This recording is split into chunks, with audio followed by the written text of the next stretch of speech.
while others fleeing the authorities would hide deep in the mountains and dense forests. You, in order to save your own life, turned and walked into the largest matchmaking club in Jinzhou. Just as you parted the beaded curtain, preparing to brush off this arranged meeting, an extremely dangerous chill crawled up your spine like a venomous snake. Your pupils contracted sharply as you saw a woman emerge from behind the screen, her white gown as pure as snow. Yet her stunning, almond-shaped eyes concealed a terrifying killing intent as vast as mountains of corpses and seas of blood. A cold, mechanical voice exploded in your mind without warning. Warning! Lethal danger detected. First-rank princess of Xia, general of the realm. You maintained a gentle smile on your face, though your palms were already drenched in cold sweat. You, the fugitive crown prince of the former dynasty, had actually ended up on a blind date with the new dynasty's guardian general of the nation. A true killing machine. A pale blue light flashed frantically across your retinas. Activate Xian grade trait. Tranquil mind. You steadied your breathing and forced your mana deep into your mana core. A high-stakes game of deception, where life hung by a thread, thus began with a thunderous crash. Chapter 1. The pawnshop owner and the crown prince of the former dynasty. The third year of Shengji Great Xia New Dynasty. The 864th year of the immortal calendar. Jinzhou City. 3 years have passed since the fall of the former Great Yan Dynasty, and it seems as though time has buried everything. The first rays of noon sunlight stream into the city, infusing the entire place with a lively, bustling atmosphere. The tea houses, inns, and taverns lining the streets were all packed to the brim, and the laughter and chatter of diners filled the air with a lively bustle. On the main thoroughfare, vendors hawked their wares as vendors selling iced gourd candies stood at street corners. Pedestrians streamed endlessly along the road, while children played and ran past. Truly, it was a splendid scene of prosperity. To the east of the marketplace stood an elegantly built pawnshop with a tiled roof. Its signboard bore the inscription Huaya Small Pawnshop. Zhao, take a look. How much is this stone worth? A burly man with a sweatband tied around his forehead tossed an ordinary pebble in front of a young man. But this young man was strikingly handsome. He wore a long, ink-black robe, his attire neat and spotless, with a string of golden copper coins hanging from his waist. His features were fair and well-defined, with a straight, prominent nose as clear and elegant as jade, and a faint smile playing at the corners of his mouth. He appeared approachable and down to earth. Zhao picked up the stone and examined the lustrous pebble before him for a moment. Suddenly, a golden copper coin appeared in his hand, and he tossed it casually. This seemingly casual gesture went unnoticed by the burly man. 201. What do you think? After examining the pebble for a long time and tossing the coin for a while, Zhao finally spoke. 201? I can't go any higher. 201 it is, then. Sigh, I guess I'm just out of luck. The burly man grumbled, but he couldn't hide the smile playing at the corners of his eyes. Wait while I get the change. Zhao muttered under his breath, then began rummaging through the cabinet below the counter. Now that he agreed on the price, the burly man was in no rush. Leaning his hands on the counter, his sharp eyes began to dart around the room. But after looking around for a while, he couldn't help but feel disappointed. He realized the shop was truly destitute. It didn't even have a single valuable calligraphy or painting. So he said casually, "Hey, shopkeeper, you run a pawn shop, yet you don't have a single decent treasure in here? If you keep this up, people who come in probably won't dare to pawn their stuff with you." Zhao pulled out a string of coins from the cabinet, all square-holed copper coins. He counted them one by one, exactly 200. What can I do? Business is slow. Zhao replied, looking up with a resigned expression. I suppose so. Your reputation as Zhao Isn't just for show. It's a miracle your shop has even lasted 3 years. The burly man chuckled lightly, sounding more like sarcasm than a joke. But upon hearing this, Zhao showed no sign of anger. He shrugged indifferently and said, running a pawnshop is just a way of life. If I can make money, great. If not, there's no need to force it. Hearing this, the burly man laughed. You've got a very laid-back attitude, shopkeeper. I've been around the block a few times. I've learned to take things in stride. Here you go. Make sure you hold on tight to this money. Zhao smiled as he handed over the money. The burly man snatched the money from Zhao's hand. Feeling its weight in his palm, he felt a sense of security wash over him, and his mood instantly lifted. He couldn't help but add, Say, shopkeeper, you came to Jinzhou 3 years ago, didn't you? As soon as Zhao heard this, his guard went up immediately. Still smiling, he asked in return, "What makes you say that?" The burly man glanced around and whispered, "If that is the case, you'd better be careful. For some reason, the authorities have been investigating new residents who arrived in various prefectures over the past 3 years. Take Wang Era, the pancake seller next door. He came to Jinzhou 3 years ago and was an undocumented immigrant. He was taken in for questioning by the authorities yesterday, and no one knows if he is alive or dead now. If that is not the case, just pretend I let one rip," the burly man said with a grin. Zhao shook his head and chuckled softly. "Don't worry. I've been in Jinzhou for 7 or 8 years now. You don't need to fret over me." "All right then. Send some business my way another day, and I'll be on my way."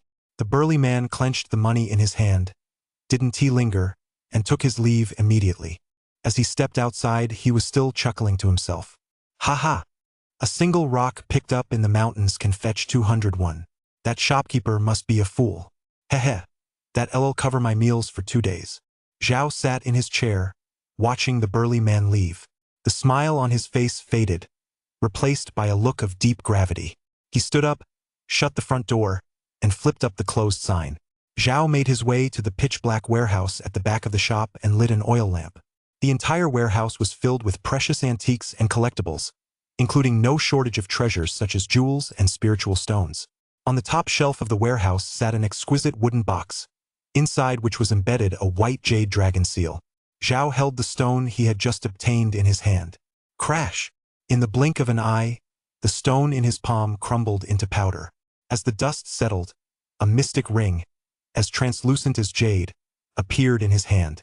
"Who is the fool now?" At that moment, a profound smile played at the corners of Zhao's lips. His gaze was as sharp as a knife. He wasn't actually from this world, he was a traveler from another time. The moment he opened his eyes, he found himself in a resplendent imperial palace, surrounded by a crowd of eunuchs. It was only then that he realized he had traveled through time and had even become a prince on the run. The last crown prince of the Great Yan dynasty. The Great Yan dynasty had once been a unified empire, but his predecessor was a hedonist who spent his days doing nothing, unable to govern effectively or cultivate his spiritual powers. He had established a reputation for mediocrity. If a son could be raised to such a state, the father couldn't have been much of a man either. No prosperous dynasty can escape the fate of decline. The Great Yan dynasty was overthrown by rebel forces, and the emperor hanged himself from a tree behind the palace. On that day, his predecessor fled the imperial palace but, unable to bear the humiliation of life on the run, attempted to drown himself in a lake. The man died, and that was when he arrived. The new dynasty that replaced it was none other than the present-day Great Xia. Zhao continued his exile southward, passing through numerous prefectures and counties, before finally settling in Jinzhou, a coastal salt-producing city in the south. Zhao stared at the golden copper coin in his hand, lost in thought. He had journeyed south, evading searches, enduring civil strife, plagues and famines, while everyone around him had perished one by one along the way. Yet why was he the only one to survive?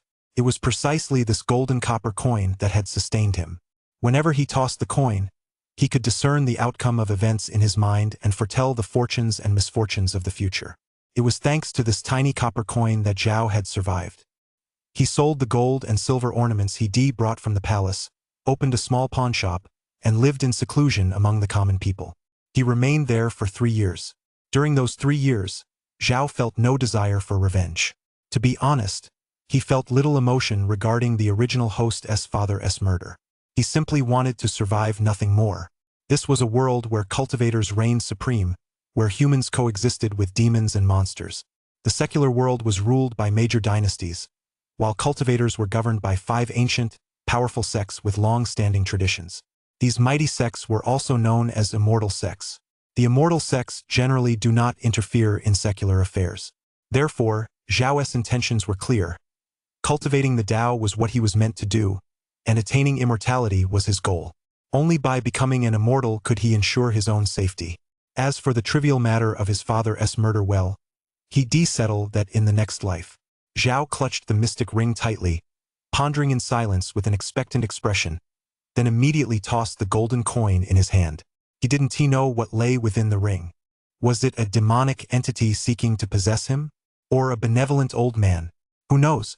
So when in doubt, he tossed a coin. In an instant, lines of text appeared before Zhao's eyes. Misfortune and blessing go hand in hand, let us observe for now. Neither should be sought nor avoided, the myriad omens all stem from the heart. Omen 1. Opportunity. Those blessed shall claim it. A mysterious ring of unknown origin.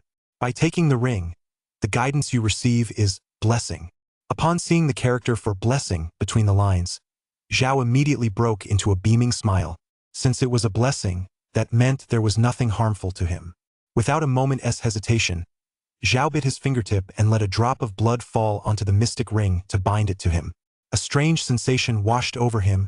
He could already see what lay within the mystic ring. Before Zhao could even catch a glimpse, a streak of orange light shot out and entered his mind. New author. New book, please give it your support. Ber. Chapter 2. A Strange Search. Zhao hurriedly examined the beam of light in his mind. The mystic ring is a symbol of great fortune. All will go well. And this is a great start. Grand Fortune Earth Grade, upper tier, gains a massive boost to luck. The probability of obtaining traits increases. Their quality improves, and the outcome of misfortune or good fortune can be altered once per day. There's actually a new trait? This trait looks extraordinary. It's an orange Earth Grade 1. This is unprecedented. It's the first time I've ever rolled an Earth Grade trait, Zhao said, quite astonished. Whenever he tossed the copper coin and performed a certain number of fortune-telling sessions, another function of the coin would be triggered, absorbing traits to defy fate and rewrite his destiny.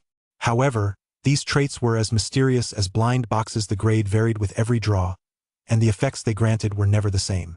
The traits of the copper coin were divided into 7 grades: Immortal, Emperor, Heaven, Earth, Mystic, Yellow, and Human, each further subdivided into upper, middle, and lower tiers, with Human being the lowest and Immortal the highest.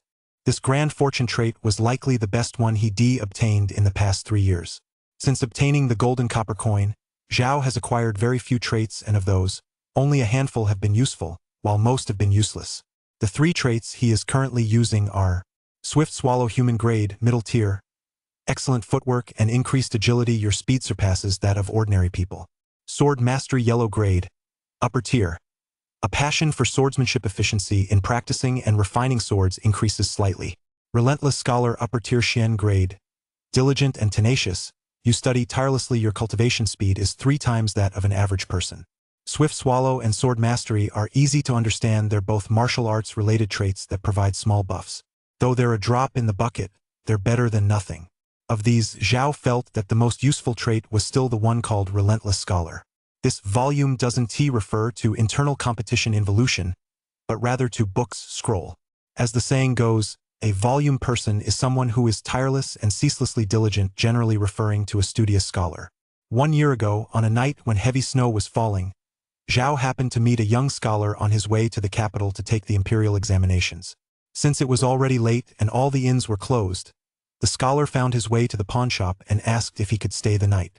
Seeing that the scholar didn't seem like a bad person, and following Fu's guidance, he took him in. The Relentless Scholar trait came along with that. It was precisely because of this 3-fold cultivation bonus that Zhao was able to spend 3 years cultivating his way up to the 9th layer of the gathering stage, with the foundation stage now within reach. That's why he was particularly keen on this newly acquired Grand Fortune. Do you wish to absorb this trait? Seeing the small text appear in his mind, Zhao didn't hesitate for a moment. Absorb it immediately. A blazing, dazzling light burst forth in his mind, and an orange glow instantly filled his entire consciousness. Suddenly, a wisp of intangible energy tugged at Zhao, causing him to startle. Zhao sensed that something had indeed been added to him, but he couldn't discern exactly what it was. After all, fortune is formless and intangible. It cannot be seen or touched, and can only be gradually sensed. Grand Fortune increases the probability and quality of obtaining traits. Does that mean I'll be able to acquire more traits? Zhao furrowed his brow and mused. I'm not quite sure yet how this change affects fortune and misfortune. Does it directly alter the results of divination using copper coins? He set his doubts aside for the moment and began examining the items inside the ring. It turned out that aside from a thick scroll of parchment, an ancient sword, and a vial of elixir, there was nothing else inside. The text on the parchment was obscure and difficult to decipher, and he had no idea what the elixir contained. Only the ancient sword was exceptionally sharp, emitting a faint glow. These 3 items didn't seem particularly impressive, which was a bit of a letdown to his excitement. He had expected an old man to appear, or at the very least some earth-shattering martial arts manual or treasure. These 3 items are supposed to be symbols of great fortune. It can't be that simple, can it? Zhao said, looking skeptical. If he hadn't seen the result of the copper coin, he would have suspected that something had gone terribly wrong. Hurry up! Over here! Search the place! Suddenly, the sound of a belt clanging against a sword, a rustling noise came from outside the pawnshop. Thanks to his cultivation, Zhao's hearing was incredibly keen, and he immediately picked up on the commotion outside the room. It seems the men from the magistrate's office have arrived, Zhao said gravely. That burly man had mentioned earlier that the city was conducting a strict crackdown on people who had arrived in Jinzhou over the past 3 years, as well as those without proper registration. The purpose behind this remained unknown for now, but if they were truly here to arrest him, he would have to prepare his defenses in advance. With these golden copper coins, turning misfortune into good fortune would be a breeze, wouldn't it? Besides, his cultivation had reached the 9th layer of the gathering stage in the secular world. He had yet to encounter a worthy opponent. As a thought flashed through his mind, Zhao tossed the golden copper coins in his hand once more. There are pursuers from the magistrate's office outside. How should I proceed now? Go ahead. Give me a definite answer. Misfortune and good fortune go hand in hand, let us see. Divination Result 1.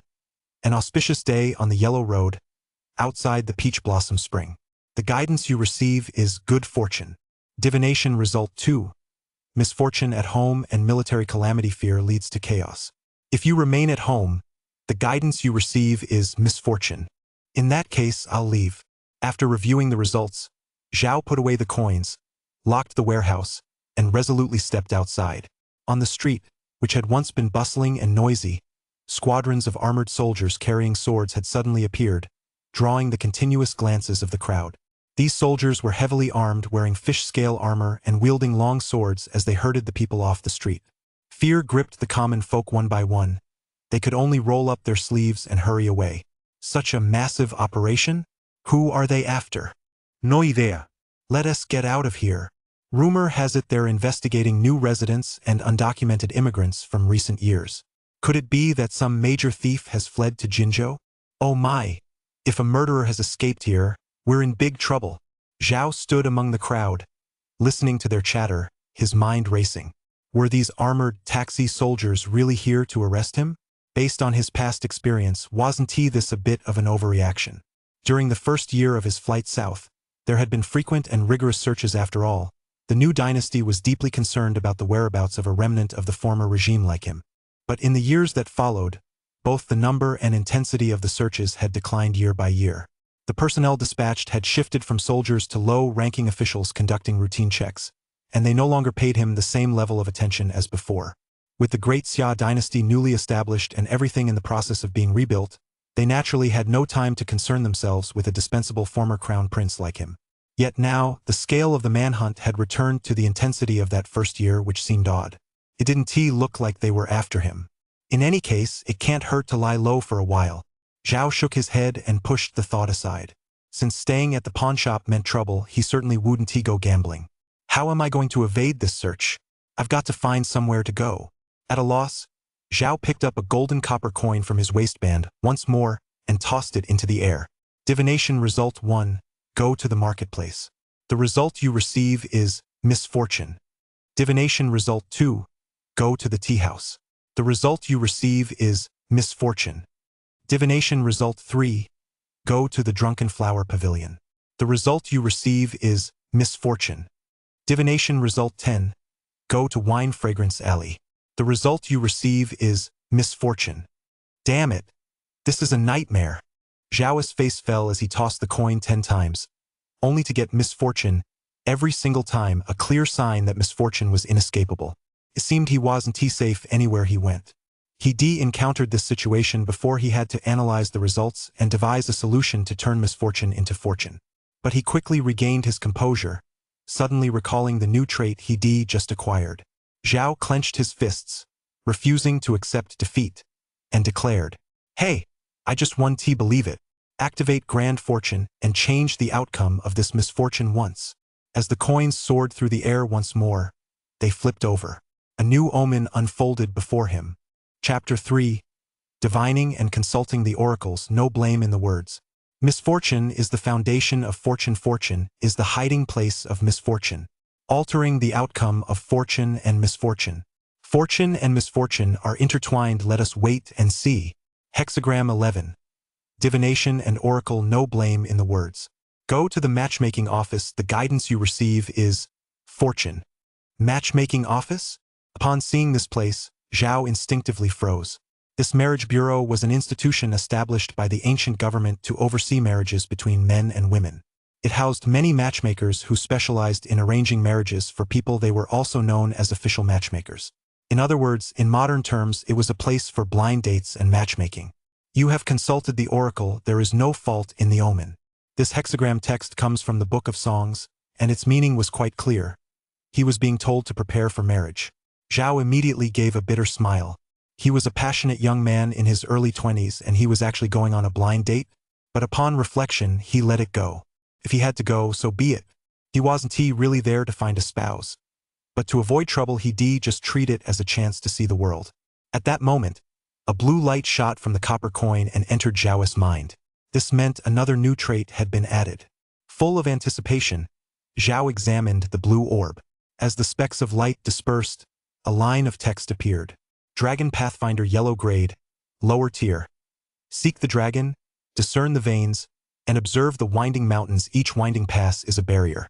Those who obtain this trait possess a mind as clear as water. No ghostly walls can hinder them, and they will never lose their way. It seems useful. Yet it seems useless. What's going on here? Zhao muttered under his breath. He divined all the possible paths which would bring misfortune, which would bring good fortune, and in the end, he only drawn a trait for finding one's way. Still, it was cause for celebration that grand fortune had truly taken effect in the past. Obtaining even a yellow grade trait would hardly have been so straightforward. Glancing at the sparsely populated street, Zhao didn't linger any longer and hurried toward the matchmaking agency. The matchmaking agency was located in the northwest corner of Jinzhou City, nestled among the streets and alleys of wealthy merchants.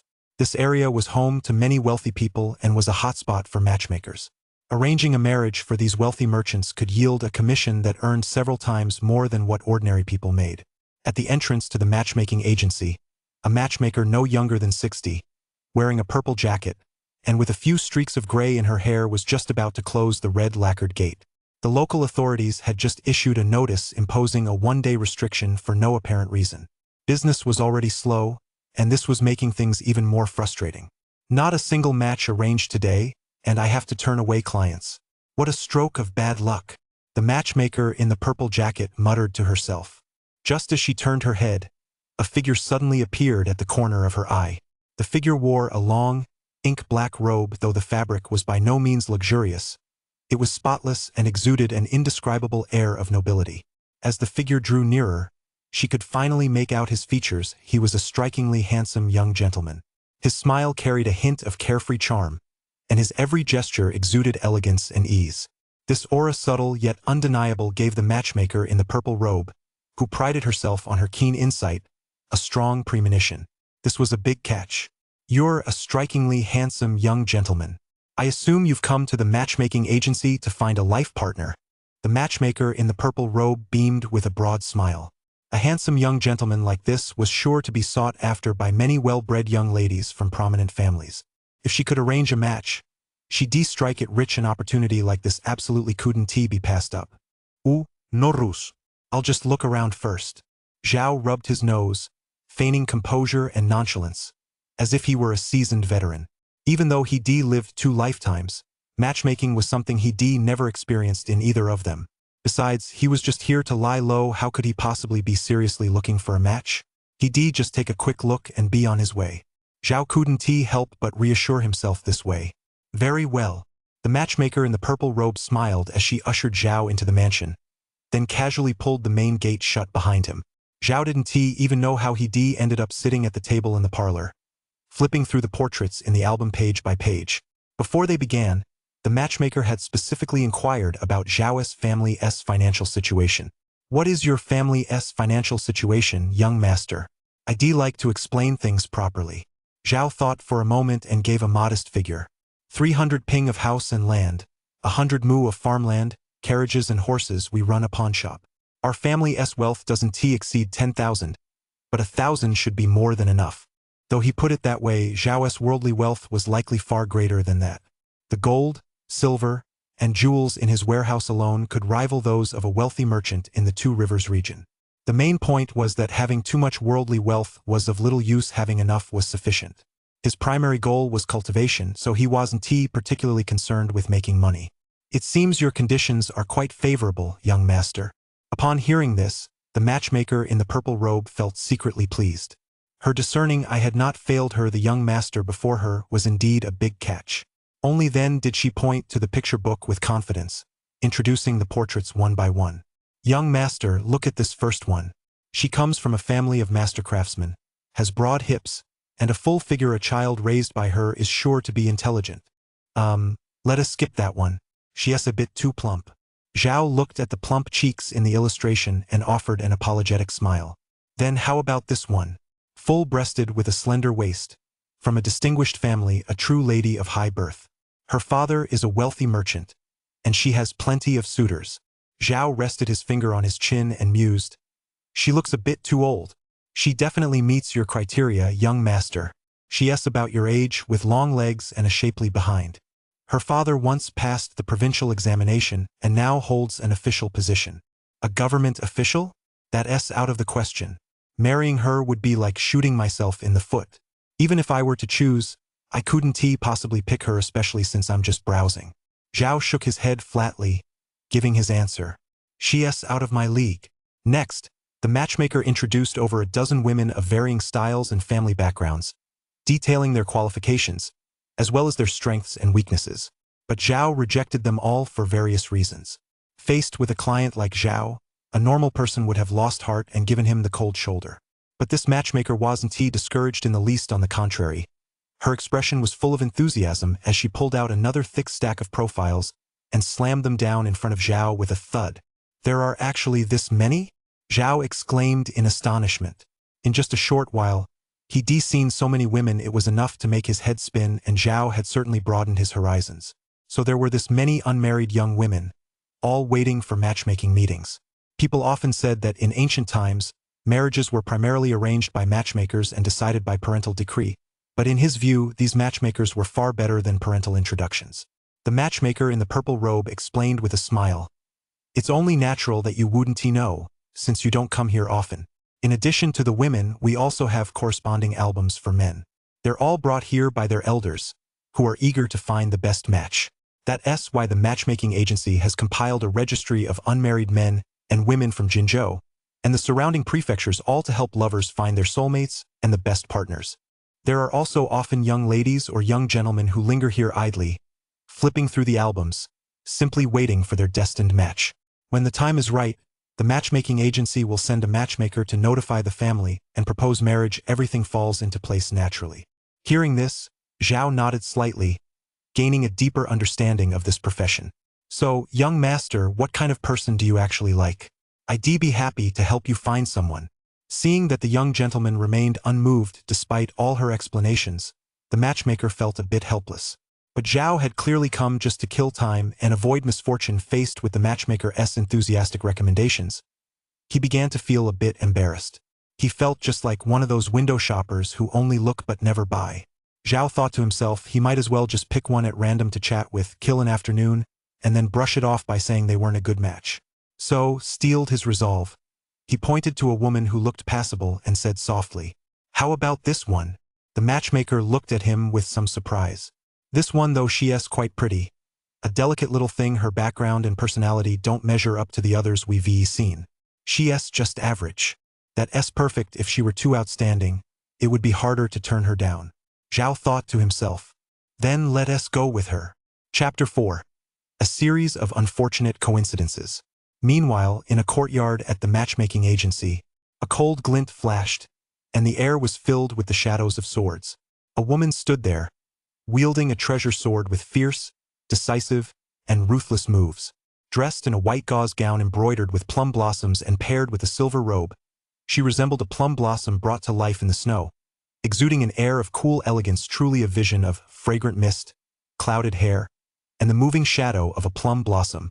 General, the pursuers have sealed off the entire city of Jinzhou. A beautiful maidservant bowed to the woman before her. The figure holding the sword paused. Her jet-black hair fell smoothly down her back. Her profile was breathtakingly beautiful. Her skin whiter than snow, and her delicate collarbone as smooth as sheep's fat. Yet those sharp, slanted eyes were enough to strike fear into anyone who met her gaze. The woman narrowed her eyes slightly and parted her red lips. I wondered who it could be. Just a 6th-rank lieutenant, and yet he dares to cause trouble for this princess. The beautiful maid agreed wholeheartedly, her voice brimming with indignation. Exactly. Even though the general has laid down her arms and retired to the countryside, in the eyes of the world, she is still a 1st-rank princess personally bestowed the title by His Majesty. How dare these lowlifes act so brazenly? If they didn't have someone backing them, not even 10 times their courage would dare them to do such a thing. Could it be His Highness the Prince of Qin? But he is Your Highness the Princess's brother. The woman stood silently, sword in hand, her eyelashes trembling slightly. Upon hearing the maid's words, it was as if she had recalled something. Memories flooded her mind. Her eyes darkened, and she sheathed her sword, sighing as she said, "Never mind. With Father's ascension to the throne and the founding of Great Xia, this golden age has only just begun. It is a busy time, so I won't cause him any trouble. Do your best to get to the bottom of this, but be careful not to tip off the culprit. Also, since I've already retired from public life, there's no need to call me general anymore." The woman turned her head and said calmly, "By the way, have you found a suitable candidate?" The beautiful maid nodded slightly. "Yes, we've found one. As per Your Highness's request, we've found a young man who is quite presentable. He should be here this afternoon." The woman set down her sword, drained the tea on the table in one gulp, and muttered to herself, "To live in seclusion and start a family, to find a suitable husband and marry would be a way to make amends to my elder brother and father. Though I, Qinghan, do not care for competition, I am no one to be manipulated by others." Elsewhere, Zhao followed the matchmaker into an elegant room and had just settled into his seat. The matchmaker smiled and said, "Please wait a moment, young master. I've already notified the young lady you wish to meet. Her elders, having heard your conditions, have agreed to the meeting as well. However, you'll have to wait a while. The city is currently under lockdown, so it will take some effort for her to get here." Although the city was under lockdown, families with influence could inevitably make use of special passageways. Zhao nodded slightly, indicating his understanding. After giving her instructions, the matchmaker left, and Zhao finally had some peace and quiet. This meeting was certainly useful. At the very least, he wouldn't have to listen to the matchmaker's sales pitch anymore. However, he needed to figure out in advance how to turn down this young lady. After all, he was perfectly content practicing on his own. He certainly didn't have the time to look after someone else. Since he had nothing better to do anyway, Zhao took out the golden copper coin from his bosom and examined it closely. The origin of this coin was quite mysterious. On the first day of his escape, exhausted, he had spent the night in a dilapidated Taoist temple on the outskirts of town. When he woke up the next morning, he discovered a gleaming golden copper coin in his bosom. The furnishings of that Taoist temple still lingered in Zhao's memory to this day. Over the past 3 years, he had revisited the site once, wondering what the secret of the coin might be, but that old Taoist temple was nowhere to be found. With that thought, Zhao tossed the coin in his hand, wondering if staying here would go as smoothly as he imagined. Misfortune and good fortune go hand in hand. Let us see what happens. Divination 1. A graceful and virtuous lady, a gentleman's ideal match. A marriage proposal lies before you. Should you accept and bring her into your family? The guidance you receive is misfortune. Divination 2. With no woman in your heart, drawing your sword comes naturally. Prepare to refuse. The guidance you receive is fortune. It seems my choice was the right one. Zhao flashed a smug smile upon seeing the results before him. Almost at the same moment, a burst of blue light shot into his mind. Ever since I acquired grand fortune, the probability of traits popping up has really been high. Zhao couldn't help but remark. This trait must have appeared because he remained unperturbed and chose not to marry. Right? Tranquil mind, mystic grade, upper tier. The mind remains clear and lucid, preventing the growth of inner demons. The cultivation speed of the primordial soul and mental energy is slightly increased. Do you wish to absorb this trait? Absorb it. No sooner had Zhao spoken than a wisp of coolness instantly seeped into his brain, making his mind palace, and Ming-Tai exceptionally clear. He also became more sensitive to every blade of grass and tree around him, as well as various subtle, unnoticed auras. This was because his mental perception had been enhanced by tranquil mind. This is a trait that sustains the Tao heart, strengthens mental power, and can even dispel the interference of inner demons. Not bad. Not bad, it fits my current situation perfectly. Zhao was very satisfied with this. The gathering stage is the level where one absorbs the spiritual energy of heaven and earth to strengthen mental power, and purifies the marrow and transforms the meridians to improve one's constitution. Although, at his current level of cultivation just one step away from the foundation stage, he was far from encountering inner demons. Having this trait meant he was prepared for any eventuality. With the addition of tranquil mind, he now had 5 practical traits in total. Zhao categorized them into 3 groups based on their types. The first category was martial arts oriented, such as swift swallow, sword mastery, and tranquil mind, all of which fall under the realm of cultivation. The second category is fortune-based. Grand fortune falls into this category, which is a newly developed type. The third category is reserve type, and it's the one that gives Zhao the most headaches. Traits in this category usually seem rather useless, but you never know when they might come in handy. Take Dragon Pathfinder, for example. Apart from finding one's way, it's hard to see what use it has. Yet it would be a shame to decompose it. In Zhao's mind, the traits he possessed could be decomposed. The purpose of decomposition was, of course, to enhance other traits. For instance, the yellow-grade trait sword mastery was upgraded from proficient in sword techniques. Knock, knock. Just then, a knock came from outside the door. Come. Zhao called out in a clear voice. A young servant wearing a short brown tunic pushed the door open and entered, clasping his hands together as he reported, "Young master, the matriarch sent me to tell you that the person we've been waiting for has arrived."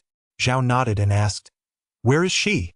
A look of helplessness crossed the young servant's face as he explained, "Officials have arrived and want to search the estate. The matchmaker is blocking them and arguing with them right now." "I see." Zhao suddenly understood the matchmaker's reasoning. If the imperial envoys were allowed inside, wouldn't the matchmaking agency's business be ruined? Since matchmaking agencies like this one were institutions established by the government, internal disputes were no big deal. Ordinary citizens, however, would never dare to stand in their way. Soon, Zhao followed the young servant through a courtyard filled with peach blossoms and straight into a corridor lined on both sides with rooms whose doors were closed. The sign above the corridor bore 3 large characters: Peach Blossom Spring. "Young master, this is the place." The young servant gestured with his hand. "Go straight ahead, then take the 3rd room after the turn. Don't get the wrong one, young master." "Got it." After giving these instructions, the young servant left. Zhao walked to the end of the corridor, where 2 more rows of rooms appeared before him. His gaze fell on the 3rd wooden door. Zhao pushed open the door on the right, stepped into the room, and lifted the beaded curtain before him. What met his eyes was a folding screen painted with a scene of winter plum blossoms against a snowy landscape.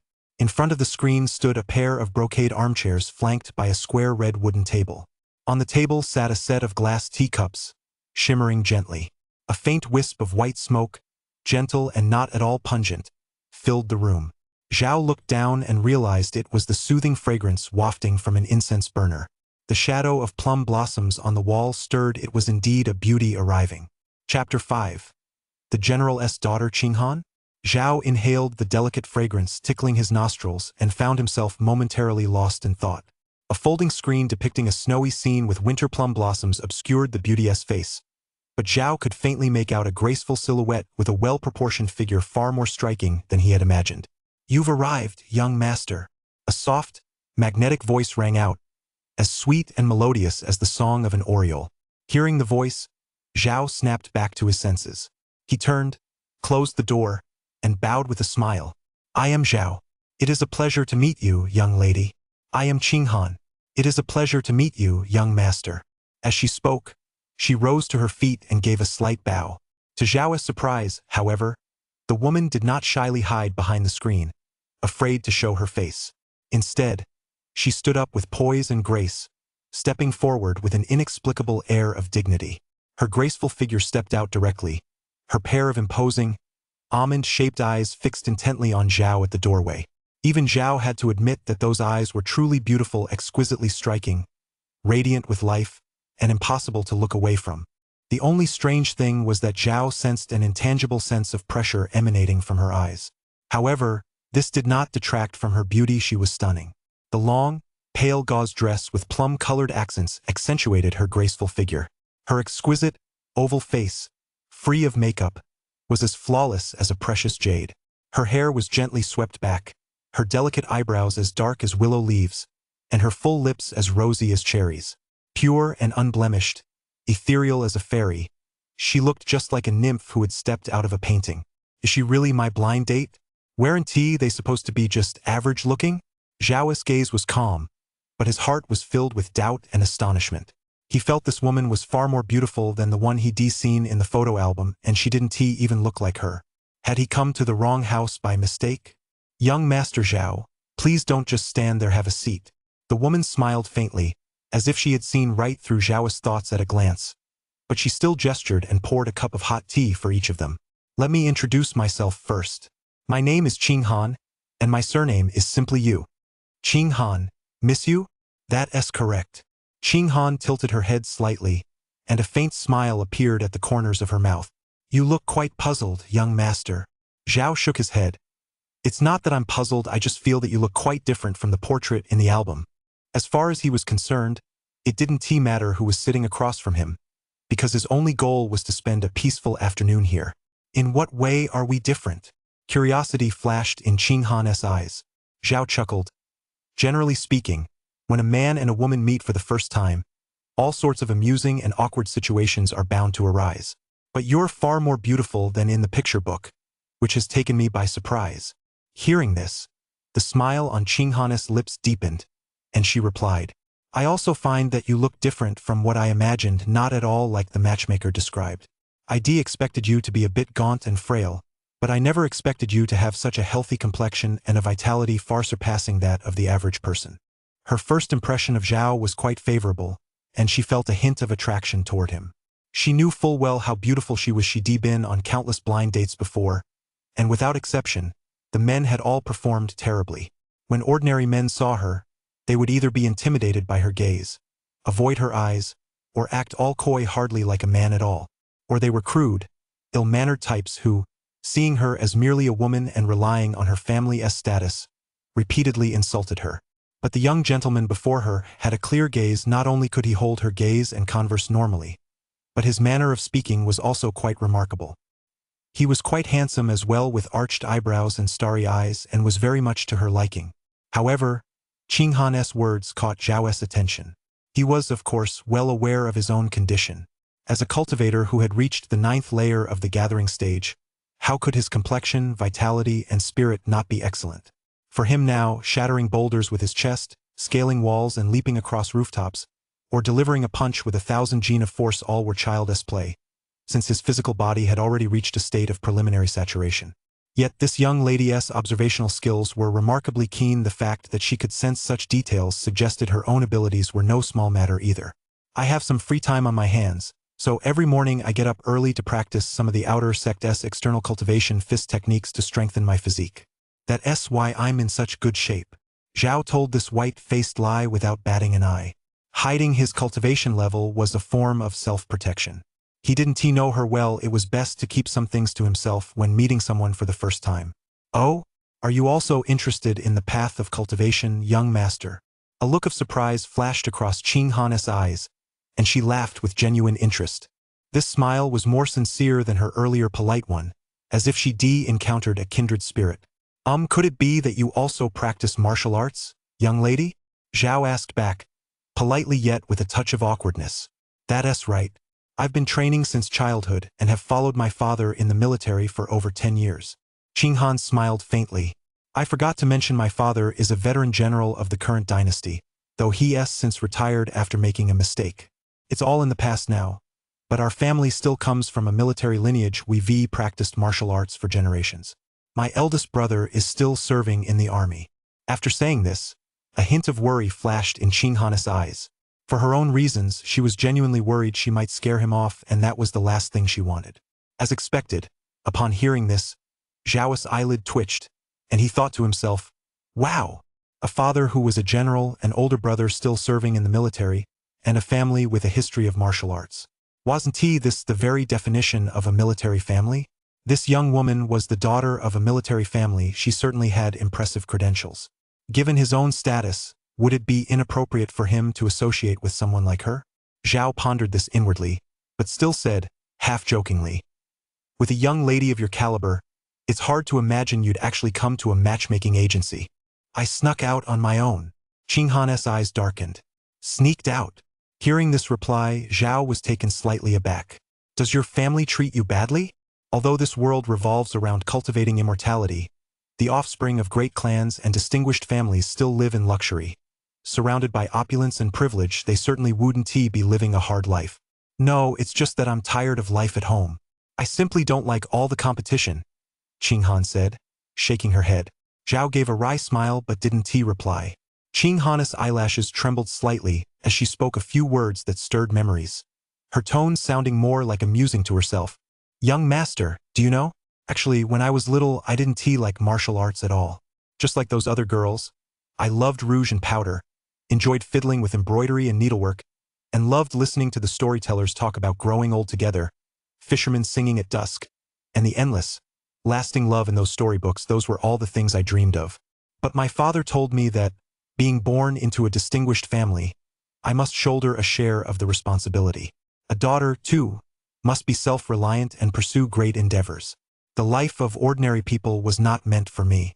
From that day on, I began training in martial arts and cultivating my skills. I didn't used to like martial arts at all. It was both arduous and exhausting. I disliked killing even more, because I often have nightmares at night and couldn't sleep. Sometimes I think, how wonderful it would be if I hadn't been born into such a family, if I could sleep until noon every day, listen to music in the afternoon, stroll through the streets, read whatever books I wanted, watch entertaining plays, and eat whatever I craved. Even simple fare wouldn't matter. Even if no one took notice of me, even if I were destitute, it would still be better than being on the battlefield, exhausting every ounce of my energy. When I grew up and achieved the goals my father spoke of, I realized none of them were what I truly wanted. But my hands were stained with too much blood. Martial arts had become inseparable from me. It had simply become a habit. Now I'm tired. All I want is to find someone and live a peaceful life for the rest of my days. That's why I ran away. As Qinghan spoke, her voice gradually grew softer, yet the wistful look in her eyes lingered for a long time. Chapter 6. I'll step in. A long silence hung in the air. Qinghan looked apologetic. "I'm sorry. I shouldn't have said all that. I let my tongue slip and made a fool of myself in front of you. They only just met, and behaving this way was bound to seem strange to him. It's fine. It's my fault. I shouldn't have asked in the first place." After hearing Qinghan's story, a hint of sympathy flickered in Zhao's eyes. Now he understood where the strange aura about this woman came from. She'd taken a life. No wonder her gaze was as sharp as a knife. Her mindset had long since diverged from that of ordinary people. But he didn't offer her comfort, because the fact that she'd been able to speak of it meant she'd already come to terms with it. All he could do was listen quietly. That was enough. What more could he ask for? Everyone's own life is hard enough. Why bother worrying about others? "Young master, aren't you afraid of me?" Qinghan looked at Zhao's expression and said, clearly surprised. Although her story had been embellished here and there, half true, half false, the overall gist remained the same. Yet after hearing it, this man didn't seem afraid at all. Wouldn't a normal person be terrified for a long time after hearing that she'd killed someone? "I'm not afraid." Zhao shook his head. "You have such a broad-minded outlook. You're already a cut above the rest." A flicker of surprise crossed Qinghan's eyes, and she smiled faintly. "Your words are truly unexpected, young master. It seems you, too, are a man with a story." But Zhao acted as if he hadn't heard, remaining silent. To be fair, Qinghan had a lovely personality, and their conversation flowed naturally and gracefully. If one set aside her status as the daughter of a military family, marrying such a beautiful wife would indeed be a blessing. If the coin toss turned out well, he might even spend more time with her. With that in mind, Zhao took a light breath, made his decision, and said calmly, "Miss you, I think we'd better not." Suddenly, a loud boom echoed from outside, interrupting everything. "Sir, you really can't come in. We haven't closed a single deal today. The entire city is being searched. Your matchmaking agency is no exception." Immediately afterward, The two exchanged glances. Zhao, quick-witted as he was, instantly realized that the search party had arrived. For a moment, he couldn't help but furrow his brow. "Don't worry, I'll handle this." Seeing Zhao's expression, Qinghan offered reassurance. The source of the noise came from the corridor outside. The gate to the small courtyard was smashed open. A young servant crouched by the entrance, staring at the doorway in terror. The corridor, once lined with peach trees as a symbol of love, was now filled with a group of uninvited guests. One by one, soldiers clad in fish-scale armor and armed with long blades of refined steel jogged in, their armor clinking with a crisp rustle. They formed two columns and lined up in order. At a glance, there were more than a dozen of them. At the head was a burly man wearing a blue military robe. He had a bushy beard, dark skin, a muscular build, and a fierce expression. Clearly, he was the commander of this squad. Standing opposite him was none other than the matchmaker who had just attended to Zhao. Her face was now etched with distress as she pleaded earnestly. "Sir, our matchmaking agency is, after all, a government institution. How could we possibly be harboring criminals?" The commander replied coldly, "We have a search warrant and are acting on orders. To dare block my men, you truly don't know when to stop. If you delay this important mission, even 10 heads wouldn't be enough to chop off. Men." The next second, the commander issued a ruthless order. "Search the place. You must find the person His Highness the Prince of Qin is looking for." Upon receiving the order, the soldiers scattered and headed toward the main gate. In an instant, the entire courtyard descended into chaos. There weren't many people at the matchmaking agency to begin with, and now they were all being driven out. One by one, they were hauled out like chicks, their faces etched with tension and fear. Anyone unaware of the situation would have thought this place was a brothel. Thud!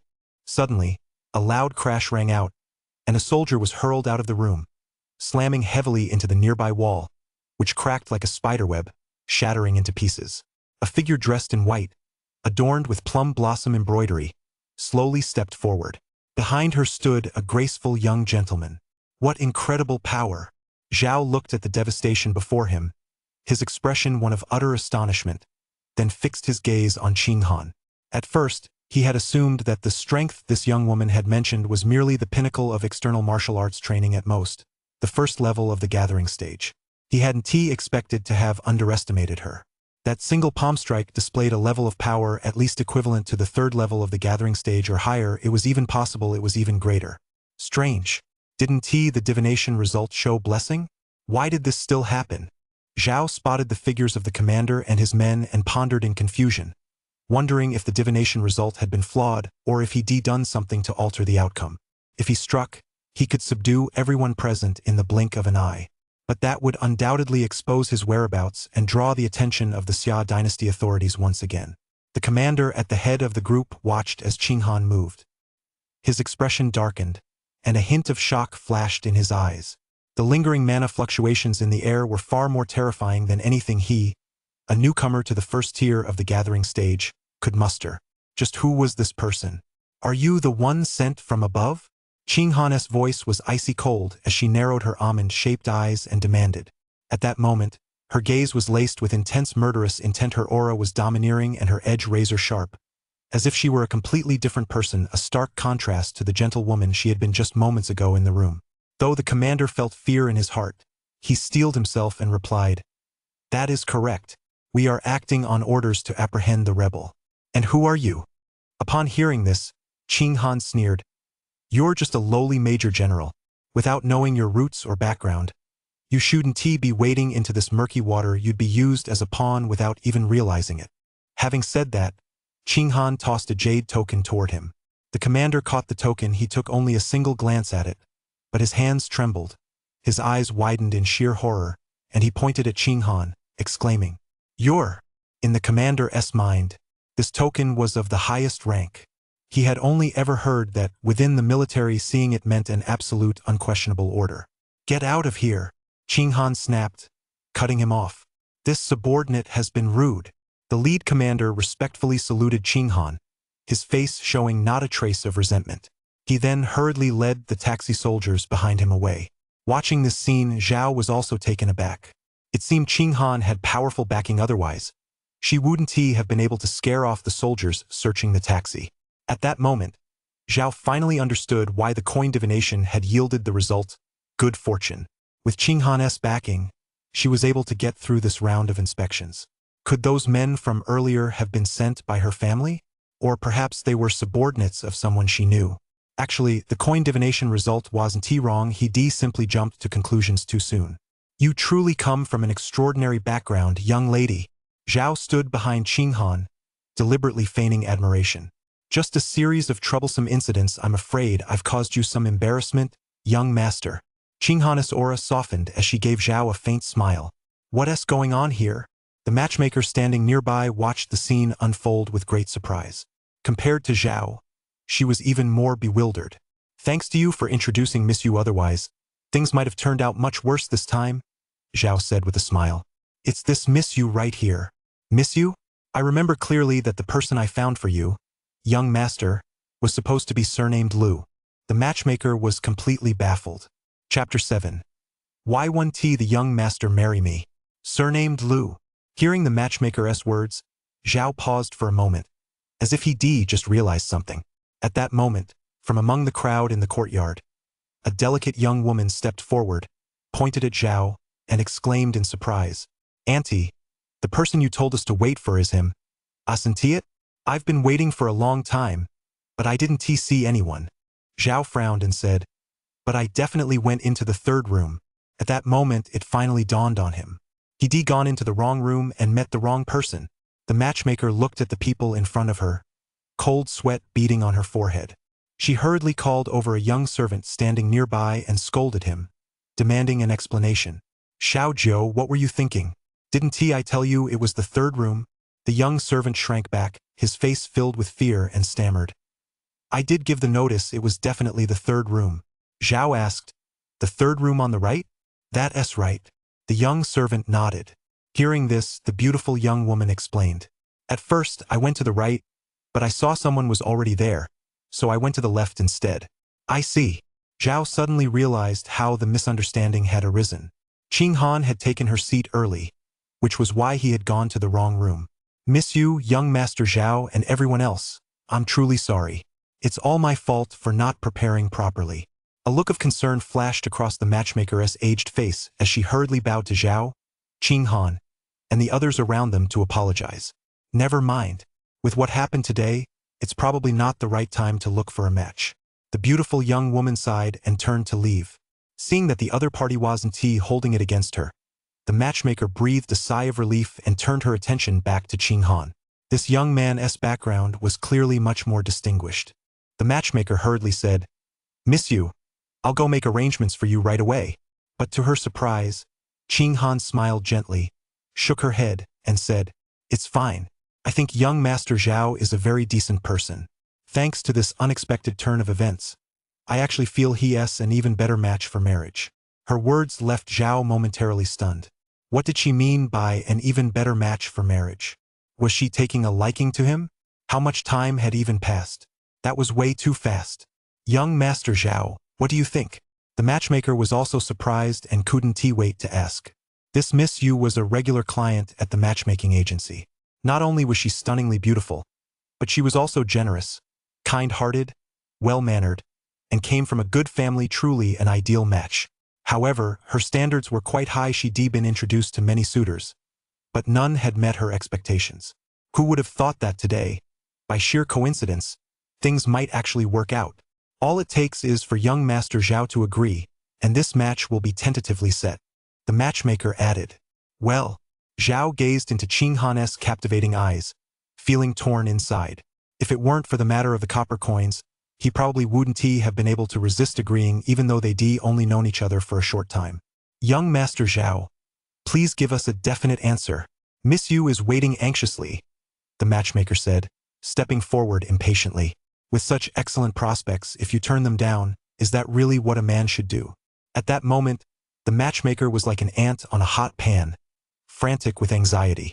After all, if she could close this deal, there would be a hefty sum of silver waiting for her. Zhao let out a soft sigh and said, I feel that Miss Yu and I are simply not a good match. As soon as those words left his mouth, a look of disbelief spread across the matchmaker's face. and even the young servant standing nearby was taken aback. Why? Qing Han's expression remained unchanged as she stepped forward and asked with great seriousness. Why won't you marry me, young master? Zhao replied calmly. You come from a military family, I'm simply not worthy of you. Qing Han replied earnestly. That's no reason. I've said it before, I've long since broken away from my family and am no longer a young lady. But can you guarantee they won't come looking for you? I seek a simple, peaceful life, and your lifestyle is at odds with mine. Zhao raised this point with great solemnity. I can. What I seek, too, is a simple, peaceful life. Qing Han's gaze was filled with resolve, and her tone was unwavering. Miss you. Zhao was momentarily moved by her resolute tone. His heart was once again plunged into hesitation. When faced with an indecisive situation, he tossed a copper coin. Unable to reach a conclusion on his own, Zhao ultimately decided to let the coin decide. He clenched the copper coin in his hand, and lines of text immediately appeared in his mind. Misfortune and fortune go hand in hand, let us observe for now. Neither should be sought nor avoided, the myriad hexagrams all stem from the heart. Hexagram 1. The star of war shines brilliantly, and the martial arts flourish. A marriage proposal lies before you. Whether you accept it and bring the bride into your home, the guidance you receive is fortune. What? It's actually fortune? Zhao was deeply puzzled. The previous divination result had clearly been misfortune. After pondering for a moment, Zhao suddenly realized something. Could it be that this marriage proposal wasn't the same one as the previous one? It turned out that the person he was about to meet was different from Qing Han, which is why he received a different result. In other words, marrying Qing Han would bring fortune, while marrying the previous person would bring misfortune. Upon learning this, Zhao finally let out a sigh of relief.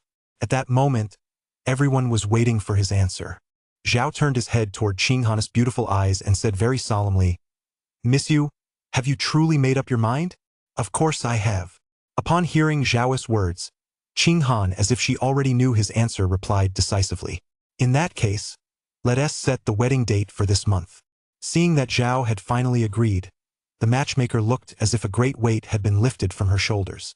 With a broad grin, she said, You two should go home to get ready and inform your elders. In 3 days, you'll be married. Qing Han and Zhao exchanged another knowing glance, then quickly went their separate ways. No problem, Zhao replied. Me too, Qing Han echoed. Just then, a deep purple orb of light streaked across the sky and darted into Zhao's mind. As the crowd dispersed, Zhao and Qing Han agreed to meet again on their wedding day. Qing Han, dressed in a white gown, returned to her bedchamber. After glancing at the maid standing by the door, Qing Han slowly sat down, poured herself a cup of tea, and asked, How did it go? The tall maid, who had been waiting for some time, curtsied respectfully and replied in a deferential tone. Your Highness, we've uncovered the truth. The raid in Jinzhou was secretly ordered by the Prince of Qin. He bribed officials of all ranks in Jinzhou. And it wasn't limited to Jinzhou. Raids have taken place in many major coastal cities as well, apparently all aimed at tracking down your whereabouts. Qing Han's face turned as cold as ice, and her tone was icy. My dear brother, for the sake of power and gain, he'll really stop at nothing. It hasn't even been that long, and he's already setting his sights on me. So what should we do? The tall maidservant asked for instructions. Create a diversion. Don't let him disrupt my life. Don't let him come to Jinzhou. Qing Han drained her cup of tea in one gulp, her expression impassive. Yes, Your Highness. After receiving the order, the tall maid asked curiously, Princess, did you really tell this Mr. Zhao everything? Qing Han shook her head. No, I was afraid he wouldn't be able to handle it, so I altered my background a bit. The story is mostly the same. I told him I came from a distinguished military family, and only then did he reluctantly accept it. It's also to prevent any unexpected situations in the future, so I can cover my tracks. But why did Your Highness choose him? The tall maid's expression was full of confusion. Although Her Highness's standards weren't high, she simply wanted someone to spend her life with. None of the many suitors she met before had met her approval. Yet this one had suddenly worked out. Qing Han exhaled softly. As she recalled Zhao's gentle smile, the coldness on her face melted away, and she gave a faint smile. I don't know either. Maybe we just clicked. Being with him, including our conversations, is truly comfortable. The tall maid covered her mouth and laughed. Your Highness dares to marry him, and young Master Zhao dares to marry her. It truly is a match made in heaven. Chapter 8. Turning misfortune into fortune, celestial grade trait. At that moment, Zhao was on his way back to his shop. After an entire afternoon, the search had finally concluded, and the shops along the street had reopened their doors. Zhao looked at the line of text that appeared before him. Performing a reversal, turning misfortune into fortune, the trait is activated. This meant that the marriage proposal he had just agreed to had, by a twist of fate, triggered the turning misfortune into fortune trait, so he would receive an even more generous reward. That was why he had just received a ball of purple light. Zhao examined it closely. Heavenly Insight, Heaven Grade, Lower Tier. A powerful trait that grants you extraordinary insight.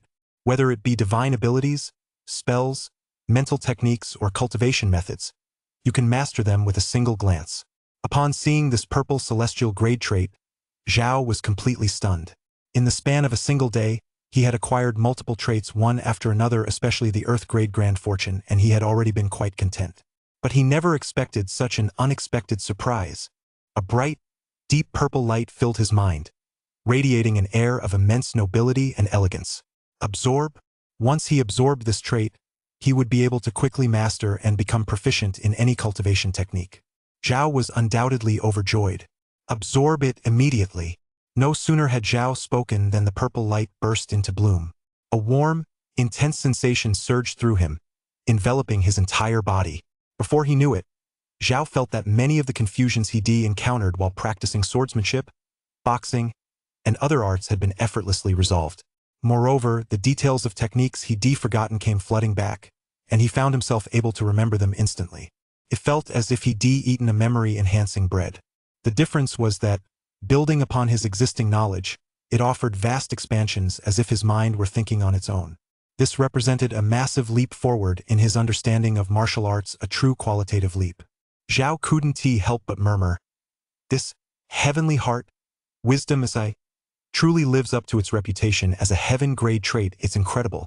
The sword techniques I learned a year ago now feel like amateurish, street vendor-level skills, so simple and easy to grasp.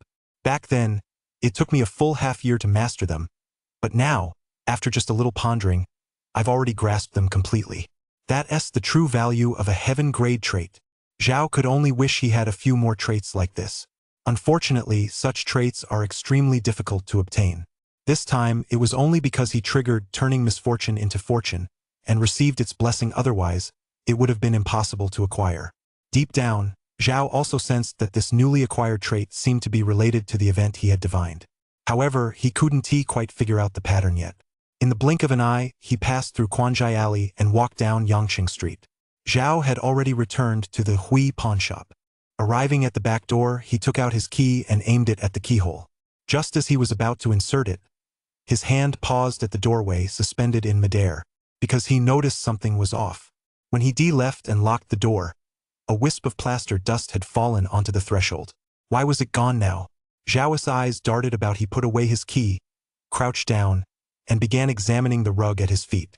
He gently lifted a corner to inspect what lay beneath. On the floor, which he covered with a layer of lime powder, he saw 4 enormous footprints. Someone had been there. Zhao narrowed his eyes slightly, his expression turning dangerously menacing. 4 footprints, 2 people. Someone was after him. Judging by the skill with which they entered, these weren't ordinary people. Could they have been sent by the imperial court? But that was impossible. He recalled that in the past 3 years, he'd never been treated with such attention. In any case, his sword would likely be stained with blood today. Zhao tucked the rug back over the doorway, leaped forward, and landed on the railing outside as lightly as a dragonfly skimming the water. Using his lightness skills, he soared toward the roof. He finally landed on a tile, without making a single sound throughout the entire process. He made his way to a corner of the eaves, pulled a hidden thin rope from among the gravel, and gave it a sharp tug. A peephole large enough for one person to squeeze through appeared in the roof, which had previously been sealed tight. This had originally been an escape route he'd prepared, but he never imagined that one day, he'd be entering his own home through it. Zhao slipped through the opening alone, landing smoothly without making a sound. Right before him was his bedroom. There was not a single ray of light inside. It was pitch black. Zhao's gaze sharpened as he scanned the room for the two figures. His cultivation had reached the 9th layer of the gathering stage, his physical body had been tempered to its current limit, and he could precisely control every breath and movement, including the sound of his footsteps. If he chose to, he could move without making a single sound. Zhao moved like a ghost in the darkness, walking without making the slightest sound. The Hui pawnshop, located on the east side of the bustling city center, had 3 floors in total. The first floor housed the pawnshop's storefront, the second floor served as a warehouse and storage area for miscellaneous items, which was quite spacious, and the third floor was his living quarters specifically, his bedroom, the renovation of which had cost him 600 guan back then. Zhao knew that the best place to hide was the warehouse. A sharp sword materialized from the mystic ring. Zhao gripped it and walked toward the warehouse with a blank expression. Did you hear a noise? No. The search ended a long time ago. That guy should be back by now. The fact that this kid was chatting so happily with that man proves just how important he is.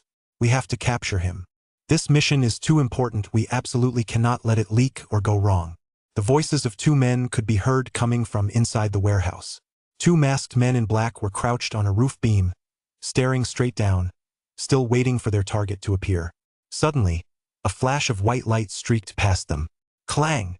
The 2 didn't even have time to see what it was. They only felt a chill run up their spines. The sword strike was so fast that it momentarily blinded the 2 masked men in black. One of them had already been pierced through the chest. His heart was shredded by the mana within the blade, and scalding blood gushed out. Only then did the other man realize what had happened. In his panic, he frantically tried to strike back. A figure appeared mid-air, striking out with a palm strike. The immense force sent him crashing down. With a thud, he crashed down from the roof beam. One of them was already lifeless. The other, his face contorted with terror, raised his head, trying to make out the intruder's face. These 2 were by no means weak yet. Today, they had met their match against such a formidable opponent. Suddenly, there was a ding. A fine sword fell from the sky, pinning the man's palm to the ground so he couldn't get up. Zhao pressed down on the sword, towering over him, and demanded coldly, "Speak. Who sent you?" He had already sensed the 2 men's auras while outside. Moreover, these 2 assassins' cultivation had actually reached the 3rd layer of the gathering stage, a truly rare occurrence. That was why he had held back slightly with that palm strike, sparing their lives in order to extract the identity of the mastermind behind the plot. Damn it! I never expected to miscalculate like this. You're actually a hidden cultivator. Pinned to the ground, the man in black's eyes were filled with venomous hatred. Answer my question. Zhao pressed down harder on the sword, increasing the pressure slightly, his gaze icy. Ah! The man in black let out an agonized scream, gritted his teeth, and sneered coldly. Don't even think about it. Then he clamped his mouth shut, his gaze resolute. No. By the time Zhao realized what was happening, it was already too late. A mouthful of black blood spurted from the man's mouth. The man in black had taken his own life by poison.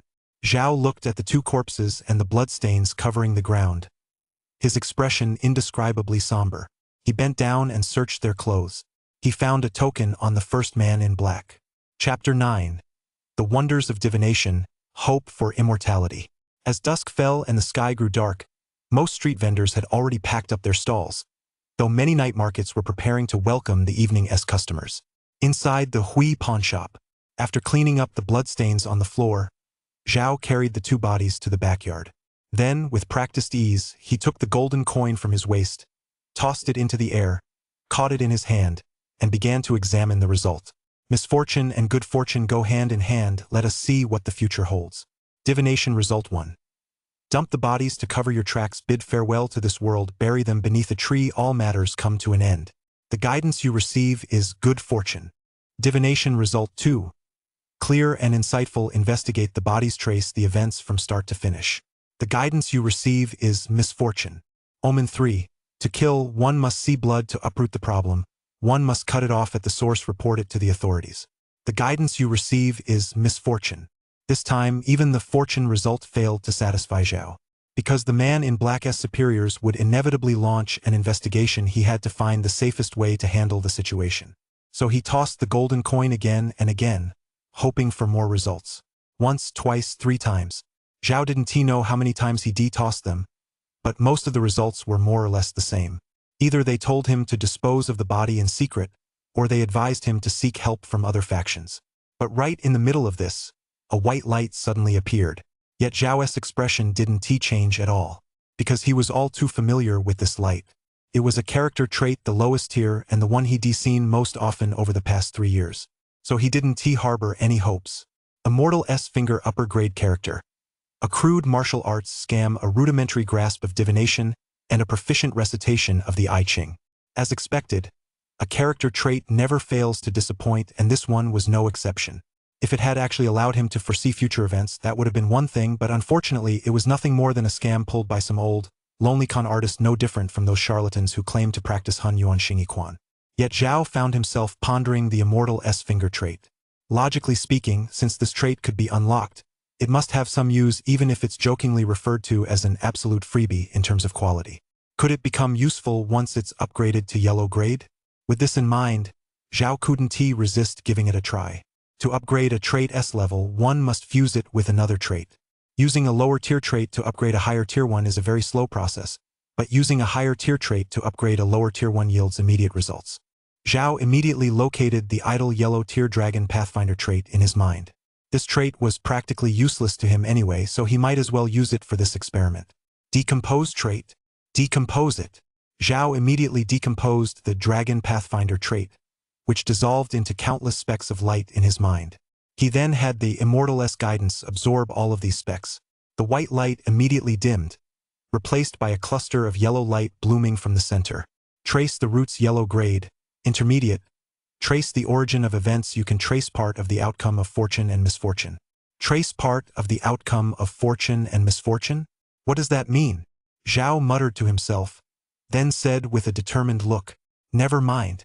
I'll find out once I try it." Fortune and misfortune go hand in hand. Let us see what happens. Omen 1. Dumping a body to cover traces. Passing away. Buried beneath a tree. All matters come to an end. The guidance you receive is fortune. Tracing guidance. An assassin's private act buried beneath a tree. All matters come to an end. Omen 2. Clear and insightful. Investigating the body. Tracing the entire course of events. The guidance you receive is misfortune. Trace guidance. The investigation backfires. Omen 3. Murder demands bloodshed to uproot the problem. Report it to the authorities. The guidance you receive is misfortune. Trace guidance. The bureaucratic arena is like a chessboard. It seems these two assassins acted on their own initiative before carrying out the deed. No wonder the body was buried where no one could find it. After reviewing the latest findings, Zhao felt quite satisfied. This trace the roots trait was essentially an upgrade to the golden copper coin. Previously, Grand Fortune had increased the probability of activating traits, allowing him to alter his fortune once a day, while this trace the roots made his judgments far more well-founded. Combined, the two worked perfectly. This also made his goal of becoming an immortal even more resolute. This world was rife with all manner of crises, and even within the Great Xia Empire, the waters were far from calm. Traces of demons and monsters could be seen everywhere among the common people, while foreign tribes along the borders, taking advantage of the Great Xia's period of rest and recuperation, had annexed many surrounding small nations and continued to eye the empire with greed. A crisis could erupt at any moment. When the age of chaos arrived, human lives would be as worthless as grass. Only by becoming an immortal could one protect oneself. As long as he upgraded his trait to the immortal grade and gained the blessing of the invincible trait, he would be invincible throughout the land. After burying the two corpses before him beneath a tree, Zhao finally let out a sigh of relief. Returning to his shop, he poured himself a cup of clear tea and took a small sip. He took out a token. He had found this token while searching the body of the man in black. A large character Tong was embossed in gold on its surface. It appeared to be a pass used by travelers passing through cities. As long as one carried it, one could travel unimpeded, freely crossing cities large and small, with no one able to stop them. It was very similar to the credentials of an imperial envoy. For him, this token was quite useful. However, it also revealed that the forces behind the man in black were immense, so much so that he could carry something like this with him at all times. As for the man in black's motives, Zhao had his own theories. Judging by their conversation, it seemed they intended to use him to threaten someone. Who could that person be? The very next moment, Qing Han's face flashed through Zhao's mind. She was, after all, the only person he had any contact with recently. Perhaps it was Qing Han's enemy who learned of her whereabouts and come to assassinate her. Realizing they were no match for her, they turned their attention to him instead. In the end, he turned the tables and killed them. When he thought about it that way, the logic made perfect sense. To be honest, Zhao had another motive for marrying Qinghan. He could use the information from Qinghan's side to gain advanced knowledge of what was happening outside, as well as news from the imperial court.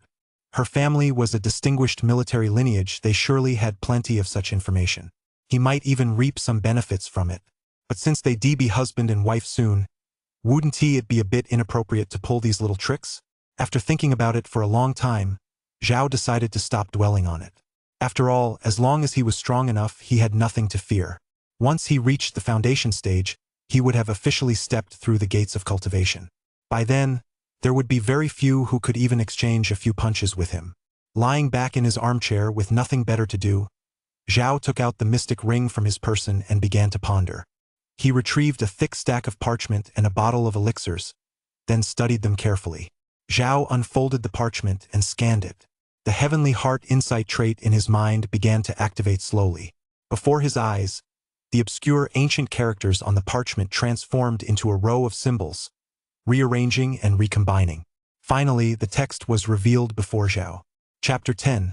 The 3000 Thunder Seal Techniques, Fire Thunder Dao Talismans. What is this? Seeing the clear text before him, Zhao looked somewhat surprised. It wasn't that he hadn't flipped through this parchment scroll before, it was just that he couldn't make head or tail of it, so he'd given up trying. But now, with the Heavenly Heart's insight talent bestowed upon him, these obscure characters had indeed become simple to decipher. The 3000 Thunder Seal Technique? Zhao looked at the first line of text on the parchment and read it aloud slowly. The text was densely packed with cursive characters. One wrong move and he could easily misread them. Fortunately, Zhao was blessed with the tranquil mind talent, which kept his mind clear and his mental strength robust. So even though an invisible force protected the parchment, he was able to read its contents without any difficulty. After reading for 1 hour, Zhao had gained a preliminary understanding of what the 3000 Thunder Seal Techniques was generally about. It turned out to be a textbook on the art of creating talismans, specializing in those of the Thunder Path. It could be said that the book covered every conceivable type of Thunder Path talisman, leaving no stone unturned. For example, among the top-tier talismans designed for mass extermination of demons and monsters were the 9 Heavens in Thunder Talisman, the Panic-Inducing Annihilation Thunder Talisman, and the 10,000 Thunder Brilliant Cry Talisman. For talismans used to protect homes and ward off misfortune, there were the Heaven and Earth Thunder Suppressing Talisman, the Black with Thunder Guiding Talisman, and the Dragon Thunder Reversal Talisman. There are also some more basic talismans, such as the 5 Elements Thunder Talisman, the Yin-Yang Thunder Talisman, and the 5 Thunders Orthodox Method, among others. Zhao was dazzled by the sheer variety. He grew even more curious about what kind of person the owner of this mystic ring might be. The 3000 Thunder Talismans Manual is a valuable resource. The unnamed sword is also quite handy, though he dares not take the elixirs recklessly for now. The wealth left behind is proving very useful to him. He'd give it a thumbs up. The owner must be a formidable figure within a cultivation sect, otherwise they wouldn't possess such wondrous items. This mystic ring could also serve as a storage ring to carry items, which was quite useful to Zhao. Zhao had always longed to join a cultivation sect. But if he could have joined a sect to cultivate, who would choose to open a small pawn shop and spend their days idly cultivating in solitude? In his first year after settling down in the south, he had indeed visited those so-called cultivation sects, but they simply wouldn't accept him. For one thing, he was too old. Joining a sect at 20 was too late. They believed that even if he were a late bloomer, it would take him nearly 50 years to reach the gathering stage in its perfection, which was far too slow. On top of that, everyone said his spiritual roots were too poor and his potential too low. They estimated he'd be lucky to even break through to the foundation stage, not worth investing in. From that day on, Zhao adopted a laid-back attitude. Forget it, there's just too much hassle with this cultivation nonsense. I'm better off slowly leveling up my traits on my own. Joining some sect just means putting up with crap. What a pain in the ass. At first, his cultivation progress was indeed very slow. He pushed his outer sect techniques to their peak, yet his efficiency in the gathering stage was still stuck at the level of the 2nd or 3rd layers. At that level, he'd be no better than one of those escort masters recruited from the general public, barely good enough to run a children's martial arts school. You want to cultivate immortality? As if, dream on. What no one could have imagined was that the Shen grade trait Relentless Scholar, which Zhao had obtained by chance, tripled his cultivation speed, and his advancement through the realms followed suit. In just 1 year spent sleeping in, watering flowers, listening to music, idly gazing at the tofu beauty, in his spare time, and practicing casually his cultivation quickly reached the 9th layer of the gathering stage. Life was wonderful like this, but Zhao discovered another problem. What the cultivation sect had said back then was true. His ceiling was indeed rather low. Even after being at the 9th layer of the gathering stage for so long, he still hadn't broken through to the foundation stage. He felt he was still missing the foundation elixir. With it, his progress should be twice as effective with half the effort. But the foundation elixir was hard to come by on the market. It was in high demand yet scarce, and unless you had powerful connections, you simply couldn't get your hands on it. Perhaps he could pin his hopes on this bottle of elixir? Zhao made up his mind. In a few days he would test it to see exactly what kind of elixir was inside this bottle. Although his mind was occupied with these thoughts, Zhao's hands were not idle. Having read through the 3000 Thunder Seal manual once, he had already committed its contents to memory.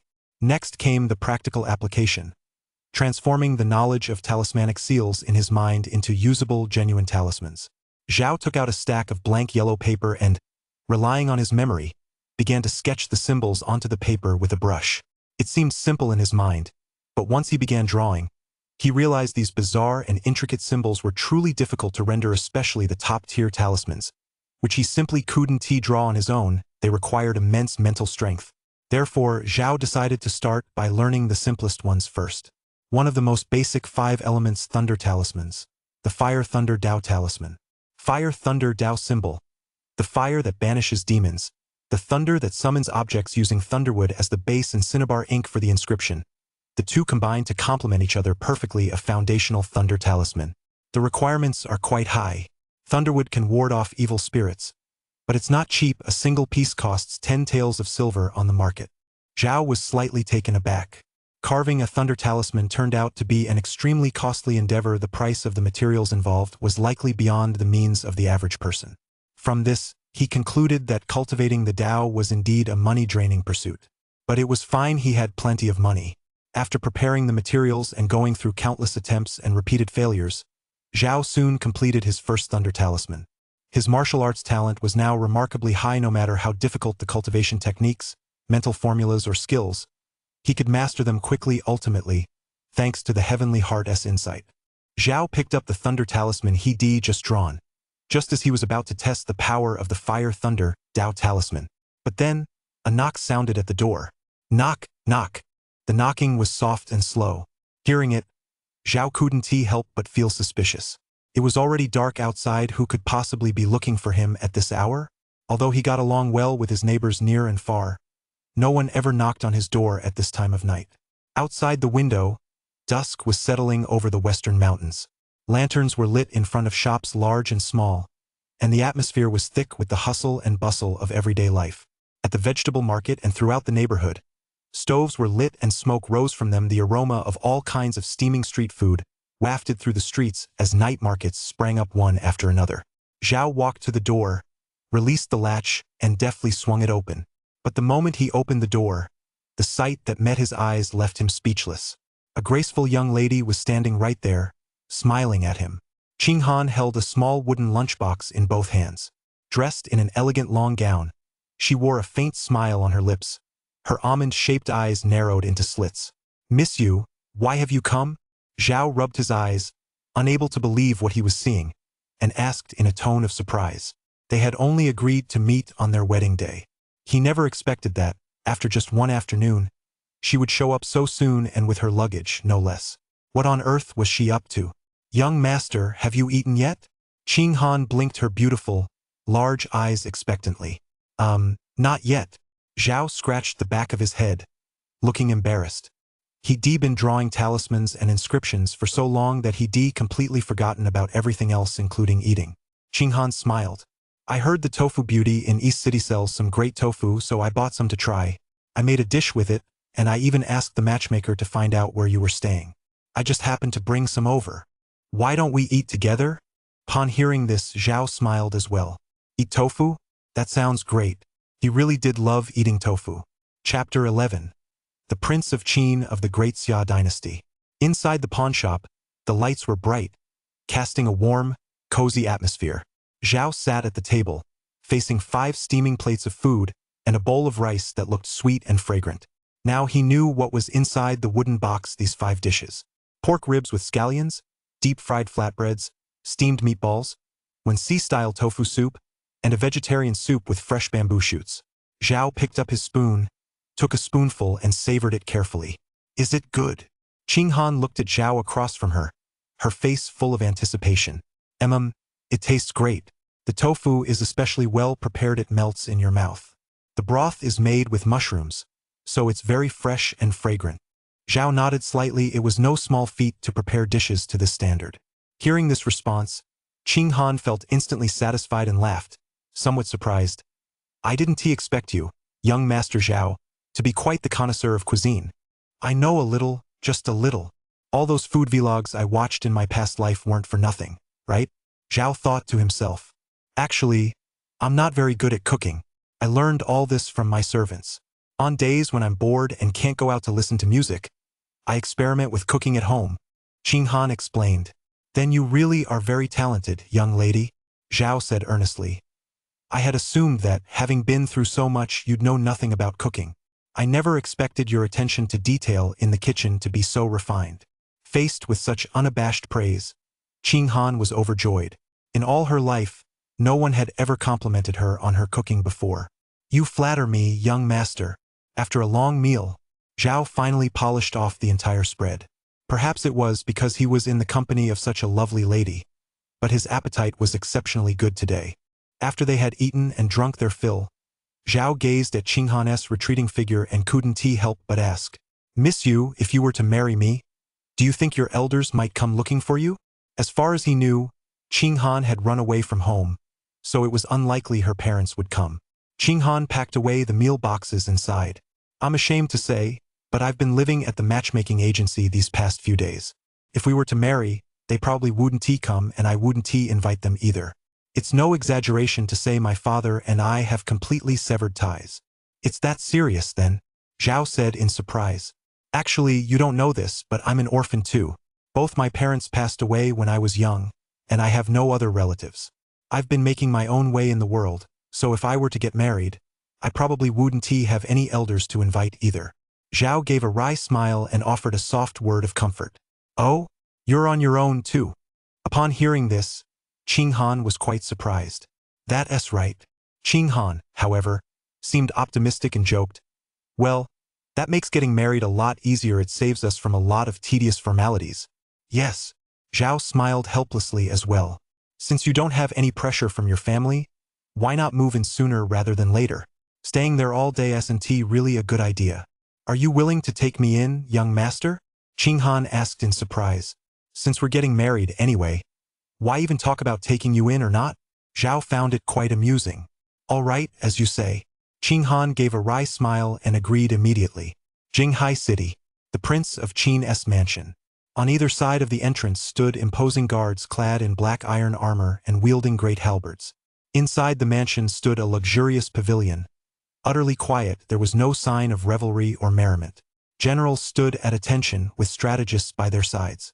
In the very center stood a strikingly handsome young man, clad in a white jade robe embroidered with a wild dragon. He possessed a pair of imposing golden eyes, and the sharp aura emanating from him was like a divine sword drawn from its scabbard. His untamed gaze revealed the domineering presence of a monarch, utterly haughty. He was none other than the current Prince of Qin of the Great Xia dynasty, Yu Shihuang. Greetings, Your Highness, Prince of Qin. An elderly man dressed in a scholar's robe bowed respectfully from the side. Humph, you managed to botch even this? You couldn't even capture the man, are you all good for nothings? Yu Shihuang snorted coldly. The fury in his voice left the strategists and generals around him too afraid to even breathe. They knew that the man before them was not to be trifled with. Prince of Qin Yu Shihuang, the eldest son of the Emperor of Daxia, the Crown Prince.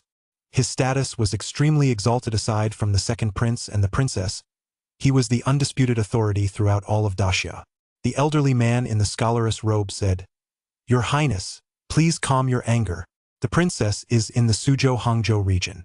Give us 2 more days and we will find her. Yu Shihuang waved his hand impatiently and demanded, What is the current situation in the capital?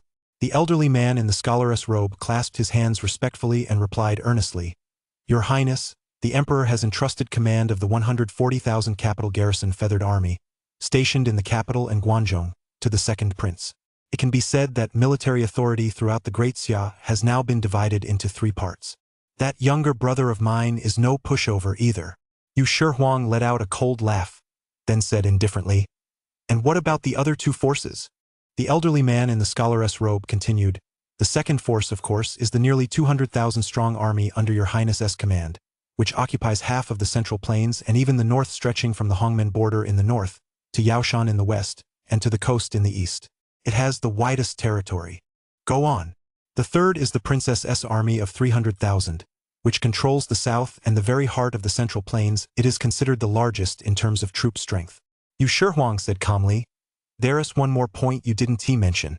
Although they have 300,000 troops, the majority are laborers transporting supplies and baggage. Their actual combat strength is likely only around 100,000, so they should rank third." The elderly scholar in the Confucian robe replied, "But the Princess's army is a battle-hardened force. Starting from scratch with a mere few thousand men, they rose to prominence in the south, winning battle after battle until they grew to a mighty force of 70,000. Marching northward, they captured Yendu, secured the central plains, and held the north, thereby severing the last straw of the great Yan Empire." "Well said." Yu Shihuang sneered coldly. "So they severed the great Yan's last thread of hope. Well then, let us discuss today how we might eliminate my sister's army." The elderly man in the scholar's robe said, "Your Highness, this matter cannot be rushed. The princess has no desire to vie for power. She has now withdrawn from the public eye. Her army is leaderless, and there is no word from them. This is our best opportunity.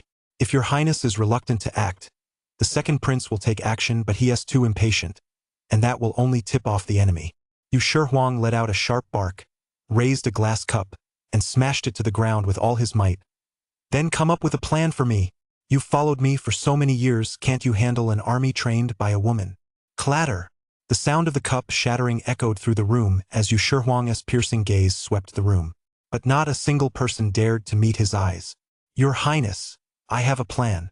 Among the strategists, a slender, tall man with a goat beard, dressed in blue, stepped forward and clasped his hands in a bow. Yu Shihuang's expression softened slightly, and he frowned, saying, "Speak quickly." The blue-robed strategist stroked his goatee and said with solemn gravity, "The princess's martial prowess is outstanding, a fact known to all. The elite troops under her command are also exceptionally loyal. Therefore, we cannot use force, we must outwit her." Yu Shihuang replied coolly, "Spit it out. How do we outwit her?" The princess could never have risen to her current position without someone supporting her from behind the scenes. The strategist in the blue robe gave an inscrutable smile. "Oh? Who is it?" The strategist in the blue robe waved his feather fan and said, "Everything lies at the highest point naturally. It is the one on the imperial throne. Without the current emperor's backing, the princess could never have gained such widespread support from both the court and the people, nor could she have amassed so much power. Once I ascend the throne, all it will take to deal with the princess's elite troops is a single transfer order." "Are you saying we should take care of my father, the emperor?" Yu Shihuang said thoughtfully. "Exactly." The strategist in the blue robe replied with a faint smile. "The emperor has been waging war year after year, leaving him with many hidden injuries. He is merely holding on by a thread now. Your Highness need only wait for the right moment, ascend the throne in one fell swoop, and then issue an order to disband the army. All problems will be solved effortlessly." Yu Shihuang replied nonchalantly, "I understand." He pondered for a long time before making his decision. "In that case, let us focus our efforts on the imperial city. As for my sister, there is no need to tip her off. Send someone to the black market and have them handle it." "Yes, Your Highness." Everyone acknowledged the order. Chapter 12: The Wedding. 4 days passed in the blink of an eye. The first day of the 5th lunar month. On this day, Jinzhou City remained as peaceful as ever, with people busy going about their daily lives. Only the Hui pawn shop was filled with a festive atmosphere today. The place was decked out with lanterns and decorations. Rows of red paper lanterns hung on both sides of the street. The entrance to the Hui pawn shop was adorned with rabbit-shaped paper cutouts, symbolizing good fortune and prosperity. "Zhao is finally getting married. May young Master Zhao be blessed with children soon." May the shopkeeper and his wife grow old together. A crowd gathered at the pawnshop's entrance, and the streets on both sides were packed with people of all ages, men, women, and children, all wearing smiles. Countless words of blessing poured from their lips as they offered kind wishes to Zhao standing at the door. Zhao bowed slightly with his hands clasped, smiling as he thanked the crowd. He wore a red robe with a red embroidered ball hanging from his chest, a jade sash, and a silver and red crown. Tall and upright, he looked exceptionally dashing and heroic. Ever since that night, the soon-to-be married couple had talked at length and, after discussing it, decided to keep things simple and hold the wedding as soon as possible. Both were spontaneous by nature, so they decided to go ahead with it right away. Since neither his nor Qinghan's elders could attend the wedding, he could only invite close neighbors and friends to participate. Here comes the bride. Here comes the bride. I hear she is as beautiful as a celestial maiden. Zhao is truly blessed. As a red wedding palanquin came into view, a crowd of adorable children with their hair tied in twin buns ran back and forth along the street, their childish voices echoing with shouts of excitement. They weren't idle either, holding bags filled with red dates, peanuts, wedding candies, and other treats. They handed them out to passers-by lining both sides of the road. These were all children Zhao had hired to liven up the wedding atmosphere. For this wedding, Zhao had been very generous, spending a great deal of money to ensure it was a grand affair. In his previous life, he hadn't married until he was nearly 30, a life spent in constant hustle and bustle, drifting aimlessly through the years. He never imagined that, in this life, he would be getting married just after turning 23. Soon, Qinghan, wearing a red head covering, was helped down from the palanquin by two lovely maids. She wore a layered red gown, adorned with jade hairpins and earrings. Her splendor was like spring blossoms, so exquisite that no words could do her justice. She was both stunningly beautiful and dignified. After the entrance ceremony, Qinghan slowly walked into the inner hall. The inner hall was originally intended to host a banquet for both families, but given that the couple's circumstances were quite unique, Zhao had no choice but to invite neighbors and local residents to bear witness instead. Not only that, but even the wedding rituals had to be streamlined. Normally, the ceremony would begin with a bow before the altar, followed by bows to heaven and earth, then to the ancestors, and finally 3 bows to the elders. Now, however, they could only bow to heaven, earth, and the ancestors. Zhao and Qinghan sat facing each other, he to the west, she to the east, symbolizing the union of yin and yang. In fact, wedding ceremonies in ancient times were not particularly festive. As stated in the Book of Rites, Jiao Teixing, music is not used at weddings, in accordance with the principle of solemnity and restraint. Congratulations are not offered at weddings, in accordance with the proper order of human relations. The Book of Rites, Zhengzi's question states, in the household where a bride is taken in, no music is played for 3 days. Yet marriage is, after all, a joyous occasion, a great blessing, an extraordinary blessing. In later generations, as ritual and music fell into disrepair and turbulent times arose once more, many ritual systems were abolished, and wedding ceremonies gradually became more festive. Husband and wife bow to each other. Zhao and Qinghan bowed to each other. At this moment, a young attendant brought clear water for the couple to wash their hands, while another poured wine. The couple exchanged cups before drinking. They used scissors to cut a lock of each other's hair and tied them together as a symbol of unity. This is known as tying the hair. It is said, tying their hair as husband and wife, their love and trust remain unwavering. After drinking the exchanged cups of wine, the couple clasped hands tightly, symbolizing that they would hold each other's hands and grow old together, never betraying one another in this life or the next. With that, the main wedding ceremony concluded, and it was time for the bride and groom to go out and receive guests. During this part of the ceremony, many men repeatedly offered toasts to Qinghan. Though they claimed to be toasting her, they were really just eager to catch a glimpse of the bride. But Zhao couldn't stand for it and blocked them all. Naturally, this immediately sparked public outrage, drawing a horde of revelers who challenged him to drinking contests, shouting that they wouldn't leave until he was drunk. But how could these ordinary folk compare to Zhao, who was already halfway to becoming a cultivator? He possessed the ability to neutralize alcohol, so naturally, he could drink 1,000 cups without faltering. Even after downing several sure of wine, he showed no signs of intoxication and remained as alert as ever. There were no fewer than 12 tables at the wedding banquet, each laden with a full Manchu Han banquet. Zhao was busy entertaining the guests and couldn't tear himself away, so the time passed extremely quickly. Dr. Yen has arrived. A slender, middle-aged man in a blue robe walked in briskly, a smile on his face. Oh, SNT, this the renowned physician of Jinzhou, known as Yama's rival. As soon as Zhao saw the newcomer, he was overjoyed, though his tone carried a hint of teasing. Yan Jing was Jinzhou's renowned healer, a doctor whose medical skills were unparalleled. No matter how intractable the ailment, he could handle it, earning him unanimous praise from the common people. It was said that as long as a person wasn't completely dead, he could bring them back to life. His fees were fair, unlike those unscrupulous quacks who charged exorbitant prices yet failed to cure their patients. His surname was Yen, which sounds the same as Yen Wang King Yama, so he was nicknamed Rival of King Yama. The common folk often jokingly said he was playing rock, paper, scissors with King Yama and taking on the gods. When Zhao first arrived in Jinzhou, the political situation was still very unstable, and, to make matters worse, a terrible plague broke out. At that time, no matter how skilled Yan Jing was, he couldn't stop the large-scale spread of the disease. It was Zhao who later sought him out and proposed numerous methods for preventing and controlling infectious diseases, as well as treatment strategies which finally curbed the plague's further spread. That's how the two met and became good friends. More importantly, Yan Jing was also a hidden cultivator.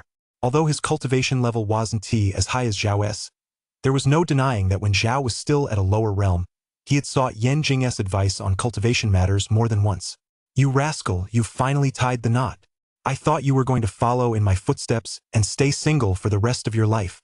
Yan Jing raised a cup of wine and teased Zhao with a laugh. "That bride of yours looks like something special." Yan Jing took a sip of wine and laughed heartily. "Pretty, huh? That's because I have good taste." Zhao's lips curled into a smug smile. "Trying to show off in front of me, are you? Watch out, one of these days I might mistake you for a pawnbroker. Go ahead and try. You're no match for me now." "Fine, you're really shooting for the stars now, aren't you? You don't even have any respect for your old buddy anymore."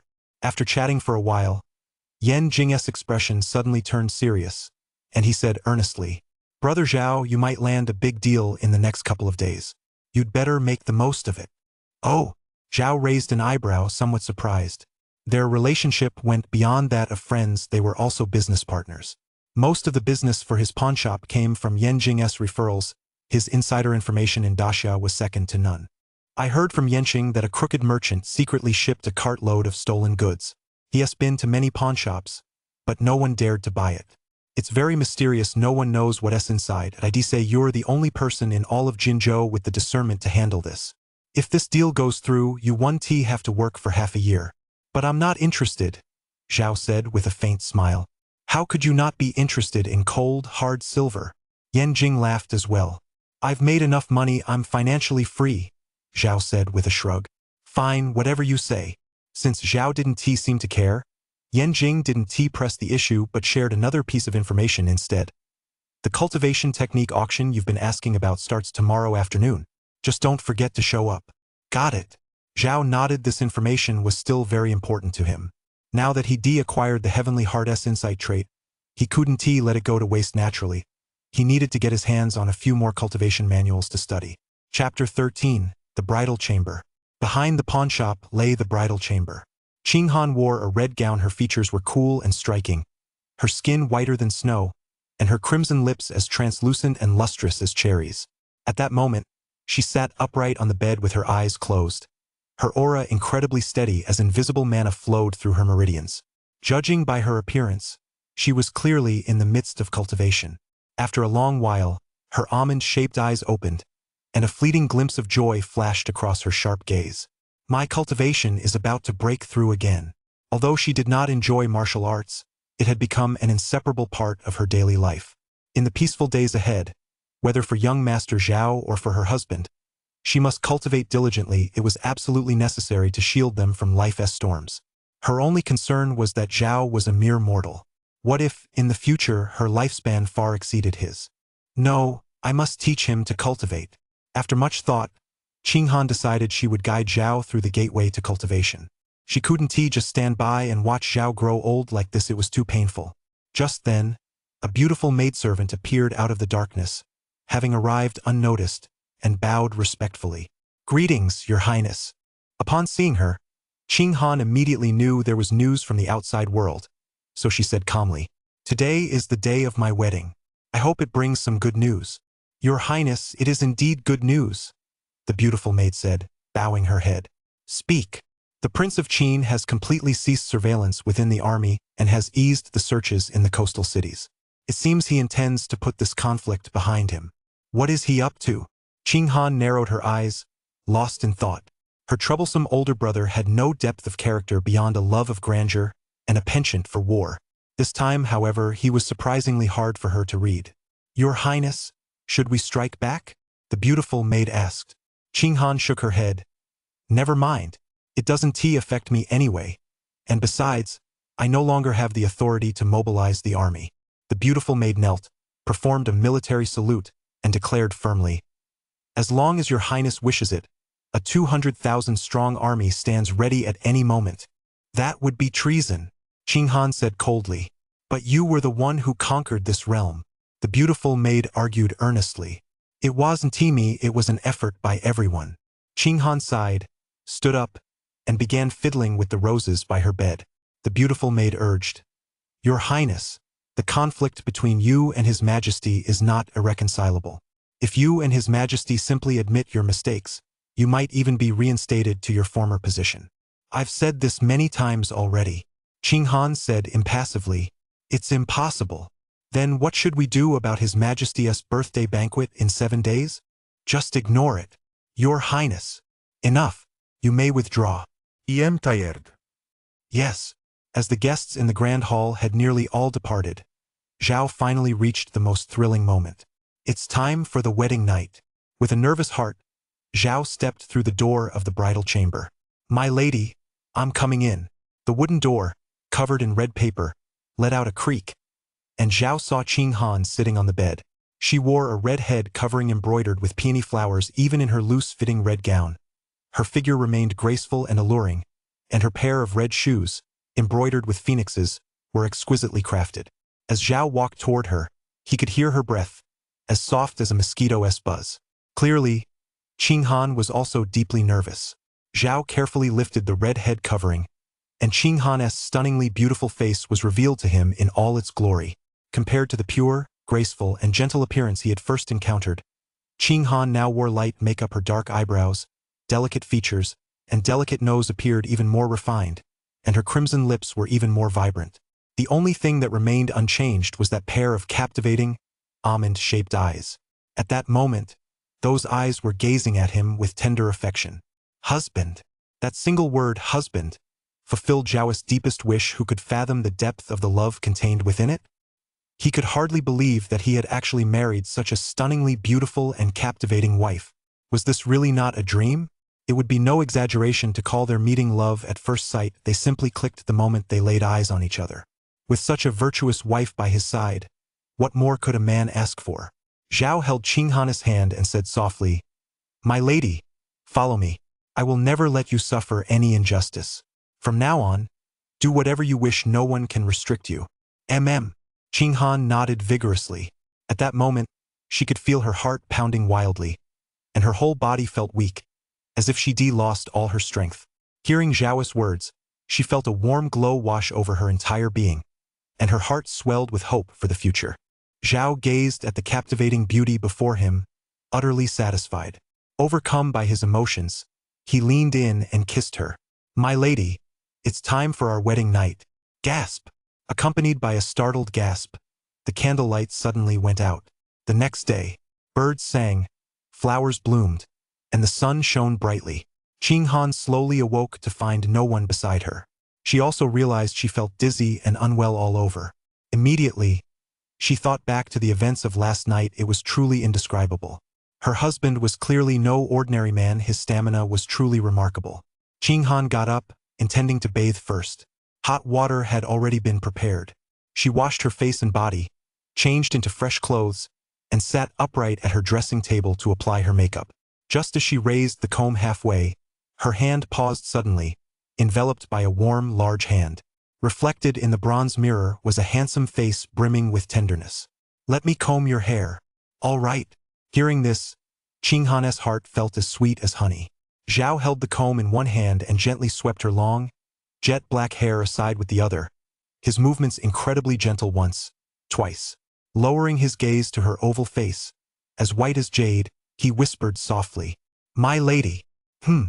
You're truly beautiful. I never tire of looking at you." Zhao praised her sincerely. Qinghan covered her mouth and giggled softly. "How come I never noticed before that you're such a smooth talker?" "That depends on who I'm talking to." Zhao remained unfazed and, on the contrary, spoke with conviction. "My lady, I have to go out this afternoon. You can prepare dinner a little later tonight. Just keep an eye on the pawnshop's business for me." Zhao hadn't forgotten that he had important business to attend to. This afternoon's cultivation technique auction was something he'd been waiting for a long time. He absolutely couldn't miss it. "All right, be careful and leave the pawn shop to me." As for Zhao's personal affairs, since he didn't bring them up, Qinghan naturally wouldn't interfere. Soon, Zhao arrived at the warehouse and transferred some money into his mystic ring. He glanced at the white jade dragon seal on the very top shelf, paused for a moment in silence, then put it away and stored it in his mystic ring. Cultivation. Cultivation now. I have one more thing to look forward to. Zhao stepped outside and tossed the golden copper coins in his hand.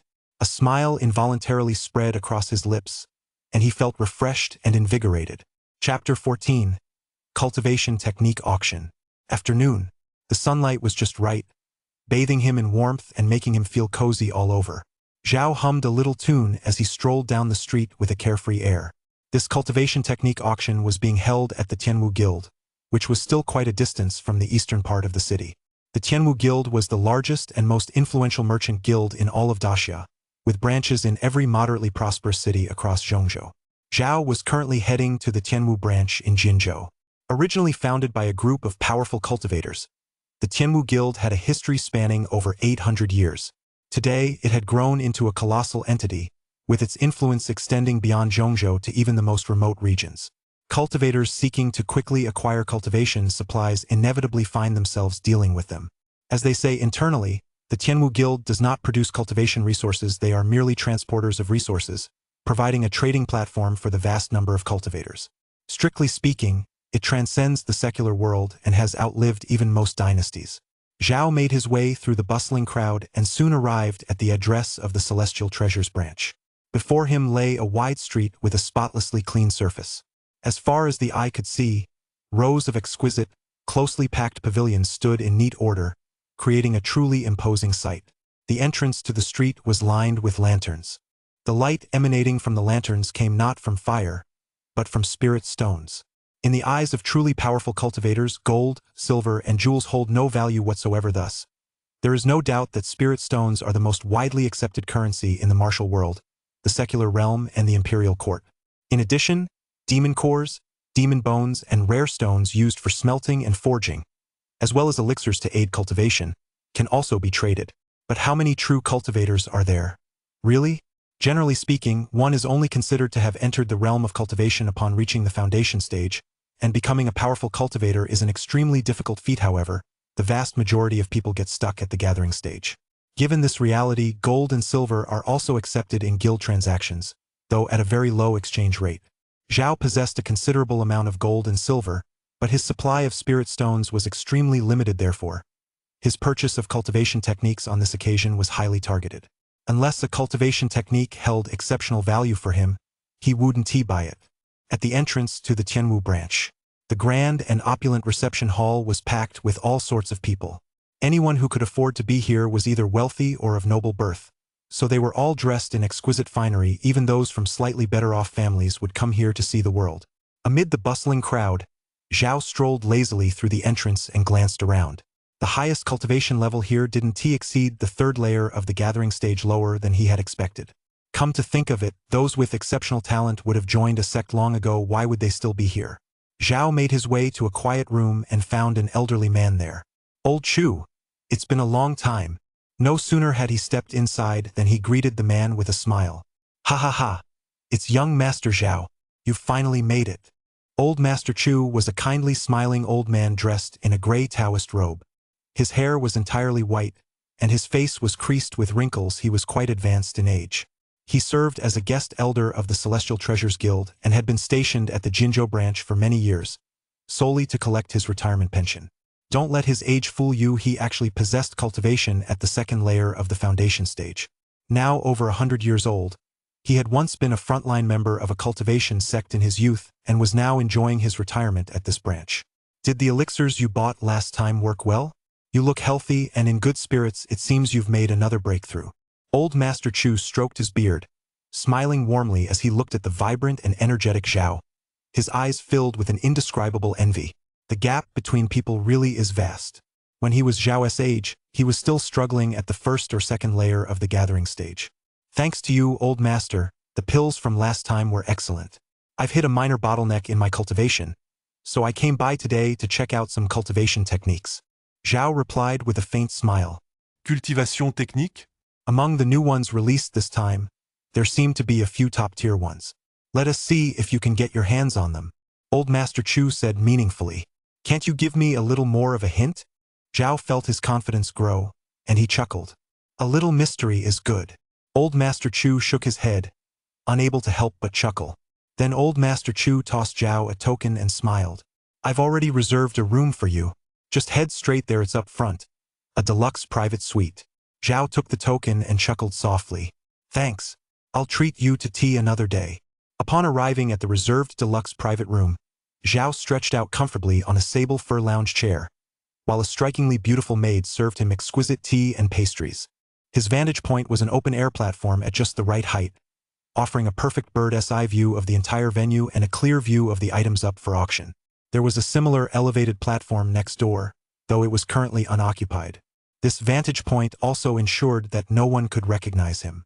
Having attended frequently and spent a considerable sum, it was no exaggeration to call him a member of the Celestial Treasures Guild, and that was how he had come to know Old Master Chu. Besides, cultivation was such hard work, wasn't he allowed to enjoy himself a little? People below queued up one after another to fill the empty seats, and soon the venue was packed to capacity. At the same time, a young man in a dark green robe entered the private room next to Zhao's, accompanied by an attendant. The young man was dressed quite flamboyantly, wearing 3 jade rings on one hand, a clear sign of a wealthy family and influential connections. Zhao merely gave him a casual glance. Just an ordinary person with no cultivation. The servant beside him, however, seemed to have some skills, clearly a bodyguard of some sort. Zhao immediately withdrew his gaze, took out a golden copper coin, and prepared to divine his fortune for the day. Misfortune and blessing go hand in hand, let us see what the future holds. Divination Result 1. Master the art of martial prowess through objects. Imbue form with spirit, auspicious stars shine brightly. The guidance you receive is blessing. Origin guidance. Blessings shine upon you, you will reap abundant rewards. Seeing the text that appeared, along with the guidance, Zhao murmured to himself. Mastering the art through objects. Imbuing form with spirit, that sounds rather mysterious. What exactly does abundant rewards refer to? Money? Martial arts techniques? It was vague and ambiguous, much like a riddle, and Zhao couldn't quite figure it out. Should he level up the trace the roots trait again later? Maybe the effects would be even better? In any case, after receiving the copper coin's guidance, Zhao's mood turned hopeful. At that moment, the young man in the dark green robe standing nearby kept glancing left and right, looking at everything with great curiosity. When he caught sight of Zhao's calm and composed demeanor, he couldn't help but call out across the room. Hey, my friend, you look like you know your stuff. Do you happen to know what rare items are up for auction today? Zhao gave him a casual glance. I don't know. The young man in the dark green robe acted as if they were old friends, still wearing a smile as he said, My name is Li Yanxing. I've long been struggling to find a method to break through the gathering stage, and I've come to this auction precisely to seek a solution. Do you happen to know of any methods for a rapid breakthrough? Or perhaps some cultivation insights? I don't know. Zhao didn't even glance at him, keeping his eyes fixed straight ahead on the auction items being brought out in the center of the hall. As the saying goes, let your fellow cultivator perish, but not yourself. Most cultivators are self-interested and generally don't concern themselves with others' affairs, not even to offer a suggestion. Besides, he wasn't even acquainted with this man. The auction officially begins. As the auctioneer shouted from the stage, the auction commenced immediately, and the young man in the dark green robe had no choice but to fall silent, a hint of regret in his eyes. Chapter 15. Buying Cultivation Technique X Farming Trait. In the center of the auction hall stood a raised platform, upon which a refined middle-aged man delivered his opening remarks. Welcome, everyone, to the Tianmu Branch S live auction. My name is Li Yuanxing. I am the president of the provincial branch and also the auctioneer for this event. On behalf of Tianmu, I would like to thank you all for honoring us with your presence at this month's second auction. Zhao propped his chin in his hand, watching the refined man stand tall on the stage, his voice resonating with a rich aura of mana. It went without saying that the man was a cultivator himself after all. How could a place like an auction house possibly be without powerful cultivators on hand? We're all old friends here, Chairman Li. There's no need to be so formal. That's right. Let us save the pleasantries for later. We're all eagerly awaiting the start of the auction. Before he could say much more, many cultivators and wealthy merchants from Jinzhou in the audience began urging him on. Very well, since that's the case, I Li 1T beat around the bush. Li Yuanxing was just as direct with a hearty laugh. He pulled back the red cloth, revealing the first item up for auction. The first item up for auction is a Changpa pill crafted by a 7th-rank alchemist. It can strengthen the physical bodies of gathering stage cultivators, promoting blood circulation and fortifying the tendons. Moreover, as everyone knows, 7th-rank alchemists are already a rare sight.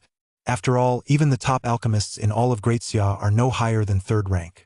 A 7th-rank alchemist is akin to a family's cash cow.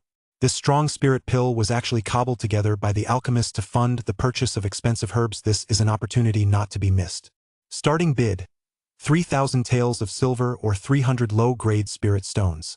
Each bid must be at least 1/10 of the current bid. 3,500 taels. No sooner had the auctioneer's voice fallen than a middle-aged man in a Taoist robe raised his hand to bid.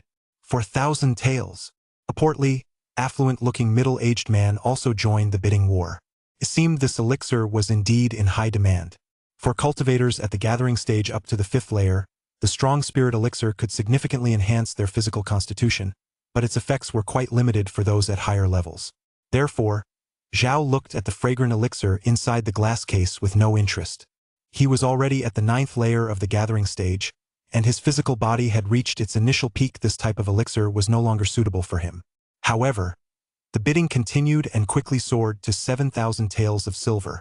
A single pill selling for 7,000 taels of silver that was enough to buy a top-notch villa in any large, prosperous city in the Great Xia Empire, complete with maidservants. Zhao wasn't idle either. He took out a golden coin and tossed it into the air. He wanted to make a habit of it, scrolling through the app whenever he had a moment.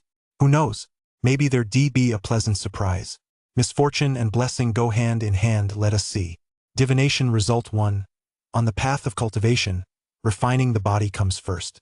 The strong spirit pill, crafted by a 7th-rank alchemist, yields the guidance blessing. Guidance. A pill hastily concocted in a moment of panic. Its craftsmanship is crude. Consuming it will certainly cause no harm, but it offers little benefit either. Zhao couldn't help but chuckle. It's rare for this guidance to be this long. Could it be because I'm appraising a treasure? This pill is indeed the work of an unscrupulous alchemist trying to fob people off. Before he could react, a bright yellow orb of light shot straight into his mind. Oh, it's here already? Zhao said in surprise. Pill refining maniac yellow grade, lower tier. Your speed in refining yellow grade pills has increased slightly, and your efficiency has doubled. This trait grants a special effect that allows you to refine 2 batches of pills simultaneously, but it increases the drain on your mental energy. Looking at his newly acquired trait, Zhao pursed his lips, clearly dissatisfied. After all, he didn't know how to refine pills. What use was this trait to him? He might as well break it down to upgrade other traits. I'll just toss it in the back of the chest to gather dust for now. Zhao decided to set it aside for the time being and continue watching the auction. However, the bidding for this Changpa pill had already concluded, and a winner had been determined. In the end, it was sold to a wealthy middle-aged merchant for 7,000 taels of silver. Next up is a treasure sword forged from the bones of a deer demon. Unfortunately, it's a failed piece. The smith, that is, the blacksmith, encountered some trouble during the smelting process, so this is a failed magical artifact that cannot be activated. Still, it's more effective than an ordinary sword. Li Yuanxing gave a detailed introduction as he faced the ghastly white long sword that had just been brought onto the stage. Starting bid: 5,000 taels of silver, or 500 low-grade spirit stones. A failed item? I'll pass. Zhao shook his head. However, this did not affect his next move. Misfortune and fortune go hand in hand, let us see what happens. Divination Result 1. A craftsman who wishes to do his work well must first sharpen his tools. Before you lies a failed magical artifact, and the guidance you have received is misfortune. Guidance. Even the most meticulous blacksmith makes mistakes. Hopefully, he won't drink while forging next time. Following the same procedure, a bright yellow trait appeared. Sword heart as solid as a rock, yellow grade. Medium. Your Dao heart is as sharp and hard as a sword, it won't be easily disturbed by external influences. Special effect. Increases the sharpness of weapons. Whoa! Zhao sucked in a sharp breath and couldn't help but smile wryly to himself. Since he already possessed the tranquil mind mystic grade trait, the utility of this heart of a sword, firm as a rock, was quite limited. It was truly a pain. No big deal. It'll just gather dust at the bottom of the chest. Let us keep farming. Zhao didn't let it get him down. He pulled himself together and resumed his rapid trait farming. Next, several items were put up for auction in quick succession, each sparking fierce bidding wars, including elixirs, weapons, seeds of spiritual herbs, Dao talismans, demon armor, and more.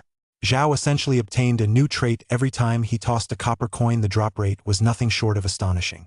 His visit to this auction was less about buying cultivation techniques and more about farming traits. That was truly the case more often than not. He didn't seem to need these non-essential items. As long as he obtained their traits, he could achieve quite effective results. Compared to that, why would he bother buying them? The auction's atmosphere grew increasingly heated, and Li Yuanxing was delighted to witness the scene unfolding before him. The better the business, the more they earned. Thank you all once again for your support. Now, please take a short break. I'll have the next items brought up to the stage, Li Yuanxing said with a smile. During the break, Zhao took stock of the new traits he acquired. He reviewed them in his mind. Plant Scholar yellow grade, lower tier. The plants and medicinal herbs you cultivate grow at twice their normal rate, limited to low-tier spiritual plants. Master S Supreme Art yellow grade, lower tier. The power of all martial arts techniques and maneuvers performed with your physical body is doubled. Talismanic Proficiency yellow grade, lower tier. You can inscribe basic talismans twice as fast as before. As a special effect, you can inscribe 2 talismans simultaneously. Invincible Vajra yellow grade, middle tier. Under the protection of mana, your physical body becomes extremely hard. Ordinary swords and blades cannot inflict even a single point of damage on you. Of these 4 traits, aside from the first one, each of the remaining traits plays a significant role for Zhao. Talisman Mastery increases his efficiency in drawing talismans, perfectly complementing the 3000 Thunder Talisman technique. As for Master S Ultimate Intent, needless to say, it's incredibly useful. What does double the power of martial arts techniques even mean? If I punch you, it deals double the damage, and this is just yellow grade. If upgraded, this trait will likely become even more terrifying. Time flew by, and Li Yuanxing stood once more at the center of the high platform, announcing in a loud voice. Next up for auction is a cultivation technique our Tianwu Guild acquired by chance. It is said to be extremely obscure, like a heavenly text. To date, no one has been able to decipher it, and no one has been able to master it. All we know is that it is a powerful mind technique originating from a fallen major cultivation sect. No one can understand it? The words from the stage immediately caught Zhao's attention. His interest was instantly piqued, and the look of fascination in his eyes deepened. Since no one has been able to master it, it has been gathering dust for a long time and has essentially become a mere ornament. That is why it has been brought to this auction. Ladies and gentlemen, bid according to your means. It would make a fine collectible as well. Li Yuanxing smiled at the crowd. Chapter 16. The Soul-Subduing Art, a bidding war that defies heaven. On the stage, an attendant walked slowly forward carrying a tray, upon which a lustrous jade slip stood quietly. Zhao knew that the cultivation technique he had been waiting for had arrived. Judging by the high-end packaging, this was clearly a cultivation technique of considerable rank. This cultivation technique is called the Mind-Awe technique. Once cultivated, it can strengthen one's spiritual power. It is a rare technique that primarily focuses on enhancing spiritual power, though its content is somewhat esoteric. Li Yuanxing pointed at the jade slip as he introduced it to the guests below the stage. A mental cultivation technique? That is indeed rare. Mind-subduing art, the name sounds familiar. I think I remember now. 100 years ago, the renowned academy, the Mind-Only Dao sect, gained great fame thanks to this technique. I've heard that many of their disciples used it to subdue a vast number of demons and monsters. The mind-centered Tao sect, is long since fallen into decline. The reason the immortal way endures is its ability to constantly renew and innovate. Their cultivation method is long outdated, no wonder they fell into decline. Many of the cultivators and heroes present began discussing the matter with great enthusiasm, recounting the history of the soul-subduing mind technique. Many believed that such an obscure cultivation method was merely a minor path, unworthy of the main stage. Zhao naturally heard all this. He figured there probably wouldn't be many people vying for this cultivation method, which would make things much easier for him. Meanwhile, without a word, he had already begun tossing the copper coins. Misfortune and fortune go hand in hand, let us see what the future holds. Divination Symbol 1. Unity of Tao and mind, cultivation of both spirit and martial arts. Faced with an unknown cultivation method, if you bid on it, the guidance you receive is fortune. Trace guidance. This is a mind control cultivation technique. Divination Result 2. The speaker speaks without intent, but the listener has ulterior motives. You intend to pass on this obsolete cultivation technique, the guidance you receive is misfortune. Trace guidance. The listener's origins are dubious, and their motives are impure. It's one of the few techniques available, it seems I'll have to fight for it after all. Zhao's sharp gaze swept across the entire auction hall, spotting for mysterious men wearing masks.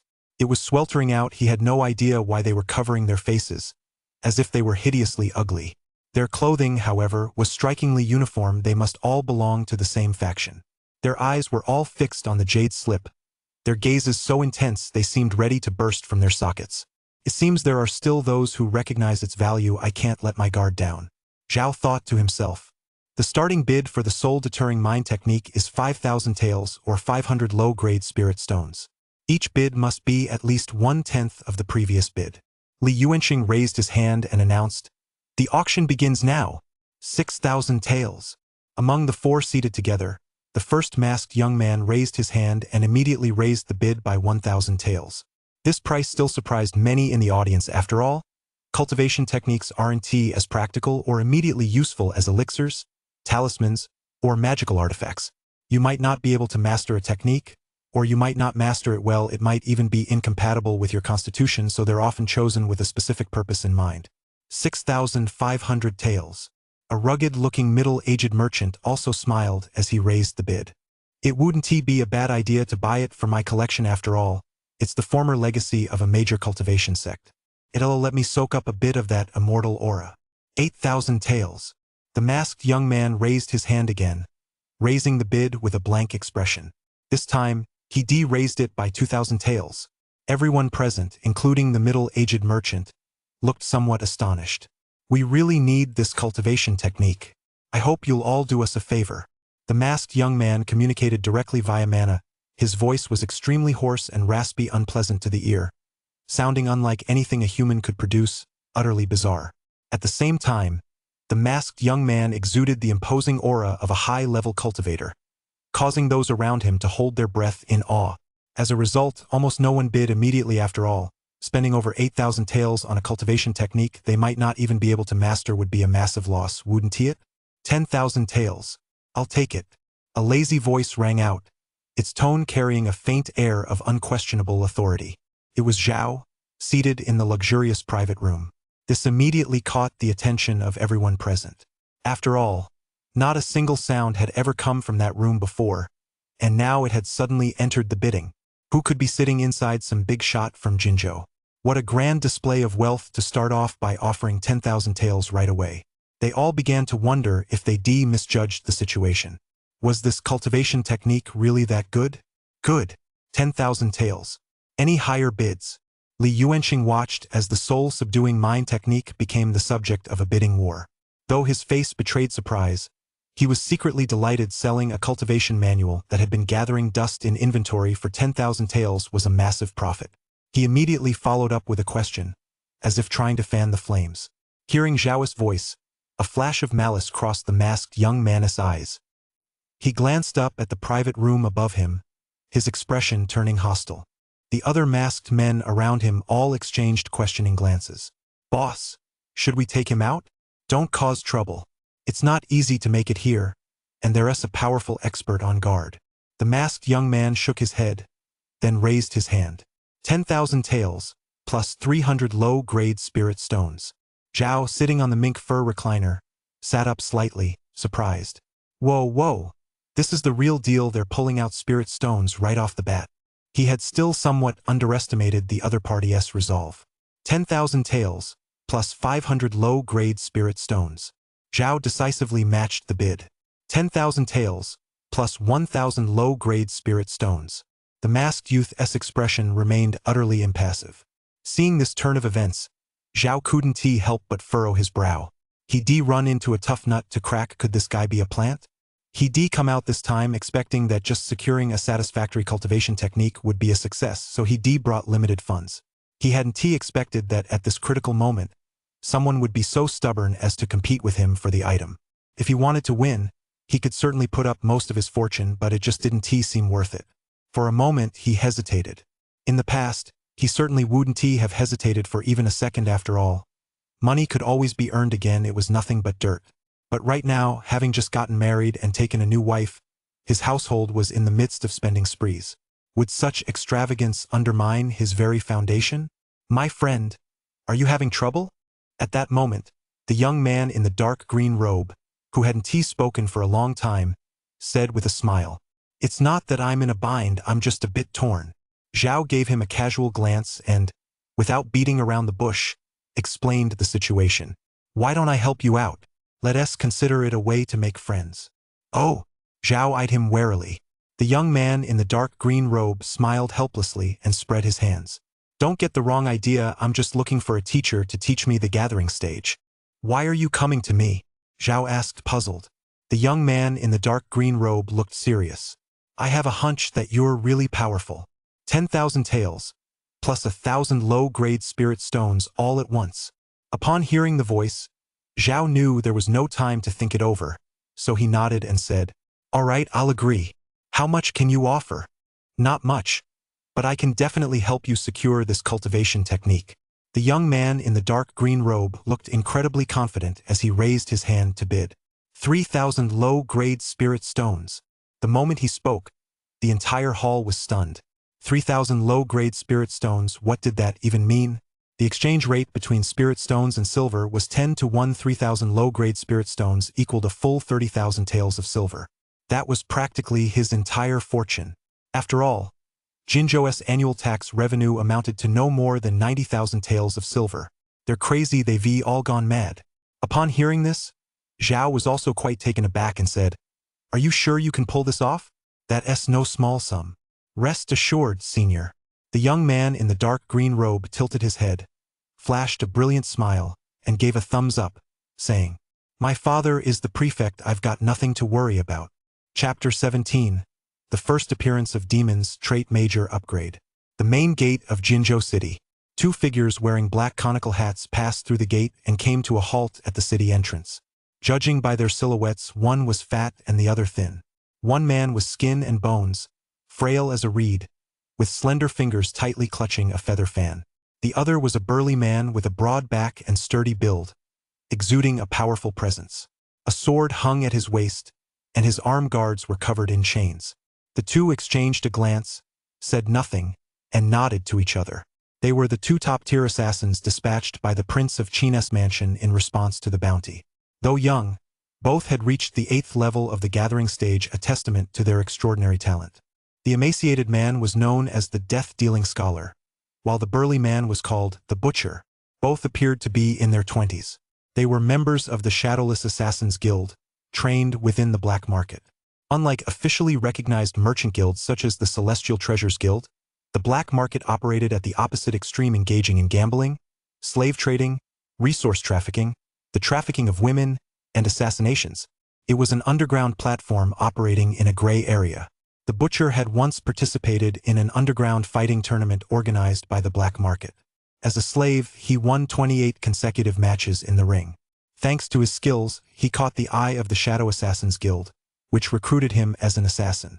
The deadly scholar, on the other hand, was a student expelled from the academy.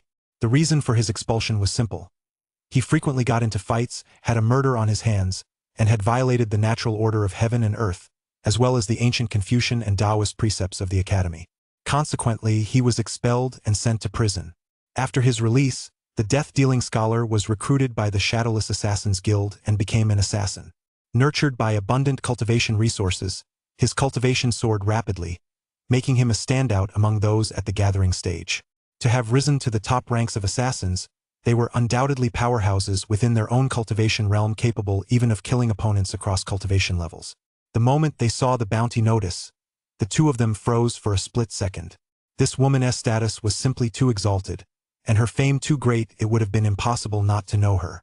3 years ago, during the Battle of Qijiang, where the great Yan dynasty and the rebel army fought with all their might, it was she who decided the outcome in a single battle, completely crushing the last vestiges of the great Yan dynasty. But they still decisively accepted this mission. As for the consequences of the assassination, they didn't care as long as they received the reward. They have enough funds to cover half a lifetime of cultivation. However, if this person were to die, it would likely send shockwaves throughout the entire Great Xia. I heard she recently married a pawnbroker? Let us go. Let us kidnap her. Inside the auction hall at that moment, the bidding was still underway and had reached a fever pitch. The masked young man's expression was utterly grim. The dark, seething rage in his eyes was almost palpable. There was a long silence from the private booth. He had thought this was practically a sure thing, but who would have expected someone from the other booth to raise their hand? This was a complete test of his patience. Are there any further bids? If not, we'll proceed to the final bid. Li Yuanxing called out from the podium. 3,000 low-grade spirit stones once.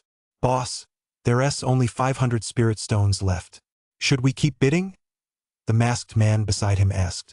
Forget it. It's not worth it. The masked young man knew full well that he couldn't possibly put up all his remaining funds. He'd simply taken a huge loss this time. Once we get out, he stopped mid-sentence and made a snapping gesture with his fingers. Got it. The henchmen around him all exchanged knowing smiles, their eyes flashing with intense murderous intent. Meanwhile, Zhao, perched on the high gallery, had received assistance from the youth in the dark green robe. He now fixed his gaze intently on the 4 men below, a pensive expression on his face. He couldn't shake the feeling that something was off about them. 3,000 low-grade spirit stones. Second bid. 3,000 low-grade spirit stones. Third bid. 3,000 low-grade spirit stones sold.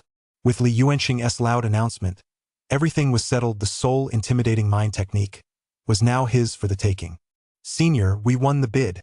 The young man in the dark green robe in the adjacent room said with a grin. It had taken him a great deal of effort to find a senior willing to take him under his wing. That was truly no small feat. To him, those 3,000 low-grade spirit stones were nothing, but they were absolutely worth every penny. Your name is Li Yanqing, right? Zhao spoke up. That's right. Li Yanqing smiled slightly. He was overjoyed that the senior had actually remembered his name. Come with me after the auction ends.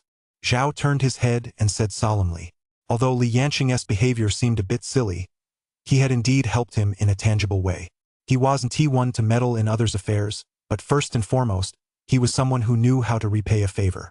Okay, I got it. Li Yanqing nodded obediently, like a chick pecking at grain, without asking for a reason. The auction was drawing to a close, and Zhao no longer needed to concern himself with anything else. With just this cultivation technique and the large number of traits, he had already made more than enough profit. The only thing he needed to worry about now was what would happen after he left the auction. So Zhao tossed the copper coin once more. Let me see what my situation will be in half a sure. Misfortune and fortune go hand in hand. Let us see. Divination symbol 1. Use stillness to control movement. Remain unchanging amidst 1,000 changes. If you stay inside the auction hall and remain motionless, the guidance you receive is misfortune. Source guidance. When danger lurks outside, remaining motionless brings misfortune. Omen 2. Mobilize and strike. Defeating them one by one, take the initiative to break the deadlock. The guidance you receive is misfortune. Source guidance. Exercise the utmost caution. The enemies are numerous, and there are those who act in secret. Omen 3. Respond with steadiness and sound strategy. You have made thorough preparations and await the crisis. The guidance you receive is good fortune. Guidance from the source. There is still a way out. Find salvation in stability. After reviewing the final outcome before him, Zhao let out a sigh of relief. he still had a good chance of winning. However, it now appeared that he faced more than one enemy. There were unknown entities in the outside world seeking to harm him. And this unknown entity, that was certainly worth pondering. Zhao mused to himself. He had long considered this. The four people before him all had their faces covered and behaved strangely. They didn't look human. Could they be demons or monsters who had infiltrated the human world? After all, this was a world of cultivators, so the presence of demons and monsters was only natural. As far as Zhao knew, when demons and monsters disguised themselves as humans, they would inevitably retain certain demonic traits that could never be completely erased. Perhaps that was why they were covering their faces. Though demons hiding among mortals dare not confront the human race head-on, they certainly must not be underestimated. Whoosh! As he reviewed the results, a dusky blue trait orb shot into his mind. Disguise the tiger as a pig mystic grade, upper tier. The possessor of this trait can conceal their cultivation level. Those below the nascent soul realm cannot discern their true strength. Upon seeing these words, Zhao couldn't help but chuckle. This trait is quite interesting, concealing 1's cultivation level. It's a must-have for old 6. Just imagine. One day, a core stage demon lord goes to ambush a merchant caravan protected by a row of gathering stage bodyguards. Thinking victory is assured, only to have a powerhouse disguised as a Huatian cultivator burst out from the middle of the group. It would be like a moth flying straight into the flame. With the time he had left, Zhao began to assess the traits he acquired. Sword Heart as solid as a rock and Alchemy Maniac were definitely useless to him, or at least, he had better alternatives. The same went for Botanist. He didn't grow anything anyway. If he could cultivate immortal herbs and elixirs to make some silver, he might have considered it, but for now, he could only grow low-tier spiritual herbs, and the cost of upgrading was too high, so he pass. Better to break it down and use the resources to upgrade a better trait. However, choosing which one to upgrade required careful consideration. It was best to upgrade a trait that could boost his strength in the short term. After much deliberation, Zhao still felt that Master's ultimate art was the most suitable. Enhancing the power of his cultivation technique, is there anything more game-changing than that? Next up was Invincible Vajra. While it dealt with defense, it only protected against ordinary swords and blades. That was definitely not enough, so it needed to be strengthened as well. Decompose Sword Heart as solid as a rock and Alchemy Maniac, and fuse them all into Master's ultimate insight. No sooner had Zhao finished speaking than the orb of light in his mind began to activate. 2 small yellow orbs of light transformed into countless specks of light, all merging into the orb containing Master's ultimate intent. The bright yellow glow gradually dimmed, giving way to a dazzling, deep blue light that burst forth, forming a larger orb of light. Peak Ultimate Intent Mystic Grade, upper tier. The power of all techniques and methods you perform with your physical body is quadrupled.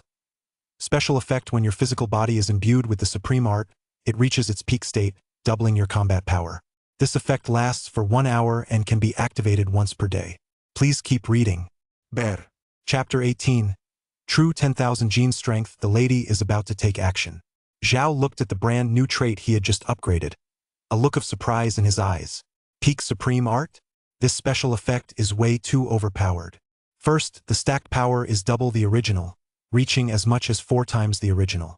Furthermore, this special effect means that simply by activating Extreme Intent and entering the peak state, one gains a 2-fold boost to cultivation level equivalent to a skill that burns essence and blood, except without consuming vital energy. One enhances the power of cultivation techniques, the other boosts cultivation level. Thus, Zhao formed a hypothesis. If one possesses the peak Extreme Intent trait, and then activated Extreme Intent, would the burst power of the cultivation technique stack even further?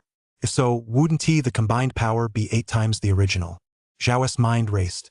A strong adult male's full power punch is roughly 150 kilograms. A gathering stage cultivator is 10 times that, capable of unleashing 1,500 kilograms of force.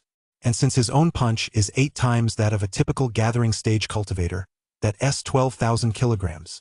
After activating Supreme Intent, could he unleash 10,000 gene of force at will? Killing a burly demon beast with a single punch would be a breeze. Although the above calculations were merely Zhao's off-the-cuff speculation and contained many uncertainties, they did nothing to diminish the significance of that 8-fold increase in power. Fuse the trait Peak Ultimate Intent. Without a moment's hesitation, Zhao immediately absorbed this trait. As the trait's light orb burst into its fullest radiance, Zhao carefully sensed the changes throughout his body. He discovered that every cell seemed to have been awakened, becoming incredibly vibrant and active. The width of his meridians increased, and the flow of mana accelerated. The quality of the mana within his body was significantly higher than before.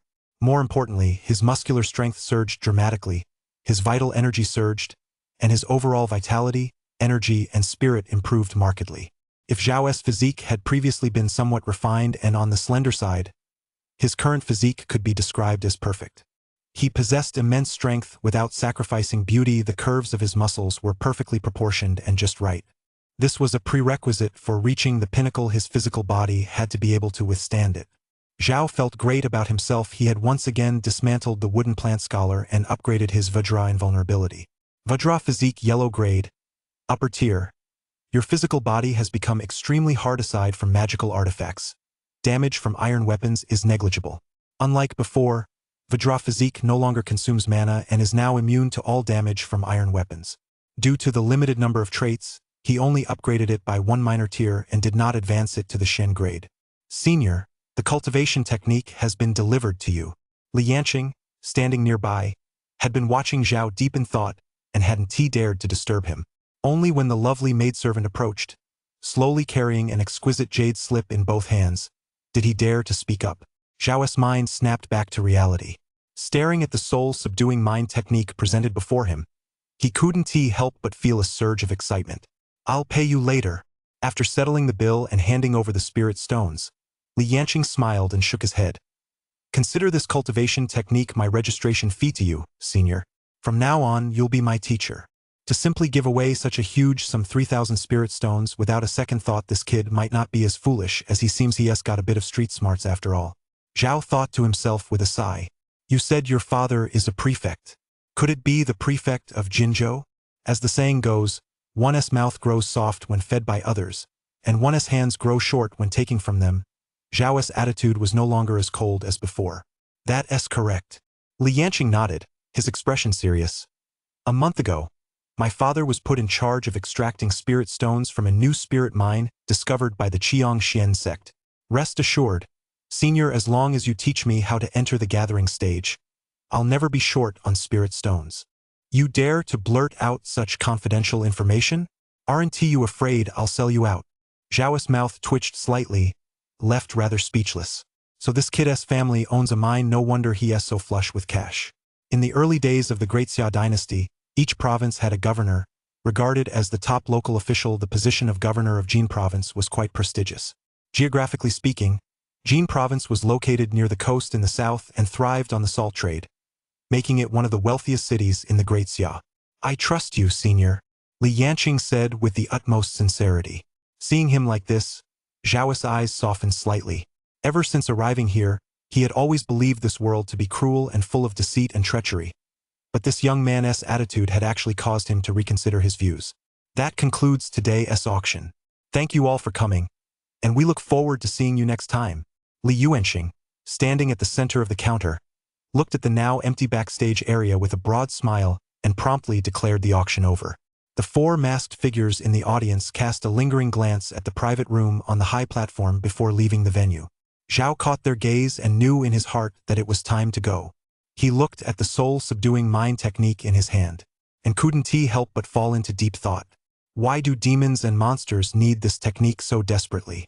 At that moment, in the bustling eastern marketplace, a stunning young woman sat inside the Hui pawn shop. Men passing by found it hard not to steal a glance, if for no other reason than to feast their eyes. The pawnshop owner's new bride was even more beautiful than the tofu beauty from West Alley. It was unbelievable who knew where he'd found such a beauty. Qing Han looked utterly content as she basked in the sun. The tall table was piled high with sunflower seeds, cakes, dates, pastries, dried fruits, and fresh fruit. Facing the glaring sunlight, she stretched out her slender hands and squinted her eyes, looking just like a lazy little kitten. This was the kind of life a normal person should lead, leisurely and carefree. Qing Han thought to herself. What should she buy for dinner tonight? With 2 hours to go, her husband should be returning soon. It's been a long time since she's made dumplings. Maybe she'd have dumplings for dinner. Should she make them with chives and lamb? Or perhaps pork and cabbage?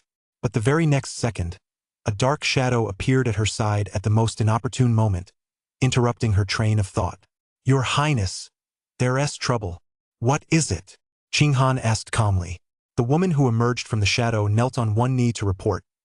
Someone discovered that the princess's name and portrait have appeared on the bounty board at the black market. She was taken away this afternoon. I followed the trail of the two assassins all the way, but I was ultimately a step too late. The assassins have likely already entered Jinzhou by now, so I've come to inform your highness. They're merely assassins. I've fought powerful enemies at the foundation stage before. What is there to fear? Qinghan shook her head, showing no fear. Your highness may not be afraid, but what about young Master Zhao? Yes, my husband, he. It suddenly dawned on Qinghan that, given her cultivation level, she naturally had no reason to worry about the assassins. But Zhao was different. He was just an ordinary person. What if the assassins didn't target her first, but instead went after her weak spot? The beautiful maidservant watched as Qinghan abruptly stood up, her aura shifting instantly, and a cold, murderous intent filled the air. Your Highness! The beautiful maid hesitated, as if about to speak, but was cut off. Keep an eye on the shop. I'll be right back. Qinghan clenched her fist and gave the instruction coldly. The next second, she turned into a blur and vanished from where she stood. A figure darted swiftly across the rooftops. Many people couldn't make out what it was. Passers-by on the street turned to look in astonishment. In broad daylight. Where had this strange gust of wind come from? Chapter 19. Do you know the power of this punch? The auction concluded, and Zhao and Li Yanqing walked out of the venue side by side. Zhao scanned his surroundings, waiting for a crisis to arise. With the boost from the tranquil mind trait, his mind was highly attuned to everything around him. He could detect even the slightest stir. Unfortunately, there wasn't a single sign of trouble. Zhao tossed the copper coin again, but the result was the same as before. If he remained steady and composed, he would get through this easily. Senior, are you waiting for someone? Seeing Zhao looking around, Li Yanqing couldn't help but ask curiously. Not at all. I'm just worried that one of the previous bidders might ambush you. Zhao shook his head. Li Yanqing, however, looked quite optimistic. Pointing to the servants beside him, he said, Don't worry. My father arranged for a few bodyguards for me. Though they can't compare to you, Senior, aren't they at the third or fourth tier of the gathering stage? Isn't that enough to protect myself? The next moment, Zhao's large hand landed on Li Yanqing's shoulder, startling him. Zhao's expression turned serious as he said, Remember, never underestimate anyone. That's the first lesson I'll teach you. This disciple will heed your teachings. Li Yanqing nodded earnestly. Let us go. The prefect's mansion is on my way. Seeing that everything was fine for the moment, Zhao walked ahead, speaking leisurely. Li Yanqing, accompanied by his attendants, quickly followed. Why do you want to reach the gathering stage? As they walked, Zhao suddenly asked. Li Yanqing sighed. My father said that if I don't reach the gathering stage, he won't let me inherit his family business. But I've gone through one teacher after another, and I've still failed. Then your father must treat you very well. Li Yanqing immediately shook his head. No, he is too harsh, and he is busy all day long. I hardly ever see him. Everyone envies me, but I don't like it this way. Zhao smiled faintly and offered some advice. You're taking your blessings for granted. Suddenly, in an instant, a bone-chilling sense of danger shot up Zhao's spine, icy cold, as if he'd fallen into an ice cave. Tranquil mind faintly activated. Channeling a cool energy throughout his body as if by reflex, he darted backward. Several sharp, icy flashes sliced through the sky, descending from above. Throwing knives, as thin as cicada wings, whizzed past his eyes at breakneck speed. To Zhao's eyes, time seemed to slow down. The flickering cold light before him radiated a terrifying chill. In an instant, time returned to normal. Zhao's center of gravity shifted backward. His right hand instinctively pulled Li Yanqing beside him, and they quickly regained their footing. They were now 4 or 5 meters away from their original position. Thud! The 3 attendants who had been surrounding Li Yanqing were instantly pierced by the throwing knives falling from the sky. Their bodies crashed heavily to the ground, blood splattering everywhere. An assassin! Protect the young master! One of the attendants shouted at the top of his lungs. The remaining attendants formed a protective circle around Li Yanqing, their expressions tense as if facing a formidable enemy. Only Zhao remained composed, his gaze sweeping the area as he channeled his spiritual energy to search for traces of the assassin. No wonder he hadn't been able to locate the enemy earlier. It turned out the assailant was positioned high above. Zhao's sharp gaze swept across the deserted alley before him, fixing on two figures perched on a nearby roof ridge. His opponent was also at the gathering stage. "Scholar, your sleeping flying dagger failed. What's going on?" From atop the eaves, the burly butcher asked in a booming voice. "This guy seems to have some skills. He's not as easy to deal with as he looks. We can't let our guard down." A look of gravity flashed across the gaunt face of the death-dealing scholar. Anyone capable of dodging his flying dagger must definitely be a cultivator as well. "Damn it. The two of us have never failed when we team up. Since the sneak attack didn't work, let us go all out." The butcher spat, leaped into the air 20 meters above the ground, and landed with a thud. The sound of shattering blue glazed tiles rang out, sending a cloud of dust into the air. The deadly scholar pushed off with the tips of his toes and leaped down, landing gracefully. Facing the two of them, Zhao felt no fear. On the contrary, he was itching to test the power of his trait. Both wore black conical hats. Their faces hidden, he could only tell from their silhouettes that one was fat and the other thin. Li Yanqing watched from a distance, held back by his attendants, his eyes filled with concern. These two looked incredibly formidable. He hoped the senior master could defeat them. Zhao had expected that once his opponents revealed themselves and he leaped down, they might say something, perhaps some threatening words or the like. But in the next instant, the fan of death suddenly whipped the fan he'd been gently swaying. Once again, 6 throwing knives shot out from the fan. The butcher, like a leopard, charged toward him. Though massive and burly, he moved with incredible speed, rapidly closing in on Zhao. He had clearly chosen to strike without a word. The two had a clear strategy. One would attack from a distance to draw attention, while the other closed in to subdue Zhao quickly. The butcher's speed was astonishing. In the blink of an eye, he had darted to Zhao's side. Ever since they realized Zhao's strength was out of the ordinary, the two had resolved to fight to the death. So every move was executed with full force. Each strike could mean life or death. Facing the double attack, Zhao remained unhurried, completely ignoring the flying daggers and focusing solely on the butcher before him. But soon, a scene unfolded that left the butcher speechless. He launched a punch, its momentum carrying a surge of energy as mana coursed through his meridians, his veins bulging, a blow powerful enough to reduce even an ox to mincemeat. Yet it was intercepted by an invisible giant hand, as if the punch had struck cotton, soft and powerless. Zhao caught the butcher's strike with his right palm, showing no sign of discouragement.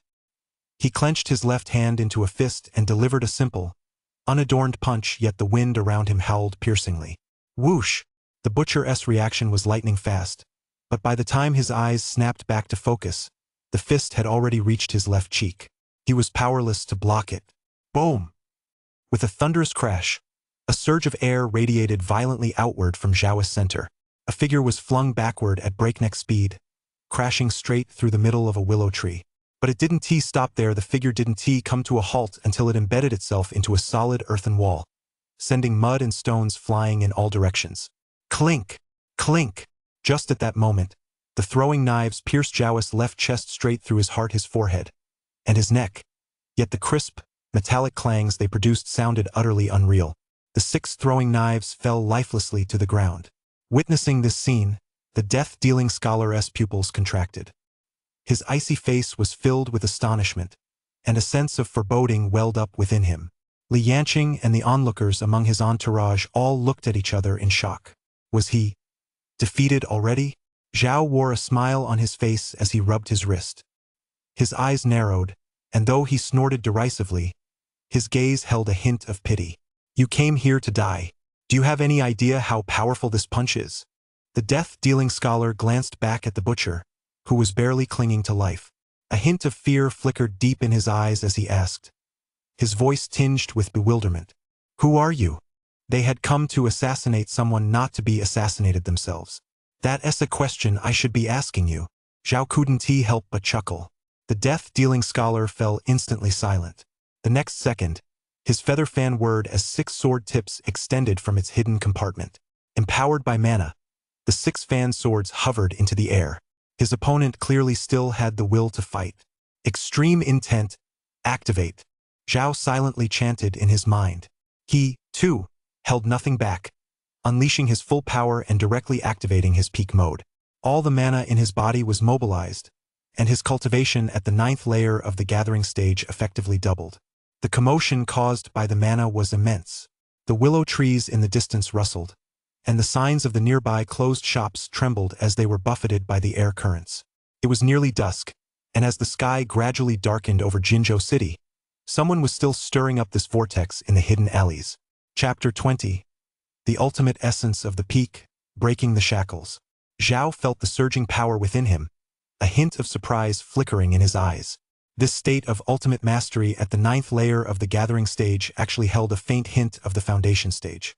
His physical body had absorbed a vast amount of spiritual energy from the heavens and earth, converting it all into mana within his body, while the mana within his mana core continued to compress, showing the slightest sign of condensing into true mana.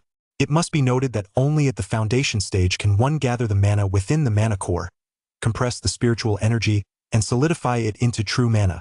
And now, he had actually managed to touch upon the very threshold of the foundation stage. Whoosh! The death-dealing scholar wasted no time in striking in the blink of an eye. His sharp six-blade sword lunged toward Zhao. To Li Yanqing and the others, they could only vaguely make out a blurred afterimage. Yet Zhao remained composed. He extended 2 fingers and calmly caught the oncoming blade. Immediately afterward, he applied force with his index finger and gave it a slight flick. Clink! A crisp sound rang out from the blade. As he controlled the sword, the death-dealing scholar felt a fierce surge of energy rushing toward him. He hurriedly focused his mind and spirit, channeling mana to fend off the attack. Clang! The 6-blade sword, suspended in midair, plummeted powerlessly under the impact, crashing to the ground with a clang. Its blade was shattered into countless fragments, reduced to scrap metal. Empowered by the extreme intent, Zhao's single finger strike possessed a force of over 10,000 jin. Combined with his full strength, how could the death-dealing scholar possibly withstand it?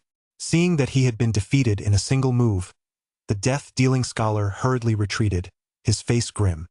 His dark, brooding gaze swept over Li Yanqing and the others, judging by his posture. His fear could not have been more obvious. Without a doubt, the thought of retreat had taken root in his mind. An assassination attempt isn't a suicide mission. As long as he is alive, he is still a hero. Thinking of running? Zhao was sharp-witted and instantly sensed his opponent's fear. The mystic ring flickered, and a double-edged, deep blue long sword with a mysterious, profound blade hovered before Zhao. This was indeed that unnamed treasure sword. The power of his fist-based martial arts was indeed impressive. Why not try his sword techniques? No sooner said than done. Zhao clenched his large hand around the cold blade, and immediately felt a connection as if their minds were one. It was the sword mastery trait quietly at work, allowing him to instinctively adapt and achieve an excellent feel for the weapon. If his fists are this formidable, just how powerful would he be with a sword? A wave of fear flashed through the death-dealing scholar's mind.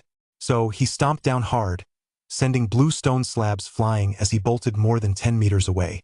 Such a decisive retreat undoubtedly left his back exposed to Zhao. For an assassin, you have no fighting spirit at all?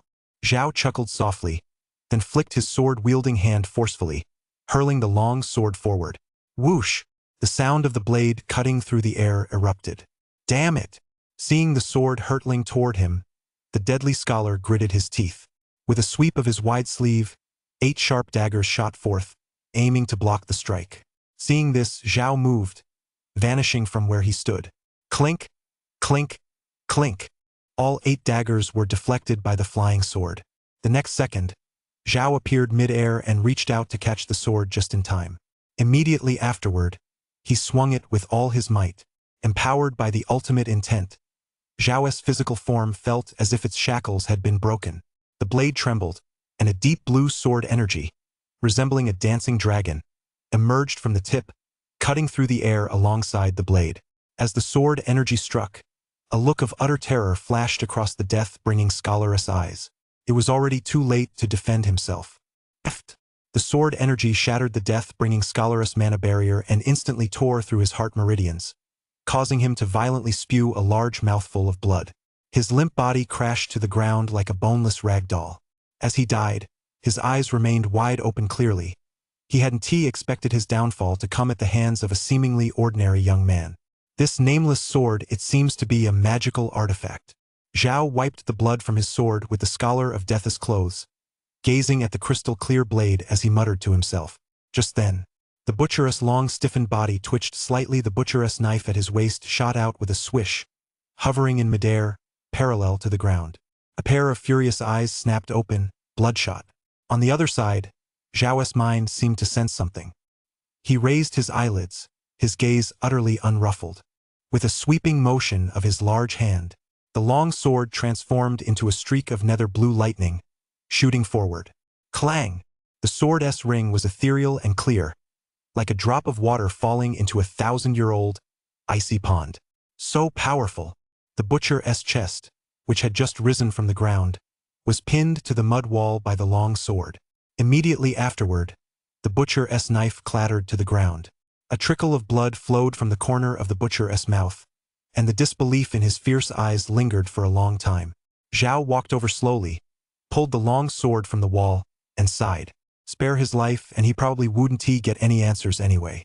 Having learned his lesson last time, he had no intention of holding back this time.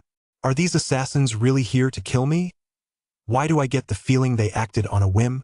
Could it be they're here to assassinate the lady again? Zhao mused to himself.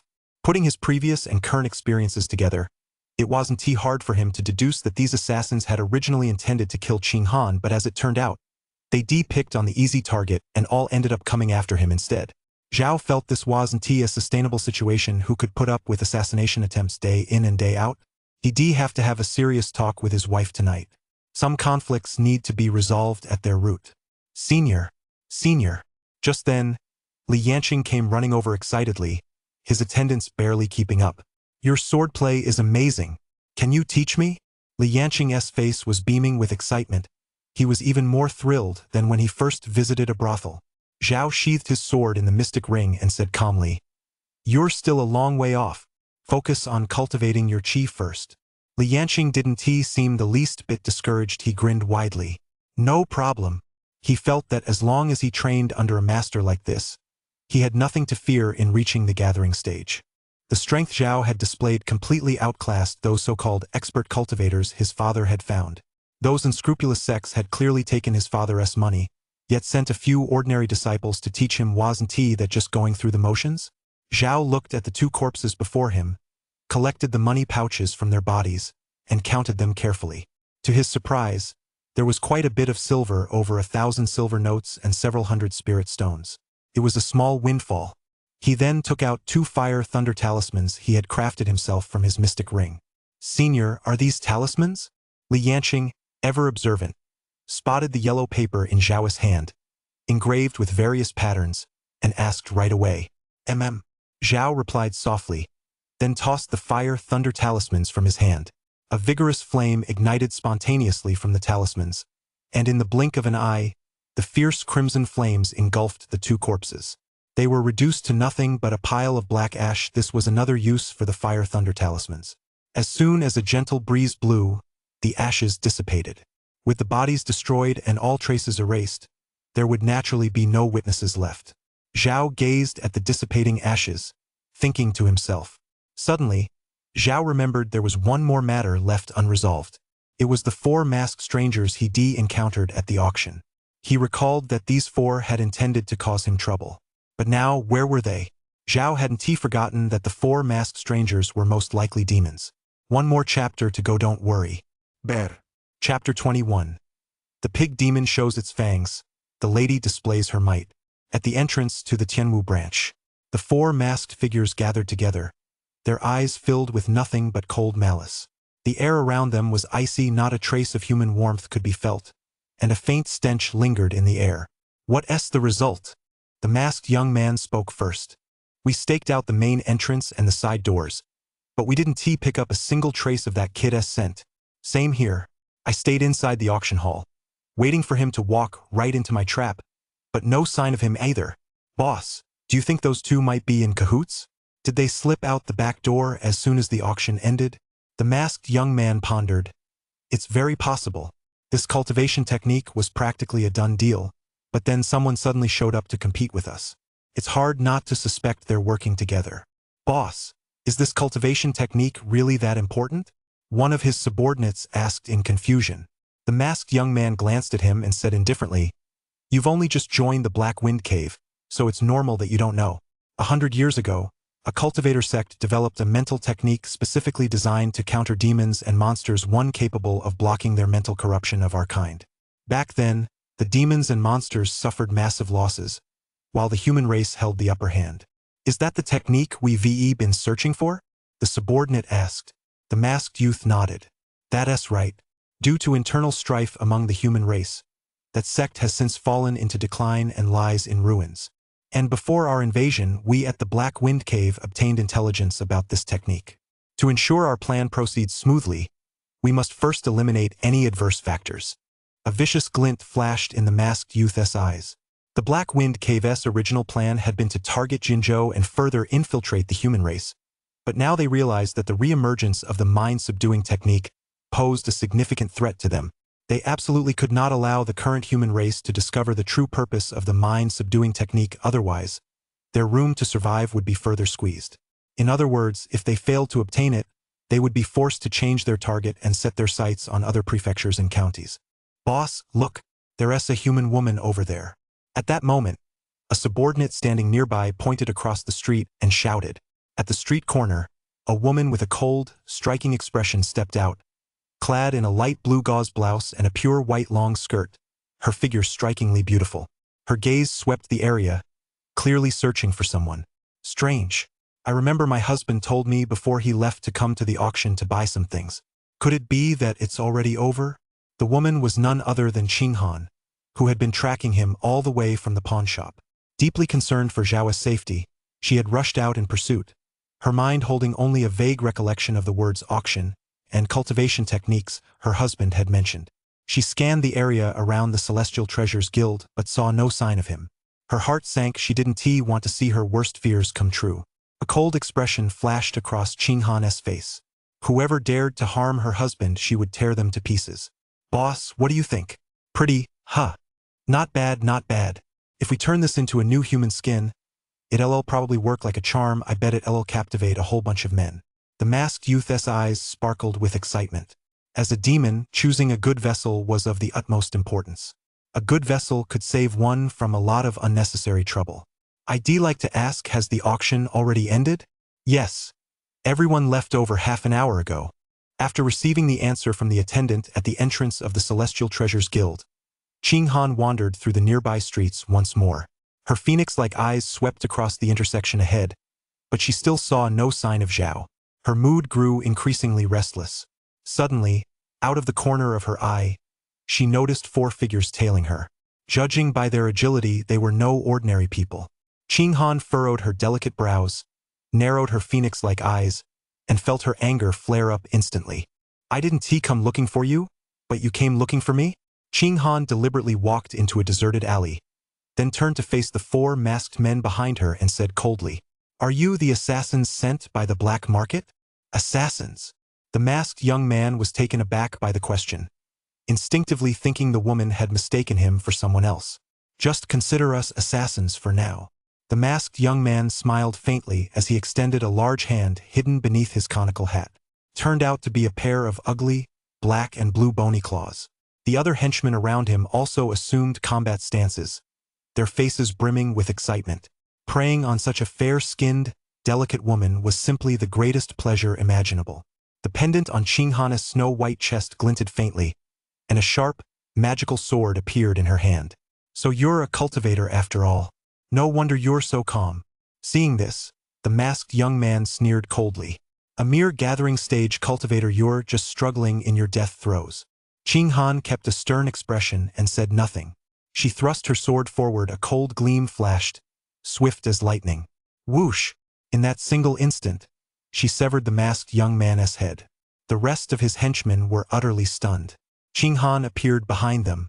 Seeing not a single drop of blood on the blade of her sword, she furrowed her brow once more. "D." The masked youth's severed head let out a shrill scream. Wisp after wisp of black mist burst from the empty shell, coalescing into the face of a malevolent pig demon, which lunged straight at Qinghan. Qinghan swung his sword to strike, but it only produced a ding sound. He then leaped into the air, somersaulting several meters to create distance. Upon closer inspection, He saw that the blade of his sword had already been chipped. Qing Han showed no surprise instead. He gave a cold smile. I was wondering where that stench was coming from. Turns out it's 4 pig demons. In an instant, the 4 figures before him all transformed. Beneath the masks covering their mouths and noses lay rows of densely packed, protruding fangs and blood red, gaping maws, a truly terrifying sight with a pig-esque snout standing out prominently. Stripped of their human disguise, they were clearly 4 hideously ugly demons. Kill her. Our identities have been exposed. The lead pig demon, with his fat head, boomed in a deep voice. Ooh! Amid a low, guttural roar, 3 gusts of demonic wind swept toward her. Qing Han remained calm. She ran her hand over the jade pendant hanging from her neck and said indifferently, "Very well. I'll just treat this as a warm-up." The pendant glinted, and a long halberd entirely jade green with a tip as sharp as frost appeared in her hand. Clang! She gripped the halberd tightly and thrust it into the ground, producing a loud clang. Boom! Immediately, a surging wave of murderous intent radiated out from Qing Han's body. This aura was incredibly fierce, directly repelling the demon wind that had been whipped up. The plump-headed pig demon thudded to the ground and cried out in shock. Is that a magical treasure? As far as he knew, magical treasures were rare among the human race. They weren't something an ordinary gathering stage cultivator could possess. If one did, it could only mean that the cultivator's strength was undoubtedly formidable. There was no doubt about it. They'd run into a brick wall this time. Before the 4 demons could even react, Qing Han, holding her halberd in one hand, had already vanished from where she stood. Boom! The long halberd swept through the air, imbued with explosive mana and the might of a magical artifact. Its immense power caused the surrounding blue stone slabs to shatter. The fat-headed pig demon was instantly obliterated by the magical artifact. Qing Han cast a cold glance at the other 3 demons, whose bodies trembled with fear. Lady, please spare us. Before they could finish their plea for mercy, Qing Han split their skulls with both hands, killing them both in a gruesome manner.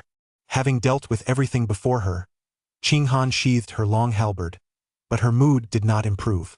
These were nothing more than a bunch of low-tier minor demons. Eliminating them was no big deal. Her goal was to find Zhao, but she still had no leads. My lady! With a sense of restlessness, Qing Han was walking home when a familiar voice suddenly reached her ears. She turned her head and caught sight of Zhao, who was carrying a bag of vegetables and looked utterly astonished. My husband! Chapter 22. The Model Couple. My lady, why are you out here? Zhao was secretly puzzled to see Qing Han walking alone down the street, looking so downcast. Seeing that Zhao was unharmed, Qing Han felt a huge weight lifted off her shoulders. The knot in her heart finally loosened. But faced with her husband's puzzled expression, she still froze for a moment. Her mind was a jumble because she hadn't yet figured out how to answer. She certainly couldn't just smile and say, I was afraid you'd fall victim to an assassin, so I came out and, while I was at it, slaughtered 4 demons. That would sound way too creepy. Plus, it would draw her husband's extra attention and lead to a barrage of questions. Where did the assassin come from? Why was there an assassin? Didn't you cut off contact with your family? After all, she had promised before their wedding that their normal married life would not be threatened and that no one would disturb them. If she let that slip now, wouldn't she just be contradicting herself? Seeing that it was getting late and the sunset was casting a golden glow over the roadside, Qing Han quickly came up with a plan and smiled. I saw it was getting late, so I decided to go out and buy some vegetables. I didn't expect to run into you, my husband. Zhao lifted the basket of vegetables in his hands, gave it a shake, and smiled gently. No need. I've already bought them. The auction house closed early today, so I got back pretty quickly. I took the opportunity to pop over to the bustling market and pick up some produce. He had escorted Li Yanqing home and briefed him on the matter of taking on an apprentice before heading to the market. Otherwise, he really wouldn't have been able to explain himself. Qing Han glanced at the meat and produce crammed into both of Zhao's hands and smiled faintly. You bought this much? Yeah, I bought quite a bit of beef and lamb. I went ahead and bought enough for the next few days too. After all, we have a cellar at home, so it won't go bad. Zhao grinned. Did everything go smoothly for you today, my husband? Did you run into any troubles? Seeing that her husband was fine, Qing Han was naturally relieved. But in her words, she still asked the question without giving anything away.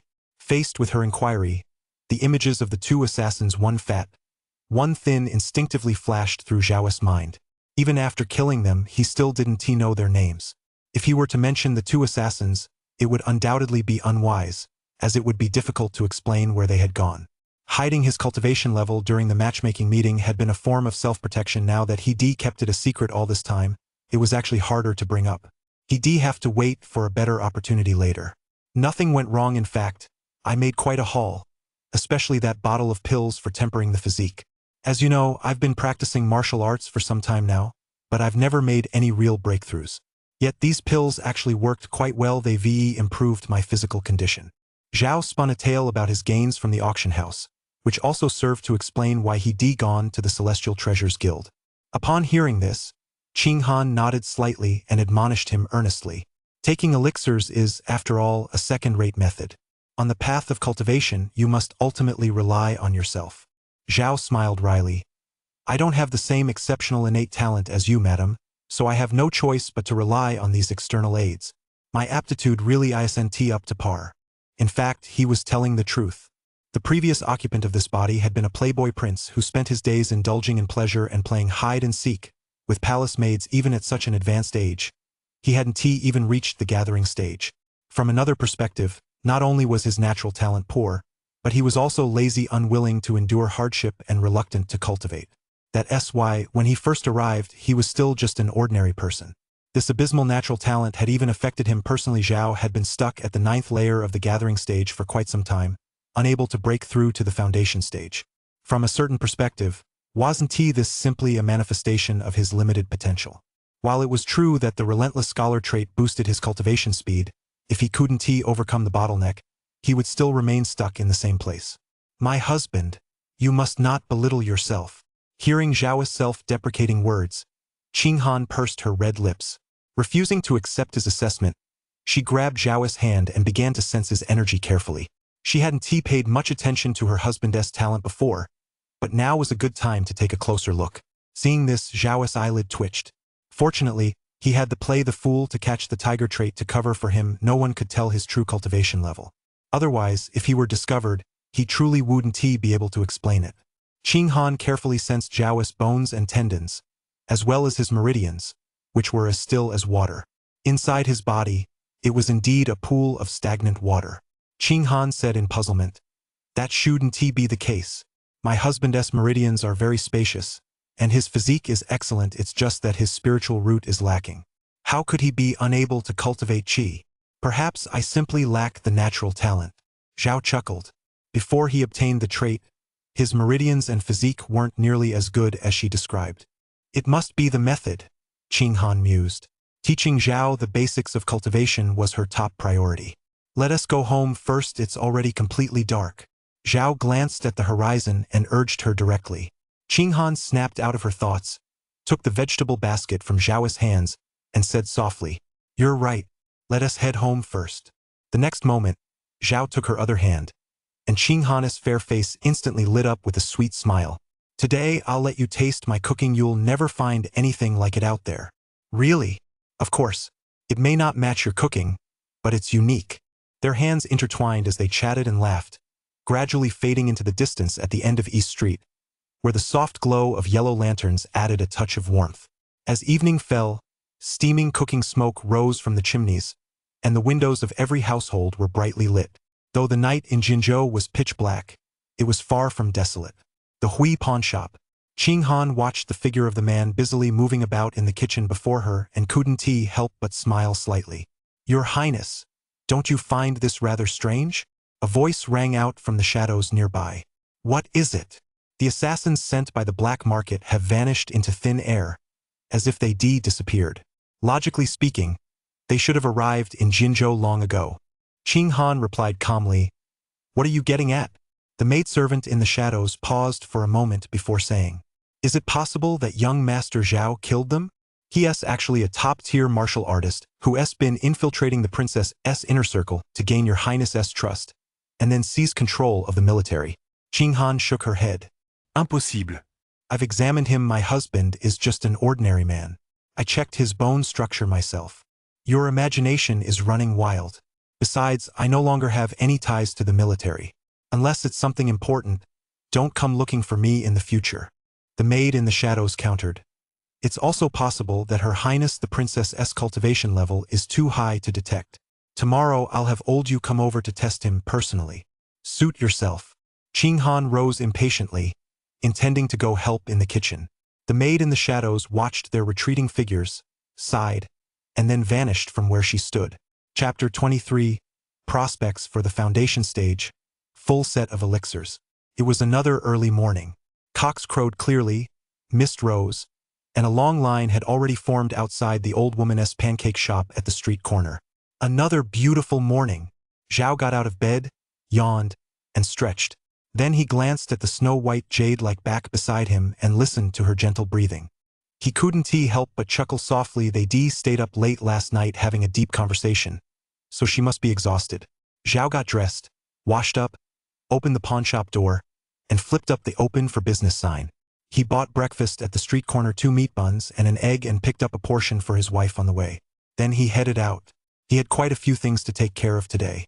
First, he went to a medical clinic in Dongjilan Alley next door. Before even stepping inside, he called out, "Brother Yen, I've come to see you."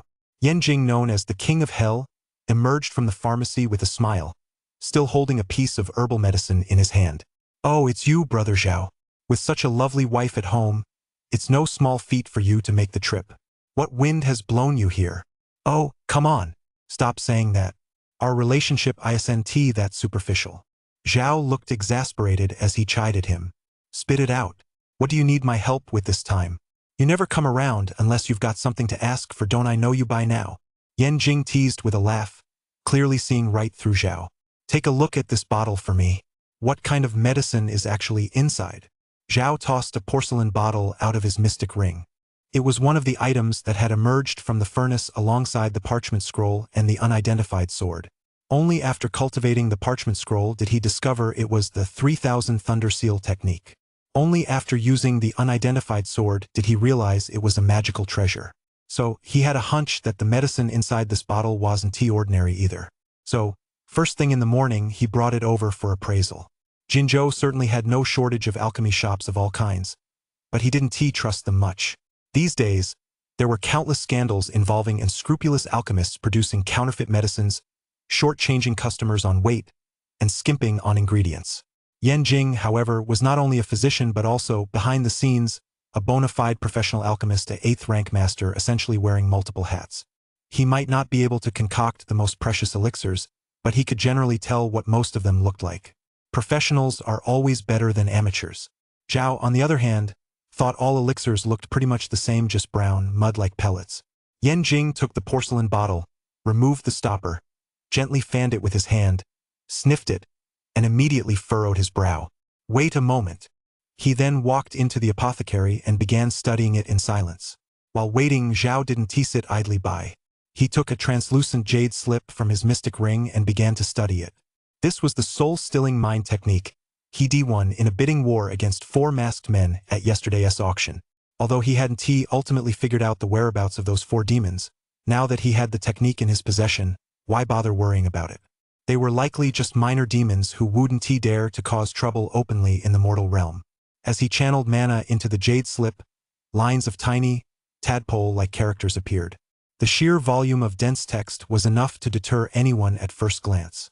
Then there was the content itself. The teachings were as obscure as the depths of the Tao, making them extremely difficult for the average person to comprehend. But Zhao was different. His heavenly heart insight trait quietly activated, and a glimmer of light seemed to appear in his eyes. This allowed him to penetrate the obscure text before him. Rather than calling it heavenly heart insight, it would be more accurate to describe it as quantum speed reading. After just a moment's glance, Zhao had already grasped the general theory and function of the soul-intimidating mind technique. This technique was, in essence, a mental energy practice that combined offense and defense. Beginners could form a self-protective barrier within their mind palace with practice. They could use mental energy to intimidate all external enemies, and upon reaching mastery, they could generate a terrifying aura of intimidation. Calling it mind intimidation is certainly apt. As for why this technique caught the demon's attention, Zhao had no idea. In an instant, Zhao began attempting to construct a proper mental barrier in his mind. This would prevent enemies from directly invading his mind palace and attacking it. It wasn't as difficult as he'd imagined. Zhao completed the first step in no time. The second step involved projecting his powerful mental energy outward to form a vast net that would serve as an offensive weapon. However, in terms of sheer mental strength alone, Zhao still fell a bit short. He estimated that once he broke through to the foundation stage, he'd be able to accomplish this with ease. Brother Zhao, tell me the truth, where did you get this medicine? After a while, Yan Jing's voice finally rang out from the pharmacy. However, Yan Jing's expression seemed off. He looked extremely serious. I bought it at a pawn shop, just taking a chance. What's the matter? Seeing Yan Jing's expression, Zhao's heart skipped a beat, and he thought to himself, it can't be some kind of low-grade poison, can it? Well, you took the right chance. Only then did Yan Jing break into a beaming smile. Don't scare me like that. Zhao finally let out a sigh of relief and quickly asked, what kind of medicine is in here? Yan Jing smiled faintly. They're all top-notch. This porcelain bottle contains all sorts of different medicines. Take a look. He poured out the pills and began explaining them one by one. This large, fragrant pill is called the Gathering Essence Pill. It can increase the true mana within a foundation stage cultivator's body, significantly enhancing their mana. Upon hearing this, Zhao frowned and said, but I haven't reached the foundation stage yet. It's no use to me for now. Don't worry just yet. Yan Jing chuckled softly as he poured out a second, crystal-clear pill that glowed with core stage energy. It seemed to be shrouded in a layer of hazy mist, giving it a rather extraordinary appearance. What is this? Zhao couldn't help but ask. A sharp gleam flashed in Yan Jing's eyes as he enunciated each word clearly. Foundation building pill. Foundation elixir? Zhao's eyes suddenly lit up. He immediately grabbed the core stage pill in front of him, cupped it in his palm, and examined it closely. As everyone knows, possessing a foundation elixir ensures a smooth breakthrough to the foundation stage. However, foundation elixirs are extremely rare. No amount of money can buy them. A foundation elixir is refined from 31 precious spiritual herbs and ingredients, including jade marrow rasher, purple monkey flower, and heavenly spirit fruit. Only certain reputable major cultivation sects and high-level alchemists are capable of refining them. Yet there is an ironclad rule within cultivation sects. They must never interfere in secular affairs. As a result, the foundation elixir rarely makes its way into the outside world. Whenever even a single pill does surface, it is met with a frenzied scramble in the secular world. After all, possessing a foundation stage cultivator represents a qualitative leap for any prominent clan or family. It's actually the foundation elixir. This deal is definitely worth it, Zhao said with a smile. He felt that a single foundation elixir was worth more than anything else. That's not all. Yan Jing chuckled lightly, then began pulling out other pills one after another. The Great Revitalization Pill, a spiritual elixir with miraculous effects on both internal and external injuries. No matter how severe the injuries, as long as one takes this pill, even if it cannot bring the dead back to life or instantly heal the wounds, it can greatly alleviate the injuries and save one's life. The Qi and Blood Pill replenishes vast amounts of Qi and blood energy. It's typically taken immediately after a battle that has depleted one's essence and blood. The Spirit Curing Pill neutralizes over 100 types of poisons. For common poisons, simply drinking a sip of water infused with this pill is enough to cure the ailment taken directly. It can neutralize even the most potent toxins. The Calming Pill, once taken, it clears the mind of distracting thoughts, allowing one to achieve a state of unity between mind and spirit. It's usually taken before entering seclusion. Having finished his introduction, Yan Jing gathered all the pills back into the porcelain bottle, tossed it into Zhao's hands, and said leisurely, that's about all the varieties there are. There's also one crimson pill I can't identify. You can study that on your own later. Zhao held the pills, a smile spreading across his face that he couldn't help but let show. This was a huge score. He was now fully stocked with pills, so he wouldn't have to worry about running out anytime soon. Yan Jing watched Zhao's expression, pursed his lips, and quipped, how many foundation stage cultivators have you robbed? No normal person would sell you this many precious pills unless they were a fool. Well, that's exactly what they were. Zhao smiled faintly and said no more. Move aside. Move aside. Don't block the way. Just then, shouts from outside the clinic, along with the screeching sound of wheels grinding against the ground, caught the two men's attention. Zhao looked closely and saw a fully loaded caravan passing by. The wooden carts were wrapped so tightly there wasn't a single gap. The caravan was surrounded by a large contingent of bodyguards. Judging by their looks, every one of them was a tough character. Their weapons and gear were top-notch, clearly indicating they were no ordinary group. Zhao thought to himself, "This caravan looks rather strange. What are they escorting? Could it be something they can't let anyone see?" Chapter 24. The Mysterious Caravan, the Veteran Soldier. That setup looks familiar. Could it be them? Yan Jing, standing nearby, couldn't help but chuckle as he watched the wooden carts pass by. "Do you know them?" Zhao turned his head, a look of confusion on his face. "Do you remember what I told you on your wedding day?" Yan Jing smiled faintly. Zhao thought carefully for a moment, then shook his head. "I don't remember." Yan Jing wasn't annoyed. He clearly knew that was just how Zhao was. So he repeated what he said on their wedding day. "A week ago, I received word from Yenqing that a cunning wealthy merchant had secretly transported a cartload of stolen goods. He approached many pawnshops, but no one dared to buy it. It's very mysterious. No one knows what's inside. I told you right then. If this deal goes through, you won't have to work for half a year." Hearing this, Zhao finally remembered, and he couldn't help but ask, "How did you know that this crooked merchant was transporting a cartload of stolen goods?" Yan Jing chuckled wryly. "Naturally, I heard it from my merchant friend. This caravan has been traveling south all this way and has found almost no buyers. He might have come here specifically to find you." Upon hearing this, Zhao chuckled softly. "Other pawnshops didn't dare take them. But you're convinced I can pull it off?" Yan Jing's lips curled into a half-smile. "You little rascal. Do you think I don't know?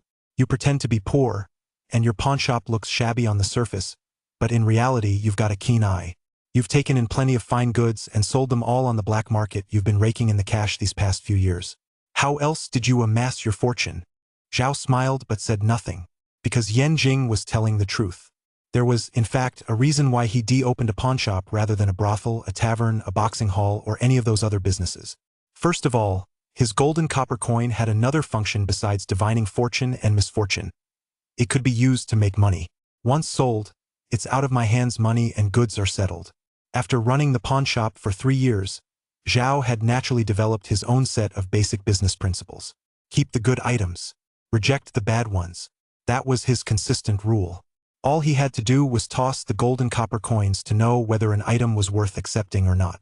For a pawnshop owner, the worst nightmare is encountering items that lose money, goods that can't be resold, resulting in nothing but losses. That's a surefire way to go out of business. Another major risk is pawning items one shouldn't touch, encountering taboo objects that could lead to the shop being shut down by the authorities or even wiped out by unknown forces.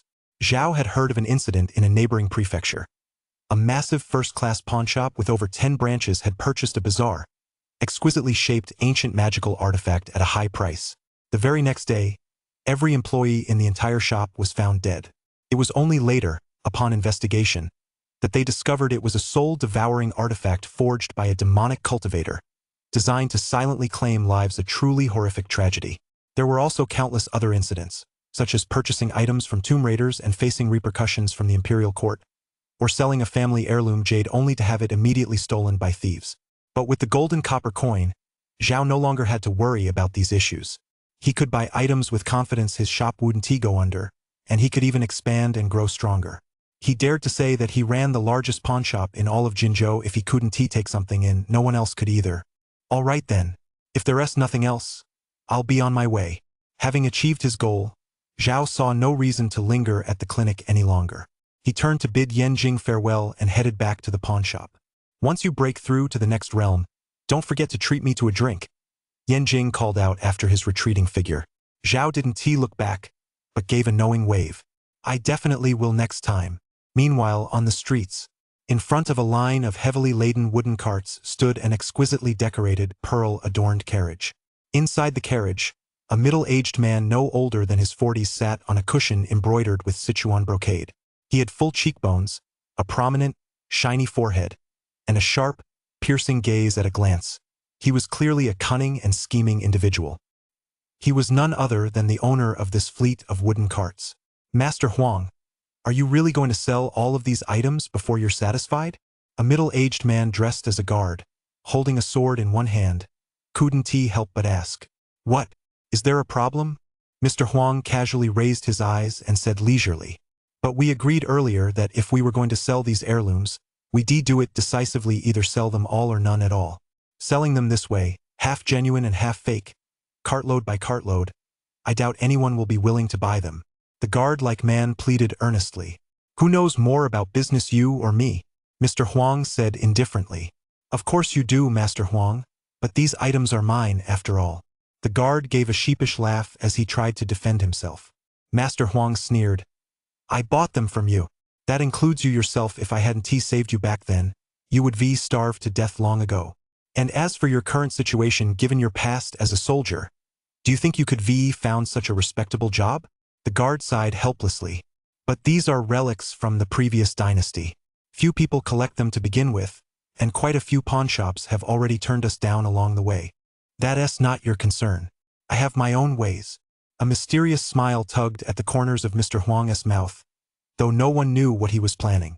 The guard gazed out the carriage window at the bustling streets lined with tiled roof buildings, his mind drifting away. Time flew by, and 3 years had passed in the blink of an eye. Who would have thought that the once ruined walls and crumbling ruins had all been rebuilt and had become so beautiful?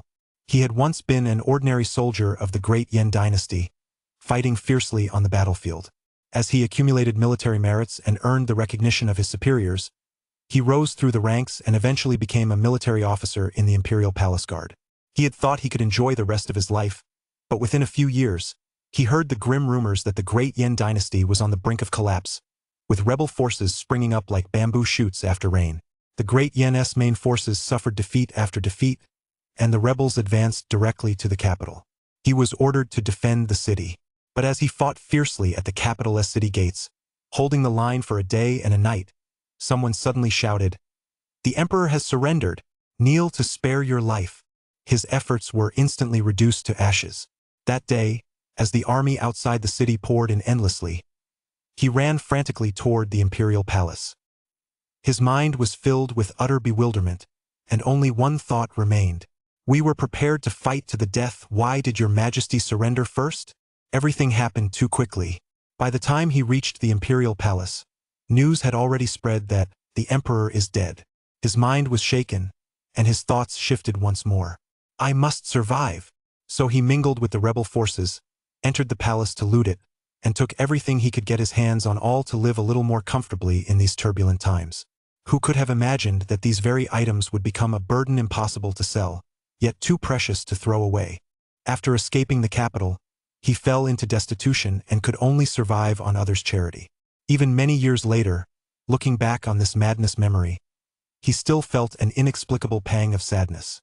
We're here, master. This is a pawnshop in Jinzhou called the Huai Pawnshop. Master Huang gave a soft reply, then slowly stepped out of the carriage. Chapter 25. The iron-mouthed fortune-teller predicts wealth and honor. In the bustling marketplace, shops and street stalls were abuzz with noise and hawkers' cries, while people came and went in a constant stream. Pancakes, fresh off the griddle pancakes. Tofu, freshly ground tofu. Fortune-telling, ancestral divination 10 per reading. No charge if it's not accurate. Zhao walked by, strolling leisurely toward the pawnshop while tossing copper coins up and down in his hand. His luck today was excellent, all fortune signs, but he still hadn't drawn a single trait. It was truly a dilemma. Suddenly, Zhao was pulled aside by an old man at a roadside stall. The old man wore a long brown hemp robe. His face was deeply lined, and his hair was already streaked with gray. He kept muttering under his breath. Divine fortune-telling passed down through generations. Young sir, why not have your fortune told? It would be a shame not to. Zhao silently shook off the man's hand and said expressionlessly. After speaking, he was about to walk away, but was stopped in his tracks. The fortune-teller adopted a lecturing tone. Young man, I've seen far too many like you reckless in your youth, relying on a little bit of power and forgetting your place. You have no idea what great calamities await you. Ha! Zhao was actually amused by the old man's solemn expression. With a golden copper coin on me, do I really need you to tell my fortune? If anything, you'd be the one ruining my future. Zhao immediately sneered. Fine. I'll let you do it, but if it's not accurate, you'll have to give me 100 taels of silver. The fortune-teller paused for a moment, then said speechlessly, Young man, you're just trying to rob me. What, scared? Are you still going to do it or not? Zhao smiled faintly.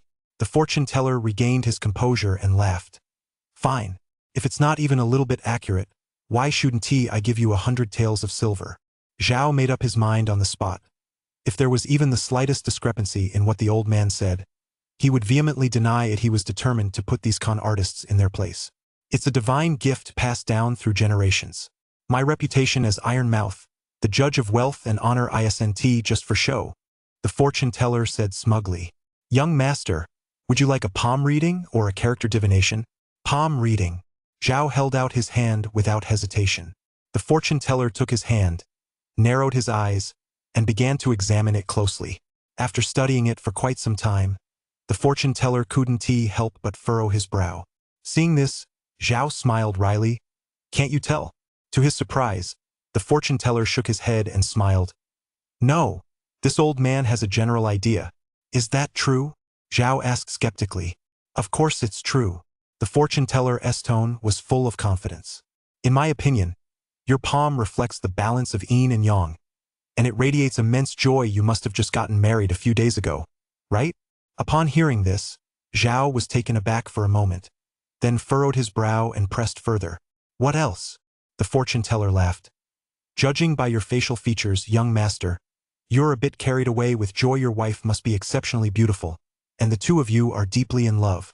Have you been following me? Zhao asked coolly. Anyone who knew him, even casually, could have figured this out. Not at all, young master. The fortune teller shook his head and continued. Since you don't believe me, let me tell you about your fortune.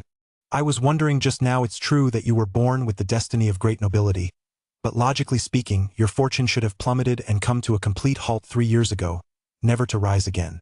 Yet now, your fortune has miraculously reignited, even sparking a glimmer of hope. It's quite peculiar. However, one thing is certain. In the coming years, you will soar to great heights.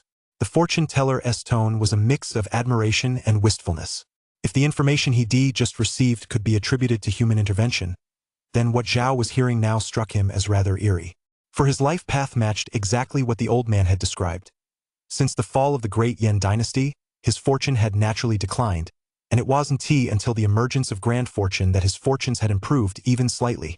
Zhao believed some of it but dared not take it entirely at face value. So, with an impassive expression, he said, I'll draw a fortune stick. Please do. The fortune teller smiled as he took out a box of wooden sticks, handed it to him, and explained, Young master, whatever you wish to ask or whatever you wish to know, simply silently recite your question in your heart. Then toss the wooden stick, and you'll receive guidance from the heavens. Guidance from the heavens? If there really were such guidance, he hoped it would send him back to his original world as soon as possible. Although Zhao thought this in his heart, if he really had such a chance, he wouldn't choose that path after all. His life now was far more carefree and unrestrained than before. Today, he had finally managed to offer a prayer. He had never believed in ghosts or gods before, but since coming to this world, he couldn't help but remain half believing, half doubting. As for his goal, he might as well ask, how could he attain the way of immortality? Having made up his mind, Zhao tossed the divination sticks. Clack! A wooden stick fell softly to the ground. Zhao stepped forward to pick it up, looked at the characters, and murmured, Even if I die 9 times, I shall not regret what my heart deems good. The fortune teller glanced at the words and smiled. These are the words of Chu Yuan, a sage of ancient times. They tell us that as long as it is something you pursue and believe in with all your heart, you should have no regrets even in the face of death. Persevere, and you will surely achieve it. So there are no regrets on the path to immortality? Zhao seemed to understand a little better. The fortune teller put away the wooden slip and offered earnest advice. One's destiny can be altered by one's actions. Heaven merely offers us a warning. The I Ching means change. If you do your utmost, even a bad omen won't turn out so bad. Young master, tell me, was my reading accurate? Zhao pondered for a long time, smiled faintly, and gave no answer. Instead, he took 10 coins from his waistband and tossed them to the old man. Thanks. Then he turned and walked away. The fortune teller clutched the 10 copper coins, watching Zhao's receding figure with an amused smile. Old Yu, does he actually have any cultivation? At that moment, A female vendor selling candied hawthorn on a roadside stall slowly approached the old man and asked in a low voice, "He certainly doesn't tea." The fortune teller shook his head. "I examined his bone structure and sensed his mana core. He is definitely an ordinary person." The vendor nodded, then asked, "So, was your fortune telling about him all true? Half true, half false? Which part is true, and which part is false?" The fortune teller smiled faintly. "The part about that girl Ching Han was certainly prophetic. As for the rest, the secrets of heaven must not be revealed." The female vendor sighed. "I was adopted and raised by Her Highness the Princess from a young age. I followed Her Highness all the way north, conquering cities and territories, invincible in battle. She is my idol. But now, I've never seen her like this before. Where has that dashing, peerless general gone, the one in silver armor wielding a long halberd? Now that the Prince of Qin's men have taken over half the court and the realm, what are we to do?" The old fortune teller replied calmly, "Perhaps this is her true self. I've accompanied the princess for many years, advising her for decades, and I foresaw this day long ago. A life like that of an ordinary person isn't so bad. After all, especially since the husband she has married may not remain ordinary in the future." Chapter 26. Appraising treasures with copper coins, relics of the great Yen dynasty. This fortune teller is truly eerie. Could he have just been guessing? Zhao pondered as he walked, and the more he thought about it, the more off it seemed. He was somewhat familiar with these fortune-telling tricks. They usually involved staking out a spot, reading a person's facial features, and applying a bit of psychology to swindle people. They use different sales pitches for different people based on probability alone. They're bound to get a few right, and it costs them nothing anyway. But this old man he encountered really did have some skill to be able to make such precise predictions and perfectly foresee his fortune. It was either supernatural or pure guesswork. Zhao walked for a while before returning to the pawnshop. But as he approached, he caught sight of a luxurious, jewel-encrusted carriage parked at the entrance of the Huai pawnshop. Glancing back, he saw a whole row of wooden carriages, surrounded by a large contingent of bodyguards. Wasn't this the same mysterious merchant caravan he'd seen earlier? They really did come? Yan Jing had predicted that this unscrupulous merchant group would come looking for him, so Zhao was somewhat prepared. He stepped inside the pawnshop and immediately overheard a conversation. "Madam, trust me, this night pearl is truly a priceless treasure. It's incredibly ancient and has immense collectible value. You'll definitely regret it if you don't buy it." "Really?" "Of course it's true. It also has practical value in the dark. It emits a dazzling light. It's definitely more useful than those inferior spirit stones." The man sitting across from Qing Han was none other than Mr. Huang. Dressed in brocade robes and a jade sash, he was quite burly with a sharp, piercing gaze. He must be that unscrupulous merchant, Zhao thought to himself. "Ahem. So we have a visitor." Zhao cleared his throat softly, interrupting the two and making his presence known. "Husband, you're back." Qing Han smiled upon seeing the figure at the door and called out joyfully. She had just woken up groggily that morning to find her husband already gone, leaving only a steaming cup of goddess milk on the table. She had barely finished her morning routine when a customer arrived at the pawnshop, so she had no choice but to greet him for the time being. "Husband, you talk to him. I don't know anything about this stuff. I'll go prepare the ingredients for lunch." Qing Han gently stood up and made room for him. The merchant had started right away by showing her a whole array of items, all kinds of rare treasures, gemstones, and antiques. She couldn't make head or tail of any of it. Listening to him had even made her drowsy. It seemed this was a job best left to her husband. "All right, I'll handle this." Zhao didn't hesitate, striding forward to take a seat. After examining the items for a moment, he smiled faintly and said, "You look like a familiar face, sir, and your bodyguards out front are so tall and imposing. You must be part of a merchant caravan from the north." Mr. Huang saw that the woman from earlier had stepped back, and a handsome man had taken her place. The man had instantly recognized his background, and Mr. Huang thought to himself, "This must be the shopkeeper. He looks even tougher to deal with than that woman." Yet his smile remained unchanged. "The shopkeeper has keen eyes. We've come all the way from the capital, traveling south solely for business. Allow me to introduce myself first. My surname is Huang. I'm the fourth son in my family. My relatives call me Siliang. I've traveled far and wide for many years and have gained a modest reputation in the Two Rivers region.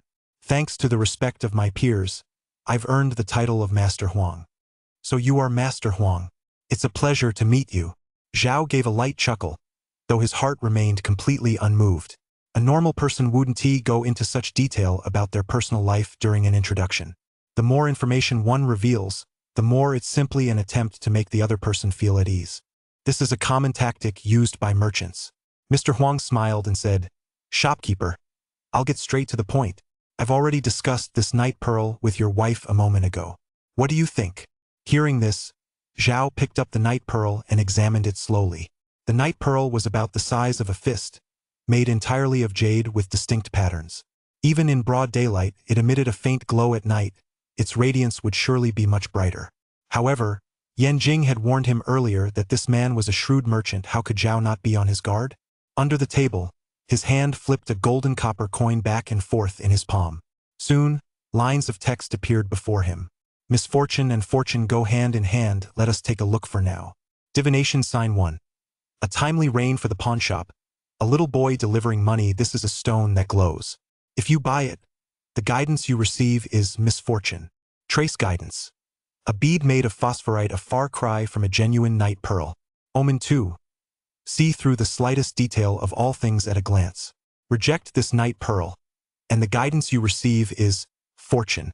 Trace guidance. A cunning merchant, reject him outright, and you may gain something else. Zhao smiled to himself after reading this. A crooked merchant is a crooked merchant. A leopard can't change its spots. He.s. pulling off such a massive scam right from the start. Having received 9 years of compulsory education in his previous life, Zhao naturally knew what phosphorite was. Phosphorite is an extremely common mineral that oxidizes upon contact with air. Emitting a faint glow, pure phosphorite can give off a dazzling white light in the dark. Most genuine night pearls on the market, however, are made of diamond, with a value equivalent to that of large modern diamonds. Some unscrupulous merchants pass off pure phosphorite as night pearls and sell them to wealthy aristocrats craving prestige. Unless you're an expert, it's hard to tell the difference, but time reveals the truth immediately. A genuine night pearl can last 100 years without deteriorating. It is extremely stable and provides excellent illumination. A night pearl made of phosphorite, however, may appear normal at first, but as time goes on, the pearl will gradually shrink and eventually disappear completely. Unscrupulous merchants exploit this very fact to deceive their customers. After all, by the time the pearl is gone, you won't be able to track them down anyway. Well, Mr. Huang's eyes crinkled with a smile as he watched Zhao examine the night pearl for quite some time. Growing increasingly impatient, he couldn't help but urge him on. "Tell me, Mr. Huang, isn't this pearl of yours a bit too perfect?" Zhao placed the pearl back where it belonged. His smiling gaze suddenly sharpened, his eyes becoming incredibly deep.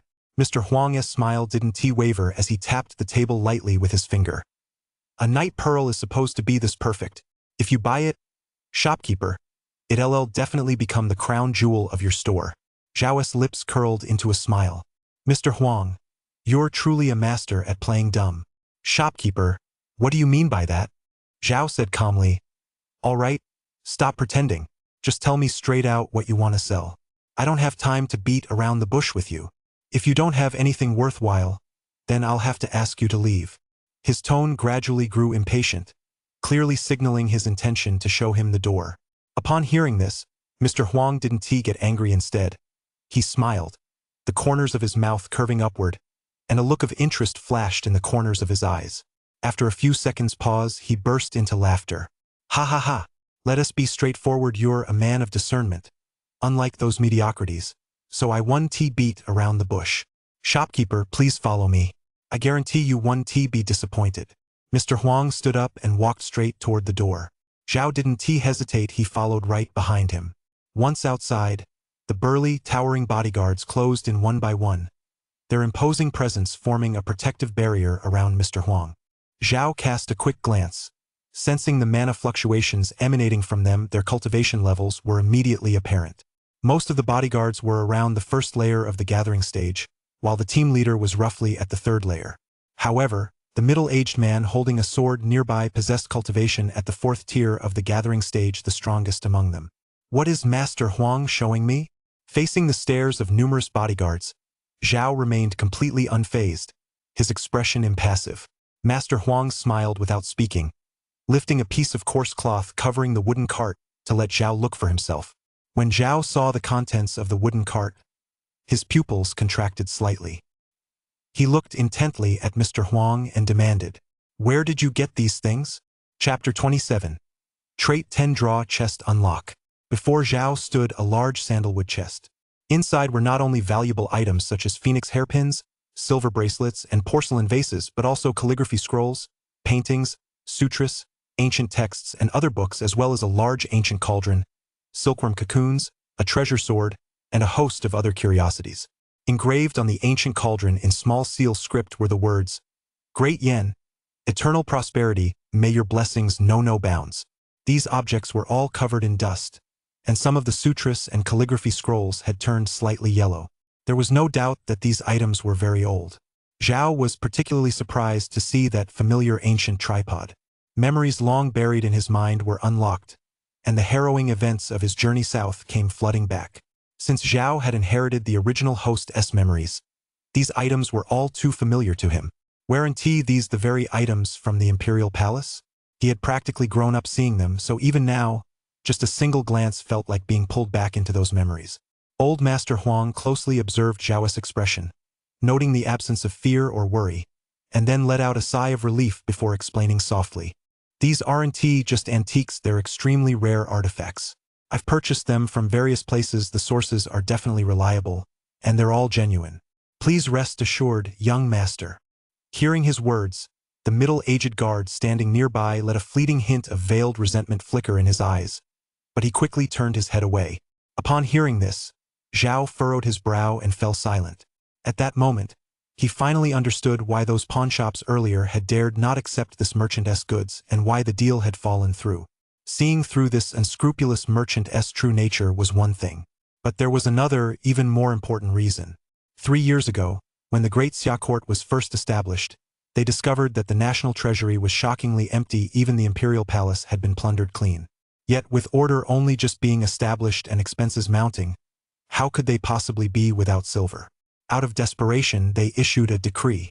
All property left behind by the former Great Yen imperial family, including national treasures, calligraphy, and paintings, was strictly prohibited from private trade and must be surrendered in its entirety. Only then were they able to weather the financial crisis. Now, wasn't Mr. Huang's behavior precisely crossing that red line? No wonder no one dared to buy them. Zhao said calmly, "They are indeed extremely rare, but if I'm not mistaken, these items of yours are all relics from the previous dynasty treasures that the former Great Yen imperial family had treasured for over 100 years. Aren't you afraid of being beheaded?" Upon hearing this, Mr. Huang showed no sign of panic. Instead, he smiled slightly and said, "I knew I hadn't misjudged you. The shopkeeper truly has a keen eye. I'm afraid, of course I'm afraid, but these items are living silver.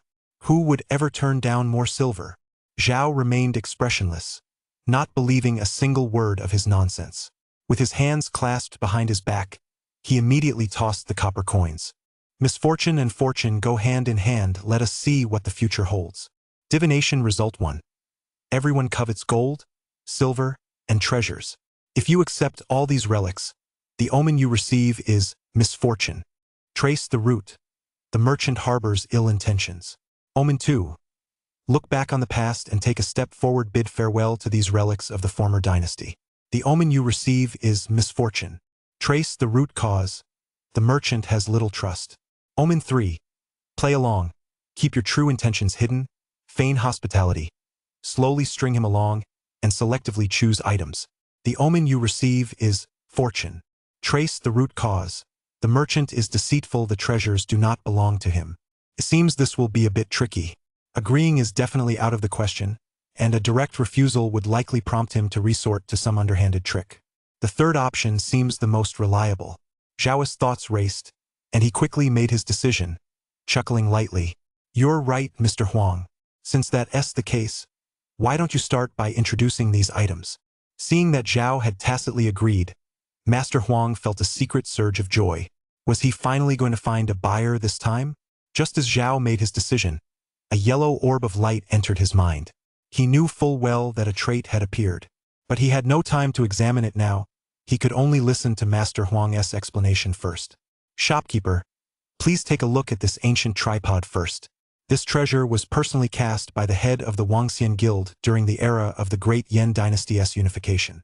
It bears the inscription, "May the great yen prosper forever, may its blessings know no bounds," which is sufficient proof of its authenticity. Moreover, it is said that keeping it in one's home can ward off demons and monsters. An item from the immortal realm is, of course, exceptional. Hearing Mr. Huang's explanation, Zhao nodded in agreement, though half-heartedly, while secretly calculating his next move. Since he was just browsing, he might as well not waste any resources. Why not treat this appraisal session like opening a blind box? With so many treasures, wouldn't a 10-pull trait draw be incredibly thrilling? Thinking this way, his mood lightened considerably. Zhao looked at the ancient, rustic treasure cauldron before him and began to examine the omens of fortune and misfortune in his mind. Fortune and misfortune go hand in hand. Let us take a look for now. Divination Result 1. The great yen shall prosper forever, blessings know no bounds. By accepting the treasure cauldron, you receive the omen of fortune. Tracing its origins. A powerful tool for protecting the home, banishing demons and evil spirits. Omen 2. The courtesans know not the sorrow of a fallen kingdom across the river. They still sing the flower of the inner court. Having lost the ancient yen cauldron, you receive the omen of misfortune. Tracing the roots. If you refuse the very first item offered, merchants will be displeased with you, and others will lament your decision. A powerful tool for protecting the home, capable of warding off demonic invasions. That's not bad. But who are these others who feel such regret? Zhao was deeply puzzled. His gaze swept over the escort masters present, but not a single one showed any sign of unease, until he noticed that middle-aged man at the 4th level of the gathering stage. His gaze had shifted away, and he had his back turned to them. One wouldn't notice the oddity unless looking closely. The way he stood seemed as if he were avoiding something. Combined with the earlier remark, "These items don't actually belong to the merchant. Could there be some hidden story here? I think this treasure cauldron is quite nice, we should acquire it." Zhao looked at the cauldron, feigning scrutiny, and replied, "That's excellent." Mr. Huang smiled and continued to describe the next treasure. Next is a famous painting. The prosperous capital in the early years of Qingping is one of the 10 most renowned paintings in existence today. It is the work of Gu Kai, the sage of painting of that era. He spent 7 days and 7 nights creating it. It measures over 10 meters in length and depicts scenes from the capital during the Great Yen Dynasty's golden age 300 years ago. Its collectible value is unparalleled. Mr. Huang pointed to the figures in the painting and smiled gently. The Great Yen Empire once flourished so magnificently. Who could have foreseen a day like this? Such a vast empire collapsed in the blink of an eye. What a pity. Zhao found himself inexplicably moved by the scene, his tone filled with regret. Upon hearing this, a middle-aged guard standing nearby slowly turned to look at him, a hint of surprise in his eyes. In response, Mr. Huang's reaction was quite cold. "The Great Xia Empire is a fine place. Shopkeeper, there's no need to worry needlessly. Please continue showing me the treasures." After a long period of explanation, Zhao found himself dozing off as he listened to the descriptions. Nevertheless, Master Huang had managed to introduce most of the items. As one divination sign after another appeared before Zhao, the potential blessings and misfortunes associated with accepting or rejecting each item were revealed one by one. He made some choices and passed on others. This Mr. Huang was indeed cunning. He sold his wares with a mix of truth and deception. If it weren't for his divination skills, Zhao would likely have been taken for a ride. He selected items that would be useful to him and avoided the counterfeits.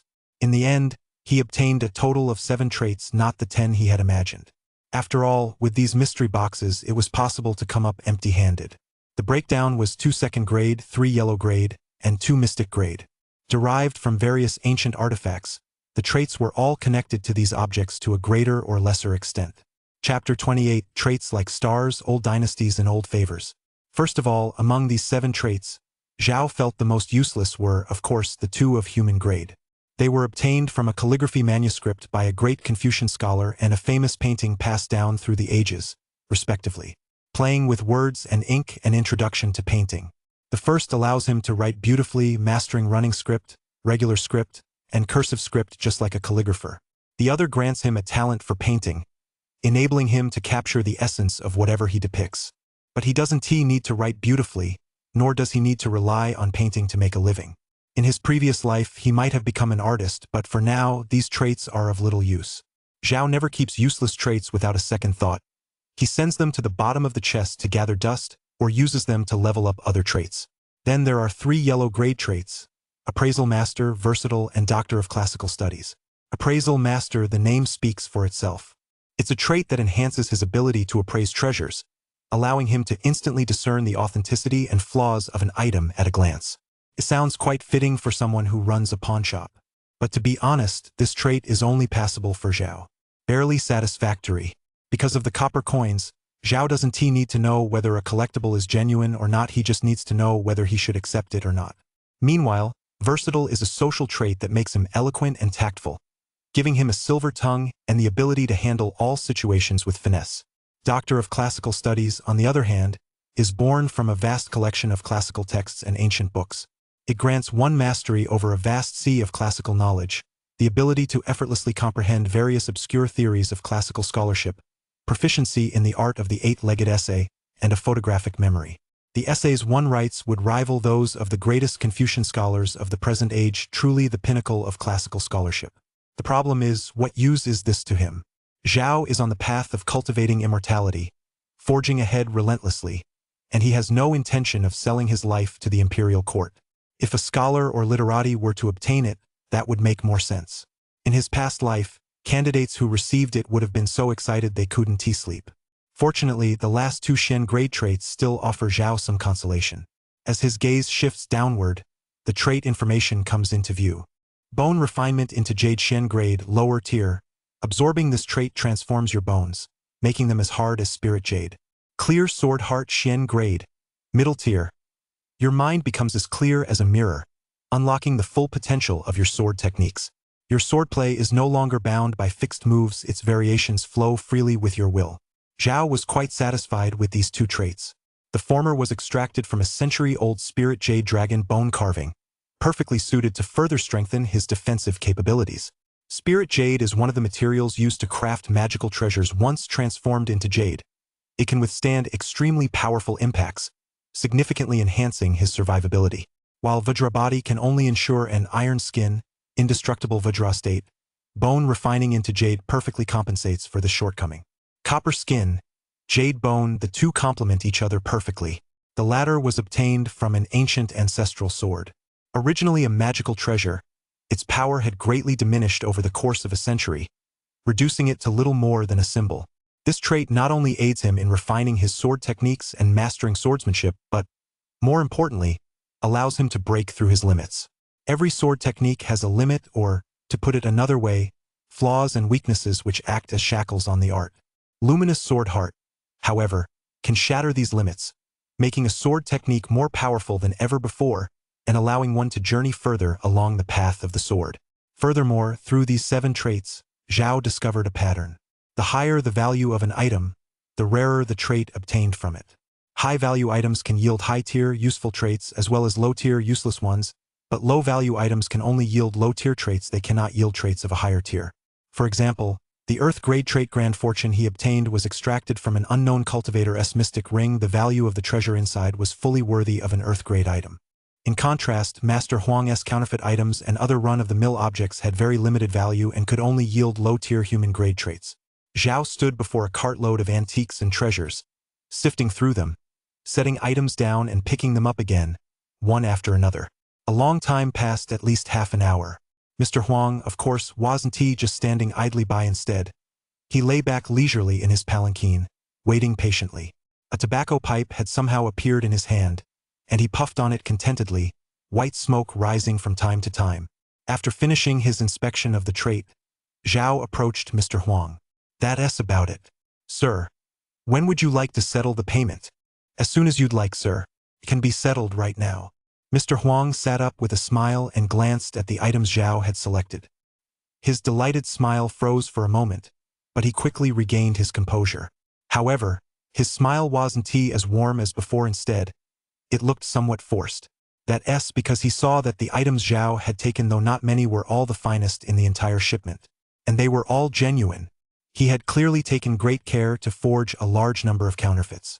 How had Zhao managed to select not a single one?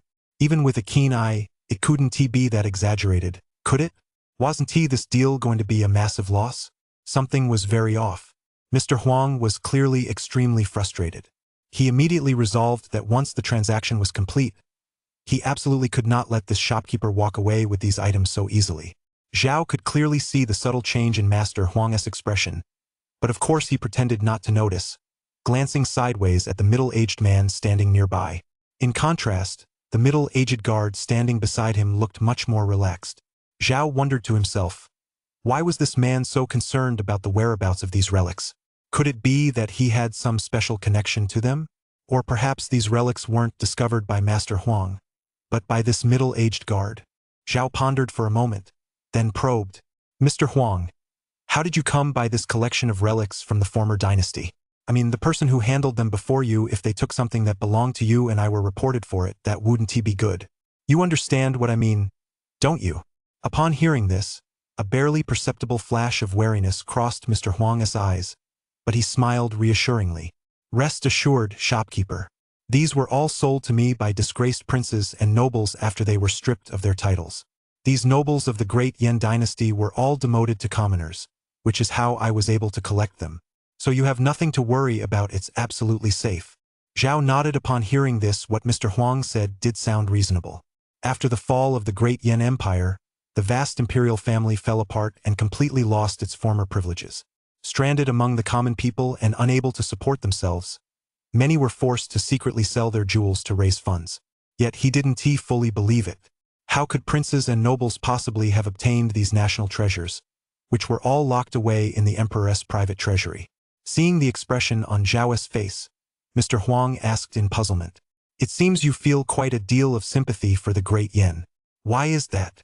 Zhao sighed softly and said with emotion, times have changed. The great Yan stood for 100 years after all. I was born under its rule, and my grandfather once served as an official there. Even though 3 years have passed, it's still hard to let go. Back then, though the great Yan dynasty was as fragile as a thin mountain, there were still those who stepped forward to turn the tide. The great Yan's loyal ministers, its veteran generals, its foot soldiers, which of them did not sacrifice their lives for their country, falling on the battlefield? To say it was utterly worthless would be far too heartless. Perhaps the great Yan had many shortcomings, but in the end, it was the old dynasty and the favors it bestowed. We cannot forget them all. Chapter 29. Teaching my husband to cultivate. Zhao's purpose in saying this was simply to test the guard once more to see what connection he might have to the great Yan dynasty. Sure enough, the guard standing nearby looked pensive and fell deep in thought. Zhao's words had clearly struck a chord. However, Master Huang, standing nearby, chuckled lightly, a look of indifference on his face. The shopkeeper is far too sentimental. We'll all cross paths somewhere in life, but when disaster strikes, everyone runs for their own survival. Of course, that's just my opinion. Money is money no matter where you make it. As long as there's business to be done, who cares who's emperor? Besides, upon hearing Mr. Huang's words, the middle-aged guard's expression turned one of disgust and impatience, and he couldn't help but speak up. It's time to go, sir. This interruption cut Mr. Huang off mid-sentence. Who gave you the right to butt in here? Mr. Huang rebuked him coldly, clearly displeased with his behavior. Then, glancing at the high sun in the sky, he realized it was noon and indeed time to leave. So he put on a friendly face again and said to Zhao, speaking of which, it's time for lunch. I won't keep you any longer, Mr. Zhao. This is a substantial sum, please. Have your clerk deliver it to the Laofu Inn. No problem, Zhao replied, watching the convoy gradually fade into the distance. At the same time, he noticed the guard in the escort party glance back at him from afar. So, it didn't work out after all. On the street, the carriage rolled along with the escort following behind. Master Huang sat in his palanquin, smoking opium, and said coldly to the middle-aged guard beside him, if you interrupt me again when I'm speaking, I'll dock your entire month's wages. Yes, sir, the middle-aged guard replied expressionlessly. Master Huang took a drag on his pipe, finally calming the pent-up frustration in his heart, and said indifferently, same old plan will make our move tonight. Let him deliver the money first. The middle-aged guard asked in confusion, Master Huang, haven't you already sold the goods? What do you know? Master Huang flicked his opium pipe and immediately launched into a tirade.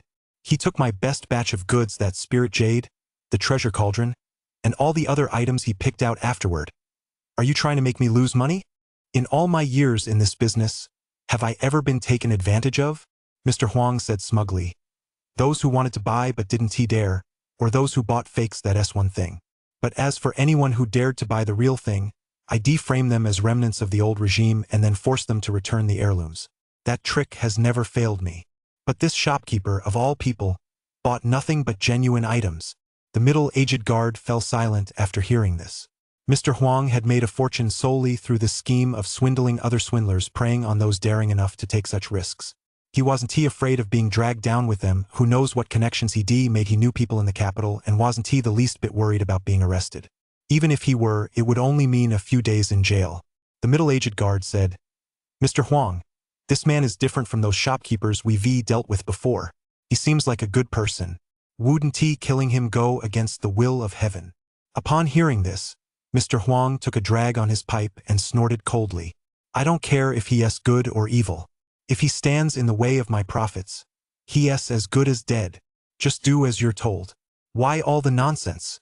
Understood, the middle-aged guard replied, a strange gleam flashing in his eyes. Meanwhile, inside the Hui pawnshop, a square rosewood table stood in the center, laden with steaming hot dishes. Husband, dinner's ready. Qinghan called out toward the doorway. Oh, I'm coming. Zhao stepped over the threshold and looked at the table full of food so tempting in appearance, aroma, and flavor that his appetite was instantly whetted. Qinghan placed a piece of meat into Zhao's bowl, then smiled. You've worked hard negotiating that business deal, my husband. Zhao ate the meat and nodded slowly. It really wasn't easy. That merchant is no good, a pure swindler. Oh, you don't know this, but that night pearl he gave you earlier was a fake. Upon hearing this, Qinghan raised an eyebrow. We'll have to settle the score with him. He'll be skinned alive if not killed. Zhao assumed Qinghan meant reporting him to the authorities when she said, make him pay dearly. So he reassured her, never mind. I've gotten quite a few advantages from him myself. Only then did Qinghan's expression return to normal. With plenty of time for small talk over dinner, Zhao finally recalled the incident with the assassin and casually asked, by the way, my lady, are you still in touch with your family? Qinghan's expression tightened, and she shook her head firmly. No. I didn't ask too deeply back then, but what exactly was the conflict with your family that made you run away from home? In truth, Zhao had been wondering about this for a long time. At the time, Qinghan had given the reason that she was tired of life on the battlefield, but he felt that was only part of the story. There must have been some other conflict between her and her family. It hadn't been appropriate to pry when they first met, but now that they were married, it was only natural to delve deeper. Qinghan sighed. What else could it be? I have two older brothers who fell out over the division of the family estate. So I had a huge argument with my father, and he said he would never acknowledge me as his daughter again. And I got the freedom I wanted. Do you have any regrets? Qinghan replied firmly, I have no regrets. With my husband by my side, I don't need to return to that family. The past few days I've spent with you have been the happiest of my life. After hearing this, Zhao took Qinghan's delicate hand in his, clasping it tightly, and said earnestly, Qinghan, I'll take good care of you. Qinghan gave a soft mm, and then said, Husband, do you still remember that I wanted to teach you cultivation? Ido. Why? Zhao asked. Qinghan smiled faintly. I think we can start tonight. I have the cultivation techniques I brought from home. You can begin at the gathering stage and slowly build a solid foundation. Zhao looked at Qinghan's smiling face and felt deeply moved. He never imagined she would be so kind to him. It was truly a sin that he was still hiding his cultivation level from her. He must have accumulated virtue over several lifetimes to have married such a virtuous wife. Well, this was a good opportunity to gradually reveal his cultivation level layer by layer. Then he could cultivate openly at home in the future. Sure, no problem. I'll leave it all to you, my lady. Zhao smiled slightly and agreed. After they finished eating, Qinghan couldn't wait any longer and tugged Zhao along to the backyard to begin cultivation. It really must be said the lady's teaching style was truly one of a kind. From theory to the basics, she had her own unique understanding of cultivation. Qinghan's natural talent was worlds apart from Zhao's. Unlike Zhao, who relied on his trait to coast along, she had cultivated her way up entirely on her own, having taken virtually no breakthrough elixirs. As a result, her foundation was incredibly solid, and her combat prowess far exceeded that of an average person. With this nurturing chi manual, my husband will soon reach the gathering stage. For the first layer of the gathering stage, as long as you can absorb the spiritual energy of heaven and earth into your body and transform it into mana, you've succeeded. Qing Han explained to Zhao with the utmost seriousness. This left Zhao feeling a bit torn between laughter and exasperation, as these were the most basic concepts. He knew them all, of course. But for now, he had to pretend to be a complete novice, nodding earnestly in agreement. Is that so? Feeling that the time was right, Zhao unleashed his cultivation and adjusted it to the first level of the gathering stage, then asked with feigned curiosity. Qing Han's hand glided over his mana core, sensing the flow of mana. After confirming he was indeed at the first level of the gathering stage, she exclaimed in surprise. You've succeeded already? That's wonderful. Zhao's breakthrough had given her a great deal of confidence. Chapter 30. Bloodshed in the Night. Seeing the look of surprise on Qing Han's lovely face, Zhao smiled and said, It's probably thanks to your guidance, madam. I'd been struggling to get started before, but now it's much easier. Qing Han nodded upon hearing this. Her husband was right. If someone were there to guide him, the chances of success would indeed be much higher. Immediately afterward, Qing Han's eyes grew serious as she addressed Zhao. Channeling energy through your meridians and gathering it into your mana core means you've broken through to the first level of the gathering stage and have officially embarked on the path of cultivation. From now on, you must practice diligently and never slack off. I understand. I'll work hard at my cultivation. Zhao nodded solemnly, then gently rubbed her earnest face and smiled slightly. Otherwise, how could I grow old with you, my lady? Qing Han's cheeks flushed, her gaze growing incredibly tender as she whispered. When did your words become so sweet, my husband? As long as you like hearing them.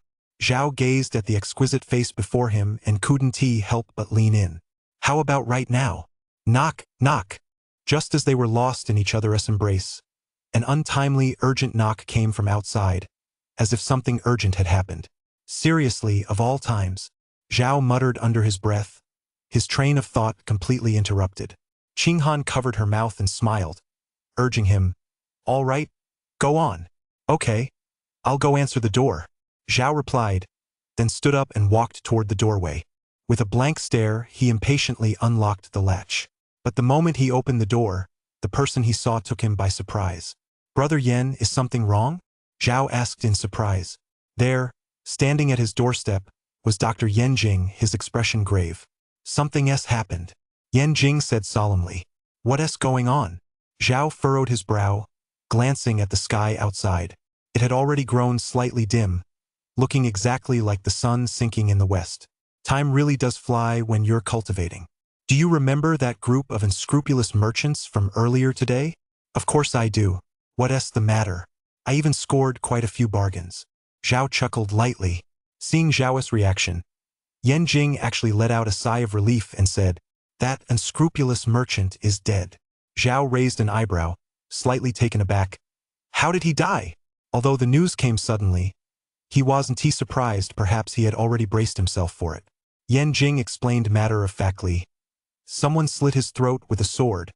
His cart of goods was looted, and his heart was ripped out and gnawed on by wild beasts on the outskirts.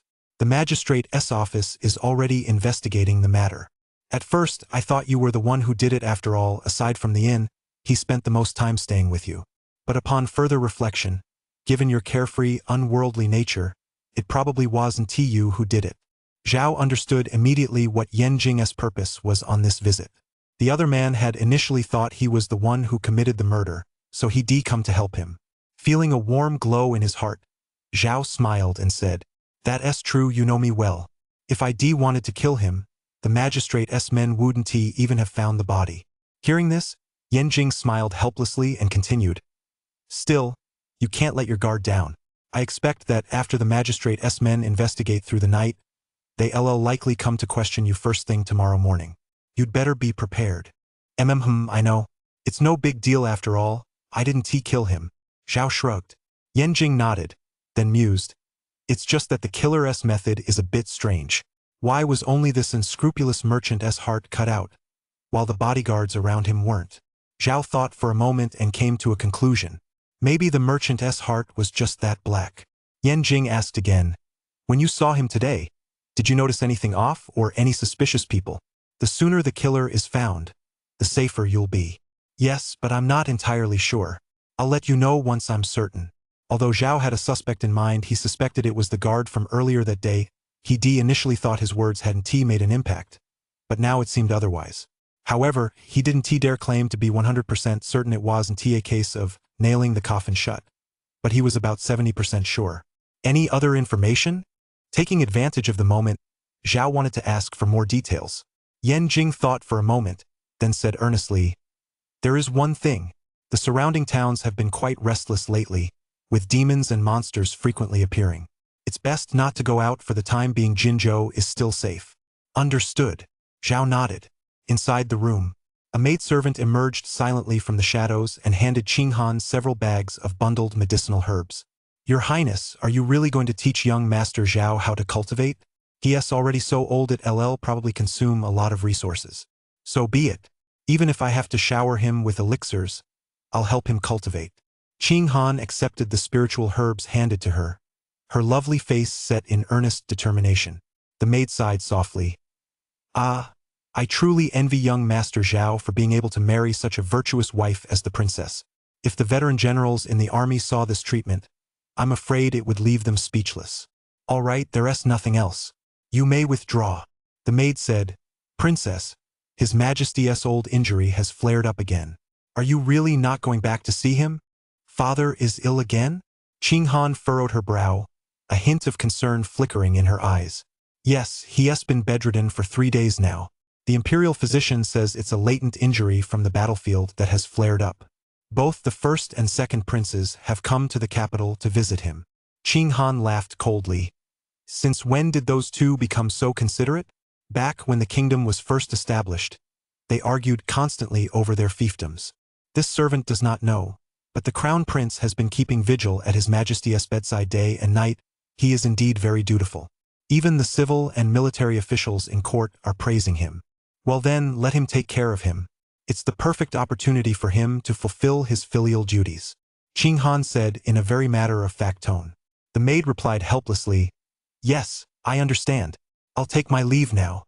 With a whoosh, she leaped upward, passed through the skylight, and quickly vanished into the night. "My lady, I'm back." Zhao's voice came from outside the bedroom door. Qinghan pulled open the skylight, carrying a bundle of herbs, and stepped out, asking as she did so, "Husband, what's the matter?" Zhao explained, "A friend came to pass on a message. He said someone was killed tonight, probably the work of demons or monsters, and told me to be careful." In reality, he knew full well it couldn't have been the work of demons or monsters. He was merely saying this to put his wife's mind at ease. "My lady, what's that in your hands?" Zhao suddenly noticed the bundle of herbs in Qinghan's hands and asked curiously.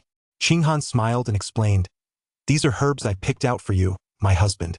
They can temper your body and accelerate the refinement of spiritual energy. For someone in your current state, they'll be very effective. Don't worry, it won't cost much. There's no need to fret.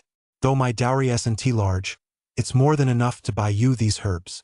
Upon hearing this, Zhao was momentarily stunned, yet deeply moved. He said softly, "My lady, you're so kind. Let your husband reward you properly." Chapter 31. The Military Token and the Constable. Zhao slept straight through until noon the next day. If he had nothing to do, he wouldn't get up early. He'd sleep as long as he could. Business at the pawnshop was just so-so every day, so he wasn't in a hurry. Seeing that his wife was already busy in the kitchen, Zhao smiled slightly. He went to open the pawnshop door out of habit and flipped the open for business sign to the open side. But just as he opened the door, he spotted a blood-stained storage ring on the rug by the entrance. Zhao stepped outside and glanced left and right down the street. People were coming and going. Nothing seemed out of the ordinary. Whose ring is this? Curious, he picked it up to examine it. But what he found inside took him by surprise.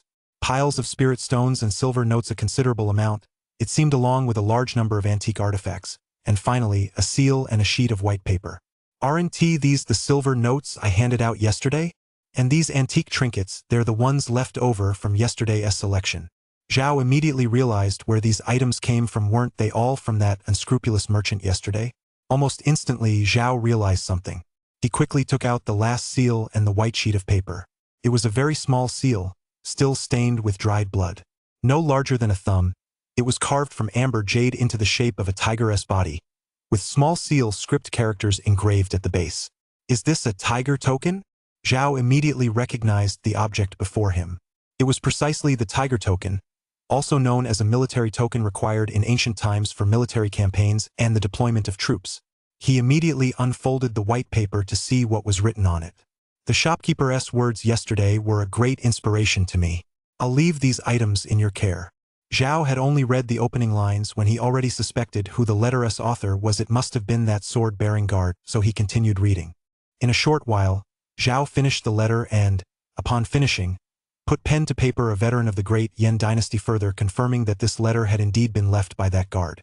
By now, Zhao had finally pieced together the sequence of events from the previous night, as well as the origin of those treasures.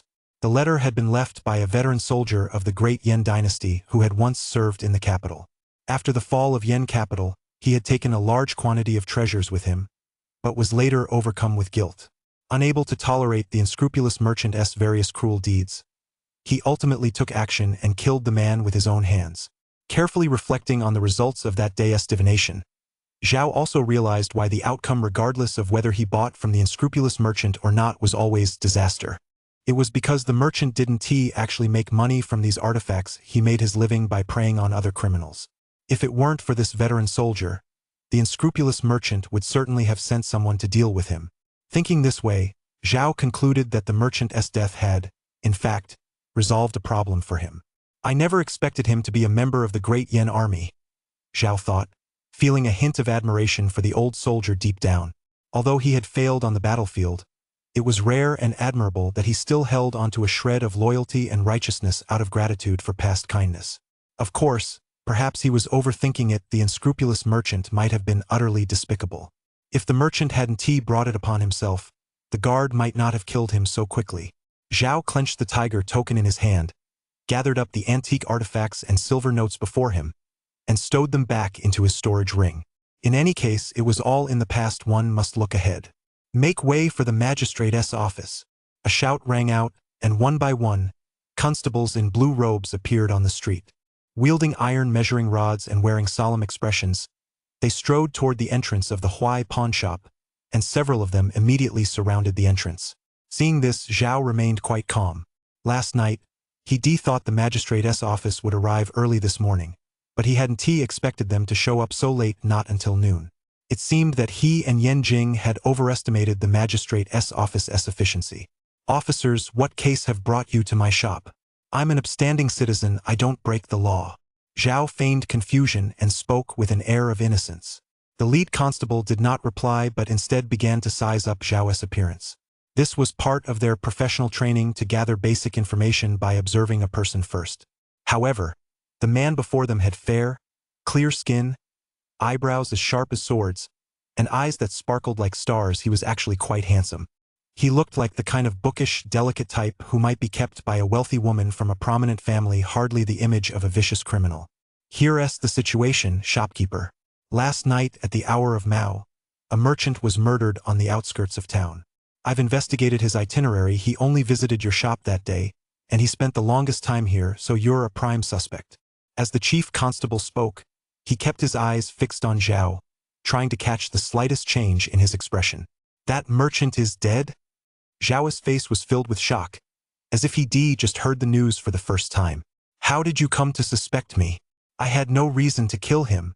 Zhao's tone was one of deep indignation. You do have a motive. Maybe the business deal fell through, or perhaps the price wasn't right. Either is possible, said another constable standing nearby. Zhao gave a wry smile. What business? What price? I was completely ripped off, all right? Give us a brief account. Zhao immediately protested. That merchant was clearly a crook. I was just trying to haggle with him in good faith that day, but he actually tried to swindle me with a fake night pearl. My wife can vouch for that. A fake night pearl? Did you kill him out of anger and humiliation after being swindled? Impossible. It's just a pearl, it's not worth it. Zhao shook his head. The chief constable kept steering the conversation, whether intentionally or not, toward the idea that Zhao had committed murder, but Zhao remained completely unfazed. The chief constable exchanged quick glances with the several constables behind him. They had observed Zhao's reactions closely but detected nothing out of the ordinary. "Why don't you come with us to the magistrate's office and give us a detailed account of what happened? You can file a report there." The chief turned back and said to Zhao, "Go to the magistrate's office?" Upon hearing this, Zhao was naturally reluctant. "Can't we just talk about it here? There are clerks at the magistrate's office who will record the details. Everything you say will be documented," the chief replied. Zhao realized what was going on. They were trying to get him to go to the magistrate's office to give a statement. But who would want to go to that freezing cold cell? Didn't he know what these constables were up to? Rather than taking a statement, they were using the threat of imprisonment to see if they could make him slip up. "Get out of the way. Don't block this old man's path." Just as Zhao was about to take out some copper coins to divine his fortune, a defiant voice rang out from the side of the road. He and the constables around him all turned to look. They saw a wealthy young master dressed in brocade robes and jade-adorned garments, with 3 rings on one hand, rushing toward them. Li Yanqing. Zhao couldn't help but chuckle when he saw the newcomer. Li Yanqing strode straight toward the pawn shop, smug and full of himself. But when he saw the constables blocking the road and Zhao standing in the middle, his expression instantly darkened, and he roared, "Damn it! Do you all want to die? How dare you surround my life-saving mentor?" Chapter 32. You're emitting demon chi. Young Master Li. Upon seeing the newcomer, the confidence on the faces of several constables vanished almost entirely. They all bowed respectfully and clasped their hands. They knew the newcomer's identity all too well. Li Yanqing, the biological son of Li Chong, the prefect of Jinzhou. He was a daily sight at the prefectural office, and everyone who saw him had to address him as young master. After all, he was a veritable tyrant. Not only did he cause trouble at the prefectural office on a regular basis, but he also had quite a few burly constables acting as his lackeys. Could anything be more outrageous than that? But aside from his father, no one dared to discipline him. Prefect Li was usually too busy to deal with him, and as his subordinates, they didn't dare file a complaint at most. They could only grumble behind his back. So normally, they do anything to keep their distance from him. By now, Li Yanqing had already rushed over, standing in front of the constables. He raised a finger and began to rant. "Who gave you the nerve to arrest my mentor?" "Mentor?" The constables exchanged bewildered glances, completely at a loss. Li Yanqing planted his hands on his hips and snorted coldly. "This elder here is the new master my father found for me. Don't you know that?" The constables exchanged glances clearly. None of them knew anything about this. "Young Master Li, we've certainly never heard of this.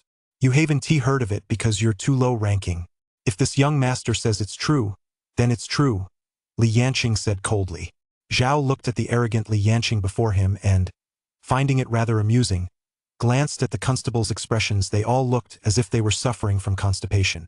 The lead constable knew he absolutely couldn't offend this young master otherwise. He'd lose his job. At the same time, this case was crucial, and it would be difficult to back down. He could only offer an awkward, forced smile. "Young Master Li, we're simply following standard procedure. Besides, we didn't know he was your master. We were just inviting the shopkeeper over for a chat, nothing more." No. Li Yanqing crossed his arms and refused, his tone utterly resolute. "Why?" the constable asked, puzzled. Li Yanqing replied calmly, "I have business with the elder. You cannot take him away. But he is connected to a major case. Young Master Li, please don't put us in a difficult position. It'll be hard to explain to the prefect," the constable said, flustered. "I'll take full responsibility for whatever happens," Li Yanqing said impatiently. "Aren't you going to get lost yet? Do you want to fight?" The constables exchanged glances. A look of helplessness flashed across their faces, and they had no choice but to return and report the situation first. "Senior, please forgive my rudeness." Seeing that the men had finally left, Li Yanqing turned around and bowed to Zhao with a smile. This demeanor was like night and day compared to just moments ago. Zhao, leaning against the doorway, had quietly watched the spectacle unfold and couldn't help but smile slightly. "You sure do carry yourself with quite a bit of swagger for a young master."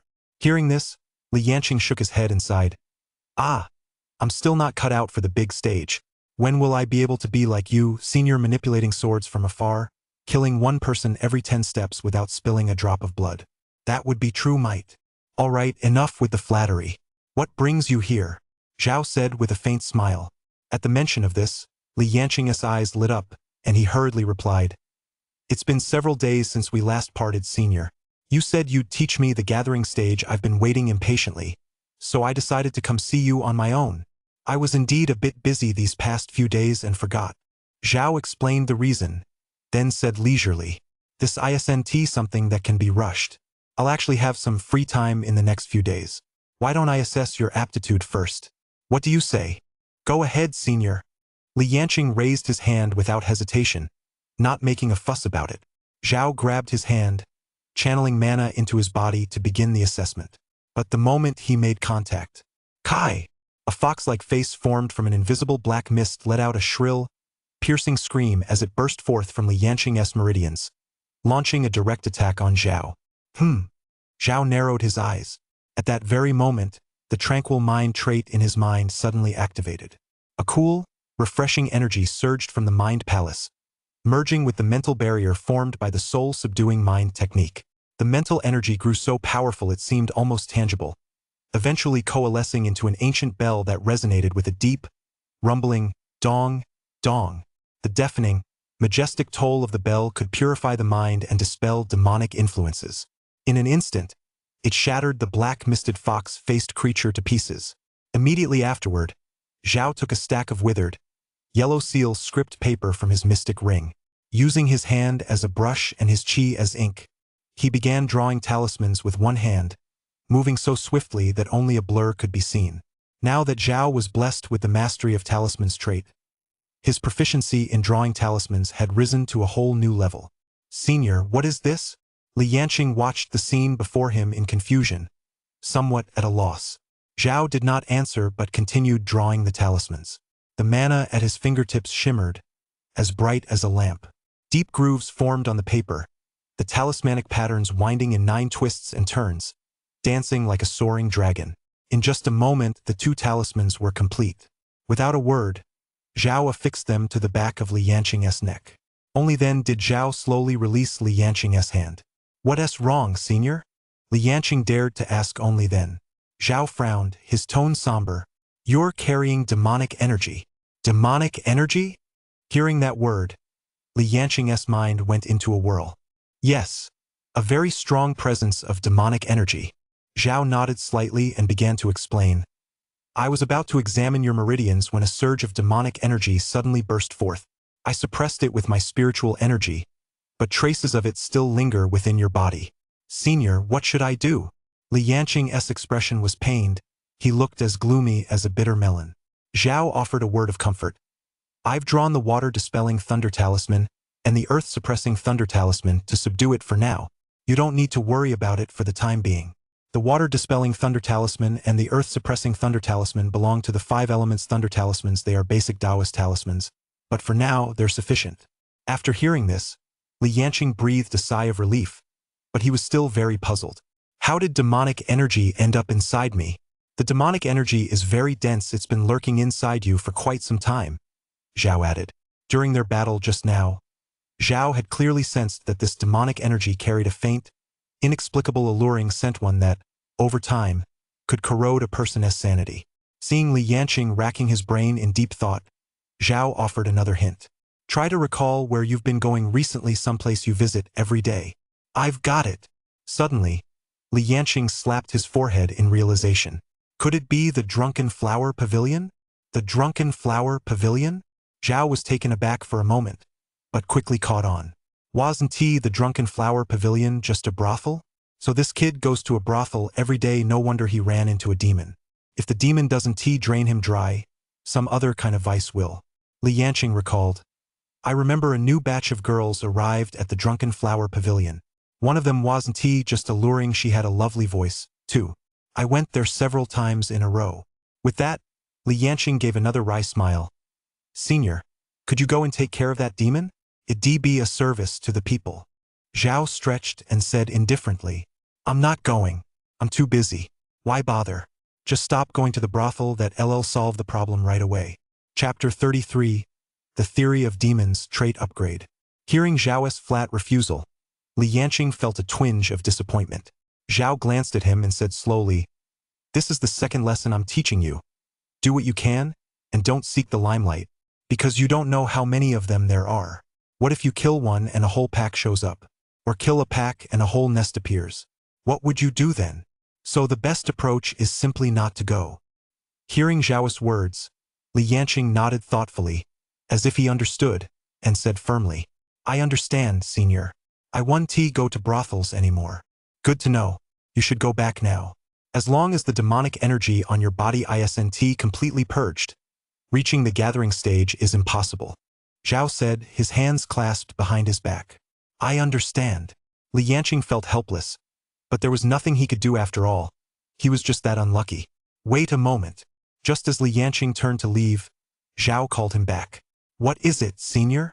Zhao pulled 3 talismans from his mystic ring and smiled. Take these 3 Taoist talismans for now. I really owe you for what happened with the constable today. With these talismans, you'll be able to fend off ordinary demons and monsters. You'll still have time to escape. Li Yanqing took the talismans, a hint of a smile flashing in his eyes. It seemed his senior still cared about him, going out of his way to leave him 3 talismans for self-defense. You don't have mana, so just aim and throw them when you use them, Zhao added as a reminder. Li Yanqing beamed. Got it, senior. If you ever need help in the future, just come find me. Once a teacher, always a father. Your business is my business. I'll take my leave now. Watching his figure fade into the distance, Zhao couldn't help but fall deep in thought. The demonic aura emanating from Li Yanqing was indeed formidable. It certainly ranked among the strongest he'd ever encountered. Though, to be fair, he hadn't seen that many demons himself. Speaking of demons, upon carefully reflecting on the past 3 years ever since arriving in this world, the number of demons he'd witnessed with his own eyes probably didn't even reach double digits. His understanding of demons was also quite limited. Currently, Zhao's knowledge was limited to the following points. First, demons and monsters relished eating humans and would disguise themselves as humans, donning human skin to lurk among the mortal world, deceiving people in order to devour them. They were often extremely brutal. Some were beasts, while others were ghostly entities. Powerful demons will even keep humans captive, fattening them up before devouring them. Fortunately, they do have weaknesses. No matter how human-like their disguise, there are always telltale signs, often a specific physical feature that reveals their true nature. Second, demons are ranked by tier, though he wasn't sure exactly what those tiers were. He'd heard that the more human-like a demon is, the higher its rank. Those that are nearly indistinguishable from humans have such subtle distinguishing features that they're almost impossible to detect. Finally, magical artifacts are the best weapons for cultivators to slay demons. The more powerful the artifact, the more effective it is. Artifacts are classified by power into 1 through 9 stars, with 9-star artifacts being the most powerful in the world today. Every year, many disciples from cultivation sects descend from the mountains to exterminate demons and maintain order in the mortal world. The human race currently holds the upper hand, and weaker demons dare not show themselves easily. As for further details, Zhao hadn't researched them thoroughly. Much of the information above came from his perusal of existing ancient texts. For example, how do demons disguise themselves as humans? Where are their gathering places located? What specific types of demons exist? He didn't know the answers to these questions either. Back then, the first demon Zhao ever encountered was on the lakeside during his flight south, where a group of people were drinking water. Just as he was drinking, someone across from him was suddenly dragged into the water by a monster hidden at the bottom of the lake, its form indistinct. At the time, he was merely a young man who had just turned 20. Having never witnessed such a scene before, he was so terrified that his face turned pale, and he fled on the spot. It was witnessing the grim reality of a chaotic era where human lives were as worthless as grass that solidified his unwavering resolve to pursue the path of immortality. This experience has cultivated the calm and detached mindset he now maintains in the face of any difficulty. Pulling his thoughts back to the present, Zhao walked toward the house. But after looking around for quite some time, he didn't see his wife anywhere. Not in the kitchen? Could she have gone out? He looked around and, seeing the prepared meal on the table, felt slightly puzzled. At the same time, a medicinal cauldron had appeared in the center of the kitchen, steaming hot and giving off a warm haze. He didn't know what was simmering inside, but the scent of medicinal herbs wafted out from it. Husband, I'm back. Just as Zhao was pondering, a familiar voice came from the back door. Zhao saw Qinghan returning with a vegetable basket and couldn't help but smile wryly.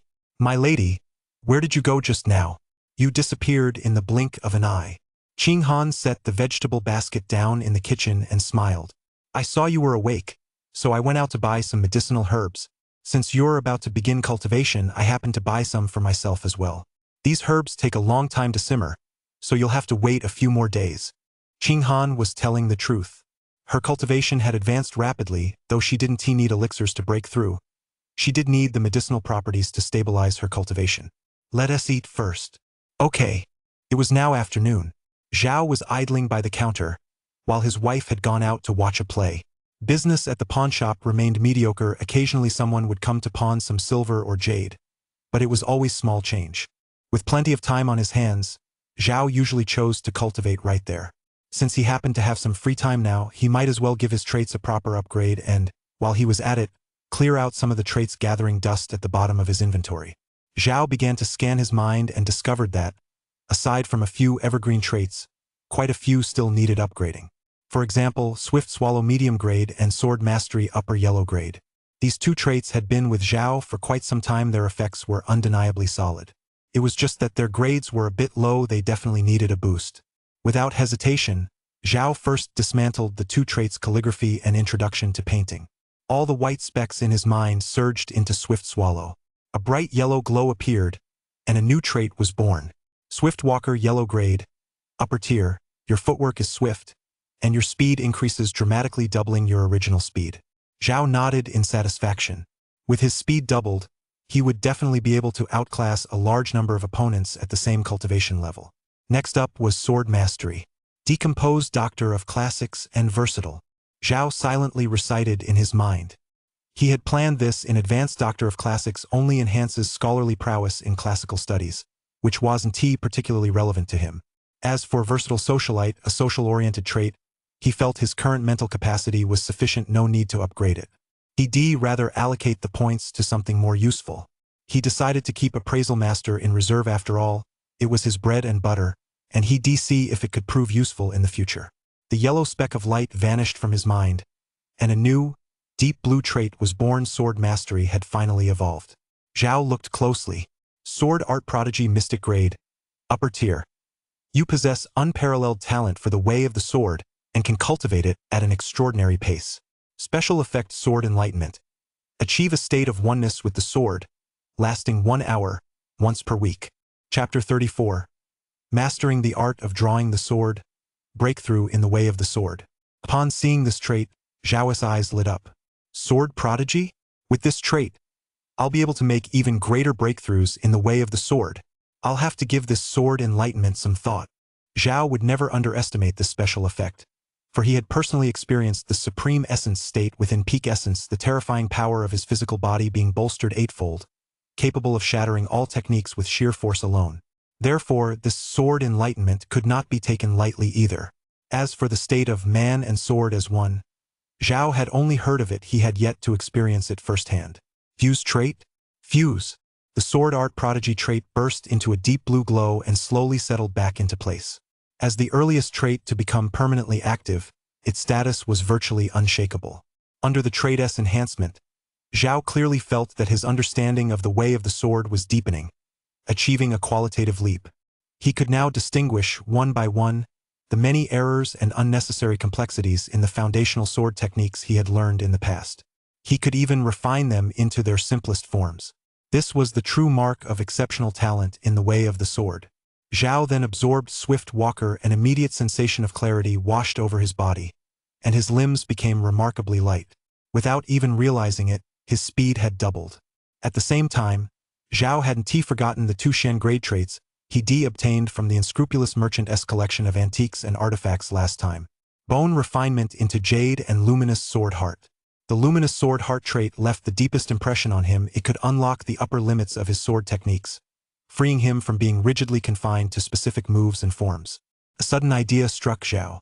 This Luminous Sword Heart shared a similar essence with Sword Art Prodigy. Both were traits that enhanced the way of the sword, yet their specific focuses differed. Luminous Sword Heart leaned toward sword techniques, while Sword Art Prodigy focused on innate talent. What would happen if the two were combined? Zhao couldn't contain his excitement and immediately pulled out a sword art manual to study. If it had been an ordinary manual, it wouldn't have been a big deal. He could master it at a glance. But this sword technique was quite unique, the kind you might learn but would find extremely difficult to master, let alone perfect, even over a lifetime. Cultivating such a technique required exceptional talent. At that moment, Zhao began to review the sword technique he had previously studied in his mind. Its name was drawing the sword technique. Drawing the sword technique is an extremely basic sword art, yet very few have ever mastered it.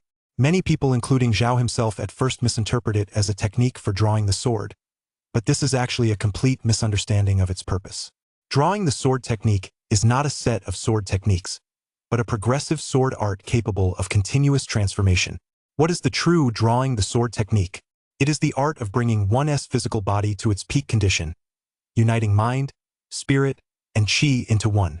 Nurture the sword within the heart, sheathe the blade in its scabbard. The momentum accumulated over many years of sheathing the sword, a deep accumulation leading to a sudden burst, years of obscurity, all for that one moment of eruption. Silent until the moment comes, then stunning when it does. Ancient classical texts record that when an immortal draws his sword, it shakes the heavens, shatters rocks, and overturns the sea of clouds. This is what is meant by one sword.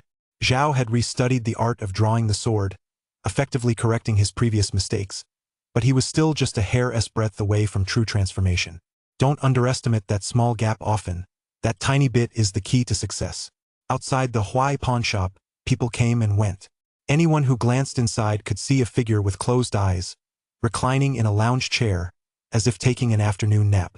In reality, Zhao had entered a state of meditation and enlightenment. Yet no matter how deeply he contemplated it, his understanding of qi remained vague. How could he harness and guide the sword's momentum? Once he broke through this final barrier, he would truly master the sword drawing technique. Activate sword enlightenment. Zhao silently chanted in his mind. The special effect of the sword art prodigy trait activated, and he instantly plunged into a profound and mysterious realm. He felt as if he had become a sword himself, sharp as a razor, tempered to a deep, icy chill. Centered on Zhao, invisible vortexes of energy swirled around him. He assumed the posture of drawing a sword, though no blade was in his hand. An inexplicable aura emanated from him. The vortexes followed his movements, releasing a subtle yet profound power, sharp yet harmless. Zhao stood immovable as the vortexes grew larger and larger, and his grip on the sword tightened. At this moment, he had entered the realm of oneness between man and sword. More and more vortexes radiated out from Zhao's body, even causing the copper coins on the counter to clink and clatter. With the clear sword heart trait, his state of mind resonated with the sword, shattering the shackles of his limits. Until he reached a critical point with a sudden whoosh. A colossal sword momentum erupted from the pawn shop, causing the branches of the willow tree outside the shop to sway violently. A fierce gust swept through, forcing passers-by to shield their faces and grumble in bewilderment. This is the art of drawing the sword. I've mastered it. Zhao sprang to his feet, his gaze sharp, beads of sweat already glistening on his forehead and neck. Now, he had finally learned the true art of drawing the sword and mastered the sword's momentum, a major step forward on the path of the sword. Comprehending the sword's momentum is an indispensable step for sword cultivators on their path. Lihua Alley. Rows of benches were packed with people, surrounding a makeshift stage in the center, where an actor delivered his lines with passion and fervor. Qing Han sat in the audience, watching the play with great interest, a smile never leaving her face. Unnoticed by her, many people around her were watching her with cold, piercing stares, but she remained oblivious, her attention fixed on the stage. Your Highness, the Prince of Yen has proposed an alliance, hoping we can join forces against the Prince of Qin. A woman standing nearby spoke in a youthful voice, whispering softly into Qing Han's ear. This middle-aged woman was actually a maid in disguise. Upon hearing this, Qing Han shook her head and said, "My second brother? He is no good either. If my eldest brother is a brainless brute, then he is as cunning as a fox. He relies on stratagems in battle and never reveals his true intentions to others. I suspect he doesn't have good intentions. Does the princess mean to refuse him?" Qing Han cast a sidelong glance and said indifferently, "I don't need to ally with anyone, nor do I need to defeat anyone. The war is over. What's the point of these internal struggles?" Hearing this, the maid nodded and added, "But the assassination order is still in effect. Your Highness is still in great danger." Just a bunch of scum, nothing worth mentioning. The shadow pavilion in the black market, right? Once I reach the foundation stage, I'll wipe them all out. Qinghan's cold tone made it sound like she was discussing a trivial matter. Though having someone interfere with my enjoyment of the show is indeed a bit annoying. With that, she stood up and elegantly smoothed out the wrinkles in the hem of her cloud-embroidered skirt. Your Highness, what are you doing? The maid froze for a moment. Going to kill someone. Chapter 35. Disciples of Cultivation Sex. The Huai Pawnshop. Ever since Zhao had mastered the sword-drawing technique, his mood had been improving by the day. He glanced toward the entrance. Business was still slow. He couldn't help but start thinking about breaking through to the foundation stage. He had the foundation elixir in his possession for several days now. The reason he hadn't taken it immediately to break through was precisely to find the right opportunity. But breaking through required preparation, ideally, adjusting both his physical condition and spiritual energy to their peak states, then using spiritual medicine to aid the breakthrough. Zhao estimated that in a few days, once the medicinal herbs his wife had prepared were fully brewed, he'd be ready for the foundation stage. Using the medicinal ingredients as a catalyst, finding a quiet, deserted spot, and then relying on the foundation elixir to break through that would be the safer approach. After all, he only had one foundation elixir. He couldn't afford to waste it, so he had to consider every possible factor. Bored out of his mind, Zhao took some yellowed seal script paper from his mystic ring, dipped his brush in ink, and began experimenting with new Tao talismans. He had already mastered some basic Taoist talismans, such as the Fire Thunder Talisman and the Five Elements Talisman. He could draw them quickly with one hand, without needing paper or a brush. The Water-Dispelling Thunder Talisman and Earth-Suppressing Thunder Talisman he used to suppress the demonic energy on Li Yanqing were drawn this way. However, this method places significant demands on proficiency, mana intensity, and quality. Drawing talismans with paper and a brush has one advantage. It conserves mana. Drawing them in advance allows one to prevent problems before they arise. One can draw as many as needed, as long as materials are sufficient. Of course, drawing with mana also has its advantages. It's lightweight and portable, and offers great flexibility in responding to changing situations. However, Zhao had come across an even more powerful method in the 3000 Thunder Seal Manual. It involves using the spiritual energy of heaven and earth as the paper, and drawing with mana. The talismans created this way are imbued with the power of nature and are extremely potent. However, this is a more advanced technique. There are also theories that different cultivators, depending on their physical constitution, can create different types of talismans. Just as Zhao was intently drawing talismans, a customer finally arrived at the door. Is anyone there? Shopkeeper, a woman's voice called out.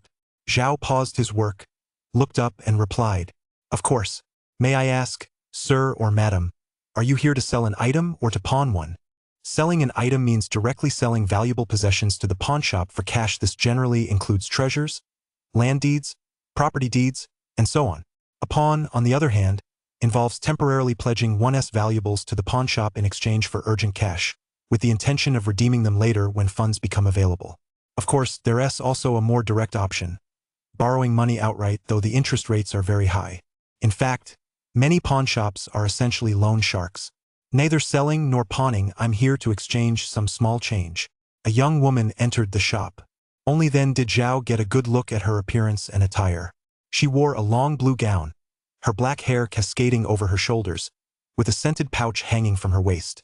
She was exceptionally tall, and the slit in her skirt revealed a pair of long, straight, snow-white legs. Her beautiful eyes were as clear as autumn water, yet her gaze was quite cold. There was also a faint mark between her eyebrows, shimmering softly. Every movement she made exuded a powerful aura, an aura born of true strength. From the very first glance, Zhao could almost be certain. This person was a cultivator.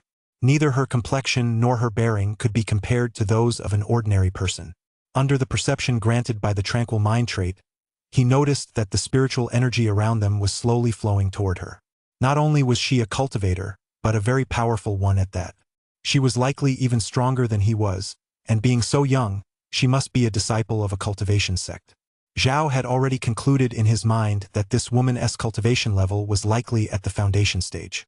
The woman in the green dress took one look at Zhao and was slightly surprised by his age, but she quickly regained her composure. With a light flick of her hand, several shimmering spirit stones appeared, which she placed on the counter. Zhao took the spirit stones and glanced at them, feeling slightly surprised. These spirit stones were of exceptional quality, containing an abundance of spiritual energy almost in a mist-like state, and were definitely not low-grade spirit stones. Rather, they were genuine high-grade spirit stones. A single high-grade spirit stone could be exchanged for 1,000 taels of silver. All right, sir. Please wait a moment. Zhao didn't beat around the bush. He pulled several high-denomination silver bills from the chest behind him and handed them directly to her. The woman in the green dress accepted the bills and smiled faintly. Shopkeeper, do you know where the dog meat shop is around here? I'd like to buy some dog's blood. Dog meat shop? Walk straight down the street to the end, it's in the third alley. Zhao pointed outside and said, You're clearly no ordinary person, young lady. You must be a disciple of a sect. It's been quite a while since I've seen someone with such an air about them. Zhao smiled.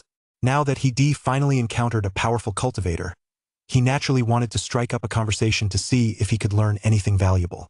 Just as the woman in the green skirt was about to turn away, she heard Zhao's words. Her expression remained unchanged as she smiled and said, That's correct. Most sect disciples are aloof and haughty, not particularly keen on interacting with ordinary mortals. But this young lady was different. She was quite approachable. What do you need the dog's blood for? Zhao asked in puzzlement. The woman in the green dress fixed Zhao with a glance and said slowly, Naturally, it's to exterminate demons.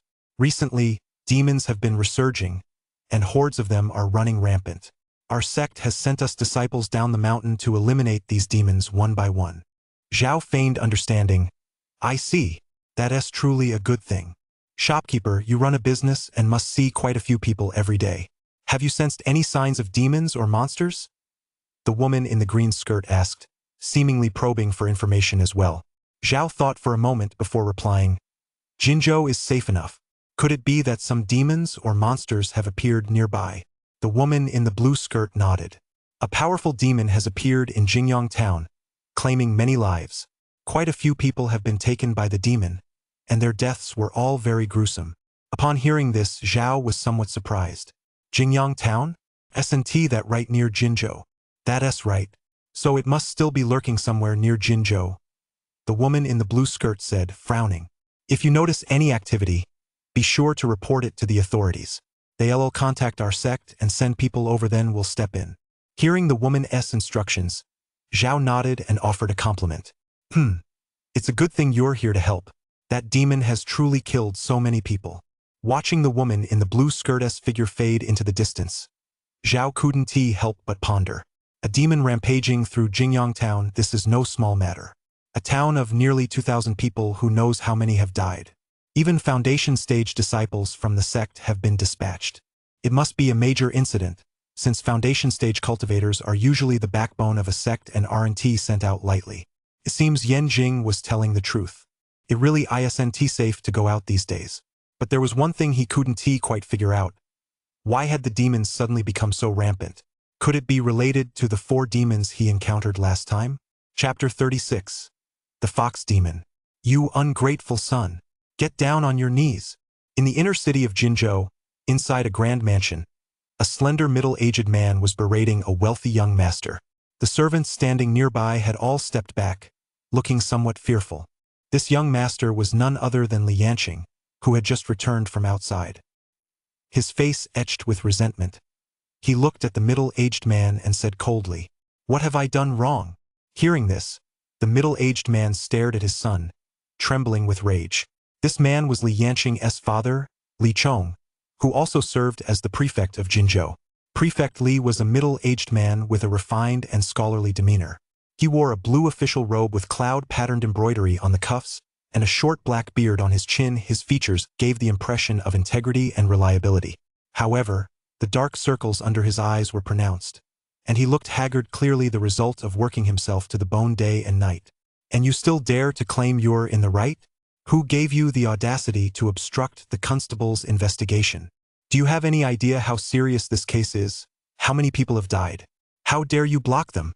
Li Chong reprimanded him sternly. At that moment, Li Yanqing showed not a trace of fear on his face. On the contrary, he appeared calm and composed, as if he had long anticipated this outcome. He simply smiled nonchalantly and said, Father, This man is the teacher I've been looking for, so naturally I can't have him arrested. Didn't you say that as long as I found a teacher myself who could teach me the gathering stage, you wouldn't interfere with me?" Upon hearing this, Li Chong couldn't help but furrow his brow.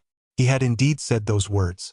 Back then, because his own talent was mediocre and he had no hope of advancing in cultivation, he had gone to take the imperial examinations and become an official. He had originally wanted to raise a more capable heir who could enter an immortal sect, so he had sought out teachers for Li Yanqing. However, they all said his son's talent was too poor to teach. He had hoped his son would pursue his studies, but Li Yanqing simply couldn't concentrate on his books. He never expected his son to be such a disappointment, unable to cultivate or study. He turned into a good-for-nothing playboy. So he scolded Li Yanqing, saying that once he reached the gathering stage, he could do whatever he wanted, and he wouldn't interfere. If it didn't work out, he'd just have to go back to his studies. But those were just words spoken in anger. Who would have thought that Li Yanqing would actually go out and find a teacher? However, most of them turned out to be charlatans. Li Chong said coldly, "What kind of con artist did you find this time? The mansion's expenses have been so high lately, it's all thanks to you." "I senti it." Li Yanqing explained, "This time, I definitely didn't find a con artist, I found a legitimate teacher. I saw his prowess with my own eyes." Seeing his son like this, Li Chong didn't believe for a second that he could have found anyone truly formidable. After all, powerful cultivators were all insects, and truly skilled independent cultivators were few and far between. He knew exactly what his son was made of, so he didn't believe a word of it. "Stop this nonsense. Father, I'm telling the truth." Li Chong snorted coldly, ignoring him completely, and ordered the steward standing nearby, "Notify the magistrate's office. Whoever needs to be interrogated must be interrogated." "Yes, sir." I said, "No interrogation." Li Yanqing rushed forward, blocking the steward's path, and declared firmly, "As long as I'm here today, not a single hair on that elder's head will be touched." "How dare you?" Seeing that his son not only showed no remorse but also dared to talk back, Prefect Li flew into a rage. Old and new frustrations welled up inside him, compounded by the recent irritating trivialities of his cases that had already put him in a foul mood. "You good for nothing!" He strode briskly toward his son and slapped him across the face. Smack! A sharp crack rang out as Li Yanqing was knocked to the ground by his father's blow, blood immediately seeping from the corner of his mouth. He clutched his right cheek, his eyes fixed intently on his father. He never expected his father to strike him. Anger welled up within him, and he roared, "What right do you have to hit me? How many times have you even come home since I was a child? Even when mother passed away, all you cared about was your official position. Do you even deserve it?" Hearing these words, Li Chong's anger flared even more. "What do you know? I'm doing this for the people." He then grabbed Li Yanqing by the collar with all his might, ready to teach him a lesson, but was desperately dissuaded by the steward standing nearby. "Master, please go easy on him. After all, the young master is your son." As Li Chong tugged at Li Yanqing's collar, he accidentally ripped the Taoist talisman right off the back of his neck. Ouch! He felt a crumpled piece of paper in his hand. The moment the talisman came loose, a powerful stream of black energy surged from a dark mark on the back of Li Yanqing's neck and entered his body. Li Yanqing suddenly caught a whiff of a fragrant scent that filled him with immense joy from the tip of his nose to his brain. It felt as though he could forget all his troubles. Immediately afterward, his vision went black, and he passed out completely. With his body losing its support, Li Yanqing collapsed to the ground the moment Li Chong let go. "The young master has fainted." The butler cried out and hurried to help Li Yanqing up from the ground. "Kingya!" Seeing his son collapse right before his eyes, Li Chong's anger dissipated by more than half, replaced by sheer shock. After all, he had only this one son, his one and only heir. "Quickly, go fetch Dr. Yen," Li Chong ordered the butler urgently. "Yes, master. I'll send someone right away." "And what is this?" Li Chong then looked at the crumpled Taoist talisman in his hand and muttered, "Master, it appears to be a Taoist talisman." Among the pavilions of Jinzhou City, where music and dancing filled the air, the name Drunken Flower Pavilion stood out prominently. Inside, the women each dressed in sheer, flowing gowns with bare arms and shoulders played music on the central stage. Listening to the music and admiring the beauties, it was a life of great luxury. The third-floor private room. Inside, the scent of incense wafted gently, and the brocade curtains fluttered in the breeze. A lovely young woman lay on the bed. Her fragrant shoulders and collarbones were exposed, a sight that stirred the heart of anyone who saw her. I was wondering why my aura had vanished. Turns out it was being suppressed. How annoying. The lovely young woman stuck out her pink tongue beneath her sensual red lips. Her breath smelled like orchids, involuntarily stirring the most primal desires. Her captivating, seductive voice could stir anyone's emotions. A guest has arrived. Who? The Madame's voice came from outside the room. Got it, mother. The woman replied, rose gracefully, and opened the door. He, my beautiful lady. A scrawny, sleazy-looking man immediately rushed in, closing the door behind him with a sly grin. The lovely woman sidestepped him with a flirtatious smile. Don't be in such a hurry, sir. My beauty. I've missed you to death. You're all mine for this week. The frail man's face was sickly pale, with deep dark circles under his eyes, but his lips were curled in a broad grin. Giggle, giggle, giggle. The woman slowly drew closer to the man, giggling as her slender fingers traced circles on his chest. I am, of course, all yours, but would you be willing to give your life for me? The man grabbed her hand, greedily inhaling the sweet scent from her nose, and laughed. Of course I would. The lovely woman's lips curved slightly as she threw her arms around him, looking pitifully innocent and saying, I'm so touched. With the beauty in his arms, the frail man was basking in self-satisfaction when he suddenly noticed a furry appendage appearing behind the woman before him. My beauty, why is there a tail behind you? It's a new look, don't you like it? Of course I do. The frail man pulled back the curtain and grew impatient. But just a few minutes later, the man was panting heavily and asked in puzzlement, What's going on today? All he could hear was the lovely woman's long hair scattered across the pillow as she sighed softly. Oh my, your vital energy is so low. You might as well just go die. The next instant, a terrifying fox-like face appeared before the man, its mouth filled with sharp fangs. Do you like me like this too? The man's mouth was clamped shut, his eyes betrayed a look of terror, which soon turned to a numb, deathly gray. Crack! The sound of flesh tearing from bone sent a chill down one's spine. Blood gushed like a torrent onto the crimson wallpaper. A long time passed. An expressionless man emerged from inside, his face drained of all color, and walked out of the drunken flower pavilion like a puppet. We can't let that target that just appeared get away either, he. The young girl's seductive laughter drifted out from the private room once more. Chapter 37. Jingyang Town, Black Wind Cave, a sign of great misfortune. Jishitang. The air was thick with the pungent smell of herbs, and paper bags tied with hemp rope lay scattered across the table. All right, brother Zhao. Whatever you have to say, couldn't you just say it out here? Why did you have to drag me all the way inside? Yan Jing, dragged into the medicine preparation room by Zhao, helplessly brushed his sleeve. Brother Yan, the bet you mentioned paid off. Zhao looked at Yan Jing, his eyes serious. What's the matter? Yan Jing felt he'd said quite a lot after all, with countless bits of news, big and small, circulating in the underworld every day. His mind was always buzzing with activity. Did I win that, could you bet?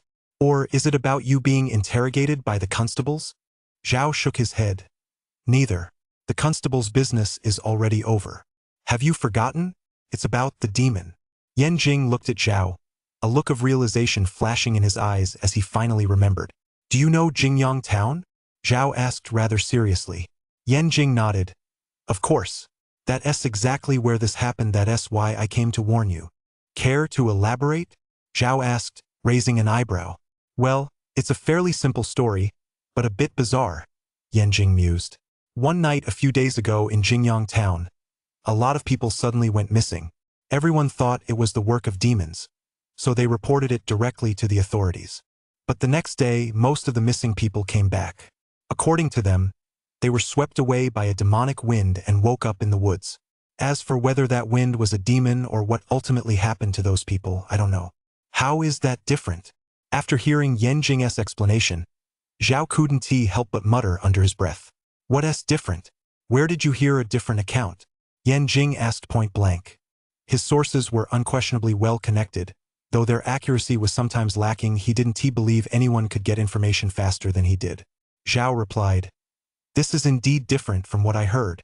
My version is that demons were running rampant, and many people died. Who told you that? Yan Jing furrowed his brow and said bluntly, the people who came back were all fine, none of them died. A sect disciple told me. Did that disciple really say that? Zhao recounted to Yan Jing, scene by scene, his earlier conversation with the woman in the green dress. A sect disciple in a long green dress told you that demons and monsters killed a lot of people in Jingyang town? Yan Jing stroked his chin, deep in thought. Why would they say that? Is it possible that everyone who came back is actually dead, and they've all been transformed by demons? Zhao voiced his thoughts. Yan Jing pursed his lips and said, that's highly unlikely. Demons have never done anything like that. Their primary goal is to eat people, and even when they go undercover, it's to eat people. Your theory makes no sense at all.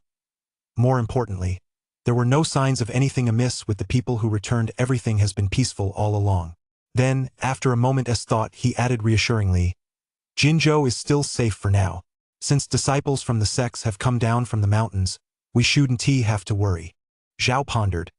Could there be a situation where a massive number of demons invade a single town? Yan Jing chuckled wryly and denied it. There aren't nearly as many demons as there used to be. The forces led by the immortal sects have already carried out massive purges. So demons aren't as rampant as they once were. I've even heard that the Black Wind Cave, a notorious demon lair from 100 years ago, was wiped out by a powerful cultivator from a sect. Black Wind Cave. Zhao, hearing this new term, was somewhat intrigued. Yes, it was an old demon lair. It housed all sorts of powerful demons and evil spirits that had devoured countless people. Yet it was still wiped out with a single sword stroke. Just as Yan Jing and Zhao were talking, outside the door, a flustered servant ran up to the entrance of Jishitang, shouting loudly, Dr. Yan! Dr. Yan! Please save my young master. What's wrong? Yan Jing looked up and saw that the servant was clearly a retainer from some noble family. My young master was arguing with my master when he suddenly fainted. No matter how much we called out to him, we couldn't wake him up. Pinching his philtrum didn't help either. His face is deathly pale, it's as if he's been possessed by an evil spirit. The servant wailed. Which family are you from? Who is your young master? The servant was so distraught that he hadn't even mentioned his name or family background. But Yan Jing didn't blame him, he was used to it. People tend to act this way when they're panicked. My master is the prefect of Jinzhou, and the young master is, of course, Li Yanqing of the Li family. As soon as the servant spoke, Zhao was slightly taken aback upon hearing this news. What was going on? He'd just seen Li Yanqing a short while ago. Wasn't he perfectly fine then? How could something have happened so soon? So he's Magistrate Li's son. Upon hearing this, Yan Jing nodded slowly, then asked, Tell me about all his symptoms, so I can bring the appropriate medicine. He's unconscious, frequently mutters in his sleep, and looks like he's in great pain. Sounds like he's been given a hallucinogenic drug, Yan Jing concluded tentatively. Out of the corner of his eye, he noticed that Zhao's composure had faded, so he asked tentatively, What's the matter? Do you know this man? His tone was filled with curiosity. I do. He once asked me to be his master. Zhao frowned, still unable to fathom how Li Yanqing could have come to this out of the blue. Seeing Zhao's expression, Yan Jing realized he must know something, so he said to the servant standing nearby, Please wait a moment. Yes, sir. Though the servant was anxious, there was nothing he could do. Do you know what's wrong with him? Yan Jing pressed Zhao for an answer. Zhao explained, I only discovered it today. He was possessed by demonic energy, but I've already suppressed it. It shouldn't be a serious problem. Could it have worn off in such a short time? Yan Jing's lips curled into a smile. Demonic energy isn't easy to suppress. It seems you've got some new trick up your sleeve that I haven't seen before. Care to come with me? Not wanting to keep his servant waiting too long after all. A life was at stake, he asked Zhao directly. Zhao nodded. Let us go take a look. Li Yanqing had helped him before. After all, he couldn't just stand by and let him die. Of course, on the way there, Zhao habitually began tossing gold and copper coins. Misfortune and fortune go hand in hand, let us observe for now. Fortune can turn to misfortune, and misfortune can turn to fortune after careful consideration. It all lies within one's own heart. Omen 1. A seductive fragrance draws demons. The master has no intention, and the person has no fate. If you follow this path, the guidance you receive is misfortune. Trace guidance. Demonic winds are rising, misfortunes abound. Omen 2. A demonic wind drifts alone, slaying all loved ones if you stay put. The guidance you receive is misfortune. Trace guidance. A calamity of the utmost severity, a battle of the utmost peril. What's going on here? Zhao froze upon seeing the results in his hand. Whether to go or not, both are extremely inauspicious. Both spell disaster. Today's omens are a bit eerie. Alter the outcome of misfortune and fortune. Faced with this situation, Zhao drew on his experience and decided to use today's Grand Fortune special effect first.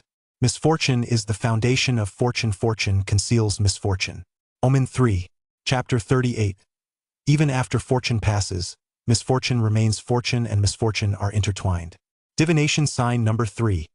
In a house of great misfortune, you encounter a demon. The demon gazes at your divine eyes with many faces. On this journey, the guidance you receive is fortune. Trace guidance. A fox demon appears. A time of turmoil. Seeing the result before him finally shift to fortune, Zhao let out a slight sigh of relief. It seems I'll encounter that fox demon on this journey. I'll have to be extra careful. Just as Zhao was thinking this, the divination results before him changed once again. Divination symbol 3. Great misfortune, encountering a demon in a mansion. The demon has many faces, seen through divine eyes. For this journey, the guidance you receive is misfortune. What does this mean? How did it change back to misfortune? Zhao was instantly puzzled, and his face betrayed his confusion. Hadn't he already changed the outcome from disaster to good fortune? Could it be that it didn't work? No, Zhao felt there must be a problem somewhere, so he began to think it through slowly. He carefully recalled the previous time he had avoided military turmoil. After drawing good fortune, he had gone to the matchmaking agency, and everything had gone smoothly. Most importantly, he had encountered a benefactor, which allowed him to turn misfortune into good fortune. A benefactor. Suddenly, a flash of insight struck Zhao. Could this so-called benefactor be the key factor in the divination result?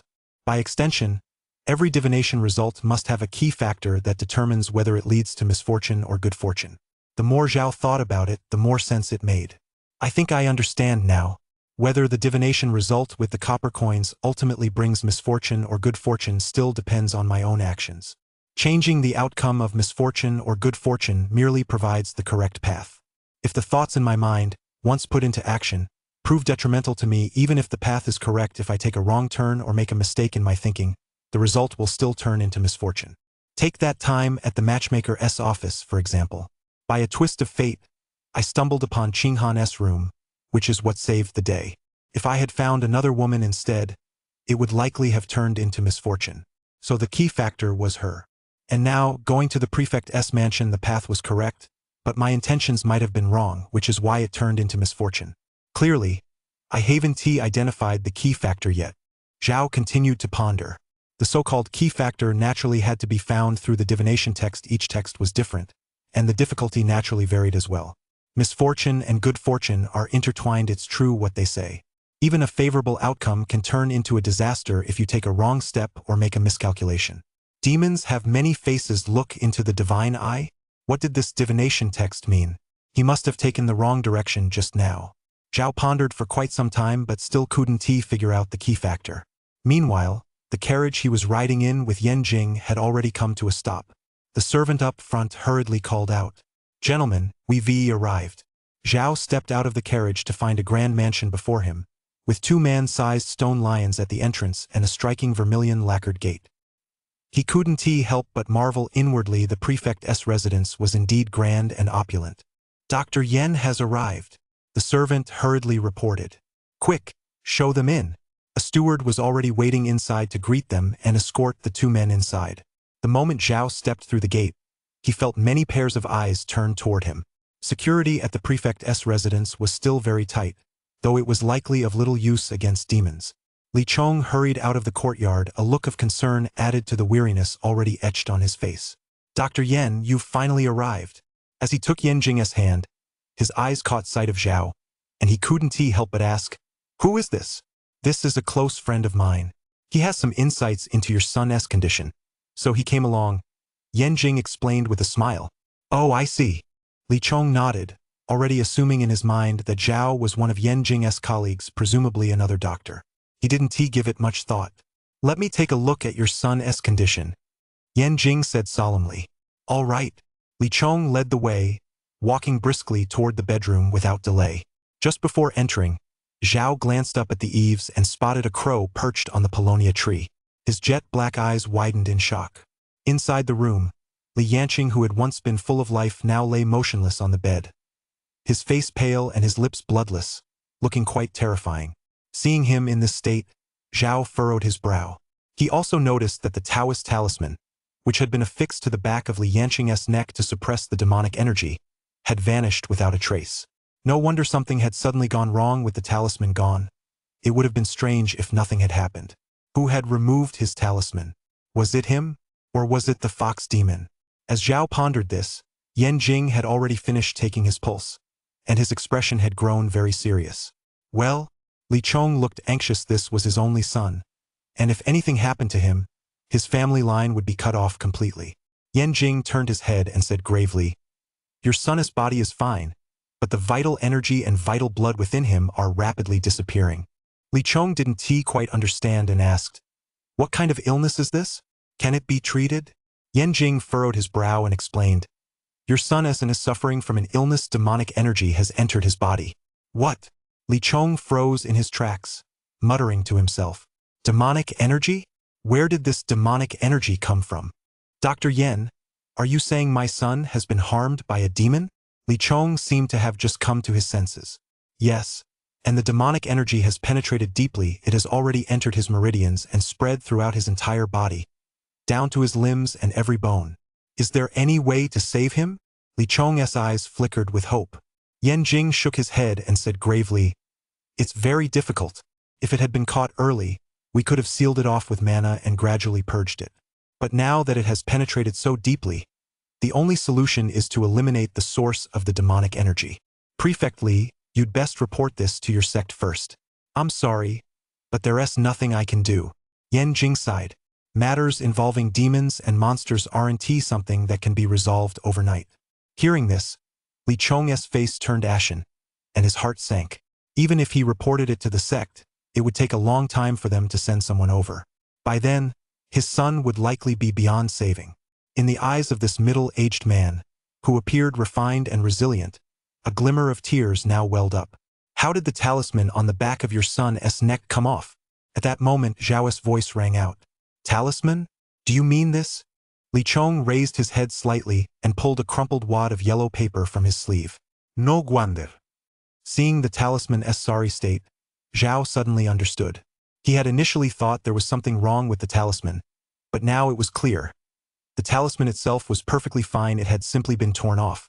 Yan Jing picked up the crumpled talisman, examined it for a moment, and explained to Li Chong, "This is a talisman to subdue demons. It contains very strong mana. It was likely used to suppress demonic energy." As he finished speaking, he shot Zhao a puzzled glance. With the matter explained so clearly, how could Li Chong not understand what had happened? It was clearly he who, in the heat of an argument, had torn his son's protective talisman to shreds. He essentially caused his son's death. "My son, it's all your father's fault. I shouldn't have hit you or scolded you." Li Chong could hold it in no longer and began to wipe away his tears in grief. He felt that it was his own actions that had led to Li Yanqing's death. Chapter 39, The Thousand-Faced Demon Fox, Trait, Demon Detection.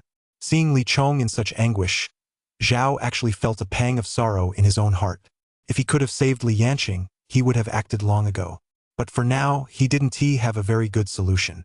Just as Yan Jing had said, only by finding that demon and slaying it could Li Yanqing truly be saved.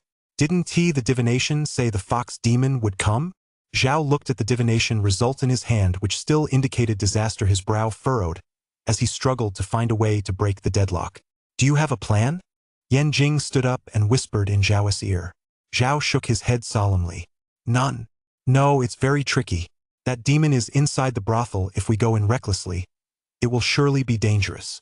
Zhao knew without even thinking that the Drunken Flower Pavilion was a place of great peril. He had merely cast a divination on the way here and had already received 2 disaster omens. The third omen, even after attempting to alter its fortune, ultimately turned into a misfortune as well. Needless to say, this operation required the utmost caution. Have you fought her before?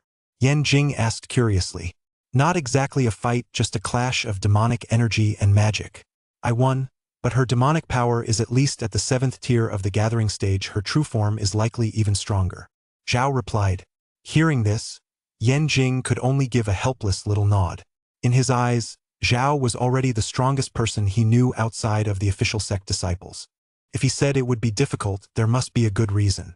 Prefect Li, we should send people to the Ascension sect first.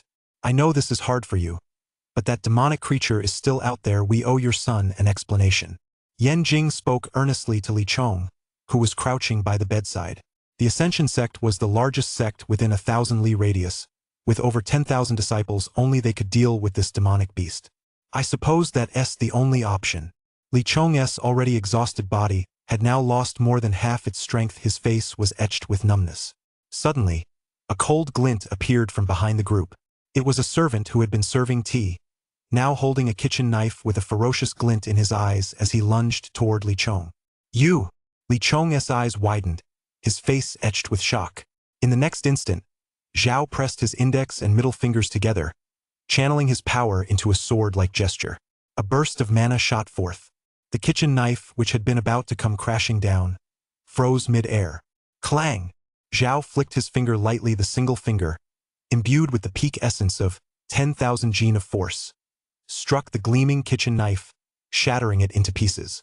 Yan Jing stood tall, sending the servant flying with a single palm strike. His lightning-quick gaze swept across the room as he asked himself, "What's going on? Is there an assassin?" Zhao walked over to the fallen servant, flipped his eyelids, and reached a conclusion. Something's wrong with his eyes. He was being controlled. When did this happen? Yan Jing asked, deeply shocked. Hallucinogenic incense. Zhao calmly stood up, his expression grim. Drugs? Yan Jing asked in return, his eyes full of confusion. He hadn't detected the scent of powdered drugs. It's a fox demon. Zhao's spiritual sense swept across the vast room, detecting no one else in hiding. Finally, his gaze shifted outside the room. His eyes narrowed as he uttered 2 words. Fall back. Hearing this, Yan Jing's expression grew grave. He pulled Li Chong, who was still in a daze and shaken, to his feet, and they retreated to a corner. Zhao clenched his large hand, and the mystic ring flickered. A slender, deep blue treasure sword appeared in his hand. Boom! Zhao kicked the door open with a single kick. One long sword after another immediately slashed toward him. Before him stood ranks of guards, wielding long swords, drool trickling from the corners of their mouths. Their eyes bulging as if about to pop out, they looked blood-red and ferocious. I knew it!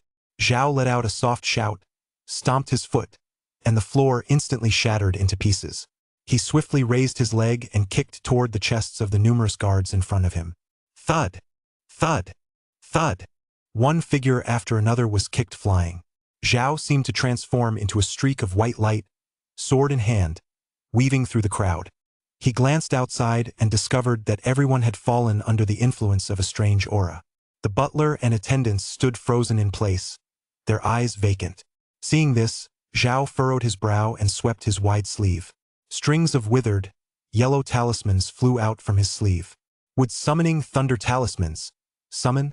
The scene instantly transformed into a sea of talismans, washing over the crowd as the wood summoning thunder talismans hovered above the crowns of their heads. Soon, streams of black mist rose from their mouths. Converging, they formed a terrifying black fox face, grinning widely. With a shriek, it stared at Zhao and charged toward him. Subdue! Zhao's expression remained calm as he cleared a path with his sword, thrusting it forward to block the lead of the onslaught. The 2 sides stood locked in a standoff.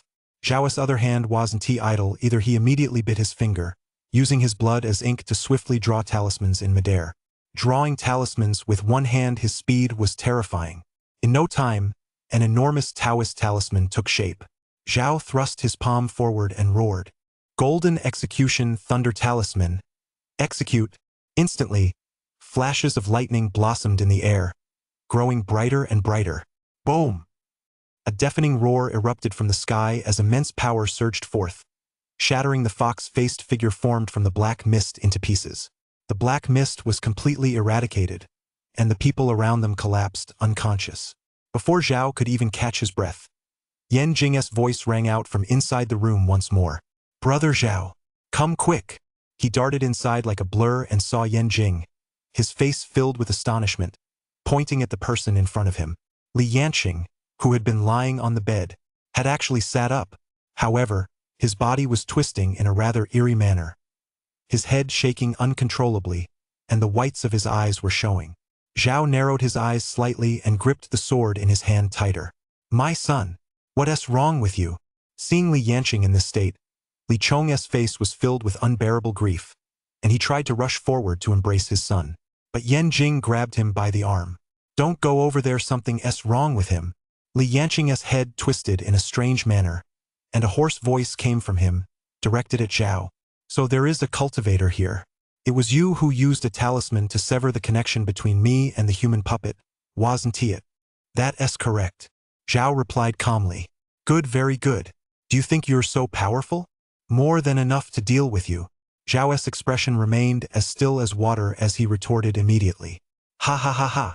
A terrifying, raspy laugh erupted from Li Yanqing's throat, as if mocking Zhao. "Big talk. Just wait, Jinzhou City will be next. How long do you humans think you can gloat?" In the next instant, Zhao's figure vanished from where he stood. When he reappeared, Zhao held his sword behind his back with one hand, and the soul-subduing mind technique in his mind activated once more, transformed into a giant bell. Dong! The resounding toll of the bell cleansed both body and mind, banishing demonic energy.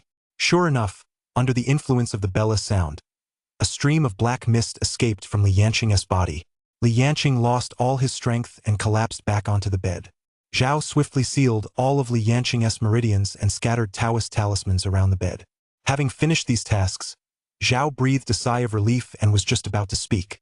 A bright orange light darted into his mind, caught his full attention. He looked closely. Demon detecting eye, Earth grade, intermediate. Perceives the aura of demons and monsters wherever he looks, revealing lurking demonic creatures. Special effect see-through. For any demonic creature whose true form is exposed by the demon detecting eye, he can lock onto its demonic aura and identify its weakness. Chapter 40. The True Purpose, the Fox Demon Puppet. Demon detecting eye? Looking at the new trait before him, Zhao felt a slight surge of delight. This trait was incredibly useful for him right now. He could sense demons lurking in the shadows even if they were disguised as humans. He could find them quickly. Plus, there was the special see-through effect. Once he uncovered a demon's true form, he could lock onto it, and the creature wouldn't be able to escape. It was essentially a tracking compass. The weakness feature was also crucial, because once he identified a demon's weakness, dealing with it became much easier. Fuse trait. Fuse, Zhao thought to himself. The next second, a bright orange orb of light representing the demon revealing eyes trait burst into bloom. It transformed into a streak of light and entered Zhao's eyes. He felt a sudden, intense heat in his eyes, as if a flame flower were blooming inside his eye sockets. At the same time, a vast surge of spiritual energy poured into his eyes, causing them to glow faintly. After a moment, however, it subsided. On the surface, Zhao's pupils and eyes appeared largely unchanged. But to his own eyes, the scene was entirely different. His gaze was piercing. Everything before him had grown dim. Even the vibrant peonies in the vase by the bed were no exception. All he could see were distinct strands of black thread, stretching clearly toward the outside of the room. With this trait, he no longer had to worry about demons lurking nearby. Zhao thought to himself with satisfaction. Thanks to the demon-detecting eyes, he could sense the faint presence of demonic energy in the air. All of this demonic energy originated from Li Yanqing, who lay on the bed. At that moment, Li Yanqing was like a furnace churning out demonic energy, with an endless stream of it overflowing from his body. Zhao surmised that the guards and the butler outside moments ago had all been manipulated at its root. This was undoubtedly caused by the black aura emanating from Li Yanqing. This black aura could affect the human brain, inducing hallucinations and causing irritability and confusion. However, now all of this black aura had been sealed within Li Yanqing's body by the talismans Zhao had set up. "Brother Zhao, thank goodness you were here." Yan Jing breathed a sigh of relief upon seeing that the situation had stabilized. "Thank you, young hero." Li Chong also bowed his hands toward Zhao, though his voice trembled slightly. He now felt as if his legs were made of jelly. If not for Zhao, he would likely have met his end here today. Why have these demons set their sights on my son? Li Chong gazed at his son lying on the bed, sighed, and couldn't help but ask. Zhao hadn't sheathed his sword instead. It was planted in the ground. He said calmly, "Is it possible that the demon's original target wasn't your son? But you? How did you figure that out, young hero?" Li Chong asked in surprise. "At first, I wasn't entirely sure. But when I heard the demon say that Jinzhou City would be next, it finally clicked. Just moments ago, Zhao had been puzzled. Li Yanqing was merely a spoiled young master. How could a fox demon possibly place such an important mark on him? The demonic mark is akin to a brand. Creating it is quite difficult and requires considerable effort. It allows the spirit of the demon to be imprinted upon a human. There must be a reason why something so important was placed on Li Yanqing. Present, there was only one explanation. The person the fox demon wanted to kill. Or rather, the person she wanted to control was actually Prefect Li. Her control over Li Yanqing was also a means to gain access to the prefect's residence. The target the servant she had just possessed was trying to assassinate was also Li Chong. From this, it was clear that this fox demon indeed intended to take out Li Chong. But why is she after me? Li Chong asked in confusion. Yan Jing, standing nearby, pondered for a moment before quickly arriving at an answer. His expression grew grave as he said, "Because the prefect governs the entire Jinzhou. If you, the prefect, were to fall or be controlled by a demon, then the whole of Jinzhou would be doomed. If the government collapses, there will be no one left to report to the sect, which would greatly slow down the arrival of sect disciples here." "That's right." Zhao nodded slowly. That was exactly what he had been thinking. Is this demonic creature's scheme truly this malicious? After hearing Yan Jing's words, Li Chong looked astonished. He clearly hadn't anticipated that the demon would have such a trick up its sleeve. Zhao walked to the doorway, gazed out at the courtyard, and said calmly, "The crisis isn't over yet. The true form of the demon fox hasn't arrived in person. It may still attack." At the same time, he glanced at the divination symbol before him. It still read, "Disaster." In other words, unknown dangers still lay ahead. Zhao fell deep in thought. The demon's multifaceted gaze. What exactly did that mean? Did it refer to the eyes? Whose eyes? The demon's? Or his own demon-detecting eye? The divination result remained unchanged, indicating he had yet to uncover the key. Zhao thought for a while, but still couldn't come up with an answer. He decided to start drawing talismans instead, sketching the one he'd just learned in the center of the courtyard. The Black Wood Thunder Talisman. Designed to protect the residents, it could ward off demons and monsters as long as the demon wasn't a major one at the foundation stage. A single talisman could block its path. With this in place, he wouldn't have to worry about the safety of the people inside the house. Bang! Bang! Just then, someone suddenly began pounding on the vermilion gates of the residence. The thuds were loud and intense, the knocking urgent and rapid. Zhao walked to the gate but did not open it. There's always a demon behind such things. It was already this late. The sun was about to set, its rays fading in the west. Who would come knocking on the prefect's residence at this hour? And knocking so urgently and loudly, with no regard for propriety whatsoever. Zhao narrowed his eyes and activated his demon-detecting eyes trait. Wispy strands of black mist were visible just outside the door. Indeed, there was more than one. A quick count revealed as many as 7 or 8. Zhao certainly wasn't going to open the door. Not only would he not open the door, but he also drew several more talismans at the entrance. He preemptively inscribed 5 elements thunder talismans at the doorway, on the door itself, and along its sides. Bang! Bang! Bang! The sound of pounding echoed continuously. After a long silence filled the air. Boom! A massive explosion rang out, and the vermilion lacquered gate was blown wide open. Seizing the moment, Zhao immediately detonated the talismans on the door. Boom! A massive wall of flames surged out from the doorway, like waves seeking to devour anyone in their path, rushing toward the outside. With a sizzle, the sound of something burning came from the doorway as an unknown object was blasted away. Once things had settled down, Zhao scanned the area with his demon-detecting eyes. The fine black threads surrounding him had already snapped. There lay an extremely frail man with a lecherous face, his eyes lifeless as he lay motionless on the ground. He wasn't the only one. There were quite a few other men with deathly pale complexions lying quietly around him. Zhao looked closely and realized they were all corpses, no longer human. They didn't even have bones, they were nothing but skin. Withered human skin, barely able to move thanks to the demonic power of the fox demon. So these are human puppets? Zhao muttered to himself, only then realizing that everything before him was a human puppet crafted by the fox demon. Just then, his demon-detecting eyes sensed a disturbance. Where his gaze fell, a massive amount of black mist coalesced. It took the form of a person. Chapter 41. Fierce battle and standoff reunited with the man in green. The figure before him was extremely ethereal, yet the demonic energy emanating from it was exceptionally intense. Are you that demon? Zhao narrowed his eyes and curved his sword finger. A treasure sword shot straight toward the figure. Whoosh! The unnamed treasure sword transformed into a bolt of lightning, piercing toward the figure.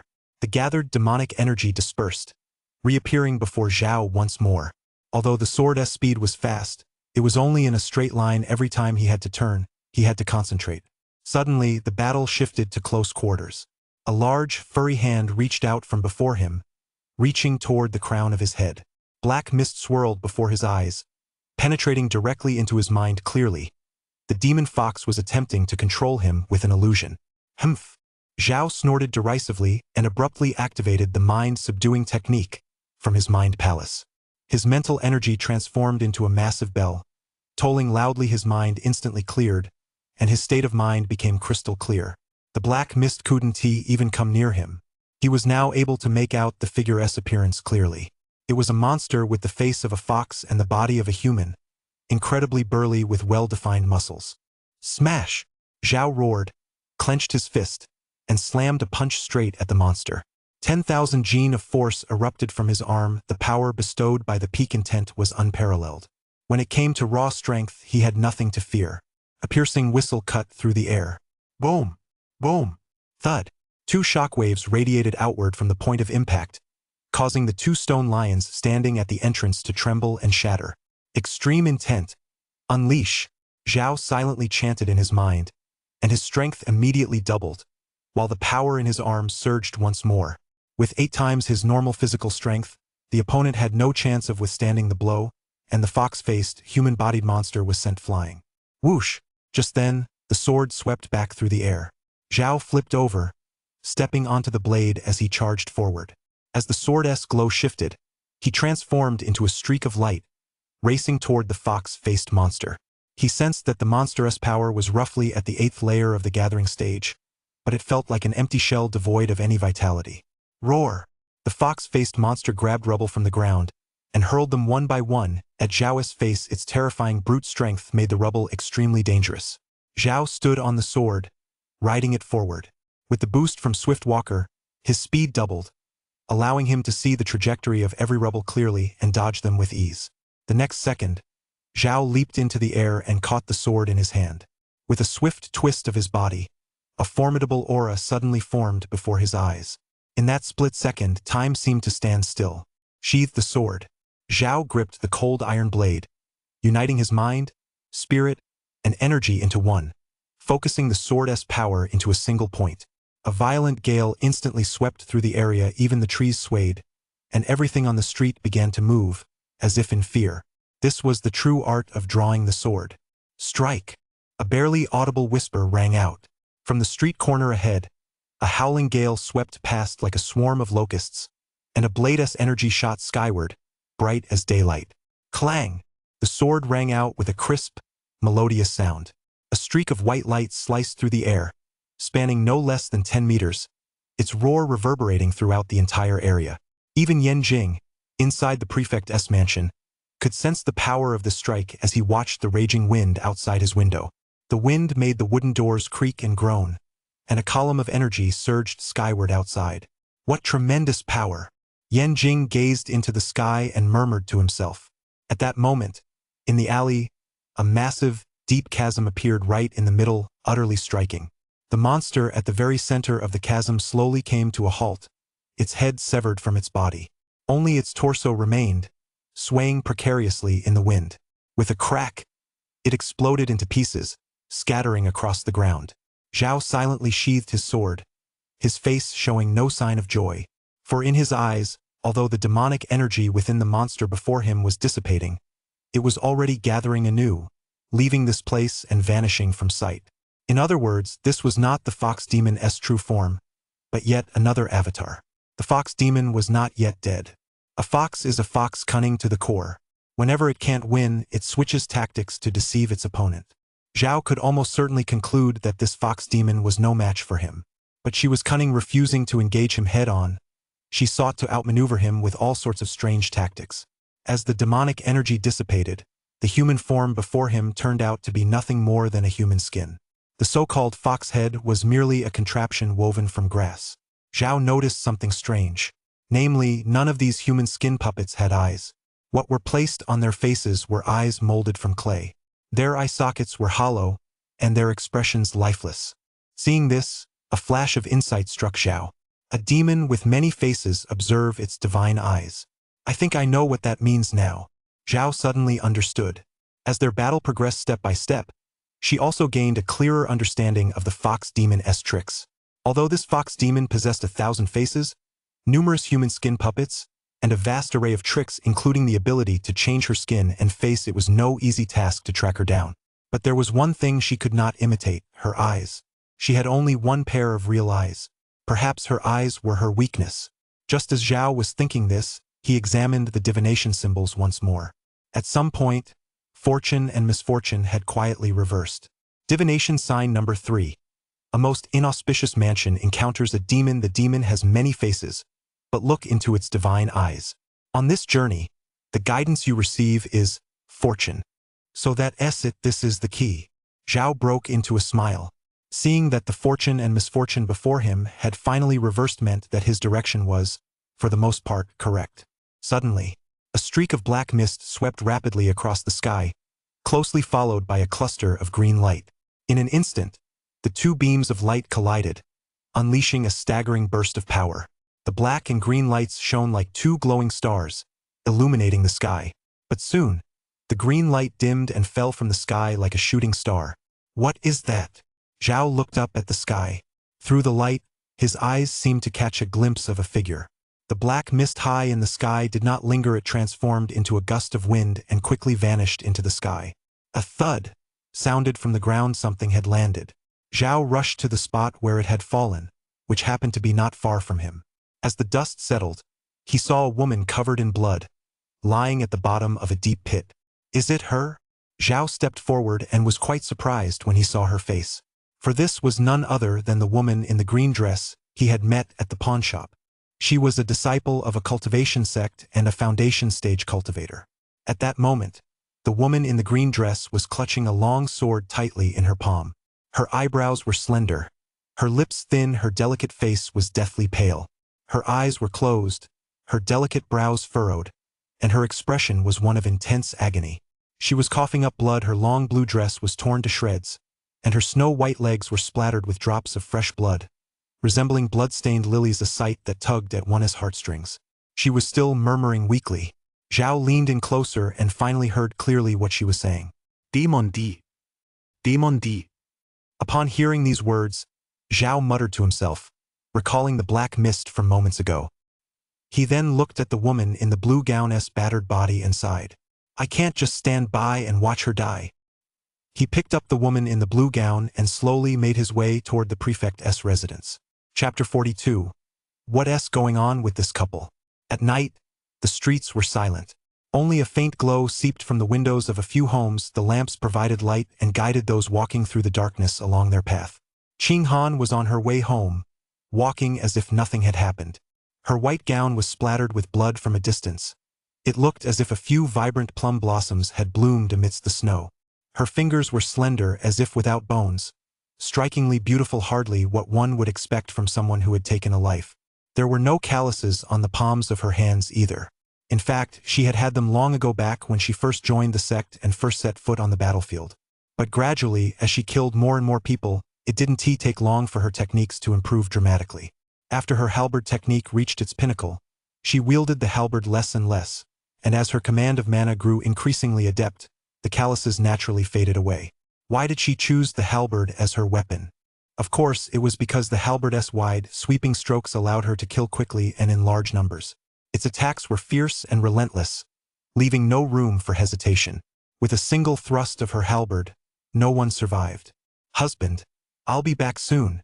Ching Han was still in a very cheerful mood.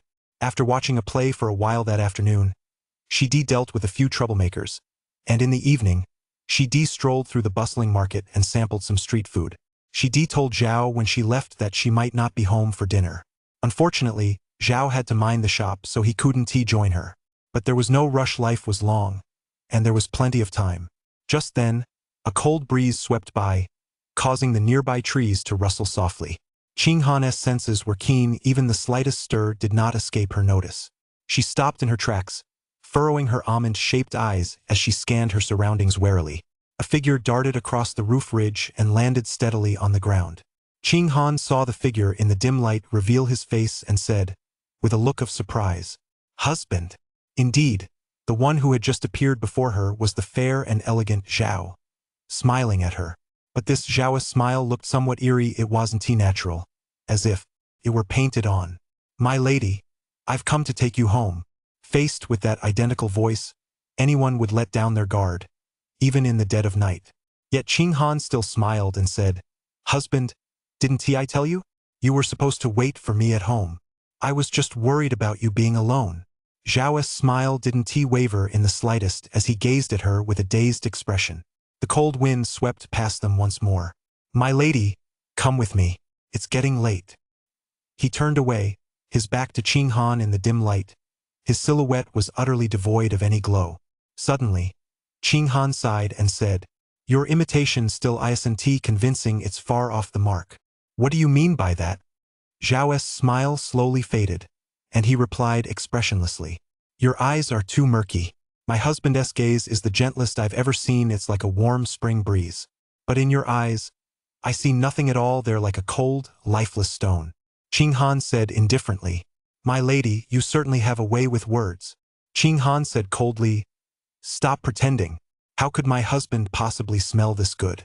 There's even a musky scent of a fox. You must be a demon. You're a cultivator." Zhao's voice instantly turned icy. "You're just figuring that out now? Isn't it a little too late?" Ching Han's phoenix-like eyes flashed with ferocity as she drew back her fist and sent it hurtling toward her opponent. Thoughtfully, she aimed the punch not at the opponent's face, but at her chest.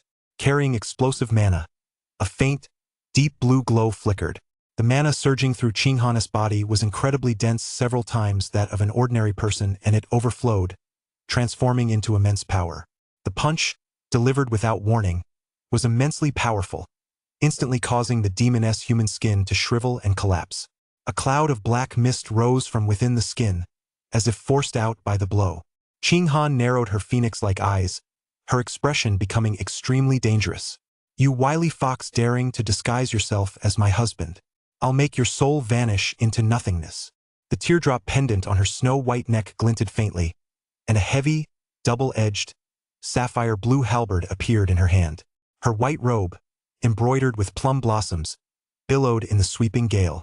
Her seemingly slender frame erupted with immense mana. The black mist coalesced into a fox's face mid-air and exclaimed in astonishment, "What's going on? What's with this couple? Why are they both so strong?" Her original plan had been to borrow Zhao's disguise to deceive his wife, then take control of the real Ching Han to turn her against Zhao. That way, her ruse would have been more convincing. She had discovered that Zhao could always detect her presence if she were using a human disguise. There would be no way to fool him. She finally managed to learn from others' minds who that man's wife was, spent a long time laying her plans, and had finally managed to lie in wait. But it turned out this woman was so formidable. She was no match for her at all. Not only did the woman see through her scheme immediately, but with a single strike, the skin she painstakingly crafted was knocked off. That power was simply terrifying. What kind of monsters are this couple? The man was a master of his craft, with piercing eyes that left her nowhere to hide. Protected by thunder-based talismans, his swordplay was utterly incomprehensible. He sliced through her most powerful human puppet with a single stroke. The woman possessed terrifying brute strength. Her massive halberd was a sight to behold, and her true mana was so profound that the surging fluctuations shattered her demonic energy. Could she possibly be a foundation stage cultivator? Having been a demon for so many years, I've never encountered anyone this difficult to deal with. D. Qing Han swung her great halberd, sending it soaring toward the sky at lightning speed. Though she wielded a heavy weapon, she handled it with effortless grace, as if it were a feather. Clang! She pinned the black mist to the ground. A clone! As Qing Han drew closer and saw how feeble the demonic energy before him was, he couldn't help but suspect that the demon's true form wasn't there.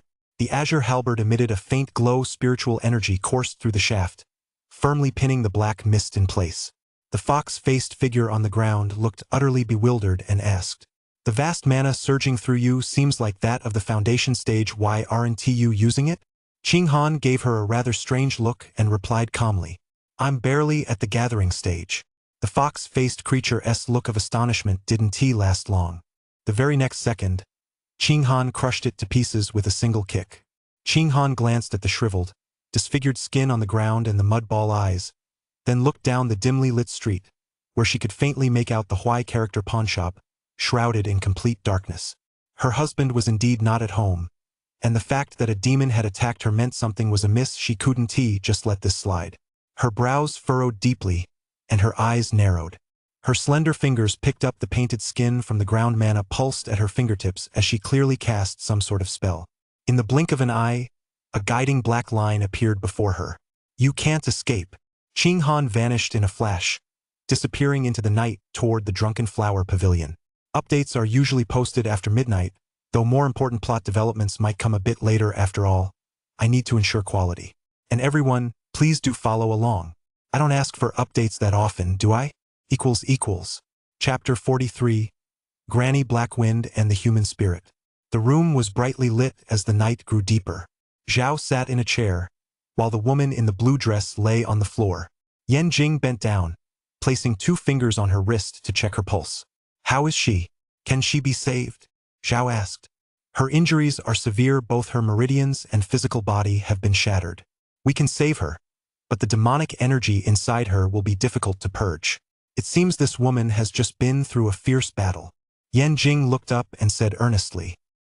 He then took a porcelain vial from his robe, poured out a pill, and placed it between the pale, bloodless lips of the woman in the blue skirt. He used mana to refine the pill. A look of pain flashed across the pale cheeks of the woman in the green dress, and beads of sweat appeared on her forehead. After about a quarter of an hour, her complexion gradually turned rosy. Having finished these tasks, Yan Jing turned around, looked at Zhao, and asked, "Judging by the density of the mana in this woman's meridians, she doesn't seem to be at the gathering stage. She must be a foundation stage cultivator." "How did you find her?" Zhao answered honestly. "Just now, I was dealing with the demon fox's minion, a golem, when suddenly 2 intense beams of light clashed in the sky, and then she fell from the heavens. She's the disciple from the cultivation sect I mentioned to you." "A disciple from a cultivation sect?" Yan Jing quickly recalled the guest Zhao had mentioned earlier. No wonder, so she was a sect disciple after all. But is she a disciple of the Wangxian Guild? Li Chong, who had remained silent until then, couldn't help but ask. "Sir, what makes you say that?" Zhao asked, tilting his head. Li Chong waved his hand dismissively. "Don't call me sir. I failed to save my son's life, and I failed to handle the demon incident properly. I truly don't deserve that title." Li Chong stood up from the bed, thought for a moment and said slowly, "As early as 3 days ago, the Wangxian Guild mentioned that they would send disciples down the mountain. The reason, of course, was the recent demon incidents in Jingyang Town. Indeed, quite a few demons have been spotted near Jinzhou lately. But why wasn't there even a whisper of this?" Li Chong sighed and said, "To prevent panic among the common people, the news was naturally suppressed. We thought the sect's intervention would be sufficient. But who could have imagined we'd now face a problem even the sect's disciples couldn't resolve. You, however, possess formidable cultivation and are our savior. Please accept this bow from me." Li Chong was speaking the truth. If it weren't for Zhao, he feared he would have met his end right here today. Yan Jing and Zhao exchanged glances, seeing the helpless look in each other's eyes. They couldn't help but smile. "The people outside are almost awake. Prefect Li, you can have them report this to their sect. The demonic creature shouldn't dare to attack again for the time being," Zhao reminded him. "All right, I'll go make the arrangements right away." Li Chong nodded upon hearing this and walked toward the door. A moment later, Ahem! A soft cough rang out. The woman in the green dress opened her eyes. She felt completely drained, with her meridians throbbing and her muscles aching in indescribable discomfort. She sensed she was lying on a blanket, soft and cushiony, surrounded by the warmth of a fire that made her feel cozy. Her clothes were in tatters, not a single piece was intact, so her neck felt chilly, though fortunately, a blanket covered her chest. Soon, she suddenly remembered that she still had a mission to complete, but the sword she had been clutching tightly in her hand was nowhere to be found. A flash of seething murderous intent flared in her eyes. She rolled over to sit up, only to find two people sitting before her. Directly in front of her was a man in a white robe. His face looked very familiar. He was strikingly handsome, with skin as fair as a woman's. Before she had time to think further, a sharp pain shot through her head again. Awake! Zhao sensed the movement behind him, turned around, and smiled faintly. The woman in the green skirt shot him a wary glance, still deeply puzzled. She swallowed hard, her parched throat sounded hoarse as she spoke weakly. Who are you? It hasn't been that long since we last met. Have you already forgotten me? Zhao explained with a smile. I saw you fall from the sky a moment ago and lying on the road. When I saw you, I brought you inside. Dr. Yen happened to be here, so he gave you some initial treatment. You may not be fully recovered yet, but at least your life has been saved. His voice was calm and incredibly gentle, as if he were a friend she hadn't seen in a long time. The woman in the green dress closed her eyes and concentrated. The excruciating pain had eased slightly, and her mind had cleared considerably. Looking at Zhao before her, she finally remembered who he was. No wonder he looked familiar. He was the pawnshop owner she met earlier that day. She never expected such a coincidence that he would be the one to save her. Thank you, shopkeeper and Dr. Yen. Today's events were truly unavoidable. I'm sorry to have made a spectacle of myself before you both. My name is Lu Wanxiu, a disciple of the Wangxian Guild. I will certainly repay you in the future. Lu Wanxiu said with a serious expression. Saving lives and healing the wounded is simply my duty, Mississippi. You're too kind. Yan Jing waved his hand with a smile. In truth, he was quite pleased. Earning a favor from a sect disciple was no easy feat. Could you briefly explain what happened, miss? Zhao couldn't help but ask. The image of that dark mist was still fresh in his mind, and he had a hunch that it must have been a very powerful demon. Yes, the demonic energy within you hasn't been purged. It seems you've run into some trouble. Yan Jing chimed in from the side. Lu Wanxiu's beautiful eyes dimmed momentarily as she sighed. Have you ever heard of Black Wind Cave? Zhao and Yan Jing exchanged a glance and replied. Of course we have. Black Wind Cave was infamous in its day, but didn't it vanish 100 years ago? Lu Wanxiu replied calmly. Demons come and go, but the cave remains. A powerful demon has reappeared in the Black Wind Cave, one who calls herself Granny Blackwind. She is quite formidable and has been wreaking havoc in this area, harming many people. I've been ordered to come down from the mountain to eliminate this demon. After listening, Zhao pondered for a moment and asked, Were you no match for that demon, young lady? Lu Wanxiu shook her head. Granny Blackwind wasn't my match, but I didn't anticipate that the Black Wind Cave would harbor other demons, and quite a few of them were exceptionally powerful. When they banded together, I barely managed to slay a few, but I was severely wounded in the process, allowing Granny Blackwind to escape. Though she spoke lightly, Zhao knew that only someone who had experienced it firsthand could truly understand the danger involved. Demons are no easy foes. Even the fox demons he encountered were extremely cunning, let alone other kinds of demons. You mean that black mist in the sky? Zhao pressed. That's right. I've destroyed her physical form, only her lingering spirit remains. She is now on her last legs and can do nothing but flee. Lu Wanxiu added. I believe the incident in Jingyang Town is also connected to it. At this point, Zhao voiced his confusion. Miss Lu, why did you say there were so many casualties in Jingyang Town? I've heard that the people there are all alive and well. Lu Wanxiu exhaled softly and said calmly. They've all been turned into human puppets and have become the demon's accomplices. Human minions? This was the first time Zhao had ever heard this term. Lu Wanxiu explained. Demons are divided into 3 categories. Demonic creatures, ghosts, and evil spirits. Human minions are merely the weakest of these, belonging to the category of demonic creatures. On the surface, they appear no different from ordinary people, but their minds are no longer their own. They carry out the demon's orders. This was the first time Zhao had heard of such detailed classifications and distinct categories. Then who deals with these minions of the demons? Lu Wanxiu gave him a penetrating look and said, the Wangxian Guild will intervene. Chapter 44. Foundation Stage Cultivators Clear the Path. Zhao had heard quite a bit about the Wangxian Guild's reputation. The entire sect had roughly 10,000 members, divided into inner and outer disciples. This Miss Lu Wanxiu was likely an inner disciple, as only those who had broken through to the foundation stage could enter the inner sect. They were considered the elite, the backbone of the sect, and had officially stepped through the gates of cultivation. Unlike the gathering stage, where practitioners rely on martial arts and can only master a limited number of spells, the foundation stage is not merely a cultivation level but a fundamental shift in capability. Only by possessing mana can one cultivate a vast array of spells. You seem to harbor a deep hatred for demons and monsters. Zhao noticed the change in Lu Wanxiu's tone and casually remarked. Lu Wanxiu took a pill from her storage ring and swallowed it immediately. While circulating true mana, she said, when I was a child, my entire family was killed by demons, so I became an orphan. If my master hadn't saved me, I would likely be dead by now. That's why I trained so hard to grow stronger, master spells, and go down the mountain to exterminate demons and uphold the way. Lu Wanxiu's tone was matter-of-fact. She was clearly used to all of this. When someone can speak of such things so casually, it shows she has let go of the past. In its place is an unceasing, resolute determination to act.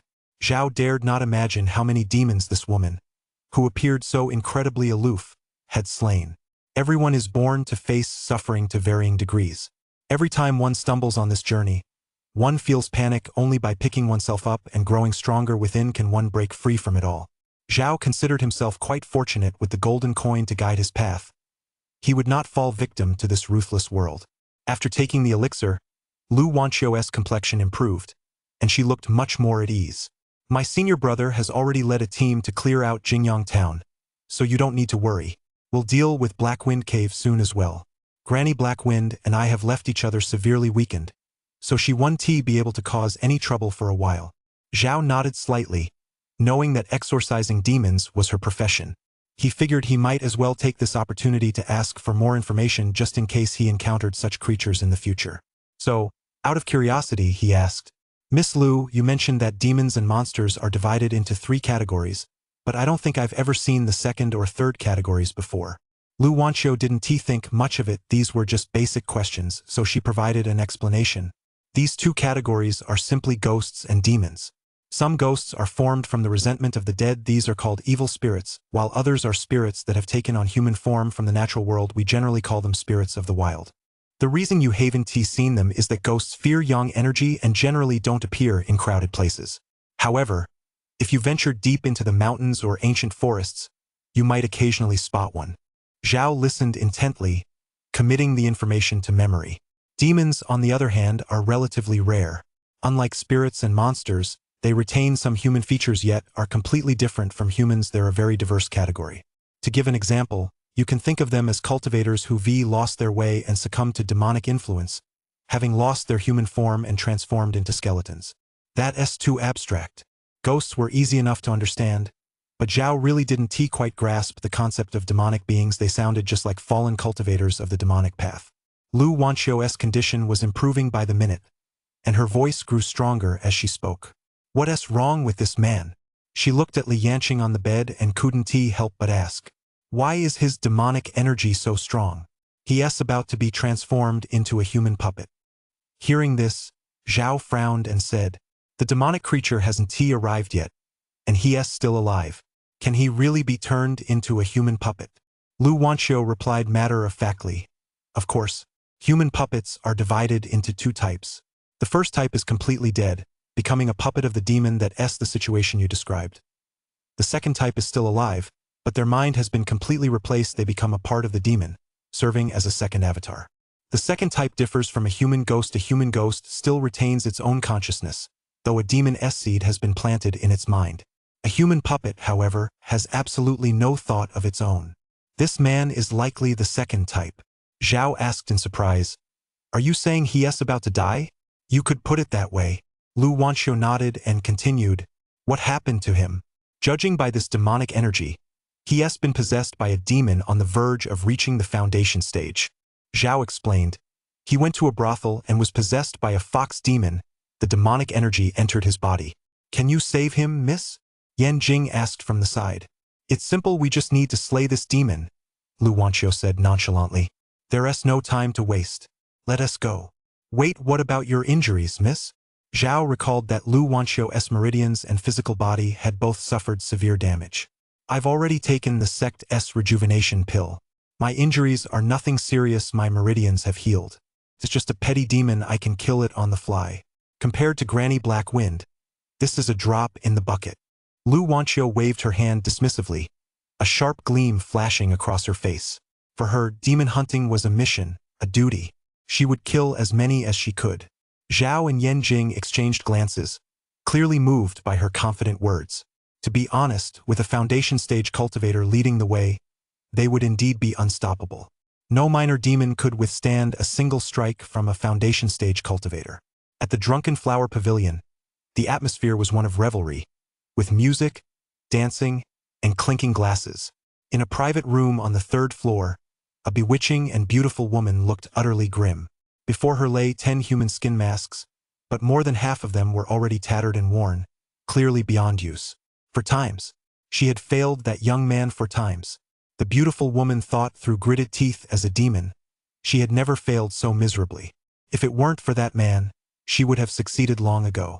Whether it was luring wealthy young masters or dealing with the prefect of Jinzhou, her plans had been proceeding smoothly. This man who knew where he'd come from kept thwarting her schemes.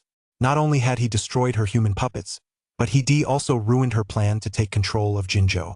What did grandmother say? The fox demon woman asked the woman beside her. The entire Drunken Flower Pavilion was now her territory. The original courtesans had long since been replaced by a group of young foxes. The other fox demons replied respectfully, Your Highness, we have no word from grandmother. She's likely dealing with the cultivators of the Wangxian Guild. I must say, Jinzhou really is a tough nut to crack.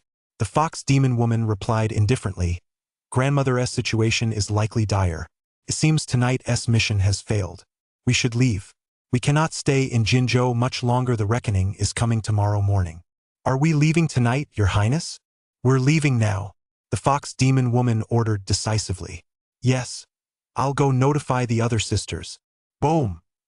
Before long, a loud crash suddenly echoed from downstairs.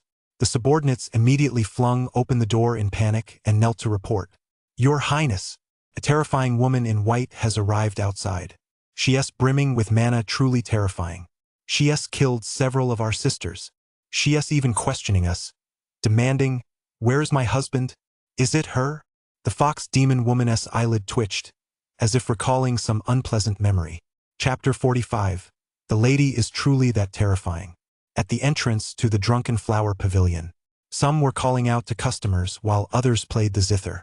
Behind the beaded curtains, one after another, snow-white, graceful figures swayed seductively to the zither's melody, their eyes radiating irresistible charm, each a vision of beauty. On stage, dancers moved gracefully, their slender waists swaying widely, while the waitresses, dressed in exquisite, elaborate long gowns that revealed their jade-like legs, gazed with sparkling eyes, as if fixated on their prey. No man who entered this place could help but lose all thought of home. Their faces were etched with dazed smiles, utterly spellbound. At that moment, a figure clad in white robes embroidered with plum blossoms stepped through the door, gazing expressionlessly at the scene before him. It was Qing Han, who had come in search of someone. A demonic formation?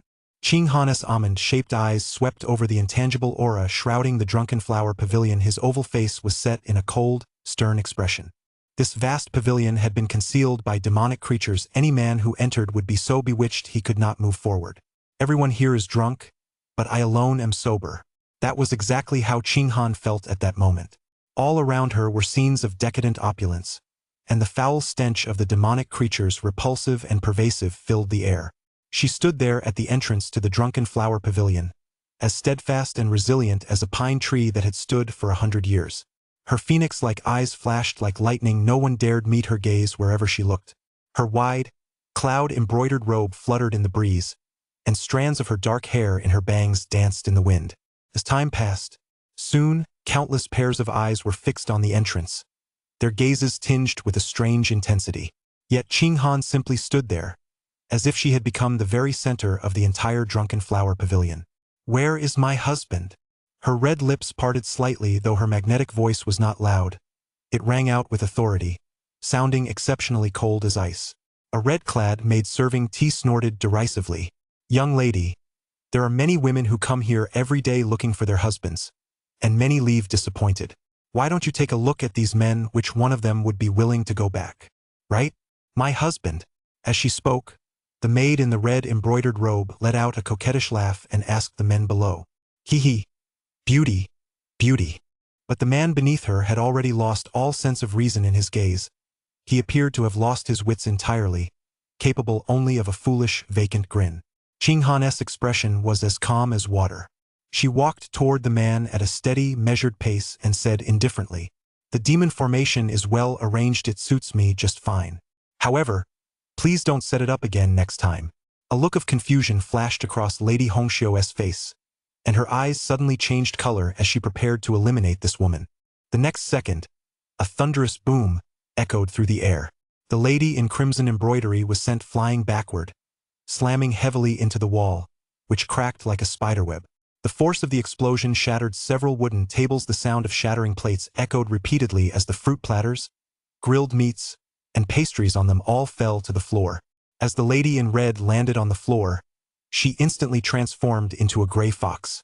This scene was witnessed by many of the surrounding courtesans and dancers, and the atmosphere instantly grew extremely tense. The entire room fell silent. In the next instant, their eyes all changed color, their pupils dilated, and they let out shrill howls, a beastly display of aggression. "She is a cultivator. Take her down." Fox-like faces appeared on their human features, utterly hideous and ferocious. One by one, the dancers released the dazed men in their arms, their bodies transforming into gusts of wind as they charged toward Qinghan. As far as the eye could see, there were more than a dozen of them. Ring after ring of demonic winds swept in, tightly encircling Qinghan. Yet she remained utterly unperturbed. Her crystal-clear teardrop pendant glimmered faintly. A long halberd entirely jade green, with a tip as sharp as frost, appeared in midair, parallel to the ground, enveloped in fish scale like manna. Clang! Qinghan gripped the spear in midair and thrust it into the ground, producing a deafening clang. Boom! A surge of overwhelming killing intent swept out, radiating outward from Qinghan as its center. The surrounding fox demons were sent flying the moment they came into contact with it, and the terrifying shockwaves it generated swept through the area like a storm. The whirlwind of demonic energy dissipated. Without even lifting an eyelid, Qinghan said calmly, "If you were to bring your leader out, perhaps he could fight me. As for you lot, you're still nowhere near my level." As soon as she finished speaking, an incredibly powerful, deep blue mana erupted from her body, enveloping the entire floor. In an instant, a dragoness roar echoed from within the double-bladed halberd. The ethereal form of a blue dragon, over 10 zhang in length, materialized, coiling around the halberd at its center. With a single, gentle swing, all the demonic creatures were utterly shattered by the mana. A mist of blood sprayed through the air. Not a single demon remained standing on the entire first floor. The scene was a shambles. One could say the first floor had been nearly destroyed. "Are you really going to be this aggressive?" From the staircase carved of fragrant wood, a seductive woman slowly descended, her voice icy cold. Qinghan replied calmly, "What is your purpose in impersonating my husband? You think I kidnapped your husband? Is that why you tore down my house?"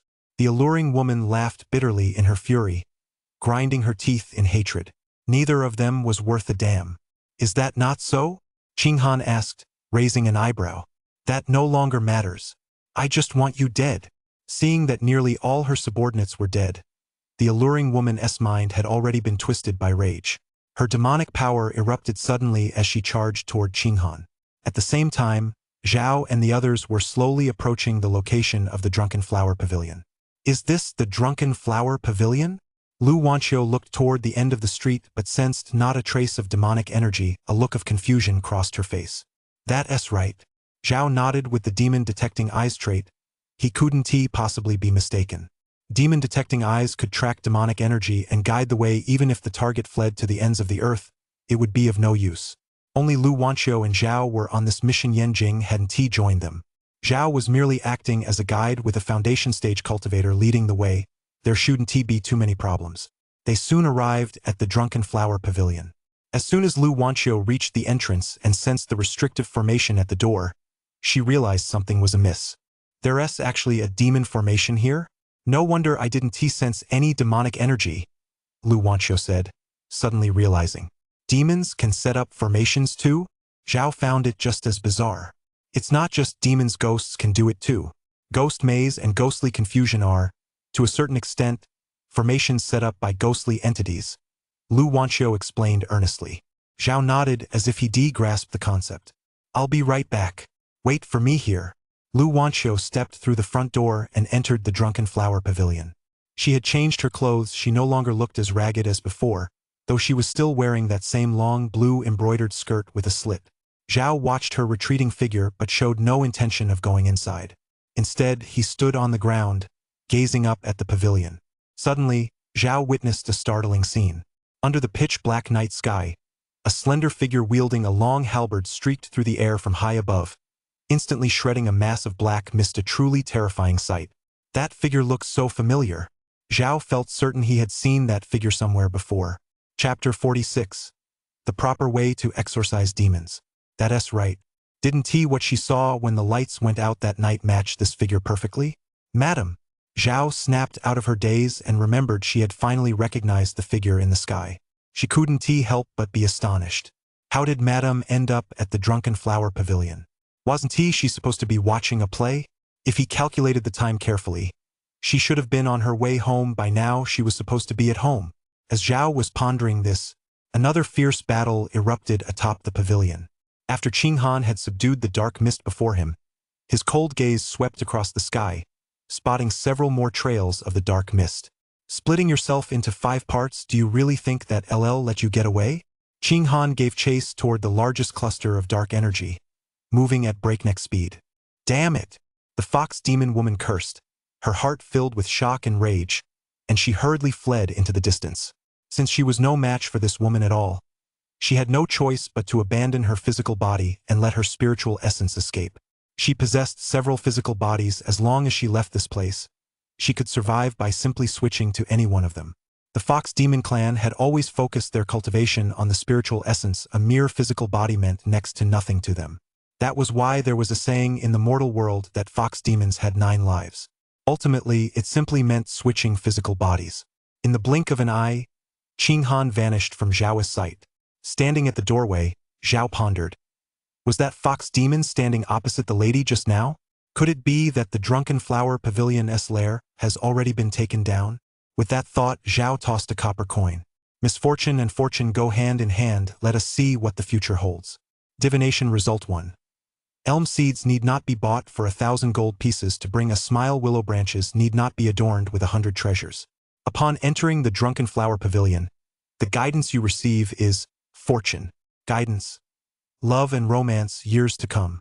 After reading the result, Zhao stepped through the front door and entered the interior of the Drunken Flower Pavilion. What he saw there took him by complete surprise. The place was in utter disarray. The red-papered walls were severely damaged. Glazed teacups lay shattered on the floor, and fruit tea and pastries were scattered everywhere. Who did this? It couldn't have been the lady, could it? Zhao exclaimed in astonishment. In his experience, Qinghan rarely took action. He'd been fortunate enough to witness her once when she was facing pursuers at the time. He'd estimated her cultivation level to be no higher than the 5th or 6th layer of the gathering stage. He hadn't expected to have underestimated her. The spiritual energy fluctuations here suggested she was at the peak of the gathering stage. Her destructive power was staggering. The only thing that puzzled him was, why had the lady come to Drunken Flower Pavilion to slay demons? As Zhao scanned his surroundings, a white orb of light darted into his mind. Oh, can this actually trigger a trait? He immediately checked it.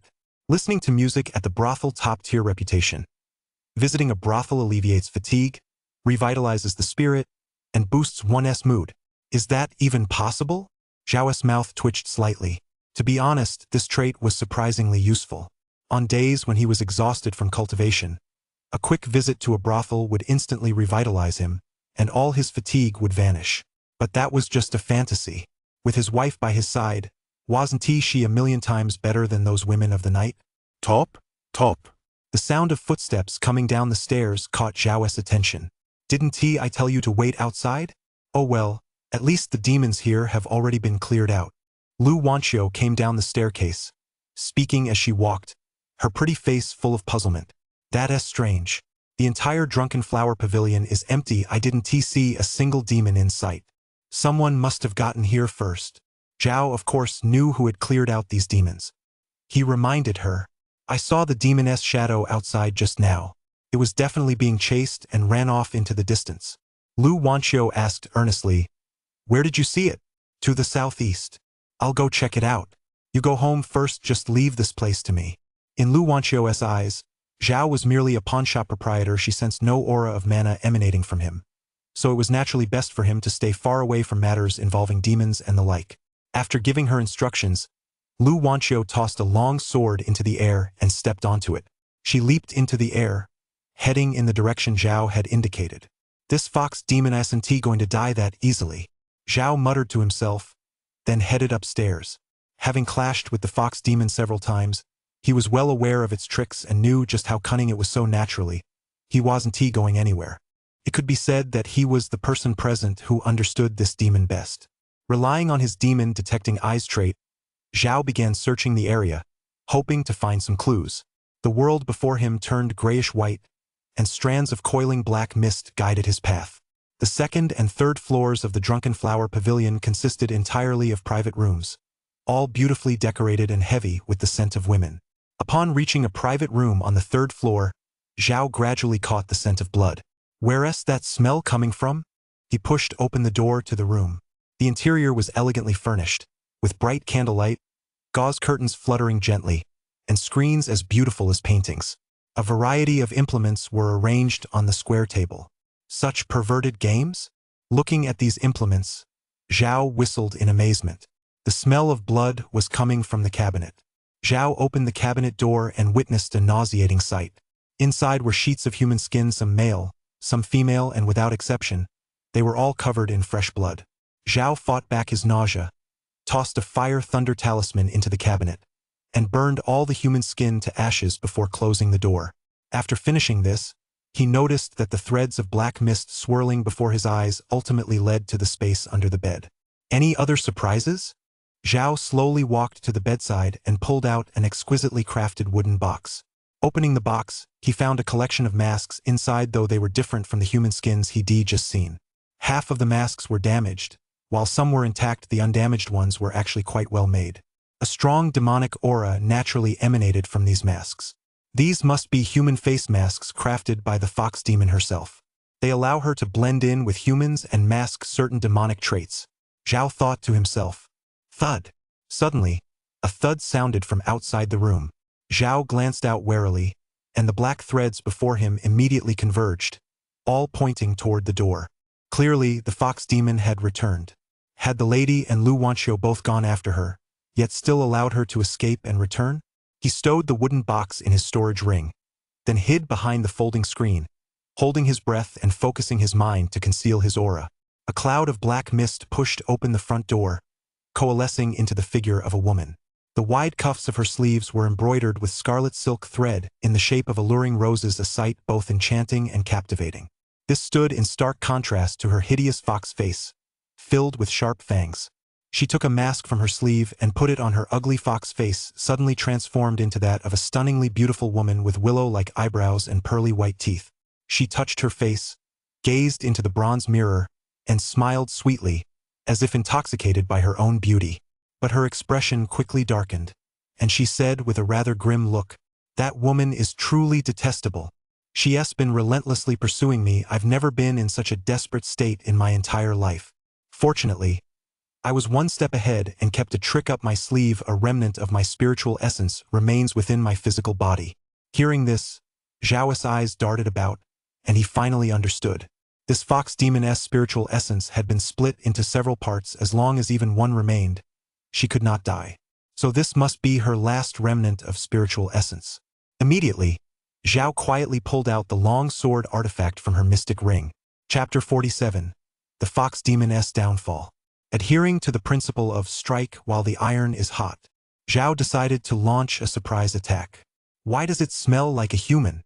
The fox demon woman sniffed the air, sensed something was off, and traced the scent to a nearby cabinet. She flung open the cabinet door and let out a shriek. My skins! Who is it? Who dared touch my things? The fox demon woman screamed hysterically. These human skins were the fruits of her years of accumulation, all top-grade specimens, extremely hard to come by. The fox demon woman immediately averted her gaze and looked under the bed, feeling extremely anxious. Nothing can go wrong with the masks. She had used a great deal of demonic power to create these masks, which allowed her to perfectly disguise herself as a human and dispel the disguises of other demons. Along with the skins of other demons, they were her livelihood, the tools she used to survive among the demonic realm. Meanwhile, a pair of eyes behind the screen flickered slightly, waiting for the chance to deliver a killing blow. The screen. The fox demoness walked to the bedside and discovered that the lingering scent in the air was still there. Her fox-like eyes locked onto it, and demonic energy began to gather throughout her body. At that very moment, a sharp flash of sword light several meters long sliced through the screen and lunged toward her eyes. The fox demoness' demonic power erupted throughout her body as she desperately tried to block the strike. The sword energy surged, piercing the air with a piercing screech. She quickly realized she couldn't withstand this blow head-on. Gritting her teeth, she split the black mist in two, attempting to dodge the strike. But she was still a split second too slow. The terrifying sword energy pierced her body, shattering everything within her. Only a small amount of black mist managed to escape. By the time she reformed into human shape, her face had turned deathly pale. Half the wall inside the room had been sliced open, leaving a deep gash. Zhao stepped out slowly, treading on the screen that had been reduced to dust. You actually ambushed me, the fox demon woman snarled through gritted teeth. She would never forget this man's face, even if it cost her life. He had destroyed several of her human puppets and slain her only avatar. And then there was his wife. She'd beaten her senseless. Now, he had the audacity to ambush her in such an unsportsmanlike manner. That sword strike missed its mark slightly, but it's no big deal. I'll just follow up with another one, Zhao said indifferently, then tossed a purple talisman. The entire room was instantly sealed off by Taoist talismans to prevent the fox demon from escaping. The fox demon's expression changed. At that very moment, she realized she was no match for the man. Her spiritual essence had split into too many fragments, and with her injuries, she was in far too poor a condition. So the fox demon changed her demeanor, adopting a pitifully innocent look. She pulled down her robe, revealing her snow-white, delicate shoulders, and said in a delicate, fragile voice, "Do I look pretty, my lord?" "You look quite pretty," Zhao said with a smile, while the black mist before him slowly gathered and settled at the level of her eyes. "Then, my lord, could you please spare me?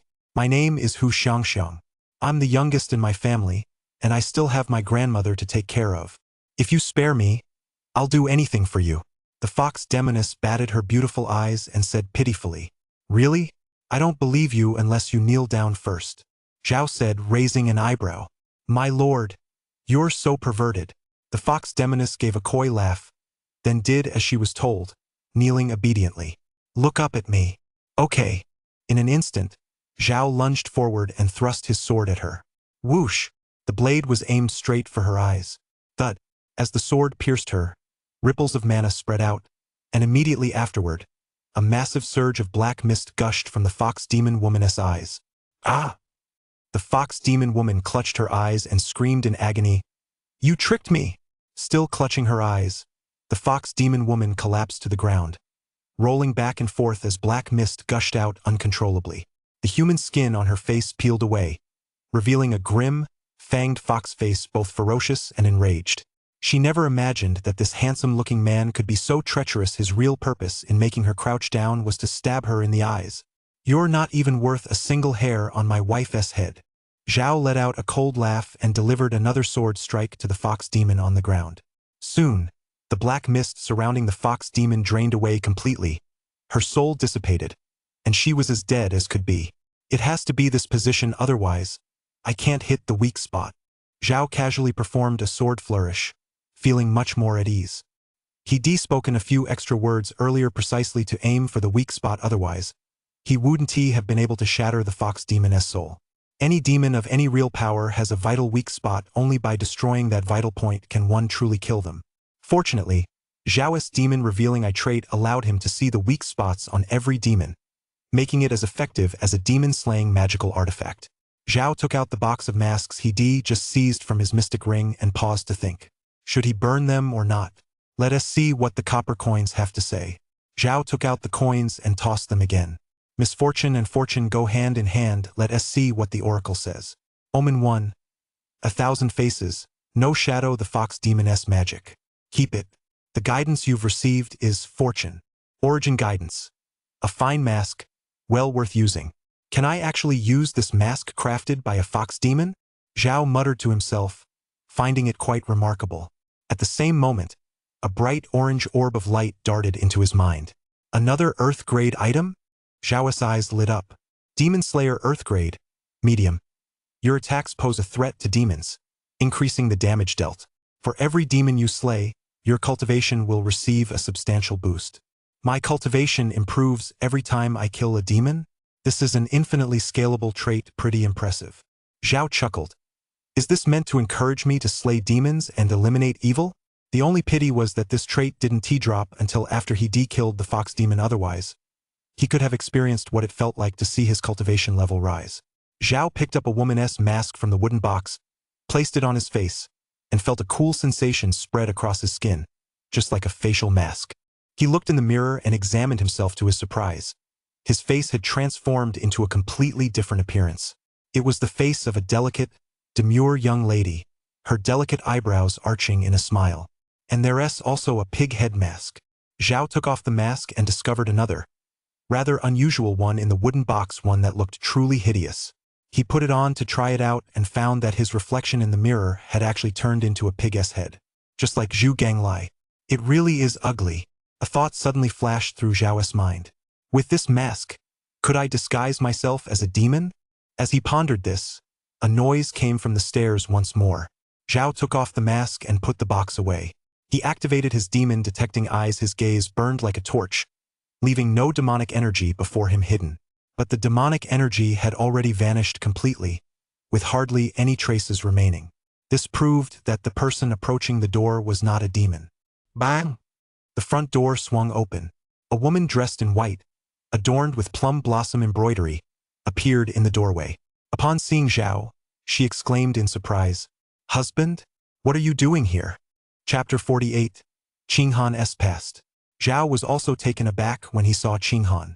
Why had his wife returned? Wait! Qinghan was taken aback for only a moment before her expression quickly turned serious again.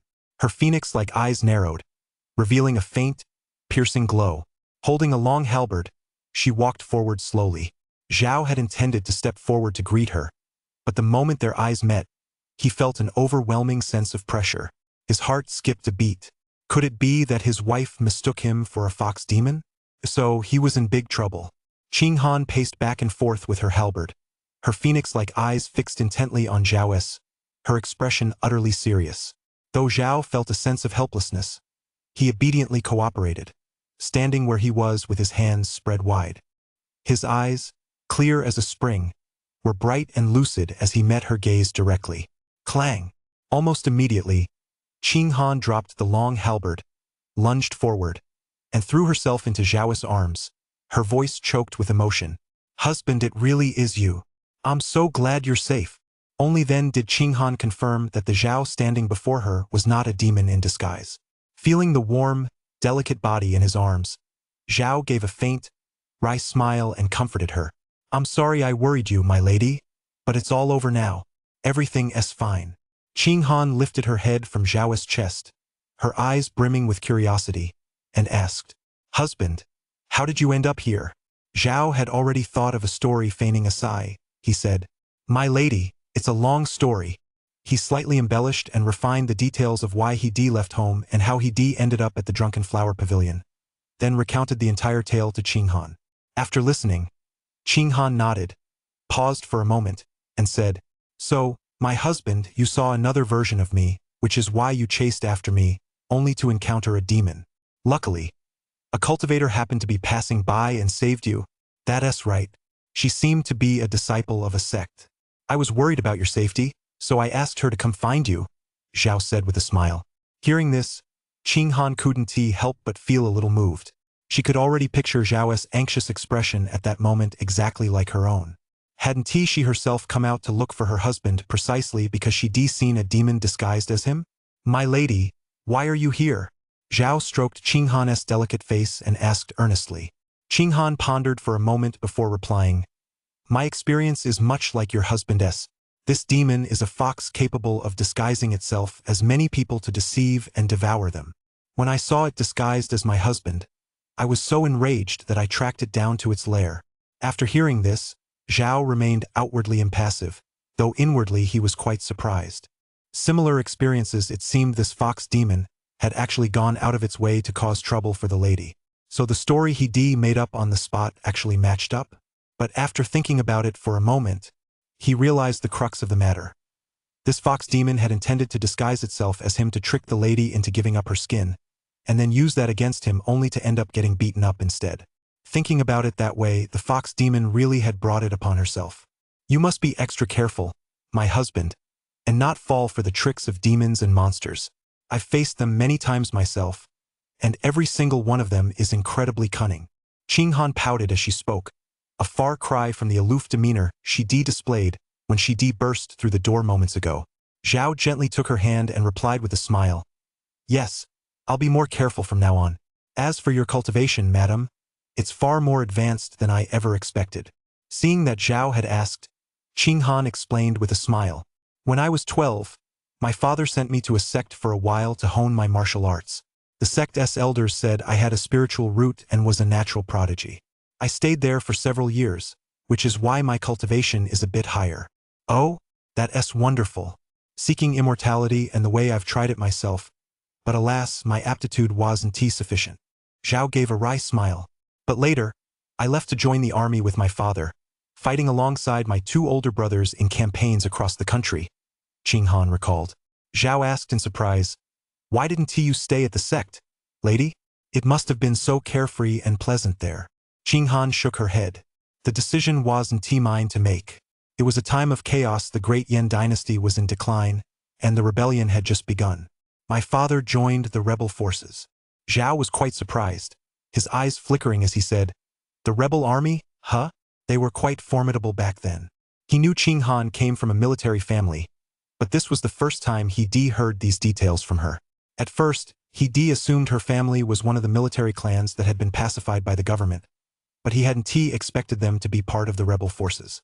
Noticing the change in Zhao's expression, Qinghan whispered, My husband, it seems you have some reservations about the rebel forces. I wouldn't call them reservations. It's just that my parents died in the chaos of war, and it was connected to the rebel forces, so I can't help but feel a little troubled by it. Qinghan froze, only then realizing what she had said. She murmured, I'm sorry. It's fine. It was a time of turmoil. Such things are inevitable. So many years have passed, I've long since come to terms with it. Zhao gave an optimistic smile, indicating he wasn't affected by it. He hadn't really been concerned about the affairs of Great Yan to begin with, but he couldn't afford to seem too nonchalant either. After all, when a normal person's parents die, they're supposed to show some reaction, otherwise it wouldn't be optimism but callousness. Besides, Qinghan was merely the general's daughter, not some powerful figure. Given the tide of history, where everyone was treated like a pawn on a chessboard, she couldn't do much anyway. She could only let others manipulate her. If he were to feel anything at all, it would be nothing more than a sense of helplessness. Back when he'd taken over the reins, he still hoped that the Great Yan Empire wouldn't fall, and that he could just coast through life as a carefree crown prince. However, that dream had been shattered 3 years ago. But the speaker meant no harm, while the listener took it to heart. Though Zhao spoke offhand, Qinghan took his words to heart. She pondered them, as if she'd come to a realization. So that was why her husband had such a serene and resigned disposition, perhaps because he'd witnessed the turmoil of war, which was why he craved an ordinary life so deeply. If that were the case, he must surely hate military service. That meant she had to guard the secret of her identity even more carefully. Her husband could barely tolerate a woman from a fallen military family, but who could guarantee he'd tolerate her true self? If you really thought about it, she was the one who had started this whole war. Thinking this, Qinghan felt a faint pang of guilt. Seeing that she was still blaming herself, Zhao smiled gently, took her hand and said, "Let us go. It's getting late. Let us head home. We've been busy all evening, you must be tired. I'll make you some noodles." Qing Han gave a soft her eyes brimming with joy. No matter what, the past was behind them now. She defocused on living well in the present for now. At that moment, the moon shone brightly amid a sparse scattering of stars, and the night was desolate, with only the chirping of insects to be heard. Coo-coo! A hunter made his way through the pitch-black, dense mountain forest. Holding a torch in one hand and a long knife in the other, he stepped through the grass, making a rustling sound. "That's strange. Where did that porcupine go just now?" the hunter muttered in puzzlement. "If I catch this beast, I'll have enough to live on for the next few days. I can't let this slip away." Porcupines hide in their burrows during the day to sleep and only come out at night to forage. Their fur and quills can fetch a good price at the pawnshop. Suddenly, the hunter's eyes lit up. He had spotted the porcupine's black fur. It was in a burrow just as tall as a person. So it was here all along. Without hesitation, the hunter stepped forward, his face beaming with joy. No sooner had he set foot inside than a chilling, eerie breeze swept in from behind, snuffing out the torch in his hand. "Ha!" The hunter lost his vision and felt a twinge of panic. But he quickly shook it off when he saw the porcupine right at his feet. As the hunter crouched down to examine the porcupine, he discovered that the carcass had already shriveled, and a sticky liquid coated its surface. "How did it die?" the hunter asked in bewilderment. The next second, a massive white web appeared, binding him tightly. From the gloomy shadows behind him, 8 enormous eyes suddenly lit up. They were a vivid green, eerie and terrifying. The hunter's mouth was sealed shut with spider silk. His eyes were wide, his face contorted with terror. In the blink of an eye, his body withered away at a speed visible to the naked eye, just like the porcupine moments before. After his body collapsed to the ground, a beautiful, mature woman emerged from the cave entrance. She licked her lips, seemingly quite satisfied with the taste. She wore a black silk gown, her shoulder-length hair held in place by a spider silk hairpin adorned with a few bells, and her gait exuded a seductive allure. The beautiful woman assessed the injuries within her body, gazed toward Jinzhou City, and snorted coldly. "Wangxian Guild, for the shame of this night, Black Wind Cave will surely exact its revenge in the days to come." With that, she transformed into a cloud of black mist, swept away, and vanished from the spot instantly. All that remained was an extinguished torch lying on the ground, quietly emitting black smoke. Chapter 49. Back to normal, preparing for the foundation stage. It was another new day. The sky was as blue as jade. Under the sky near the coast of Jinzhou City, the emerald silhouette of floating Jade Mountain loomed hazily, soaring straight into the clouds. "Ha!" Zhao yawned, glanced out the window, and stretched. Slaying the fox demon last night had truly put his mind at ease. If the fox demon hadn't been eliminated, Jinzhou likely wouldn't be as peaceful as it is now. Thinking it over carefully, since the fox demon was dead, Li Yanqing's body should have recovered by now. With Yan Jing watching over him, there shouldn't be any major issues. Knock, knock. Just then, a knock sounded at the pawnshop's front door. Who would be knocking on the door in the middle of the morning? Zhao lazily walked over to open the door. Upon opening it, he found Lu Wanqiu standing gracefully in the doorway. She wore a long blue gown with a white sheer shawl draped over her shoulders as a gentle breeze blew past. She exuded an air of refined elegance. Her eyes, as clear as autumn water, fixed on Zhao as she parted her crimson lips. "I'd like to ask you something." "Go ahead." "I'm sorry to have put you to the trouble of coming all this way." Zhao, dressed in a white tunic, rubbed his eyes as he spoke. Lu Wanqiu furrowed her brow. "I searched all night but didn't see a trace of the fox demon, not even the master you mentioned. However, when I arrived at the prefect's residence, I discovered that the demonic aura surrounding the prefect's son had already dissipated, which means the fox demon is dead. Yet from start to finish, I never actually saw the fox demon myself. So, I'd like to ask you, do you have any recollection of what that person looked like last night?" Zhao remained impassive and shook his head honestly. "It was too dark at the time, I really couldn't make out his face." A look of regret flashed across Lu Wanqiu's face clearly. She was still troubled by last night's events. Zhao smiled reassuringly. "Since the fox demon is dead, Everything is naturally all for the best. Why look so gloomy, Miss Lu? The innkeeper is right. Lu Wanqiu nodded slightly, then sighed again.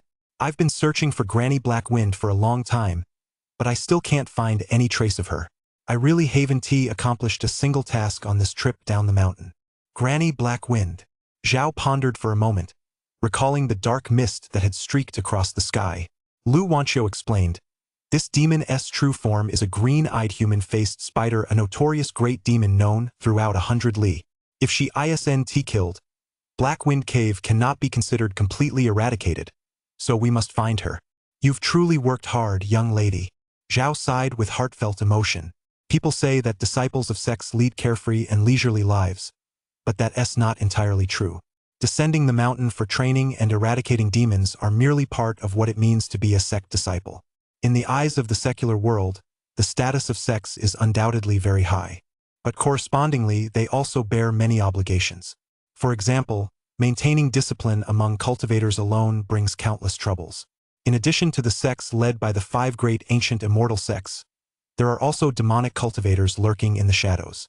They are often cruel and cold-blooded, practicing deviant cultivation methods, and particularly fond of breaking taboos through violence and meddling in the affairs of the mortal world. Dealing with them usually requires the sects to intervene. If this world needs a balance, then it is undoubtedly the mortal dynasties that maintain the balance of the secular world. And the sects are the key to maintaining balance within the cultivation world. But Zhao's mindset was simple. To live well within this delicate balance, pursuing the long and arduous path of cultivation with a steadfast heart. As for the rest, it wasn't his concern. Husband. Who is that? A voice came from behind him as Qinghan, wrapped in a thin, light blue cloak, walked over. Zhao smiled and introduced her. My lady, this is the sect disciple I told you about. Qinghan nodded toward Lu Wanqiu and said softly, it's only natural exterminating demons and upholding the way is our duty. Lu Wanqiu smiled faintly, though she couldn't help but wonder inwardly. Wasn't it your husband who saved my life? If anyone should be thanking him, it should be me. However, after thinking about it for a moment, she didn't dwell on it. Perhaps he was referring to the help the Drunken Flower Pavilion had provided. At the same time, Lu Wanqiu looked at Qinghan's appearance and was somewhat surprised. This innkeeper was truly blessed so young, yet married to such a wife as beautiful as a celestial being. The couple certainly looked very much alike. Well, I won't stay long. Goodbye, innkeeper. Lu Wanqiu looked at the loving couple before her and felt a bit out of place, so she took her leave. All right, I won't see you off. Zhao waved in farewell, watching her receding figure and thinking to himself. Life had returned to its normal course. Qinghan turned his head and asked, so that fox demon was ultimately slain by her, wasn't he it? Zhao smiled. Yes, I saw it with my own eyes. I'd actually come looking for you, but I never expected you'd be looking for me too. What a coincidence. Qinghan nodded, then pointed to the stove in the kitchen. Husband, these are the herbs I prepared for you. I've been simmering them for a few days, and they're almost ready. You can try them today and see how they work. All right, I'll give them a try in a bit. As Zhao stepped into the room, he immediately caught the scent of herbs. He realized that improving his strength had become essential. His cultivation had already reached the peak of the gathering stage. He had to break through to the foundation stage as soon as possible. Only then could he cultivate more spells and become stronger. This was the prerequisite for maintaining a peaceful life. However, choosing the right place to break through to the foundation stage was also crucial. A quiet, sufficiently safe location was essential. Otherwise, if he were interrupted midway, say, by an intruder, the process could be derailed. At the same time, he needed to prepare other herbs and elixirs to aid him in this effort. Breaking through to the foundation stage was a major event in cultivation and could not be taken lightly, especially for someone with his average aptitude. If it weren't for the foundation elixir, who knows how long it would take him to break through. That's why he had to seize this opportunity with both hands. After some deliberation, he decided to break through in the basement, where he would be undisturbed. After giving his wife some instructions, Zhao made his way to the pawnshop's basement. This space had originally been a cold storage room for summer provisions, but now it served perfectly as a secluded retreat, and it was secure enough. First, he poured the herbs his wife had prepared into a large vat. After lighting the firewood, he stripped off his clothes and stepped inside, feeling as if he were soaking in a hot spring. While immersed in the herbal bath, Zhao took out the porcelain vial from his mystic ring. He retrieved that one-of-a-kind foundation elixir. He examined it for a moment, his gaze steely and his resolve firm, then swallowed it in one go. He then began circulating his mana throughout his body to assimilate the elixir's potency. The potency of the foundation elixir spread rapidly. A quarter of an hour later, Zhao felt as if a raging fire were burning within his mana core. His hands and feet were ice cold, and his entire body began to ache and go numb, as if he were ill. But this sensation quickly subsided, replaced by excruciating pain. His head ached, his hands ached, his meridians ached, his entire body ached. It was as if thousands upon thousands of knives were scraping poison from his bones and meridians. The pain turned Zhao's face pale. Beads of sweat broke out on his forehead, trickling down his cheeks to his chin, and his whole body writhed into a twisted mass inside the vat. He even cursed out loud, but fortunately, he was underground. No one could hear him no matter how loudly he shouted. Gradually, the beads of sweat that emerged turned black. Though Zhao's head was spinning, his mind was crystal clear. This was the first step into the foundation stage, cleansing the marrow and transforming the tendons. The potency of the foundation stage elixir would seep into his meridians and bones, helping him expel impurities from his entire body and further purify his physical form. But this step, it really hurt. Chapter 50. Breaking through the foundation stage. The excruciating pain lasted a full half-hour before it slowly subsided. Leaning against the tub's wall, Zhao managed to sit up with great effort, then continued to absorb the medicinal power. At that moment, he was drenched in sweat, as if he'd just fought a fierce battle. His entire body felt sticky, coated with a gray crust that gave off a strange odor. Yet Zhao was exceptionally excited, for he discovered that the efficiency of the mana circulating through his meridians had greatly improved, further enhanced by the nourishing effects of the medicinal bath. The mana within his body had turned into a mist, showing signs of transforming into true mana. The foundation elixir had only preliminarily transformed his meridians, but even this preliminary transformation was immeasurably superior to the gathering stage. The heat from his mana core began to spread, flowing throughout his body, and he gradually felt a sense of comfort, as if he were soaking in a hot spring. Zhao's bones were already exceptionally hard thanks to the Jade Bones trait, but now, after the bone marrow cleansing and tendon reforming process, they seemed to be coated with a layer of fluorescent powder, emitting a faint glow. He had indeed followed the standard foundation stage protocol, but when the first round of bone and tendon refinement concluded, a significant amount of residual medicinal energy remained unabsorbed within his body. This was because similar steps would need to be repeated several times. The foundation stage is essentially a process of refining one's cultivation base. The advantage of choosing a safe place to go into seclusion was obvious. He could stay in the basement for 3 days and 3 nights without coming out. All this time was devoted to transforming the true mana within his body, absorbing the medicinal energy, and nurturing his mana. True mana is the technical term. Mana is the common name. After all, this was only the beginning. A day and a night passed. Zhao endured the agony of the bone-washing ritual. As he had to repeat the same ordeal several times, he gradually became numb to it. At the same time, fewer and fewer impurities were being expelled from his body, indicating that the bone-washing process was nearing its limit. Furthermore, his aptitude was indeed quite average. If he were a talented disciple of a sect, he would likely have successfully entered the foundation stage after just 1 round of bone marrow purification. Yet he had to go through it several times, enduring repeated bouts of pain. For the remainder of the process, Zhao focused on adjusting his physical condition. On the evening of the second day, he finally refined all his mana into true mana. His meridians were filled with mana more dense and potent than before, appearing in a mist-like state, resembling a cloud-like substance. He discovered that even though he was more than halfway through the foundation stage process, there was still a significant amount of medicinal energy remaining in his body. Zhao didn't hesitate, he simply transformed it all into a source of his own mana. This was a great opportunity to increase his mana. His entire body grew scorching hot once more as Zhao mobilized all the residual potency of the elixir, transforming it into more true mana and solidifying his cultivation base. The third day, his entire body finally reached saturation. With a click, as if a lock had snapped, his cultivation base fully entered a brand new stage. Foundation stage achieved.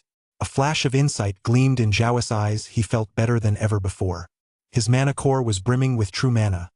His power immense, his mind palace was vibrant with energy, his mental strength solid and concentrated. I've finally succeeded, Zhao shouted with overwhelming excitement. His physical body had been forged to be impervious to all harm, far harder than spirit jade, impervious to blades and spears, with strength capable of moving mountains.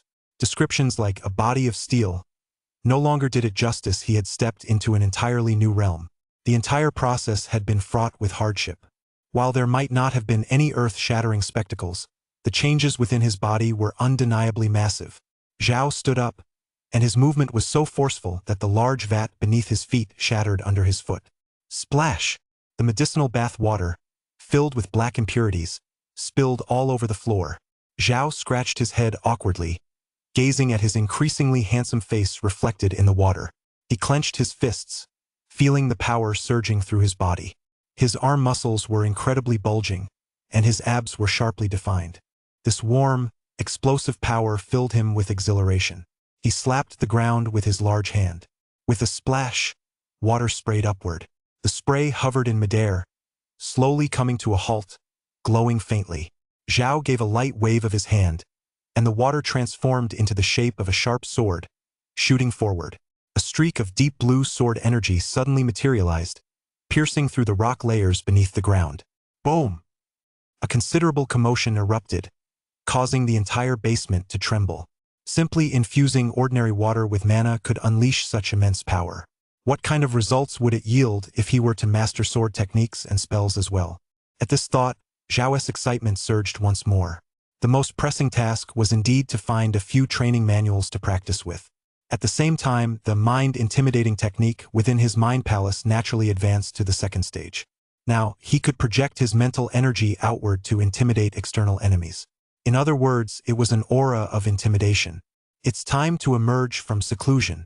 Zhao brushed the dust off his clothes, changed into a white robe, and left the basement. The Huai pawn shop was exquisitely furnished. The basement was located beneath the study. On the left to the right was the kitchen, and behind it lay the garden and backyard. Overall, it provided access to every corner of the house. When Zhao emerged from the basement, he found himself right in front of the study. The study exuded an antique charm. At its center stood a rosewood 8 immortals table, upon which lay talismans, an inkstone, and several towering stacks of business ledgers. Beside the table sat a large, open-mouthed blue and white porcelain vase, containing over a dozen scrolls of Xian paper paintings. Further back stood a wooden bed with a vermilion lacquered frame adorned with gold-painted patterns, a corner of which was faintly visible. His wife was holding a vase, intently arranging flowers. "My lady." Zhao's lips curved into a smile, and his large hand restlessly rested on her slender waist. Qing Han heard the voice, turned to look, and upon seeing the visitor, a look of delight flashed across her brow. "Husband, did you complete your seclusion successfully?" Zhao chuckled softly and said, "Yes, it went smoothly. It just took a bit longer than expected, but I've been making steady progress and achieved quite a few breakthroughs. Cultivation isn't as difficult as I imagined." "I'm glad you've made a breakthrough." Qing Han's smile grew even broader. Then she deliberately puffed out her cheeks and admonished him. "In the first 3 realms of the gathering stage, as long as you're diligent and hardworking and with the help of elixirs, it's normal to progress quickly. But it won't be that simple later on." "I know. I'll just keep working hard." Seeing Zhao's earnest expression, Qing Han smiled with satisfaction.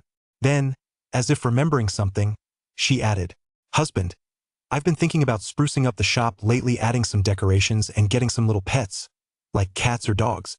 What do you think?" "Of course, that's fine." Without a moment's hesitation, Zhao readily agreed. When he lived alone, he was used to a simple, low-key lifestyle. He hadn't hired any servants or staff, didn't have the patience to tend to plants, and certainly hadn't cared for pets. Now that his wife had married him, it was high time to improve their quality of life. Adding some furnishings, animals, and plants would certainly make the place cozier and more like a home. "If you need anything, my lady, just let me know. I'll go out and buy it. I've been cooped up underground for 3 days. It'll be nice to get some fresh air." Zhao patted his chest, volunteering to run the errand. Qing Han picked up a sheet of Xian paper from the table and smiled. "Then I'll put you to work, my husband. I have a list of items here, just buy what's on it." Chapter 51, Drought and Public Discontent. After receiving the list, Zhao quickly headed out the door. Although 3 days and 3 nights in the basement was a long time, it had passed rather quickly. While in seclusion, he had had little sense of the passage of time, and now, seeing the bright sunlight, he felt a bit disoriented. It was now afternoon. Street vendors had gathered in droves, merchant caravans flowed ceaselessly, and pedestrians leading horses were a common sight on the streets. There were virtually no cultivators on the streets, mostly literati carrying fans, with the occasional swordsman walking by. Believe in the crow immortal guaranteed favorable weather and protection from disease. Enter the land of bliss and attain wealth and honor. At that moment, processions of people dressed in black robes marched by, shouting loudly and beating gongs and drums with great pomp and circumstance. Their robes were all embroidered with images of crows, suggesting they belonged to some kind of religious sect. Zhao glanced at them, raised an eyebrow and said, "Believe in the crow immortal? What kind of organization is this?" He then shook his head and paid them no mind. As he walked, he glanced at the list and read aloud slowly, 3 liang of wine starter. Are you planning to brew wine, madam? In addition, there's a Qinghe porcelain incense burner, a silver thread embroidered lotus patterned pouch, and jade bean cakes. In that case, let us go by the wine starter first. Zhao turned into a narrow blue stone alley, where he occasionally saw drunken revelers, their faces flushed, staggering as they passed by. When he reached the end of the alley, a shop came into view. A yellowed wine banner bore the character Sun. The shop wasn't large, it held only 5 square tables, but there were over a dozen wine vats inside. The liquor sold at this shop was renowned far and wide. Its popularity rivaled that of opium, and for some patrons it was an essential pre-meal drink. Due to its fame, all 5 tables were already occupied when Zhao arrived. Judging by their attire, each adorned with shoe embroidery and jade sashes, they were all wealthy gentry from Jinzhou City. Zhao paid them no mind and called out directly, "Son, bring me a jug of Xiaoyao brew." Coming right up. Zhuang, pour Zhao some wine. The tavern owner was a man in his 50s whose skill in brewing was truly exceptional. His wine was often sold out. He and Zhao were old acquaintances, and Zhao would come here almost every time he bought wine. Occasionally, he'd chat with the owner about everyday matters, and over time, they'd become close so much so that Zhao even called him son. Sun recognized Zhao the moment he saw him and smiled warmly, saying, "Good afternoon, Zhao. It's been a few days since you've been here." "Yeah. Can't help it, I've been a bit busy lately," Zhao replied softly, his gaze falling on the wine vats, and asked, "Son, do you have any wine starter here? My wife wants to brew some wine and needs 3 liang of it. The price is negotiable." "Of course we do." Sun's eyes crinkled with a smile as he stepped into the shop. He soon returned with a small bag of wine starter and handed it to Zhao. "How much is it?" Sun feigned annoyance. "Oh, come on, we're old friends. It's just a little rice malt, I'll give it to you for free, shopkeeper." "Thanks a lot, then." Zhao didn't stand on ceremony and tucked the rice malt away. "Get out of here. What kind of disaster refugee are you? Stay away from me. Get lost. You're such a bad omen." Just as the two were talking, a burst of curses came from a nearby table. Zhao turned his gaze in that direction. "Sir, please have mercy. Give me a few copper coins, my child hasn't eaten in days." There stood a female beggar, her face caked with dirt, hunched over and pleading with the patrons at the drinking table. She held a broken porcelain bowl in her hand. Her face was waxy yellow, and she was so thin that her bones jutted out, a truly pitiful sight. With her other hand, she was holding the hand of a little girl no older than 8. The girl's face was filthy, but her eyes were bright and crystal clear. "I told you to get lost. Didn't you hear me? Boss, do something." The beggar woman stood before a round-faced patron, but the man impatiently covered his nose and cursed, seemingly unable to tolerate the stench emanating from her. "Sir, I'm so sorry, I'm so sorry." Sun stepped forward with a forced smile to apologize, leading the mother and daughter pair of beggars to the side. Then he pulled a handful of copper coins from his sleeve, dropped them into the young beggar's bowl and sighed. "Take these." The female beggar, who had been too ashamed to lift her head after being scolded, now kept her head bowed and trembling. She choked out a thank you and, dragging the little girl along, slunk away. Zhao glanced at the patron, furrowing his brow in puzzlement. He couldn't help but turn to Sun and ask, "It's been a long time since we've seen vagrants in Jinzhou. What's going on?" Sun replied helplessly, "There's been a severe drought this year. Many farming families in the outer city have had a complete crop failure. So many people are going hungry, they're all unfortunate souls. There's nothing to be done. Hasn't the government done anything about it? Zhao asked, frowning. Sun glanced around and whispered, the government can't do anything about it either. My cousin, who's an official, told me that the grain reserves from previous years have all been used to pay military salaries. Hearing this, Zhao's brow furrowed even deeper. Young master, your wine is ready. The apprentice in the shop looked unfamiliar, probably a newcomer, and had a meek, honest appearance. He handed the wine to Zhao with both hands. I'm leaving. Zhao tossed down a silver coin and walked straight out. Young master, that's too much. The apprentice called out hurriedly. Consider it a tip. Carrying the wine, Zhao made his way through the narrow alleys, faintly hearing angry shouts. Just this much money? How many meals will that buy? What a good for nothing. You've only managed to earn this much in half a day. Ever since breaking through to the foundation stage, his spiritual sense had become incredibly keen. He could hear sounds even from a great distance. As he walked on, the voices grew closer. Before him stood a male beggar with disheveled hair, wearing a tattered short robe and barefoot, pointing at a mother and daughter and cursing them viciously. The mother and daughter were none other than the female beggar and little girl Zhao had just encountered. Hurry up and go beg for more, or you won't be eating tonight. The male beggar clutched a handful of copper coins in his hand and spoke with a fierce expression. The female beggar could only shield the little girl's head, keeping her head down and remaining silent. Still standing there, are you? Seeing that she hadn't moved, the male beggar reached out, about to slap her. But just as he raised his hand, he found that he suddenly couldn't move it. It felt as if something had grabbed hold of it. He turned to look and saw a strikingly handsome young man standing there. Get lost. Zhao's gaze was cold as he spoke indifferently. With a gentle tug, he flung the male beggar to the ground. A flash of fear crossed the male beggar's face, not daring to fight back. He scrambled to his feet, took off running as fast as he could, and fled without looking back. Zhao picked up the copper coins from the ground, took another silver coin from his waistband, and handed it to the female beggar. Take this and go now. The female beggar choked back her tears, which streamed down her face. Without lingering, she grabbed the little girl's hand and hurried out of the alley. Zhao glanced back and faintly saw, in the shadowy alley in the distance, beggars sprawled haphazardly on the ground, huddled in a corner. Motionless, it was unclear whether they were dead or alive. There were also some beggars staring intently in the direction of the mother and daughter, their eyes gleaming with intensity. However, as soon as they met Zhao's gaze, they all lowered their heads, not daring to look another way.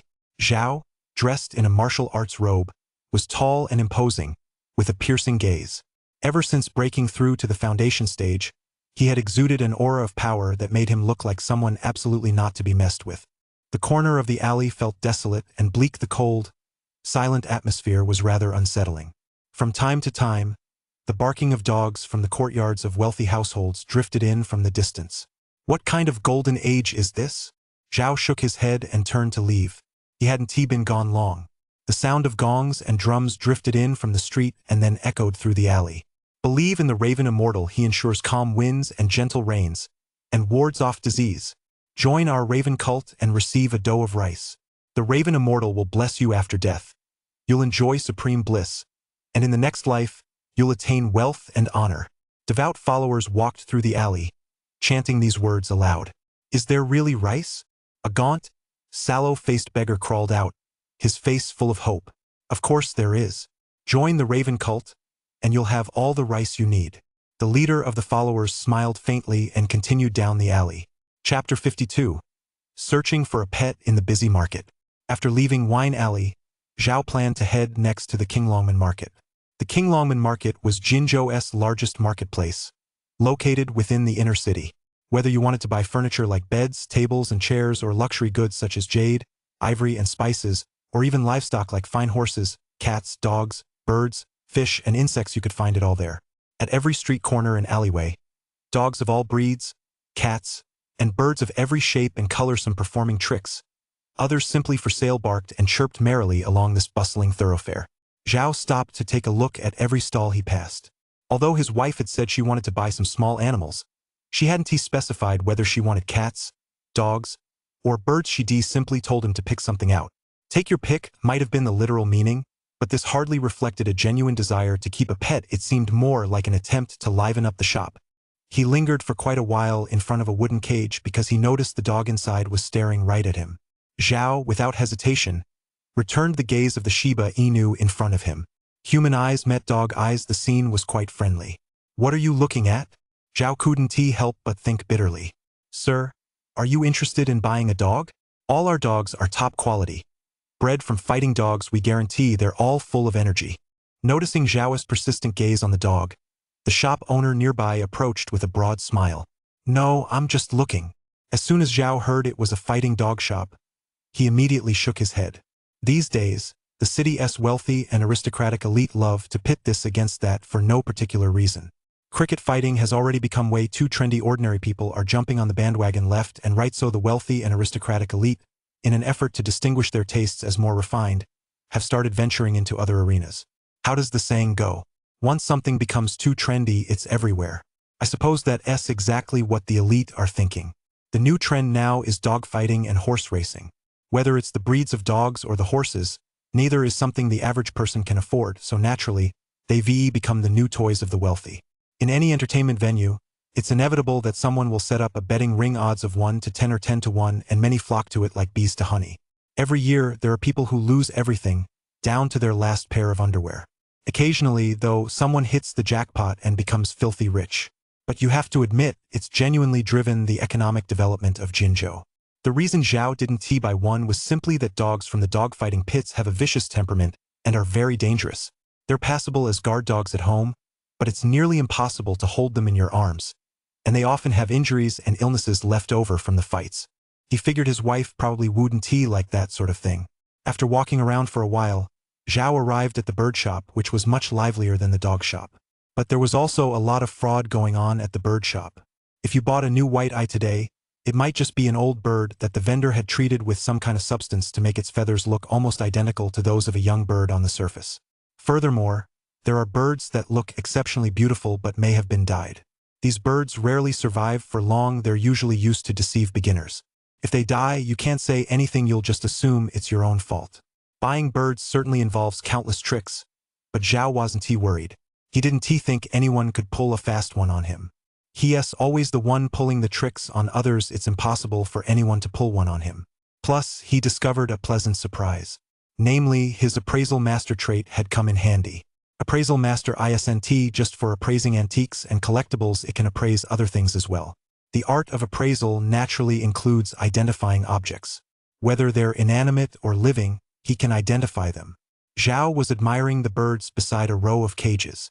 There was quite a variety of birds here. Aside from the common thrushes and larks, which had excellent singing voices, there were also birds of prey like goshawks and sparrowhawks, which would certainly make a fine impression as guard birds for the home. Zhao glanced inside the shop and noticed some parrots with brightly colored feathers. As everyone knows, parrots can mimic human speech, which undoubtedly piqued Zhao's interest. "Say something for me," Zhao said with a smile, addressing the yellow-green parrot in its cage. "Fool, fool." The yellow-green parrot tilted its little head, hopped away, and without even looking at him, let out a childish voice. Zhao was instantly annoyed and pouted, saying, "Hey, you silly bird. You can even curse." But he didn't want to waste his time arguing with a bird, so he turned his attention to the others. Soon, among the many bird cages, he spotted one that stood out. It was set apart in a corner and covered with a black cloth. Zhao's curiosity piqued, so he asked the bird vendor, "Sir, what's the story with this cage? Is it for sale?" Seeing a customer ask, the bird vendor smiled and explained, "Well, this bird is too wild.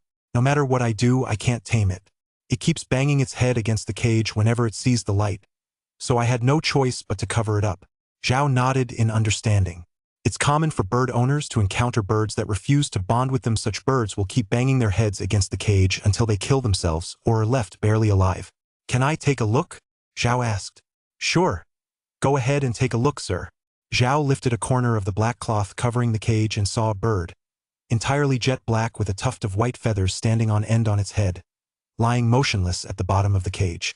The white tuft was stained with blood, and one corner of the cage was slightly bulging. It looked as though the bird had pecked at it until it was like this. Even he couldn't help but sigh at the pitiful sight. The bird looked so miserable it really should be let out for some fresh air. The bird vendor standing nearby explained, "This is a myna. It even has white feathers on its crown, a top-quality breed with an excellent singing voice. I didn't dye it, mind you. Let me tell you, I found it in the mountains outside the city. It took a tremendous amount of effort. The bird flies incredibly fast. It took about 10 people and a full hour to catch it. But ever since I brought this myna back, it hasn't made a single sound. It's just been banging against the cage non-stop. It's as dumb as a rock. Its brain probably isn't up to par, but it's surprisingly strong. It's even managed to bend the cage out of shape." Zhao looked at the myna, deep in thought.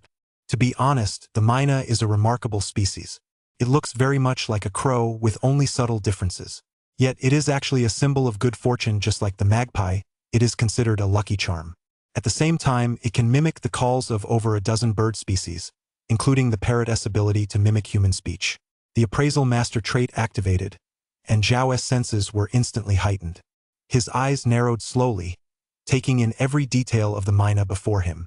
The myna's gaze radiated a profound intelligence unlike other birds. Though its wings could no longer flap, its little eyes were still darting about.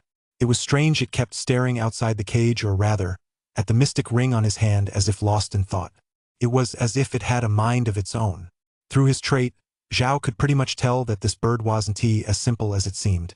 If he did nothing, the bird seller might just toss it aside, and it would likely be snatched away by a stray cat. So he decided to take it. But before that, he'd see if he could snag a trait first. He tossed a copper coin, and as expected, the result was fortune. A yellow orb of light shot out. Insightful trader, yellow grade, lower tier. When doing business with merchants, you always get a good price and save yourself a lot of trouble. A bargaining tool, not the highest grade, but quite practical. Zhao was gradually realizing that sometimes practicality matters more than grade. "Sir, sell me this myna bird." Zhao spoke up. The bird vendor put down his tools and asked curiously, "Why do you want to buy it? It doesn't sing, and it isn't even pretty." As the saying goes, a person's worth lies in their ambition, and a bird's worth in its beautiful plumage. "Young master, you'd be better off buying a healthy, attractive bird. This one probably won't live much longer." The bird vendor offered this as a well-meaning reminder. Zhao smiled faintly.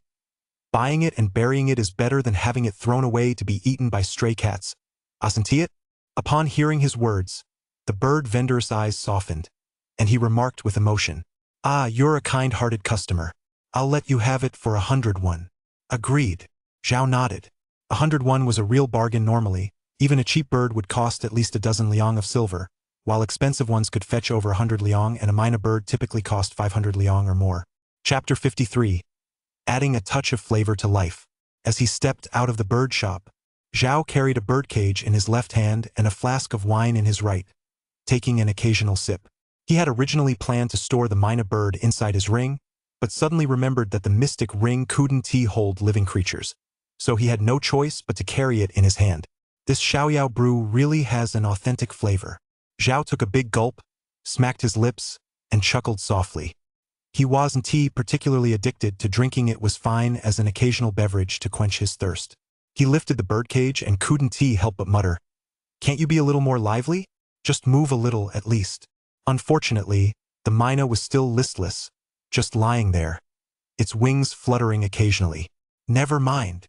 Zhao gave up for the time being, deciding to figure it out when he got home. For the rest of his time, Zhao wandered around, spending quite a while until he bought almost everything he needed. He then tossed it all into the mystic ring. Fortunately, the ring had plenty of space, more than enough to hold all these items. Just as he passed by an elegant shop in the heart of the bustling market, his eyes caught something, and he stopped in his tracks. The sign on the shop read Huachun Studio. Standing at the entrance, he could see gold, silver, and jewels displayed inside, along with cosmetics and all sorts of colorful, high-quality fabrics, as well as undergarments, bustiers, and other intimate apparel. It was clearly a shop catering primarily to women.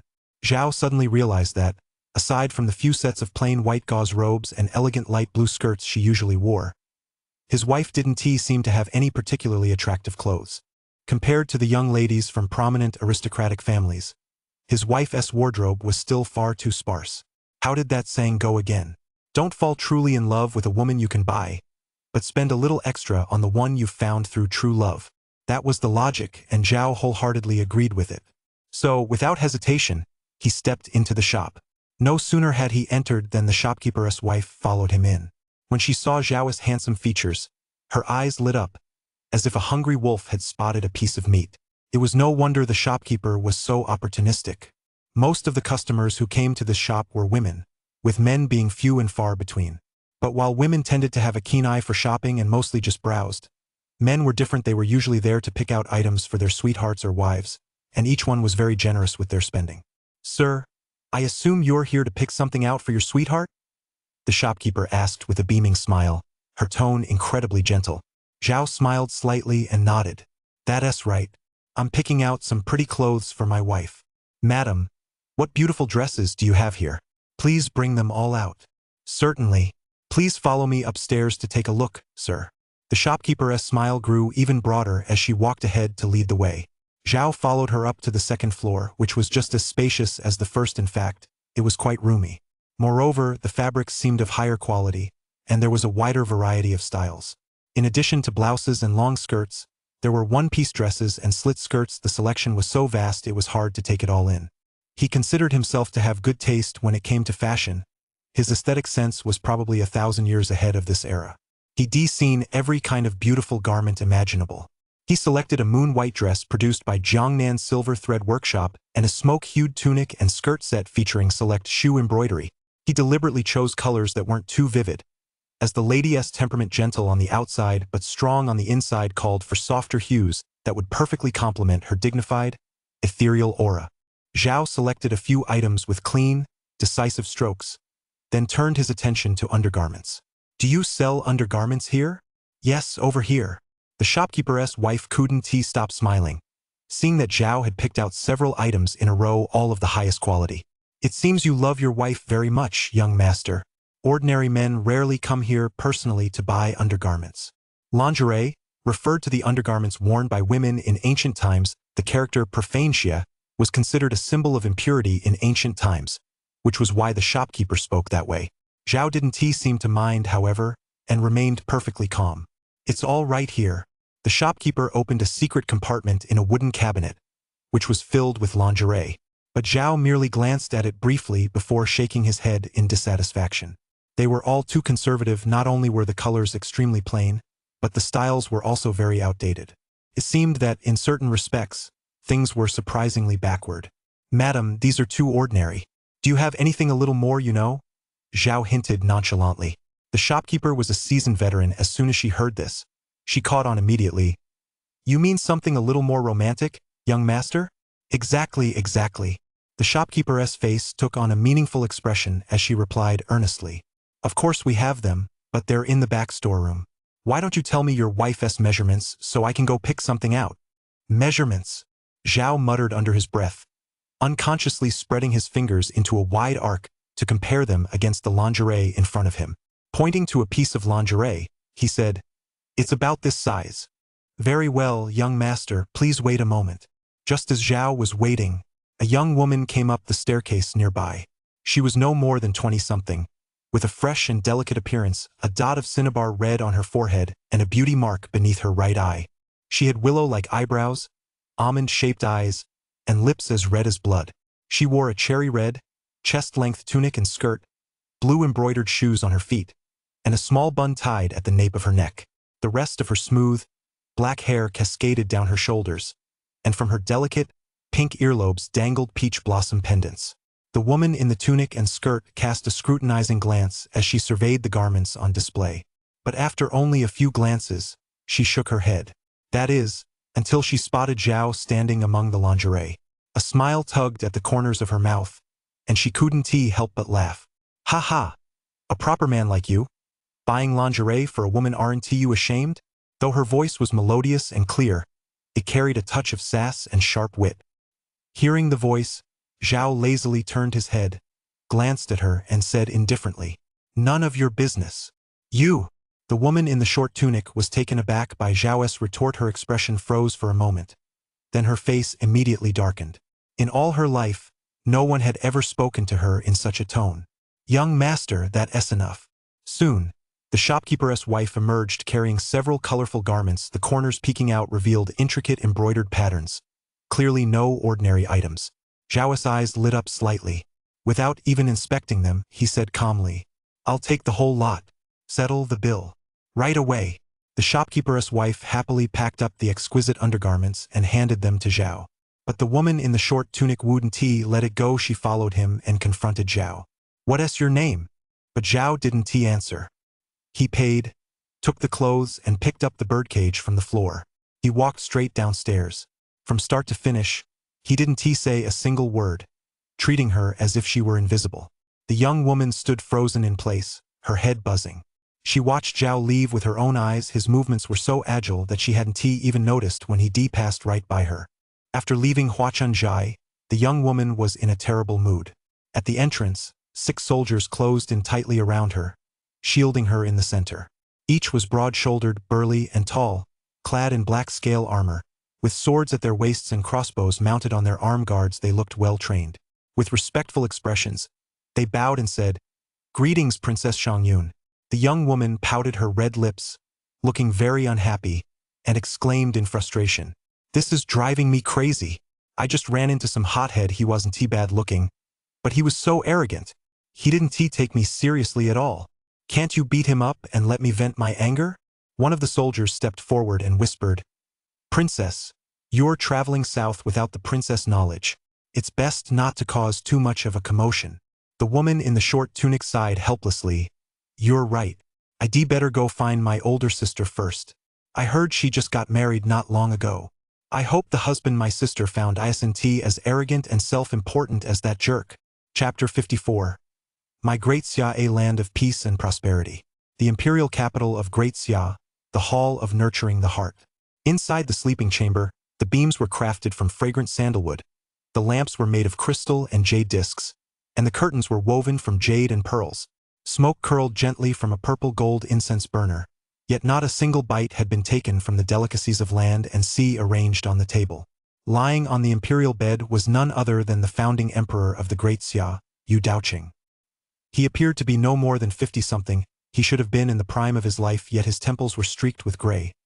His face was etched with wrinkles, and his frame looked extremely frail. Only his eyes retained a piercing, spirited gleam. 2 ministers stood by the bedside. Those permitted to stand in the emperor's private quarters were either first-rank officials, the highest in the imperial hierarchy, or close confidants of the emperor with an exceptionally strong relationship with him. These 2 ministers were Fan Yen, Grand Secretary of the Wenchang Pavilion, and Lu Longqing, Minister of Revenue. Both were among the officials closest to the emperor, and the matters they advised on spanned multiple vital areas of the Great Xia Empire, including the people's livelihood, taxation, legislation, and finance. "Your Majesty, the Suhu region is facing a severe drought this year. The rice sown in the spring now that summer is approaching and the harvest is imminent has withered completely. I fear the common people will soon face starvation. Grain merchants across the land are driving up prices, and most of the government granaries are running critically low. The common people are suffering terribly. If this continues, I fear that..." Minister Fan Yen spoke with the utmost seriousness, but before he could finish, the emperor interrupted him. Yu Daoqing shot him a disapproving glance and said in a deep voice, "Why does it sound as though you're implying that our Great Xia is about to fall?" Lu Longqing, Minister of Revenue, curved the corners of his mouth, clasped his hands, and offered a conciliatory smile. "Your Majesty, Minister Fan has this habit. He always tends to exaggerate. Our Great Xia has been established for several years and is now at the height of its prosperity. The people under our rule live in peace and contentment. How could such a thing as people starving to death on the streets possibly happen? I suspect Minister Fan merely wishes to draw your Majesty's attention to the matter. Even among high-ranking ministers, there are degrees of closeness and distance." Upon hearing Lu Longqing's words, Yu Daoqing's brow visibly relaxed. Honest advice is hard to hear, and bitter medicine is hard to swallow. That may be true, but who is willing to listen to unpleasant truths? Lu Longqing had smoothed things over, but Fan Yen was not grateful in his heart. A scholar's integrity remains unbroken even when bamboo is burned, and his purity remains unchanged even when jade is shattered. He continued his report. "Your Majesty, every word I have spoken is true. At present, the grain reserves of many local governments have been entirely transported to the military in preparation for border conflicts, while relief for the common people has been neglected. These surplus troops are of no use to the nation. The excess soldiers and officers are a true scourge upon our great Xia. I implore your majesty to reduce the military. Are you implying that it is all my fault for acting on my own initiative to expand the army to defend against foreign tribes? Yu Daoqing pounded the bed in agitation. His imperial wrath erupted, his aura terrifying to behold. This humble subject would never dare. Fan Yen immediately bowed his head and offered a bow of apology. Cough, cough. After that outburst of anger, Yu Daoqing's long-standing chronic illness flared up again. His face turned pale, and he began coughing uncontrollably. Although Lu Longqing was delighted to see Fan Yen take a fall, he had no choice but to step in once more to smooth things over. Your Majesty, please calm your anger. Your health is of the utmost importance. Minister Fan, the severe drought you mentioned does indeed exist, but you've certainly exaggerated the consequences. The Great Xia's treasury is well stocked. We simply need to allocate grain to the regions suffering from shortages. With the Emperor's gracious permission, we can transport surplus grain and funds from the imperial capital to the various regions. This would resolve the issue and allow the people of the realm to feel the Emperor's benevolence. But the army absolutely must not be reduced. If the Crown Prince were not stationed to defend the northern border, those foreign tribes would likely have invaded long ago. Upon hearing Lu Longqing's words, Yu Daoqing felt his cough had eased considerably. He nodded in agreement. My minister Lu speaks wisely. Transport the surplus grain from around the imperial city to alleviate the immediate crisis. If the palace also practices some frugality, we should be able to weather this. Upon hearing this, Fan Yen sighed inwardly, feeling both angry and anxious. When the waters of Lake Su are full, the realm is prosperous. Yet now, with granaries across the land running low, how could the imperial capital's grain reserves possibly be sufficient? After all, this severe drought would affect the harvests for the second half of the year. Given its prolonged duration, without a massive grain reserve to sustain the people, they would never make it through. Your Majesty, regarding this grain. Enough. I'm a bit tired today. Let us discuss this matter later. Before Fan Yen could finish his sentence, he was interrupted once more. Clearly, as one grows older, one becomes less inclined to hear distressing news. Yu Daoqing was no exception. He rubbed his temples impatiently and said to Fan Yen, You may withdraw. Yes. Fan Yen took his leave and turned to leave. As he stepped out, he glanced at the table laden with delicacies. Not a single bite had been taken, and couldn't he help but sigh deeply. The common people would likely have a hard time this year. Meanwhile, in the imperial bedchamber, Lu Longqing stood obediently in his place. How has Huang been lately? Your Majesty, the Crown Prince is doing well. Military supplies are ample, the border is quite stable, and all is peaceful. Good. And what of Qinghan? Upon hearing those two words, Lu Longqing couldn't help but pause for a moment. It had been a long time since the Emperor had mentioned her name. The princess is living in seclusion in a salt town in the south. She is doing quite well. Yu Daoqing, reclining on the dragon bed, let a complex expression flicker across his wrinkled eyes. It's a pity she is, after all, a woman. Lu Longqing nodded vigorously in agreement.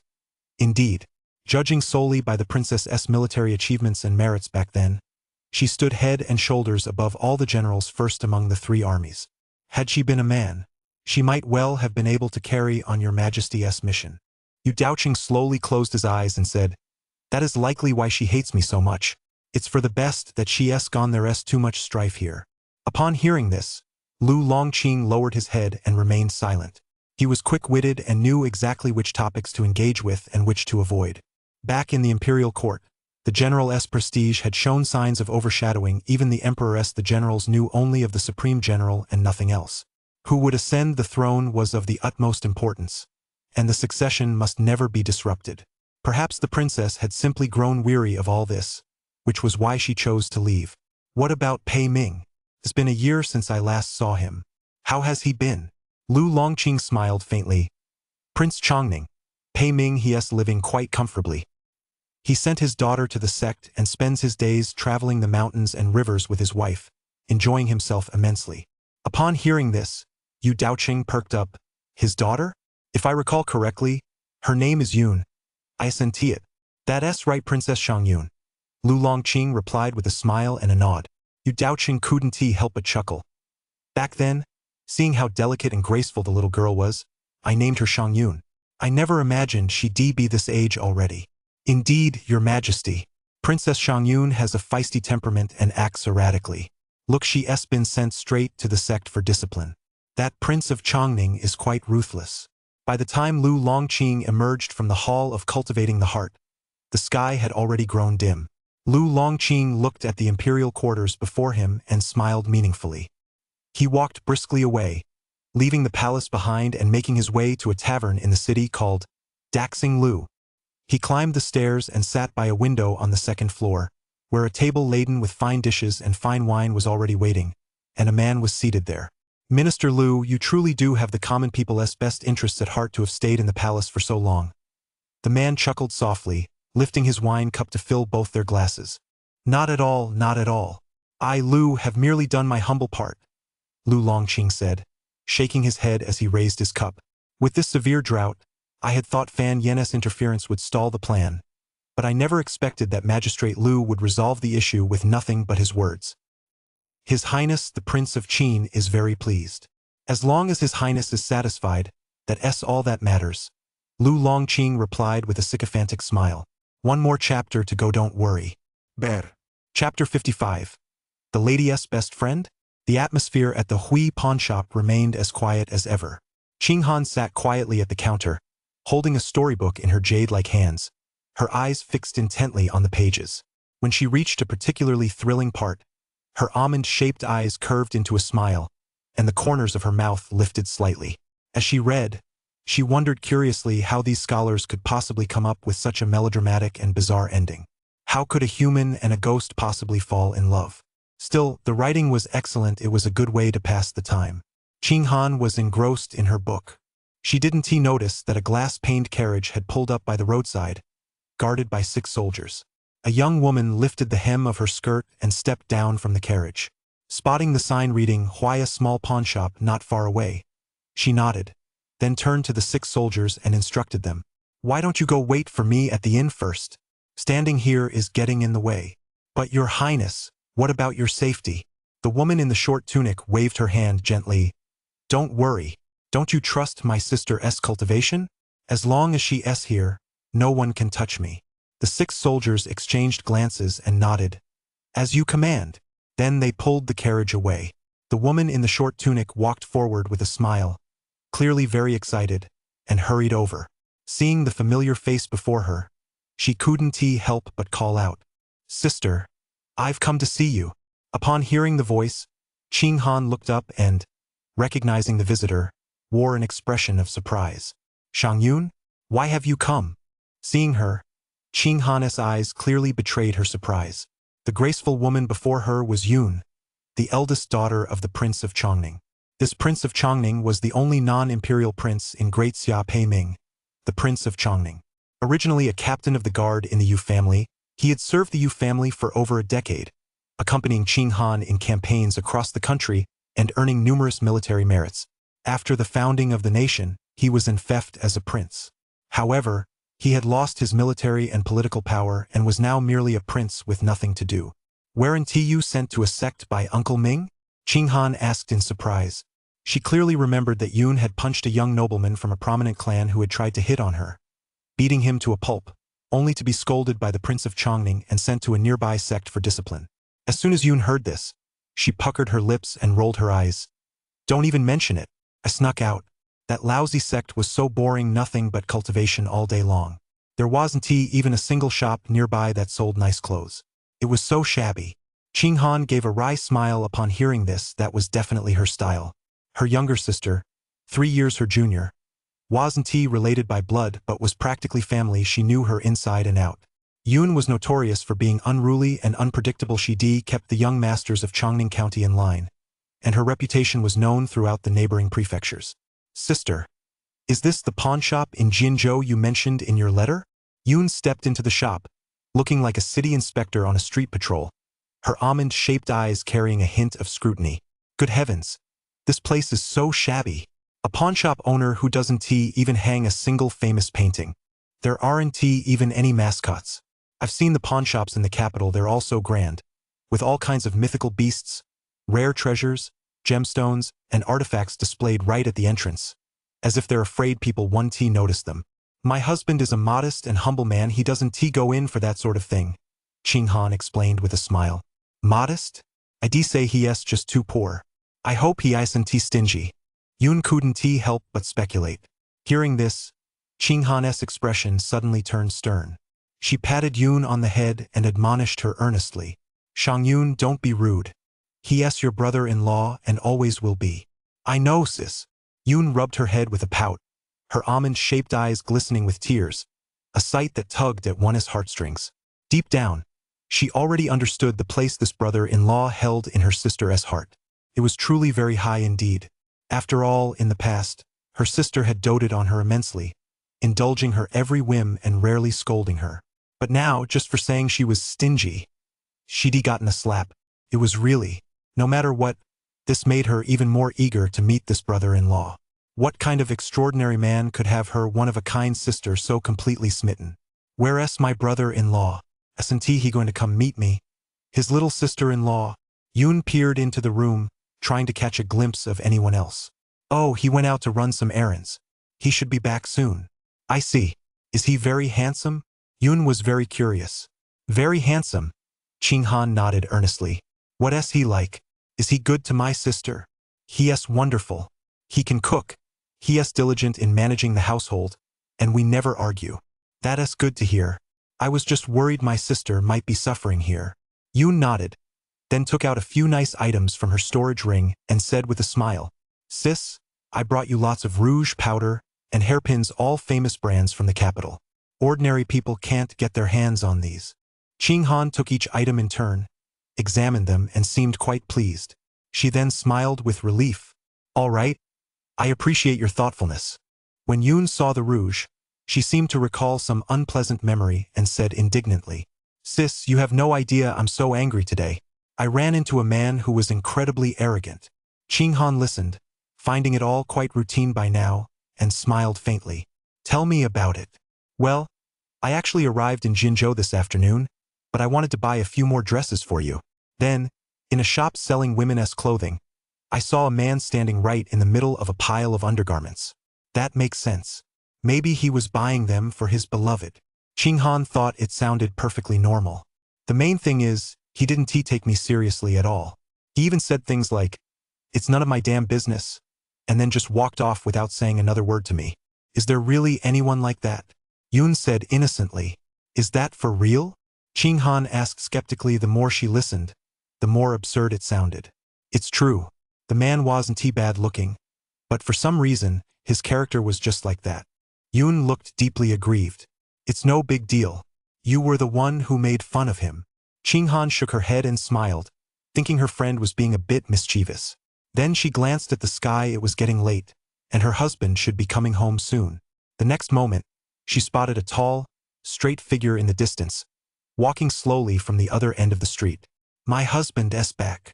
Ching Han's lips curved into a gentle smile. Is my brother-in-law back?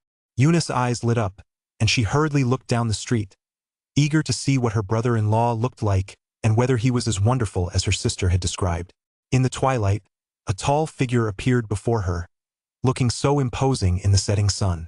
In one hand, he carried a birdcage, in the other, a jug of wine and a basket of vegetables. As the figure drew nearer, Yun felt something was off and couldn't help but furrow her brow. Why did this man look so familiar? Zhao had finished his shopping, finally gathering everything he needed, and returned to the shop. Madam, I'm back. Let us have fish tonight, I'll cook. But the moment he stepped into the shop, he saw a woman already sitting inside. At that moment, they stared at each other, wide-eyed. The one with the narrow eyes was Yun, the one with the wide eyes was Zhao. Zhao, however, remained relatively calm, raising an eyebrow. What are you doing here? Chapter 56. A windfall sister-in-law. Wasn't he the woman sitting right in front of him, the very same woman from Huachunjai? Black hair, almond-shaped eyes. She was delicate and graceful, certainly pretty, but it was a shame she had such a big mouth. Why, it's me. Yun glared at Zhao, her cheeks puffed out in a huff. Now she finally understood. So that annoying guy from earlier was her brother-in-law. Zhao shifted his gaze toward Ching Han, his questioning look speaking volumes. Qinghan smiled as she introduced them. Husband, let me introduce someone to you. This is my sister Yun. Though we're not blood related, I've raised her since she was a child. She is 3 years younger than me and turns 20 this year. Sister, so she is your best friend. Then? Best friend? What is a best friend? Qinghan asked, puzzled. Oh, it's only natural that you wouldn't know, my lady. It's a term from my hometown. It means a close female friend. Zhao explained with a smile. That is about right. Qinghan nodded and said slowly, she is my uncle's daughter. Her family used to be from a prominent clan in the capital, but they moved away later. She might be staying with us for a while. From what I just heard my husband say, it sounds like you've already met her? We have, indeed, right in the middle of the bustling market. Zhao confirmed, narrowing his eyes as he looked at the young girl in front of him, who was glaring at him with almond-shaped eyes and pouting her lips. He raised an eyebrow and asked, why are you staring at me like that? Yun crossed her arms and pouted, saying, aren't you going to explain why you treated me that way at Huachunjai? Then, as if she found an ally, she turned and tattled. Sis, let me tell you, he is the man with the terrible attitude I told you about. Oh, I see. Is that such a big deal? Never mind. Qinghan had been listening to their conversation, and combined with what Yun had just said, she could pretty much piece together what had happened. She didn't think her husband had done anything wrong. On the contrary, she thought he handled it very well. She knew full well what Shang Yun was like. That temper of hers would have to be corrected sooner or later. Husband, did you go shopping for clothes? Qinghan watched as Zhao placed the items he bought on the floor one by one, only then noticing there were quite a few extra garments all wrapped in extremely elaborate, tightly sealed packaging. I wasn't sure what kind you'd like, so I just bought everything in your favorite colors and styles, Zhao said with a smile. Qinghan picked up the clothes and compared them one by one, her almond-shaped eyes crinkling with delight. She had never imagined that Zhao would take the initiative to buy clothes for her, so she was filled with surprise and delight. I think they're all nice, very pretty. As Qinghan was flipping through them, she suddenly spotted a small pile of undergarments in the corner, brightly colored and intricately patterned. She instantly knew what her husband was thinking. Her pretty face flushed, a rare sight. Seeing her like this, Yun was truly taken aback. This difference in treatment was simply outrageous. They were both shopping, yet her sister had merely accepted the items she bought with indifference, while the things this jerk bought had made her sister so delighted. Was this really her own sister? He was way too biased. As Yun was taken aback, she also suspected that this man must have pulled some trick on her sister. Sis, that jerk. Call him brother-in-law. Qinghan looked up, his expression suddenly becoming very serious. His calm tone carried an air of absolute certainty. Yun looked at Zhao, who was standing there gloating, and suddenly found it hard to bring herself to speak. Hurry up, Qinghan urged her impatiently. Brother-in-law. Finally, as if squeezing toothpaste out of a tube, those two words finally slipped out of Yun's mouth. But from her expression, it was obvious she was doing it reluctantly. Zhao's lips curled into a faint smile. So you do have your moments of fear. Call me brother-in-law one more time for me to hear? From now on, I'll look out for you, so I won't hold this against you. Brother-in-law. Under her sister's domineering pressure, Yun finally gave in and called out softly, such a good girl, just as I'd expect from my little sister-in-law. Zhao chuckled and replied happily. This girl clearly lacked the rough and tumble of the real world. She definitely needed some proper discipline. To run into his sister-in-law just by stepping out the door, that was something else entirely, especially since she was a sister-in-law he'd gotten for free. Yun turned her face away, pouting without saying a word. Seeing her like this, Qinghan couldn't help but chuckle. She turned to Zhao and said, Husband, don't take it to heart. She has just been cooped up at home too long and has gotten used to being bossy. It's fine. Since we're family now, these are just minor things. Zhao shook his head, indicating it was no big deal. He certainly wouldn't stoop to a young girl's level. If she was the lady of the house's sister, she'd be one of their own in the future. There was no need to make a big deal out of it. Husband, did you buy a bird? Qinghan spotted the birdcage on the floor and was a bit surprised. She'd expected her husband to bring home a cat or a dog. Yes, I thought this bird looked a bit special, so I bought it. But it looks like it's about to die. It'll pull through if we take care of it. Zhao grinned, put away the things he'd bought, gave a quick instruction, and then went to cook. After Qinghan had finished inspecting the purchases, She noticed Yoon still hadn't said a word and couldn't help but chuckle. Still mad? Don't be upset. Tomorrow, I'll take you to see a play. Okay? There's so much good food in this bustling market, I'm sure there'll be something you'll like. After Chinghan's reassurances, Yoon finally felt a little better her sister did care about her after all. It's a deal. Let us cross our fingers. Only then did Yoon break into a smile, but then she suddenly remembered the purpose of her visit, and a slight pang of unease washed over her. In the end, she decided to just go for it. She composed her expression and said earnestly, Sister, actually, I didn't come back this time just to visit you. Oh, sis, on my journey south, guess what I saw along the way? What? Chinghan furrowed her brow. A lot of refugees heading south. I heard there was a severe drought this year, the people lost their harvests and have all fled to Jiangnan. Also, I heard from a senior brother in our sect that heretical cults have emerged in many places.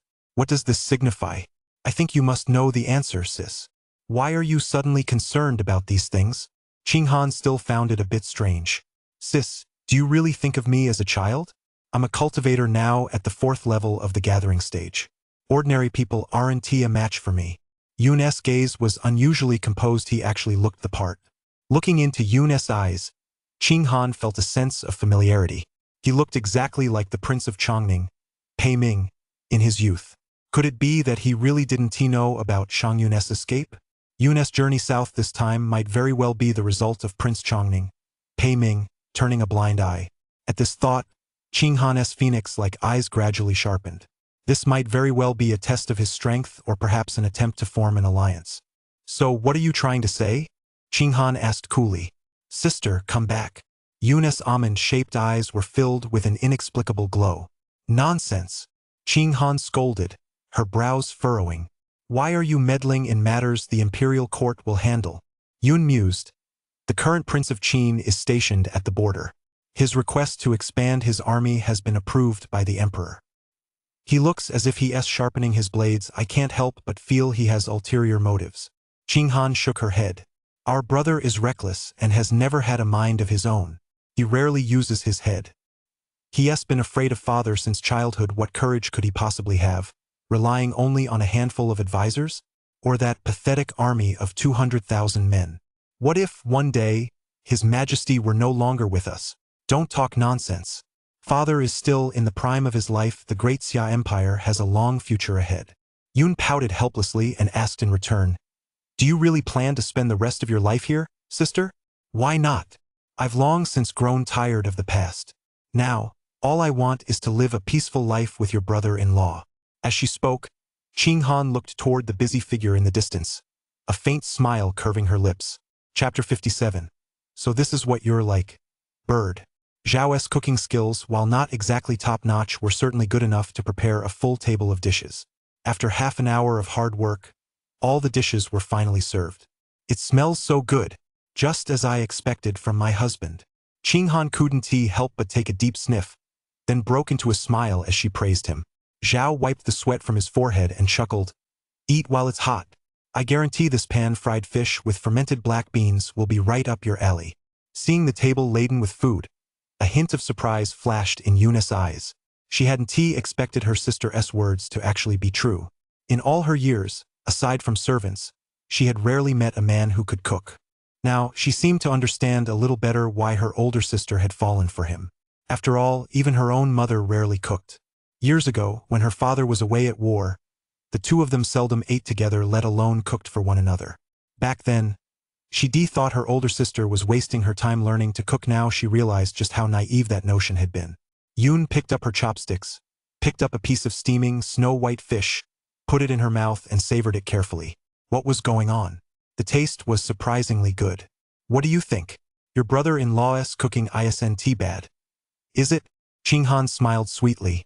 It's actually pretty good.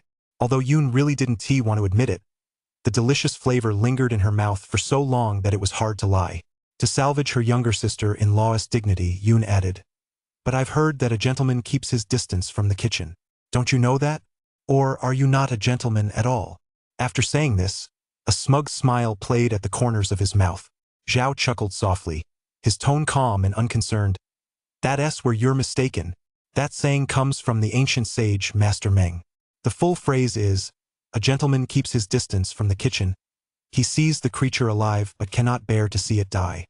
What this means is that when a gentleman encounters a living creature being slaughtered, he only wishes to see it alive and cannot bear to witness its death. This is the true reason a gentleman keeps his distance from the kitchen. What is truly valued is a compassionate heart. My lord's knowledge is truly profound, Qing Han remarked admiringly from the side.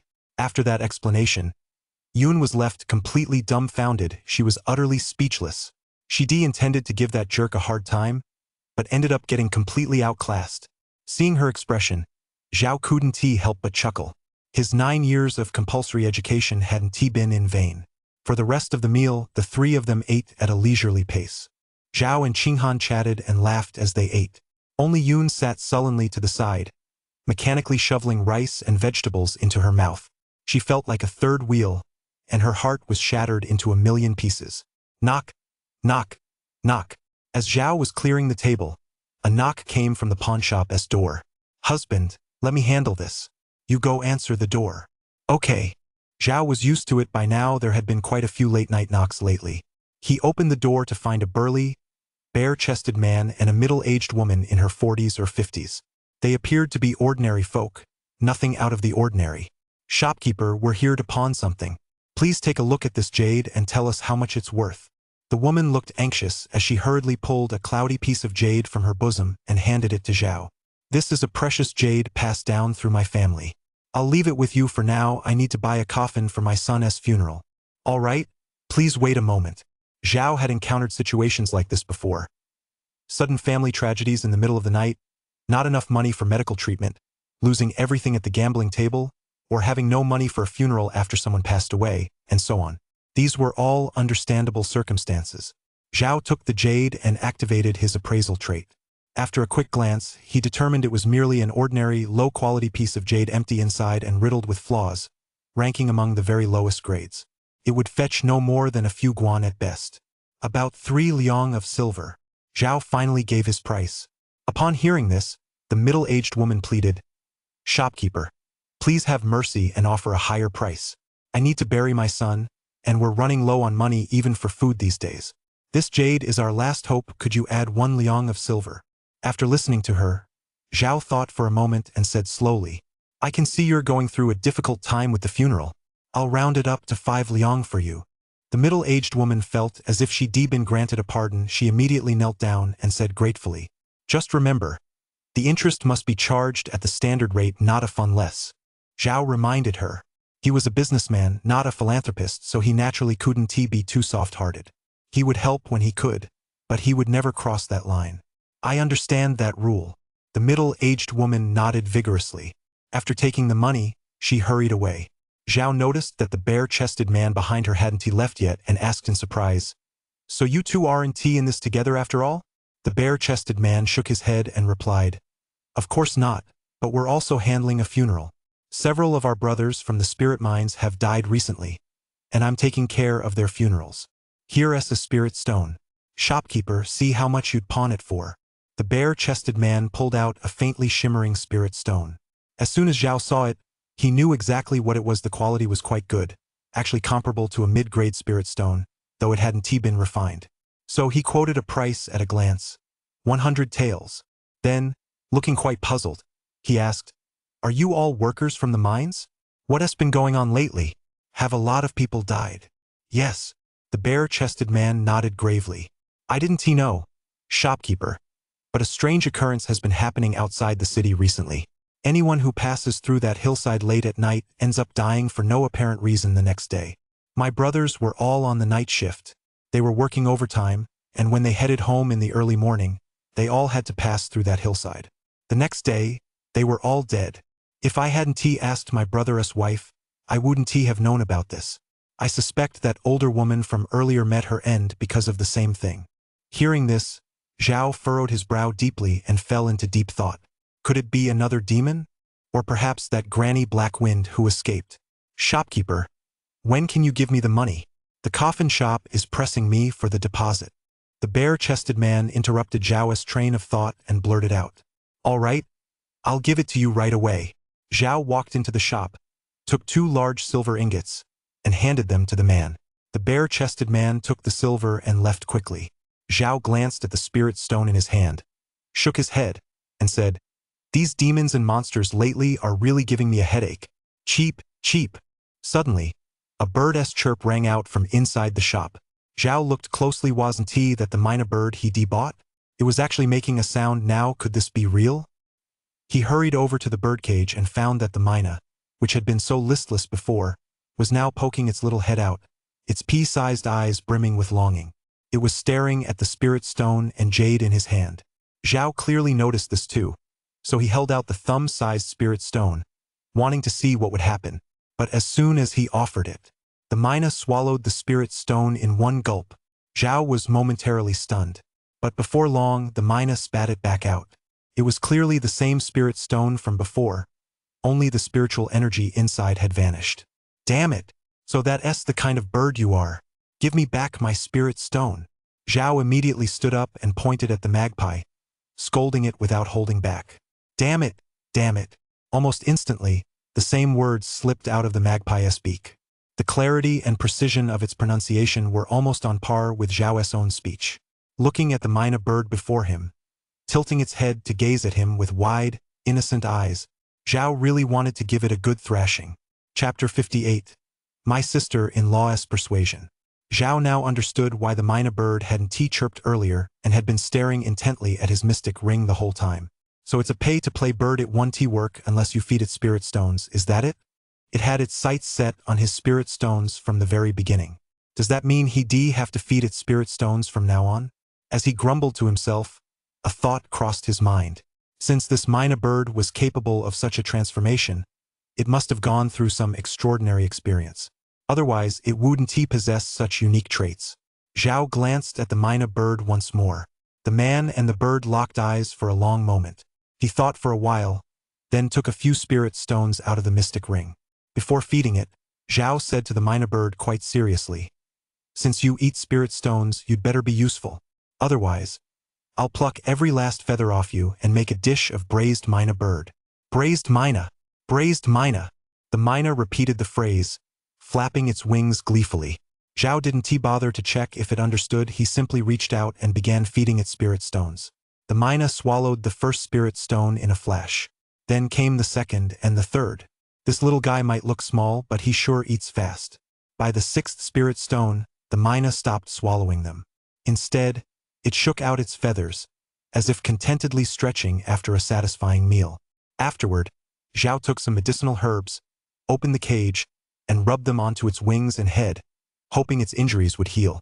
Just as he was busy with this, Yun happened to walk over. She watched Zhao's back, then leaned against the door, crossed her arms and pouted. "I've already washed all the bowls. What are you doing?" She was clearly very dissatisfied with Zhao's slacking off. "Can't you see? I'm tending to the bird." Zhao didn't look up, continuing to apply the ointment to the mina. "A bird?" Yun's almond-shaped eyes turned toward the mina in the cage, and she asked in surprise, "Wasn't this bird about to die?"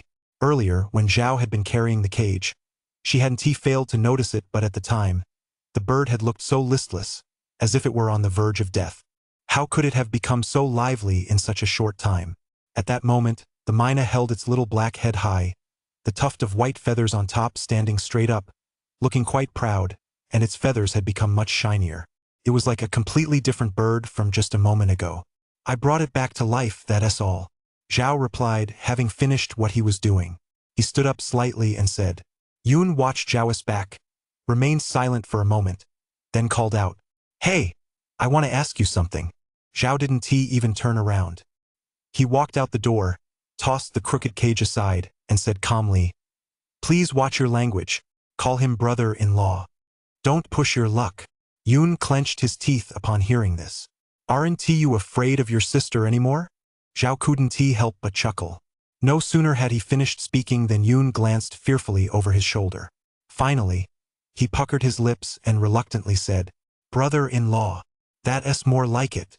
Only then did Zhao break into a smile. "Go ahead. What's on your mind?"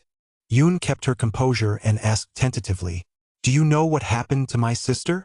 Zhao nodded. "Sure. I heard there was a dispute over the division of the family estate, and your sister ran away on her own. What's the matter?"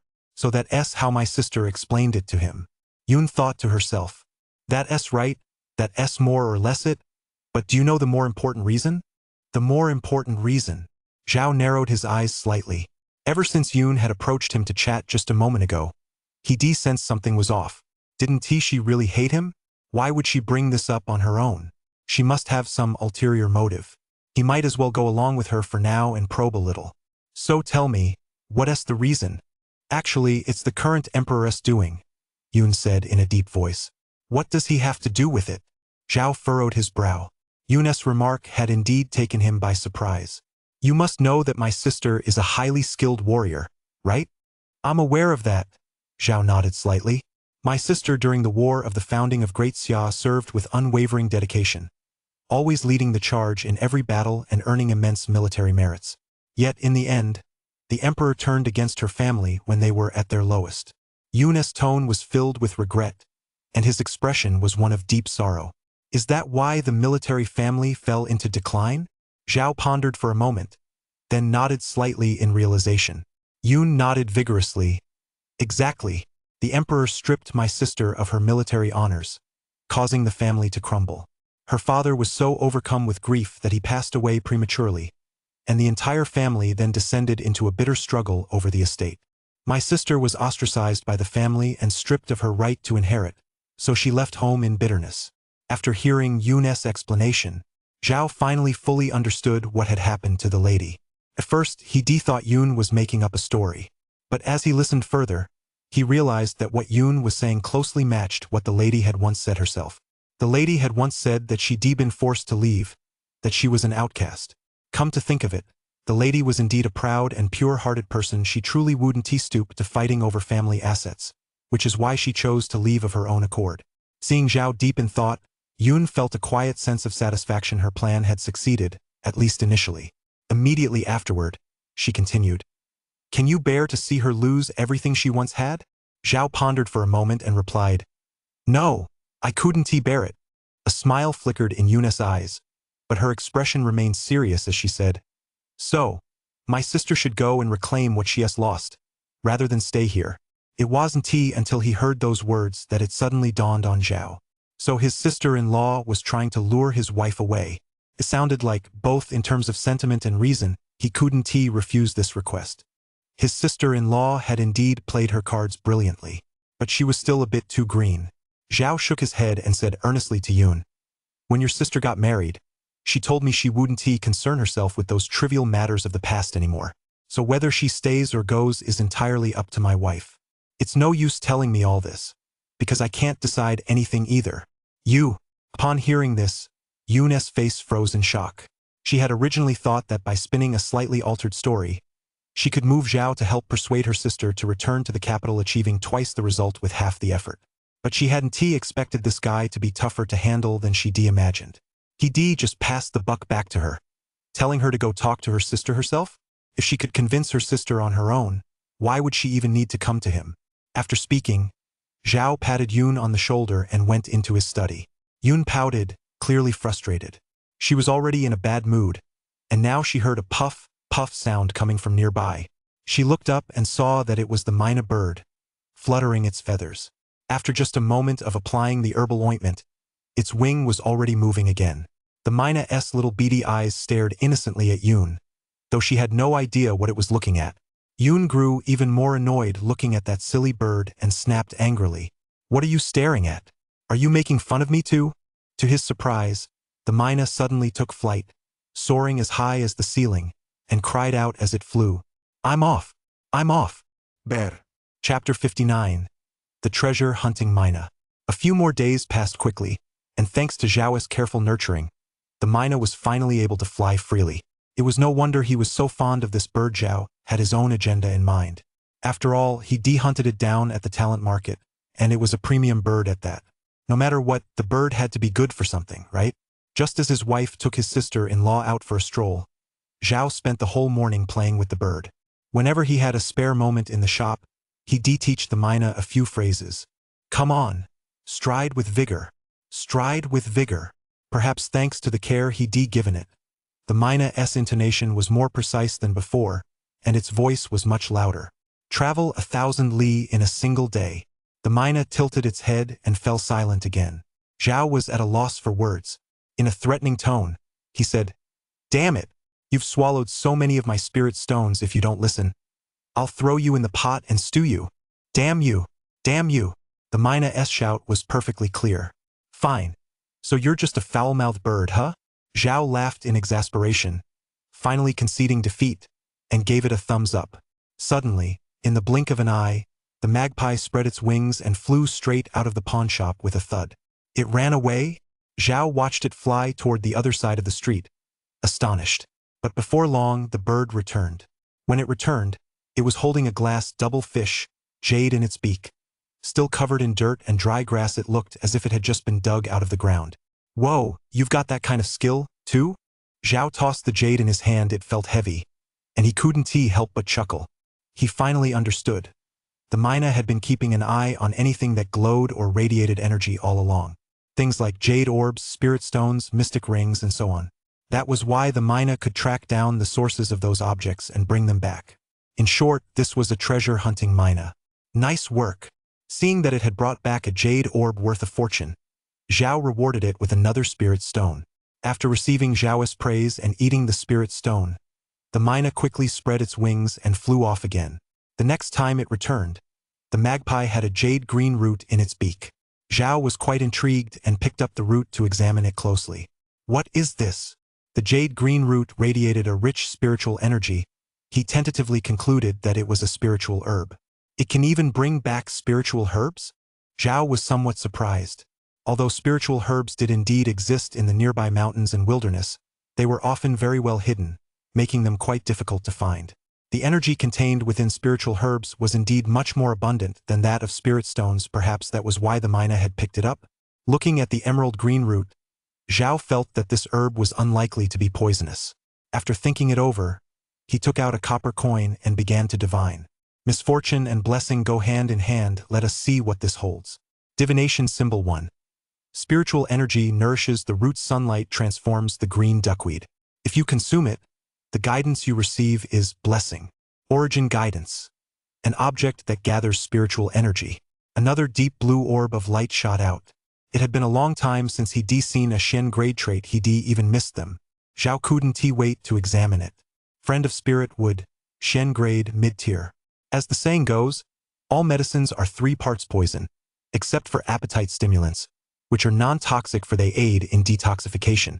Those who possess this trait can absorb the purest essence of spiritual medicines, thereby eliminating their toxicity. This is a useful trait. At least from now on, when I take these medicines, I won't have to worry about impurities or the side effects caused by taking too much. Zhao thought to himself. "Wow! I really have no idea where you found this."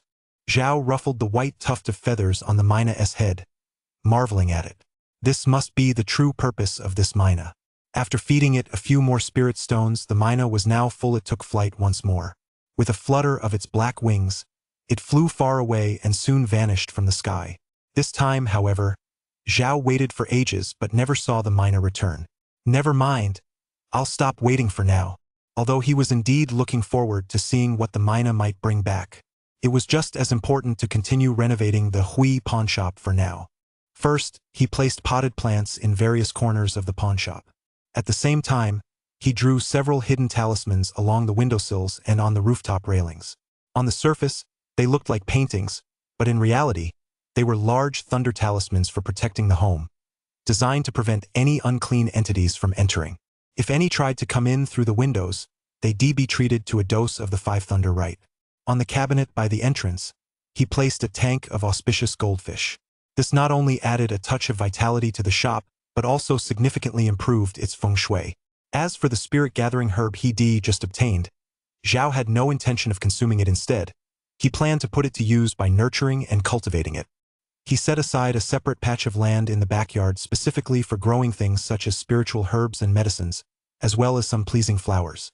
He was sure his wife would agree with this decision. Zhao suddenly remembered that the plant scholar he'd obtained earlier seemed capable of accelerating cultivation speed even for low-tier spiritual plants. It would be of some use. However, at the time, in preparation for facing those 4 demons and assassins, he'd split that trait to upgrade other combat-related traits. Still, he wasn't too worried at worst. He could try his luck later and see if he could acquire a similar one. After several hours of work, Zhao finally got the pawn shop looking presentable. It wasn't exactly luxurious, but at least it had a cozy atmosphere. Once he was done, Zhao began his cultivation. The relentless scholar trait, which tripled cultivation speed, had gradually lost its effectiveness when he was stuck at the 9th layer of the gathering stage. Now that he'd broken through to the foundation stage, he was just barely able to recapture that original sensation. For the average cultivator, under ideal conditions, completing one full cycle of qi circulation takes a morning. They can perform 3 cycles a day, gaining 9 days worth of cultivation. Zhao could complete 9 cycles, nearly 10 in a single day, which equates to 30 days worth of cultivation, or nearly a month's worth.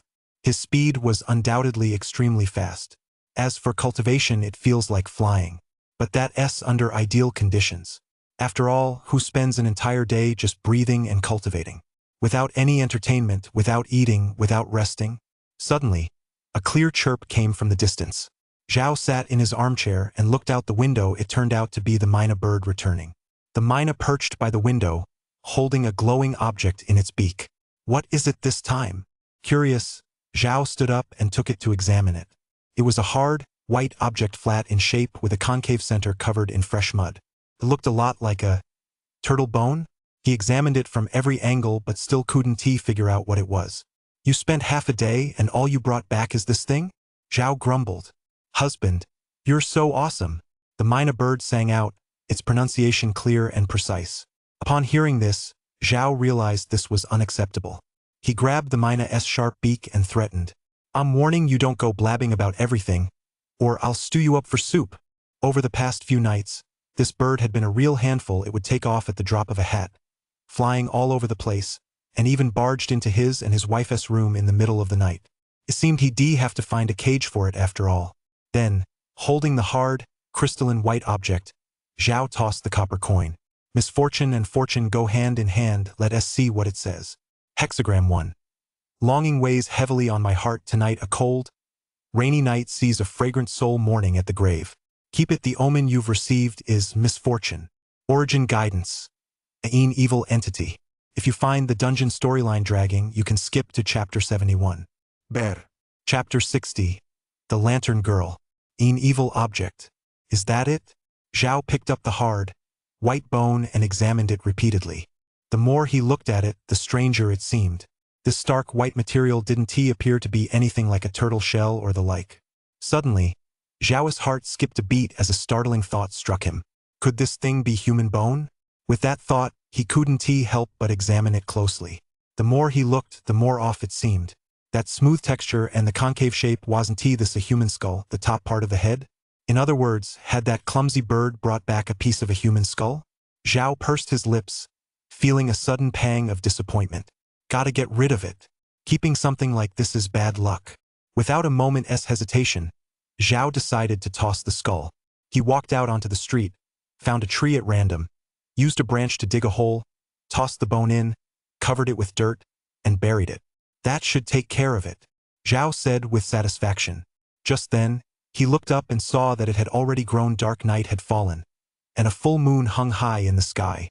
Back at the pawn shop, Zhao walked up to Bagu, pointed a finger at it and said, Don't bring back any weird stuff like that in the future.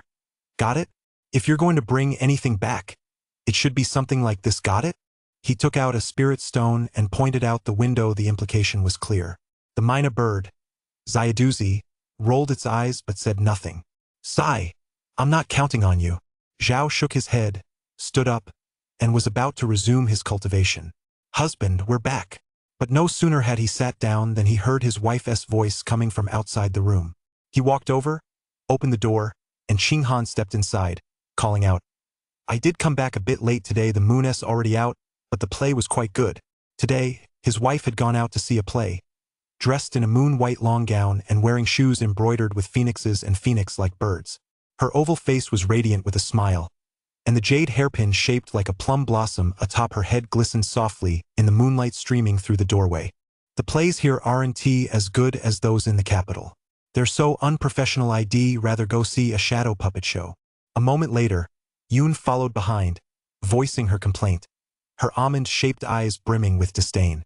As soon as Qing Han stepped through the door, she spotted the myna bird hopping about in front of the cabinet. Unable to resist, she walked over and reached out to tease it a bit. Tisk, tsk, little birdie, you're so cute. Yoon crossed her arms and shook her head. Sis, what is so great about this bird? If I get the chance, I'll show you the falcon at my place now that's impressive. It's good enough that you have one, don't be so picky. Ah, never mind. I'm going back to my room then. As soon as Yoon saw Zhao, she frowned and turned to go back to her own room.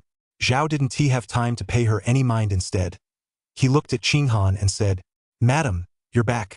Have you eaten? If not, I'll make you something. Qing Han smiled. I've eaten. I found a noodle shop out there, it was passable. What about you, my husband? Me? I scavenged some leftovers from lunch. It was okay, I guess. Madam, you're so pale. As the two were talking, the myna bird sitting nearby suddenly blurted out this remark.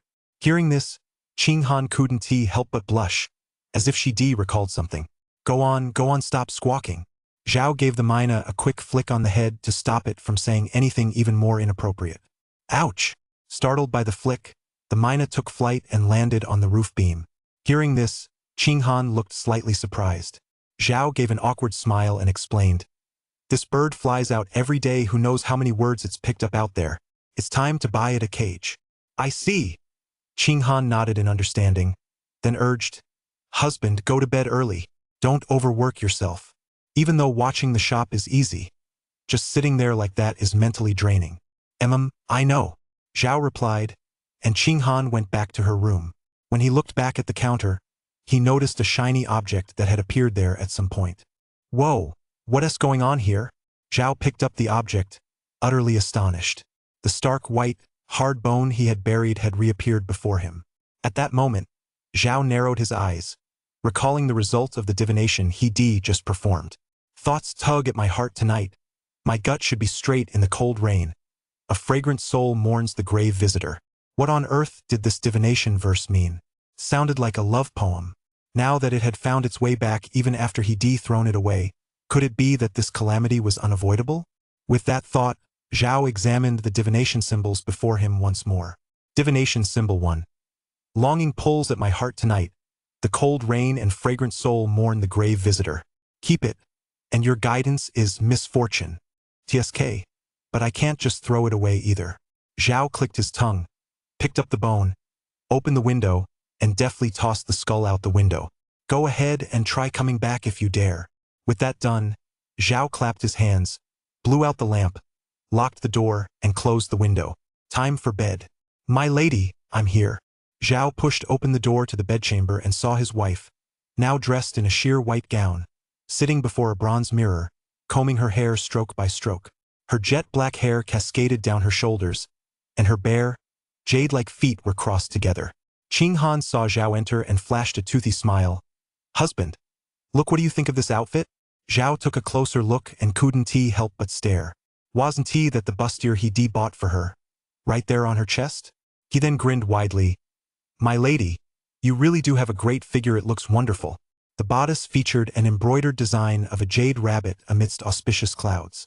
It must be said that on his wife, the white rabbit embroidery seemed to come to life. The jade rabbit was perfectly accentuated, appearing remarkably three-dimensional.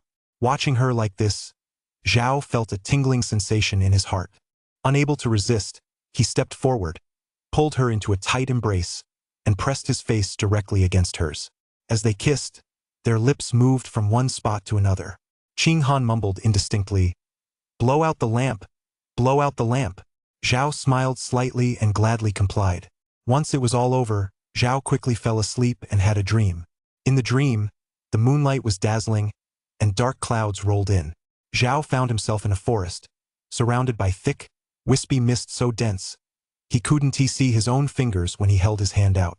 Is this a dream? Zhao actually had a sense that he was dreaming. But strangely, he hadn't woken up. It was truly odd.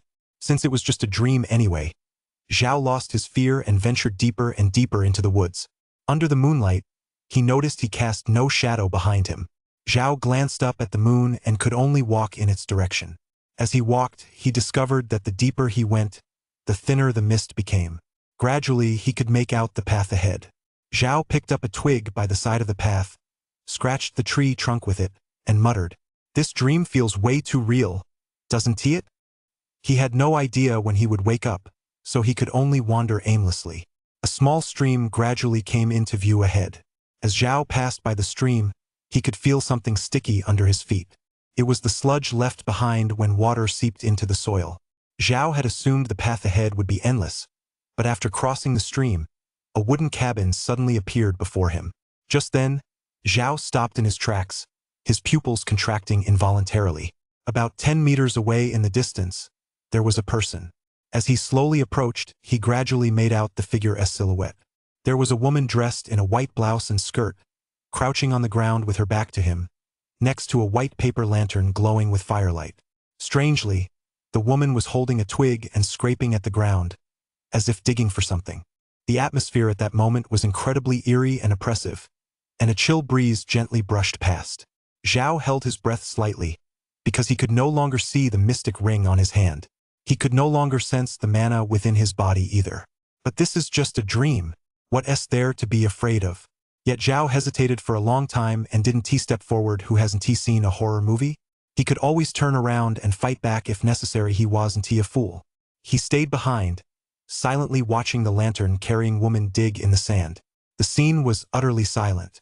He kept observing the details of the woman's appearance. She had a very slender figure, although she was covered in a white dress. Zhao could tell from his years of experience that with such a delicate frame, she must be a great beauty. Could she really be a ghost? Just as Zhao was thinking this, a ghostly yet polite voice rang out. "Excuse me, have you seen my husband?" Stay tuned for the next update. Bear. Chapter 61. First Encounter with an Evil Spirit. Hearing this voice snapped Zhao back to reality from his thoughts. A chill ran down his spine. He looked up, terrified that a ghostly face might appear right before him. Even though he tried to reassure himself that she might be a beauty, it still seemed absurd no matter how he thought about it. After all, no matter how beautiful a woman is, once she becomes a ghost, her face is likely enough to scare someone to death. After all, the more beautiful the ghost, the more powerful she is. Fortunately, when Zhao looked up, he didn't encounter the face scare he'd imagined. The woman in white simply turned around gently, her gaze fixed intently on Zhao. By now, Zhao knew exactly what she was holding, a skull caked in yellow mud. Could it be because of that thing? Zhao suddenly thought of the human bone that stupid bird had brought back. It was quite possible that this eerie skull was the reason he'd been having such dreams. Then, Zhao finally got a clear look at the woman's face, and his eyes filled with surprise. Surprisingly, the woman in white wasn't ugly at all. On the contrary, she had delicate, refined features, a serene beauty dressed simply. Her jet black hair fell cleanly over her shoulders, and her oval face was exceptionally fair. At first glance, she even possessed a beauty that could be described as a beauty to die for. Is this really an evil spirit? For a moment, Zhao was skeptical. However, he did not let his guard down, as he could not rule out the possibility that the evil spirit had disguised its appearance. "Have you seen my husband?" the woman in white asked again. "Husband? What husband?" Zhao furrowed his brow, unable to make sense of what she was saying. Based on his understanding of the current era, Xianggong seemed to be a term from the previous dynasty. In Great Xia, people mostly referred to their husbands as Fujuan, occasionally as Guanren. Xianggong was a term from long ago. "My husband, that's who? I haven't seen him." After being asked several times, Zhao grew impatient and replied bluntly. But what happened next left Zhao completely stunned. The woman in white before him suddenly clenched her delicate hand, instantly crushing the skull in her palm to powder, and she stood up straight. With a blank expression, she picked up the lantern from the ground and walked slowly toward Zhao, the flame inside the lantern flickering faintly. "Wow. So you can't just answer that question carelessly." Zhao froze for a moment, then realized the crux of the matter. If he answered that he hadn't seen anything, wouldn't that have enraged this malevolent spirit? The woman in white walked very slowly, her entire body seeming weightless. Her white embroidered shoes touched the ground without a sound, as if they were merely skimming the surface. She exuded an incredibly eerie aura that Zhao couldn't quite put his finger on. His rational mind told him he should run immediately, but to be honest, he had no idea where to run. This was a dream, after all. Where could he possibly run to? Zhao assessed the power within him. Although his mana was gone and he no longer carried any items, the effects of his trait still seemed to be active. In other words, he was left with only his physical strength. With the boost from peak intent, he should be able to unleash explosive force equivalent to 10,000 Jin at full power, but would that be enough to go head-to-head with this female ghost? In the blink of an eye, the woman in white had walked right up to Zhao. Viewed from such close range, her simple, serene face, illuminated by the lantern in her hand, appeared incredibly real. It was as if she were not a malevolent spirit, but a real, living person. The woman in white came up to him and stood motionless, while Zhao wore an expression of vigilance. "Have you really not seen my husband?" The woman in white fixed her large eyes on Zhao. They were bright and dewy, possessing a unique kind of beauty. Zhao thought for a moment, then murmured, "Who is your husband?" The woman in white replied quickly, "Lu Lang." Zhao, trying his best to avoid any trouble, pretended to think it over and shook his head. "I'm sorry, but I've never seen him." The moment those words left his mouth, Zhao clearly saw the flame inside the lantern dim and begin to flicker. The full moon overhead was soon obscured by a dark cloud. At that moment, Zhao felt a sense of foreboding. Only one thought crossed his mind. Run. Zhao's feet seemed to take on wings. He gave it his all and turned to flee, not looking back even once. It was only a few breaths after he'd run out when a heart-wrenching scream rang out behind him. "Husband, where are you?" The voice was already quite distant. Zhao had already run at least 40 or 50 meters, and during that time, the woman hadn't moved at all. Zhao didn't dare look back. He kept running at full speed, but that scream still sent chills down his spine. Whoosh! An eerie cold wind swept past him, making Zhao shiver. He crossed the stream he'd just stepped over and had already run a long way. But the very next second, the woman in white suddenly appeared right in front of him, a good 10 or more meters away, standing amidst a grove of trees. At that moment, she was bathed in an eerie red glow, and the color of her dress changed abruptly.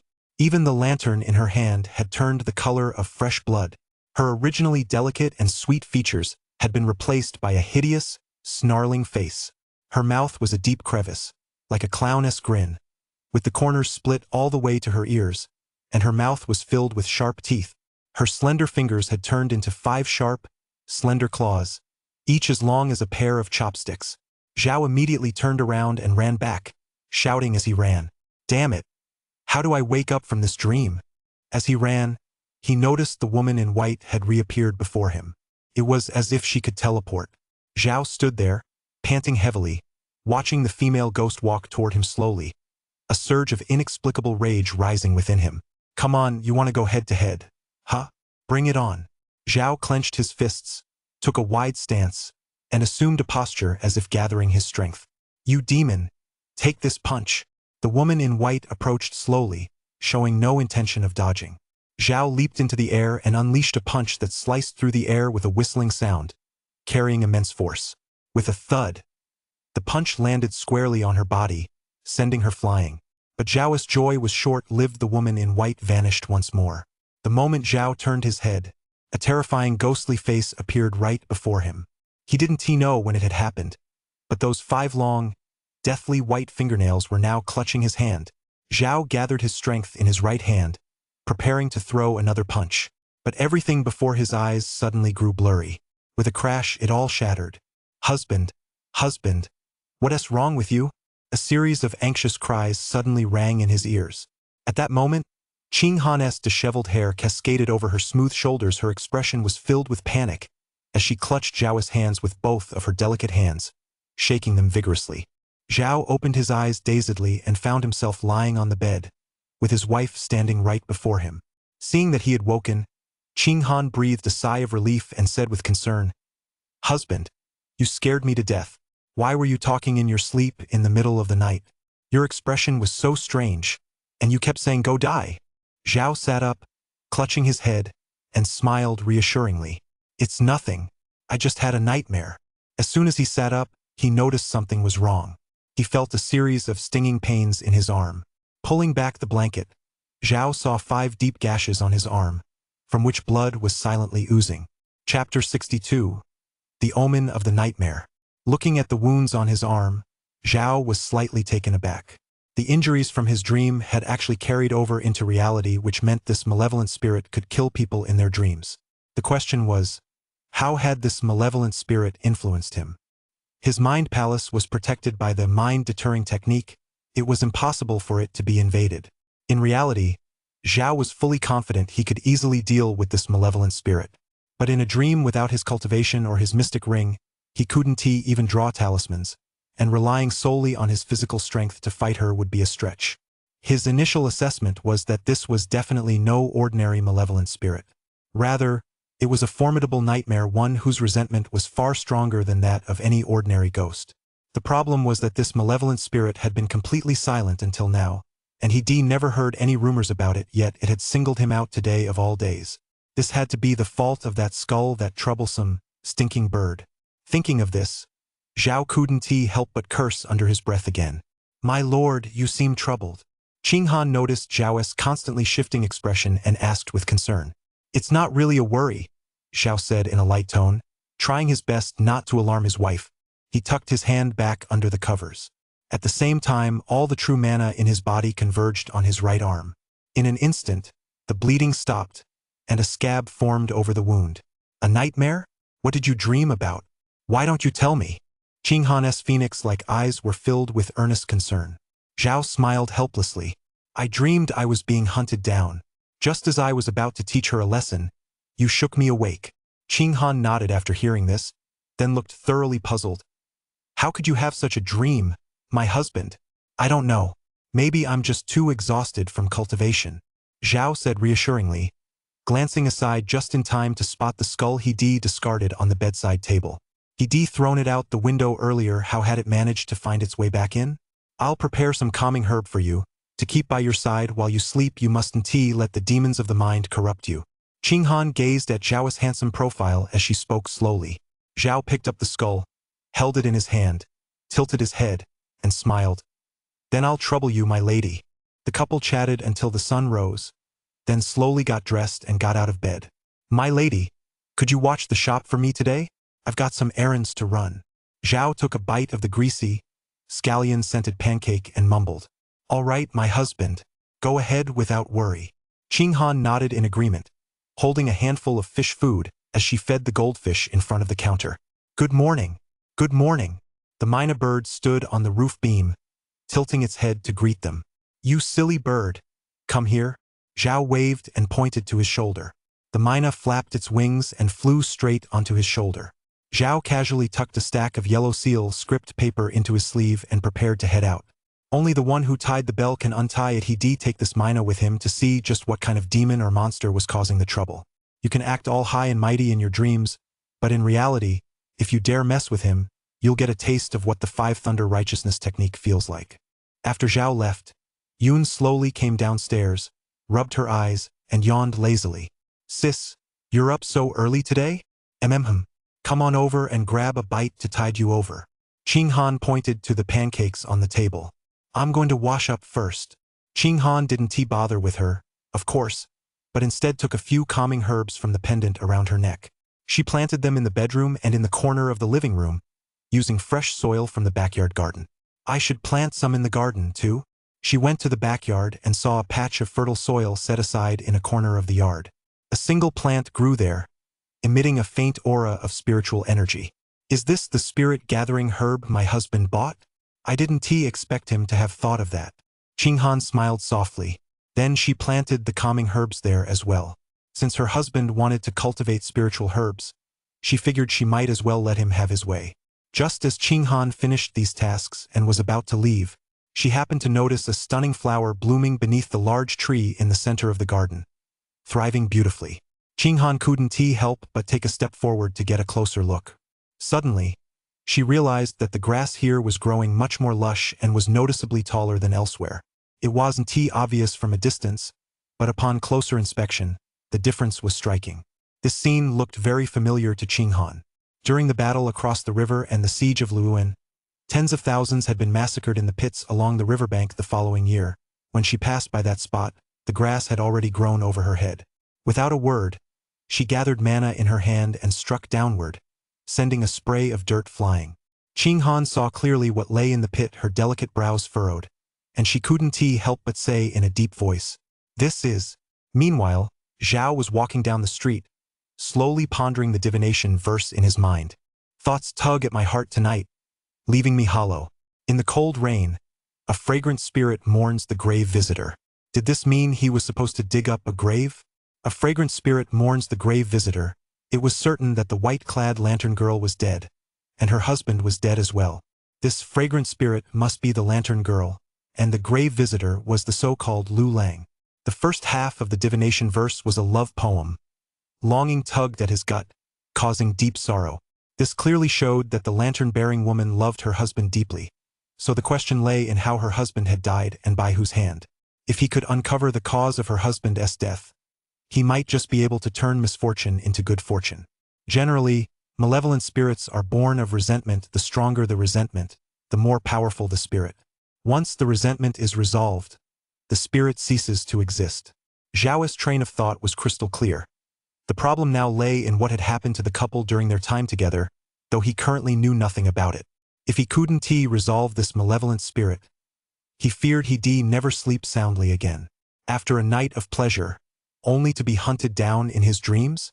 The very thought made him uneasy. The bone in his hand was the key. It was most likely the skull of the lantern girl's husband, though it couldn't be ruled out that it belonged to the lantern girl herself. Zhao made his way through the endless crowd, hearing the leisurely, resonant chants ringing in his ears. Believe in the Raven Immortal, and you'll be blessed with bountiful harvests and freedom from disease. Join the Raven cult and receive a dough of rice. The Raven Immortal will protect you after death. You'll enjoy supreme bliss, and in the next life, you'll attain wealth and honor. Why are they here again? Zhao frowned as he spotted the members of the Raven cult. Group after group of people clad in raven black robes marched past her. Their numbers were noticeably greater than the last time she'd seen them. Their eyes burned with intense fervor, as if they were truly obsessed with this so-called Raven Immortal. Even a cult is this dedicated, working from dawn till dusk? Zhao couldn't help but mutter under his breath. The leader of the followers noticed a man standing by the side of the street who had been staring at them for some time. Handsome and distinguished, he was definitely a promising prospect. I see you've been watching us from the sidelines for quite a while. Would you like to join us? The follower stepped out of the ranks, approached Zhao, and smiled slightly. Zhao was taken aback when the man approached.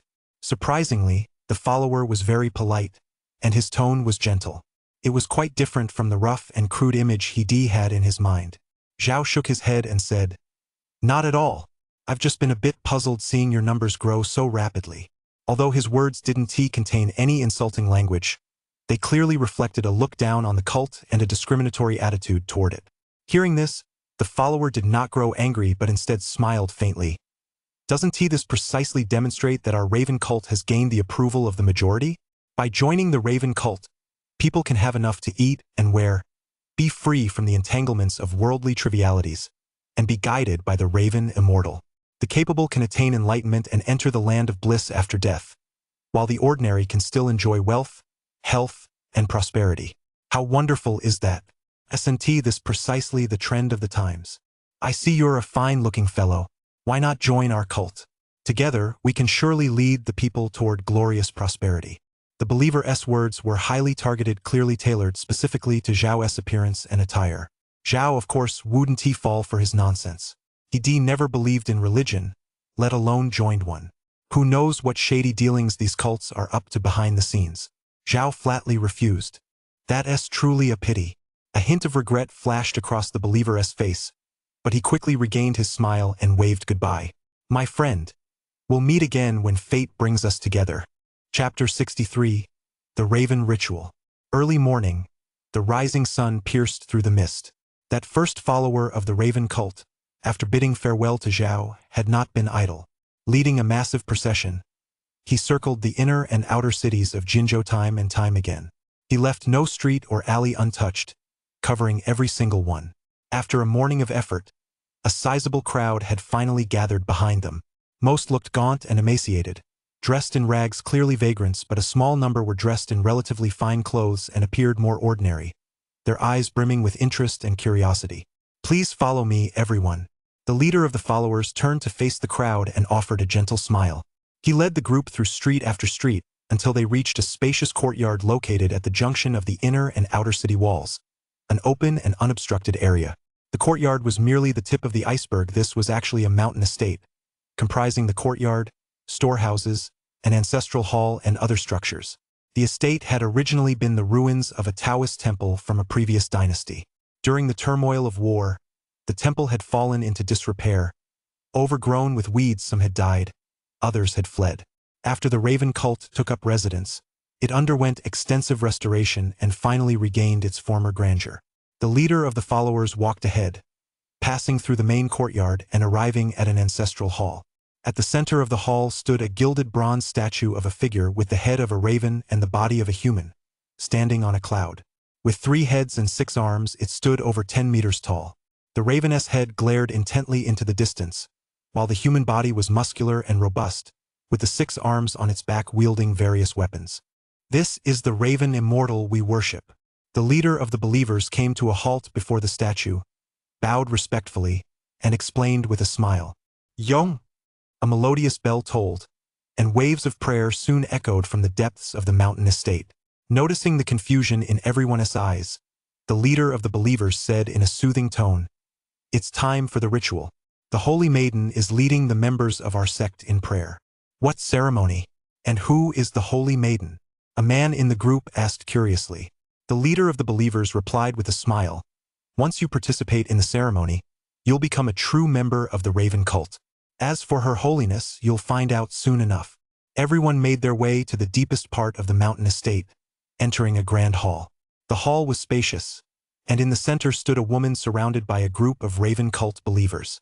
She wore a loose, long black robe adorned with silver raven motifs. A circle of bronze bells adorned her bare left foot. She wore a white veil, and strands of silver hair peeked out from beneath it. Even through the veil, her eyes of exquisite beauty were breathtaking. "This is our Holy Maiden, who has come all the way from the capital to preside over the ceremony," the leader of the followers said with a smile. The woman known as the Holy Maiden cast a glance at the crowd, whose expressions wavered between surprise and uncertainty, and spoke. "Welcome, everyone, to the Raven cult. From now on, we are all one family." Her voice was slightly hoarse, yet not cold. Rather, it was gentle and courteous, like a spring breeze, as if possessing a power to captivate the heart. Hearing her voice, everyone's hearts settled. Some men in the crowd were even instantly mesmerized, their eyes fixed on her, unwilling to look away. After speaking, the woman in the center turned back around and looked toward the other side. There stood a long table, a full 10 meters long, laden with all manner of dishes. Fragrant steamed rice, a whole roasted pig, steamed fish, soy sauce braised duck, char siu, venison jerky, and other meats, along with countless fruits and pastries. Some were already tucking in heartily, pulling a goose leg from the table and gnawing on it with abandon, their mouths smeared with grease. These people were clearly, just like the group that had followed them, all recruited from outside. The starving refugees in the line watched the scene, swallowing hard as their eyes filled with envy, yet they were also deeply intimidated by the dense crowd of believers swarming around them. The woman in the center, noticing their expressions, gave a knowing smile and said in a gentle voice, "Go ahead, finish eating. The ceremony will begin shortly." As soon as she finished speaking, a large number of starving refugees in the crowd, unable to contain themselves any longer, rushed forward like mad, running as fast as they could to begin devouring the meal. At that moment, the leader of the believers approached the Holy Maiden and said respectfully, "Holy Maiden, the number of people this time should be sufficient." "It's not enough," the woman in black replied expressionlessly. "The more people, the better. The Crow Immortal needs even more faith. Forgive my ignorance, but what use are so many people now? These refugees are unlikely to form a significant force." Upon hearing this, the woman in black replied calmly, "You've only been in the sect for a short time and have just become a hall master. It's normal that you don't know certain things. These refugees are of great use to us.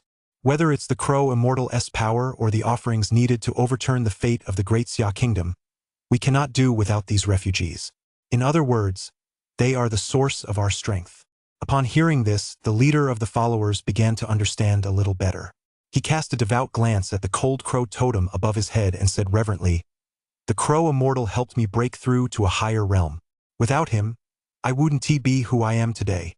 The woman in the black robe did not look at him again but turned to ask a follower standing beside her, "Are the preparations for the ritual complete?" "I report to the Holy Maiden Everything is ready. The follower nodded vigorously. A long time passed. The crowd, who had been wolfing down their food, had nearly finished eating. The dishes on the table were completely cleared, and the plates gleamed with grease. Let the ceremony begin. At her command, the Raven cult followers scattered, guiding the crowd to the center of the grand hall. Many looked around curiously, wondering what this ceremony was all about. A faint silver glow of true mana intertwined with the woman in blackest body, and the air around her instantly grew icy cold. In the dimly lit hall, the woman in black robes rose slowly, like a sun rising on the horizon. A faint, nether blue gleam flashed in her eyes as she commanded softly, "Activate the formation."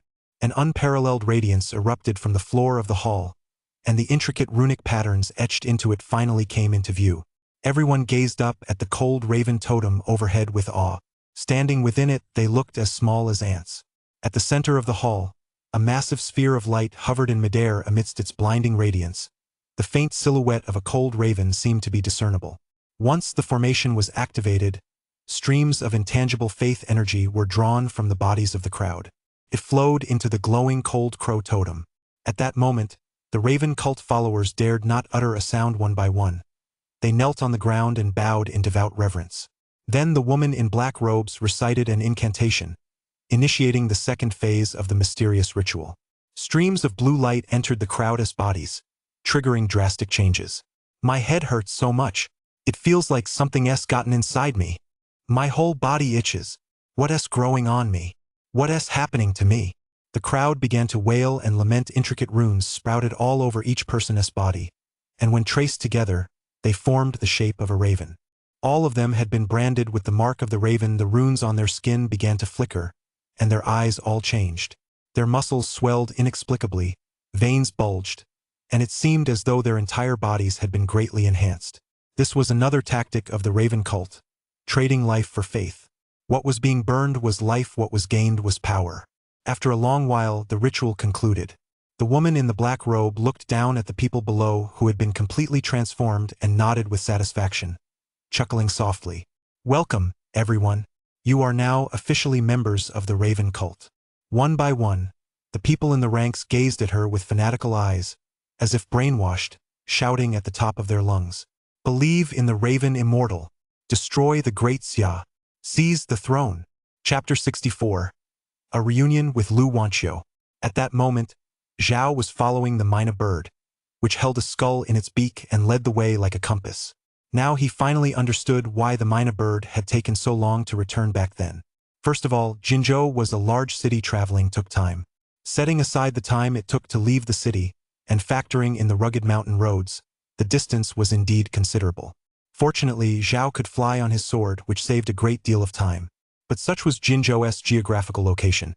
Backed by the sea, with a great river running through it, and once outside the city, the area was surrounded by countless towering mountains. Zhao made his way out of Jinzhou's outer city walls and arrived in the forests near the outskirts.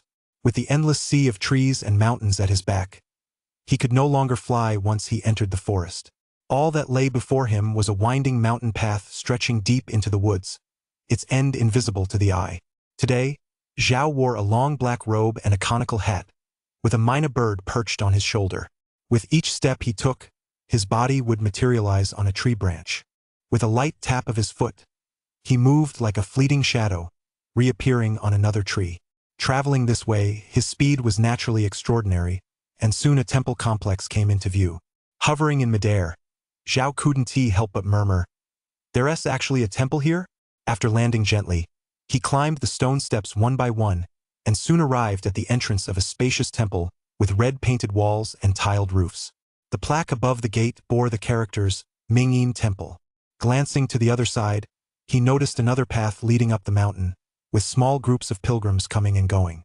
At the temple entrance, two young novices stood with brooms, sweeping the fallen leaves from the doorway. Zhao looked puzzled. He shot a glance at the Mina bird beside him and asked, "You're the one who led the way. You didn't take a wrong turn, did you?" The Mina bird tilted its head and glanced at him, but said nothing. Instead, it continued to fly toward the temple, a bone clenched in its beak. Zhao followed, entering the temple grounds. He walked so quickly that the young novices sweeping nearby didn't even notice him. Beyond the gate lay a large courtyard, with the incense hall directly ahead. The bronze statue of the Buddha stood at the very back. The entire space was visible at a glance. Zhao stopped a young monk passing by and asked, "Excuse me, master, do you know of anything strange or eerie happening around the temple lately?" The place he was looking for was none other than where the lantern girl was. Perhaps the monks here might know something. The young monk clasped his hands in a prayer gesture and replied earnestly, "Eerie? Layman, aren't you mistaken?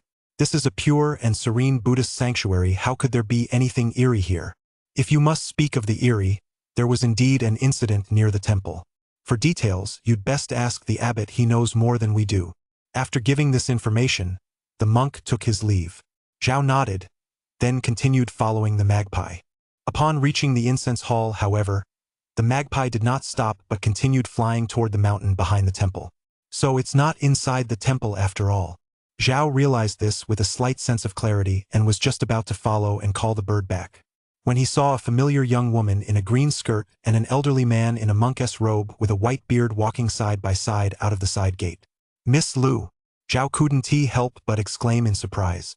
Wasn't the woman standing before him none other than Lu Wanqiu, an inner door disciple of the Wangxian Guild? Those long legs were still as snow-white, long, and straight as ever. At that moment, Lu Wanqiu was speaking earnestly to the elderly man in the monk's robe. Suddenly, she keenly sensed that someone was staring at her. As she shifted her gaze, her eyes met Zhao's. Upon seeing Zhao, Lu Wanqiu offered a polite smile and said, "So it's you, young Master Zhao. It's been a long time since we parted ways at the Fox Demoness lair. Miss Lu, has this young gentleman also come to deal with the evil spirits?" The elderly monk in the kasaya, his white eyebrows arching, asked with a smile. "Abbot, you've misunderstood.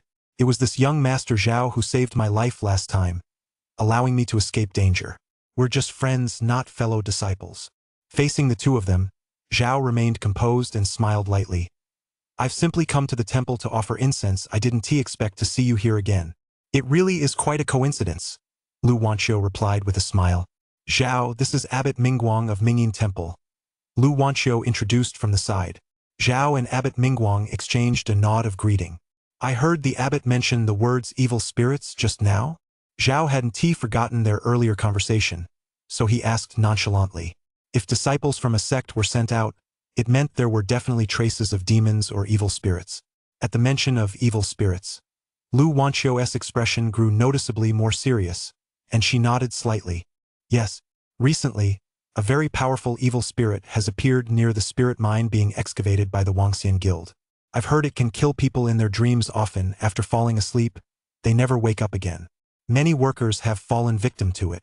Hearing this, Zhao suddenly realized that the burly man who had bought a coffin not long ago was a worker at that spirit mine. Wasn't he? He had said that whenever someone walked home at night and passed a certain hillside, that person would be found dead the very next day. So this was the work of the lantern girl. With that thought, Zhao felt he knew where that skull had come from. Could it be that this skull had been dug up inside the spirit mine?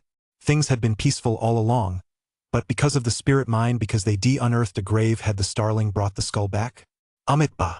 Abbot Mingguang chanted the Buddha's name and said with a touch of regret, "That malevolent spirit, after all, is a pitiful creature. Any demon or monster is utterly cruel. How can one speak of pity?" Zhao asked curiously. He could tell the abbot was no ordinary person. He must know some of the inside story behind the lantern girl. Abbot Mingguang explained slowly, "This malevolent spirit has been around for a very long time, passed down as a tale from one generation to the next. Nowadays, few people know of it. I, too, heard the story as a child from the abbot at our temple. Hundreds of years ago, there was no temple here yet, and Jinzhou City wasn't even called Jinzhou. Back then, under the rule of the Great Yan Dynasty, this malevolent spirit was originally the daughter of a prominent family in the prefecture. One day, while sneaking out, she happened to meet a down-on-his-luck scholar. The two quickly fell in love, but the young woman's father did not approve of the marriage. A fierce argument erupted between her and her father, but it came to nothing. So the young woman took her dowry and ran away with the scholar. They found a mountain where they lived in seclusion, leading a very happy life together, and vowed to stay together forever. But as time went on, the scholar found himself with too much free time, so he decided to take the imperial examinations. The young woman was very supportive and spent her money to fund his studies. Several years later, the scholar set out on a long journey to the capital to take the exams. The young woman spent all her money to provide him with travel expenses and went out to see him off. However, things did not go smoothly. Once the scholar left, all contact was lost, not even a single letter arrived. When the exam results were announced, the woman received no word of his success. So one late night, she set out carrying a lantern, leaving the mountains to search for her husband. But no matter how hard she looked, she could not find him. In the end, she died in the mountains. Her longing eventually turned into an obsession, and she transformed into a malevolent spirit. Upon hearing this, Zhao fell deep into thought. The story wasn't particularly original. In fact, it was quite trite and cliched. He had heard many such ancient tales before. Was this a malevolent spirit from hundreds of years ago? If so, he certainly reeled in a big one. No wonder its power was so formidable. However, in Zhao's view, there were still some inconsistencies in the story.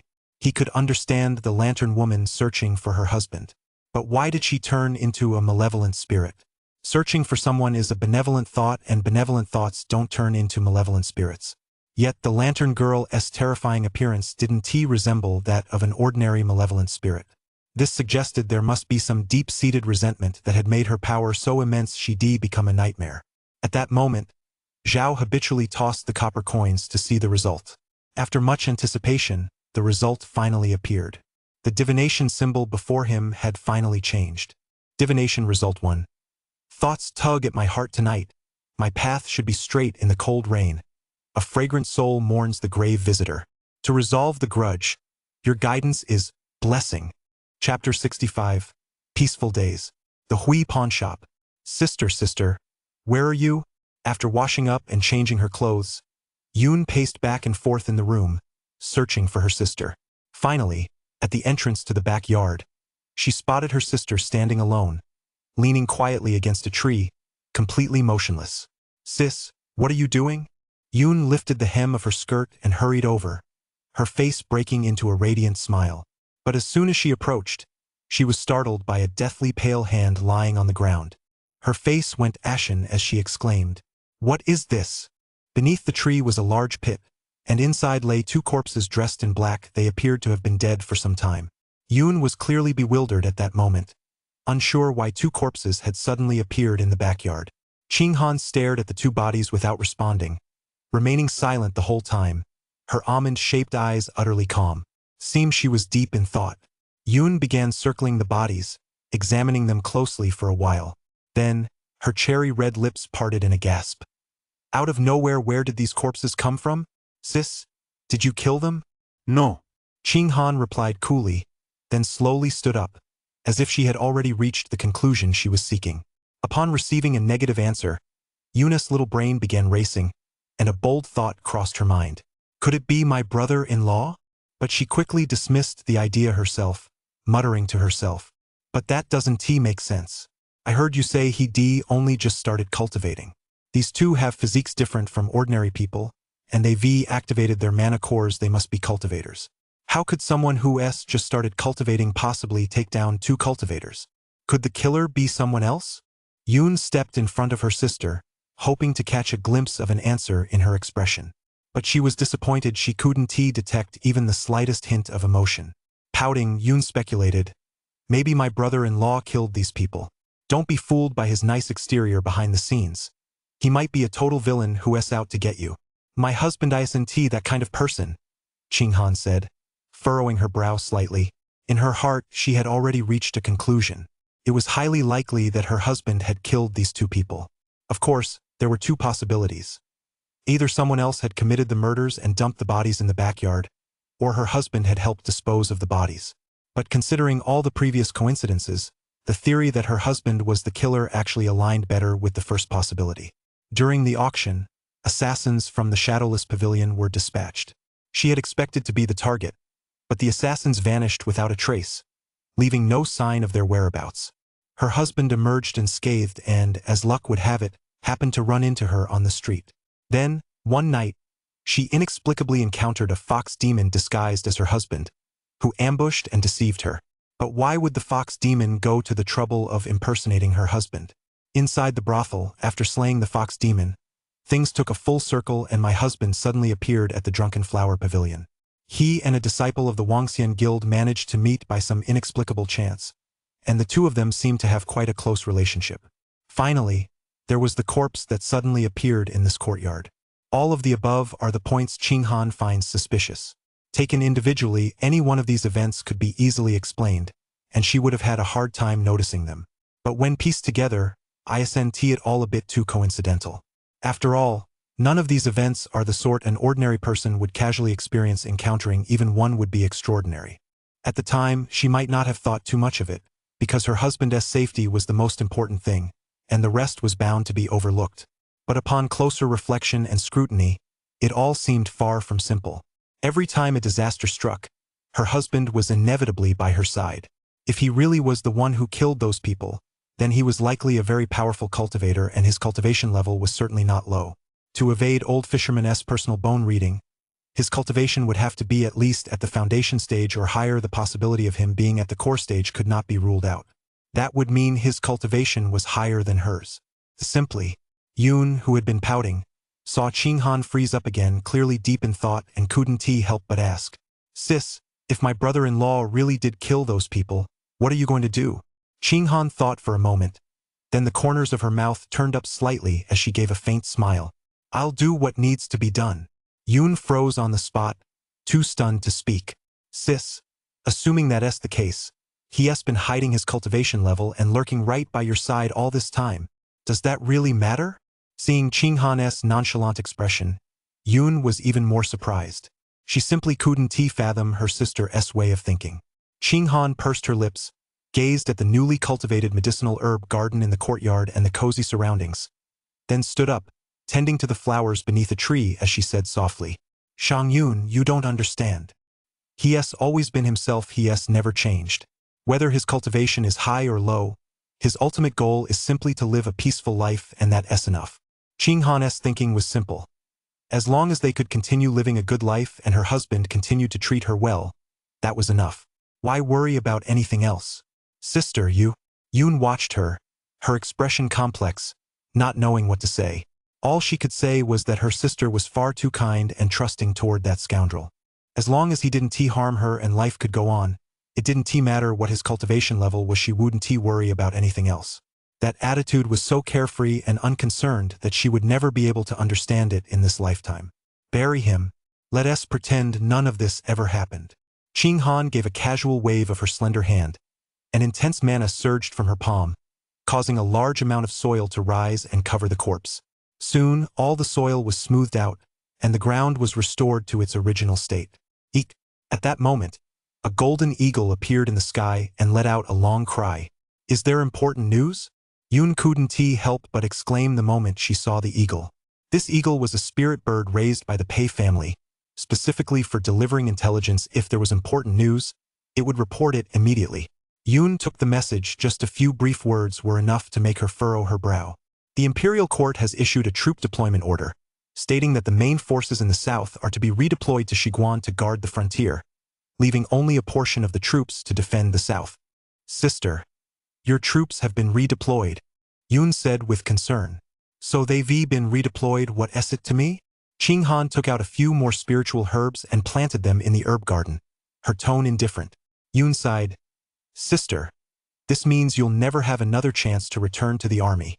Before, even though your general's seal was stripped from you, the military structure remained intact, and the system was still in place, so there was still a possibility of turning things around. But now that this transfer order has been issued, the once invincible 5 armies under your command have crumbled to pieces. What is the Emperor thinking?" After hearing this, Qing Han showed no reaction. She picked up the watering can and slowly walked back into the house. Watching her back, Yun could not hide the melancholy in her almond-shaped eyes. She felt it was time for her to leave. Chapter 66. Lingering Resentment. 4,000-word chapter. After Zhao saw Lu Wanqiu at Mingyin Temple, they exchanged only a few polite words before parting ways. At most, he pestered Abbot Mingguang for a few more details about the story. Although both he and Lu Wanqiu were searching for the Lantern Girl, he had no intention of cooperating with her. He carried too many secrets. Prolonged proximity breeds trouble, so he deliberately chose a route that would keep him apart from Lu Wanqiu. Moreover, given his current strength, it would not be an exaggeration to say he stood at the pinnacle of the secular world, and with the peak supreme intent trait boosting his power, cultivators at the first or second layer of the foundation stage were simply no match for him. If he learned a few more spells and divine abilities, he might even stand a chance against veteran foundation stage powerhouses.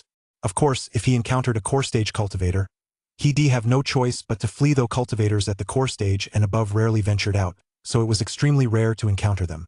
The spirit mine is just ahead. Zhao followed the magpie as they gradually entered an open area. Behind them loomed a massive mountain, but at the mountain's entrance was a cave opening. The area was filled with all sorts of transport equipment, wooden carts piled high with spirit stones.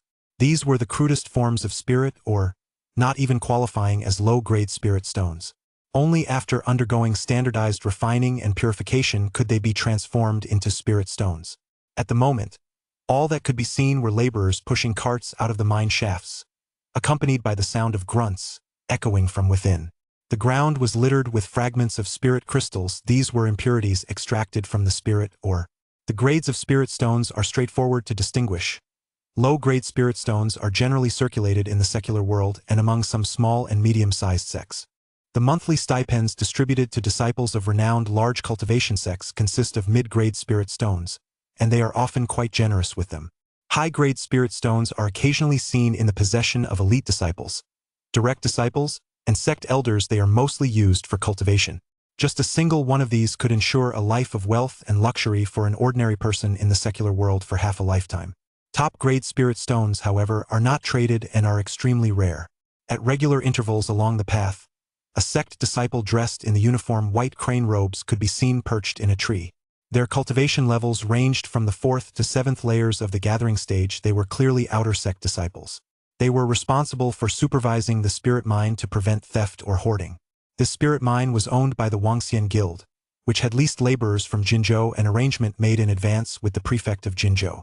Consequently, disciples of the Wangxian Guild guarded the key areas, and ordinary people were barred from entering. However, this posed no challenge to Zhao. With a faint smile, he suppressed his aura and then slipped into the darkness, vanishing without a trace.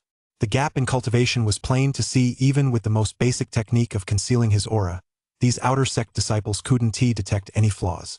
Zhao quickly and silently made his way to the back mountain of the spirit mine, reaching its depths. Standing on a hillside, he gazed down at the laborers bustling about below. 1,000 li a day, 1,000 li a day. The magpie circled in the air above the back mountain, calling out repeatedly. Clearly, they had reached their destination. Is this the place? Zhao furrowed his brow. The area looked quite ordinary. Behind the spirit mine lay a deep mountain range, and he couldn't spot anything out of the ordinary, especially a grave. He hadn't seen one at all. The area was covered in trees. Where would there be a grave? The only thing that puzzled him was why the magpie wasn't carrying any of those rare spirit stones. Why did it have to pick up a broken bone of all things? Gurgle, gurgle.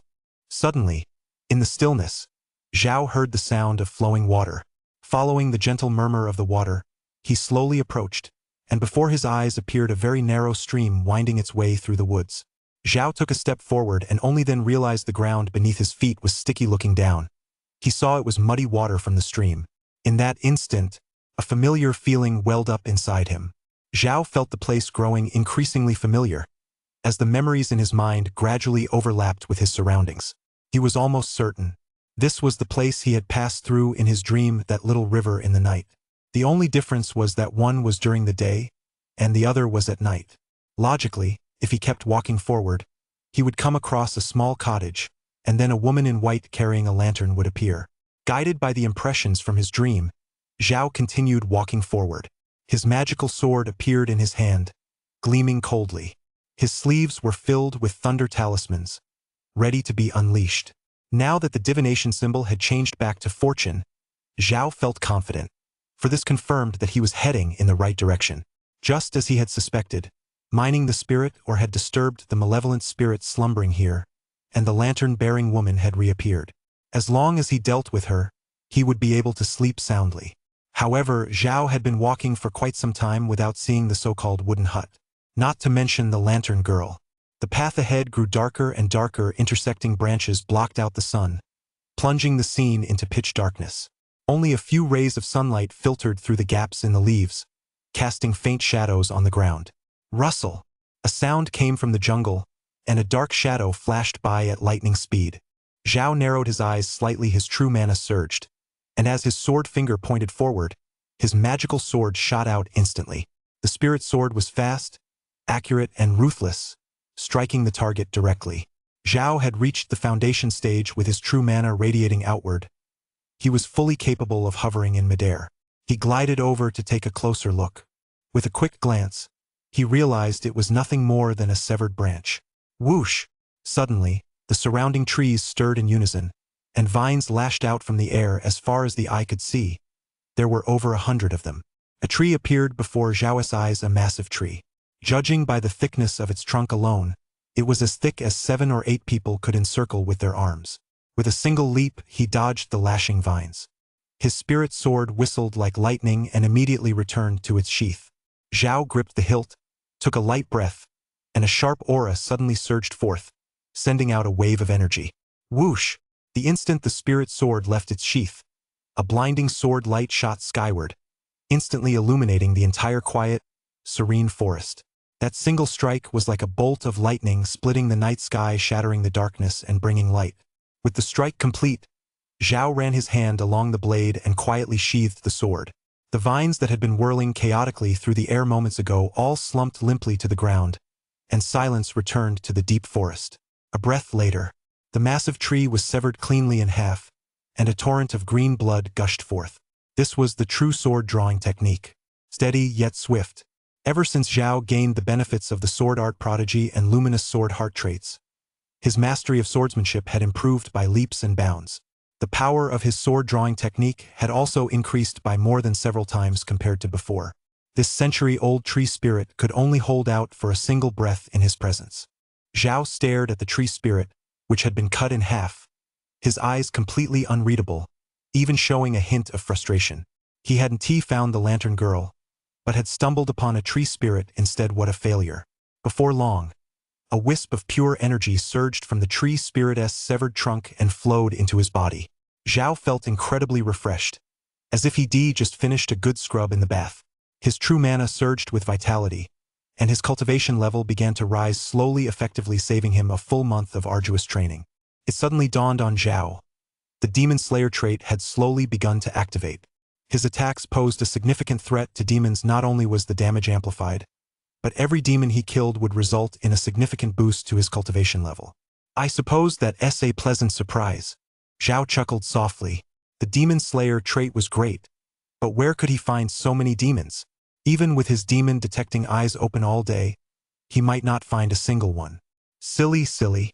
Beige slowly flew down from the treetop and landed on Zhao's shoulder. His little bean-shaped eyes darted about, looking quite clever. This little guy was smart. When it came to a fight, he was the first to run away, a true model of not holding anyone back. You're calling me a fool? You're the one who got us into this mess. How dare you? Zhao vented his frustration at Beige. Then he calmed down and thought quietly. He thought there were likely 2 important reasons why the lantern girl hadn't appeared. First was the environment. Perhaps she could only influence people in dreams, but was powerless against them in reality. Second was the timing. It was possible she wouldn't show up until nighttime. In any case, these were all just speculations. If only he could connect dreams and reality. Zhao couldn't help but think. That's it. Dreams and reality. Zhao glanced at the dried blood crust on his arm, and a wildly imaginative idea popped into his head. Since the lantern girl liked to kill people in dreams, and the damage she inflicted could be projected into reality, this meant she actually existed. She had a part of herself in reality. She just preferred to hide in dreams. So why couldn't he bring her into reality? In theory, it should be possible. If the damage she inflicts can manifest in reality, then bringing her over shouldn't be a problem either. Zhao spent a long time considering the feasibility of this idea. In the end, he decided it was worth a try. The only thing he had to be careful about was not provoking her within the dream. Zhao had observed that when the lantern girl was in her white form, she was harmless and wouldn't hurt anyone. But as soon as the lantern turned red, she would go into a rampage and start killing people. To be on the safe side, he had to set an alarm to wake himself up first. Zhao glanced up at the tree branch and thought for a moment. Sleeping in the tree would work perfectly if he made any sudden movements in his dream. He'd fall out of the tree and wake up, wouldn't he? Perfect, that's the plan. Having settled on a plan, Zhao set out to find a safe place to sleep. The first place that came to mind was Mingyin Temple.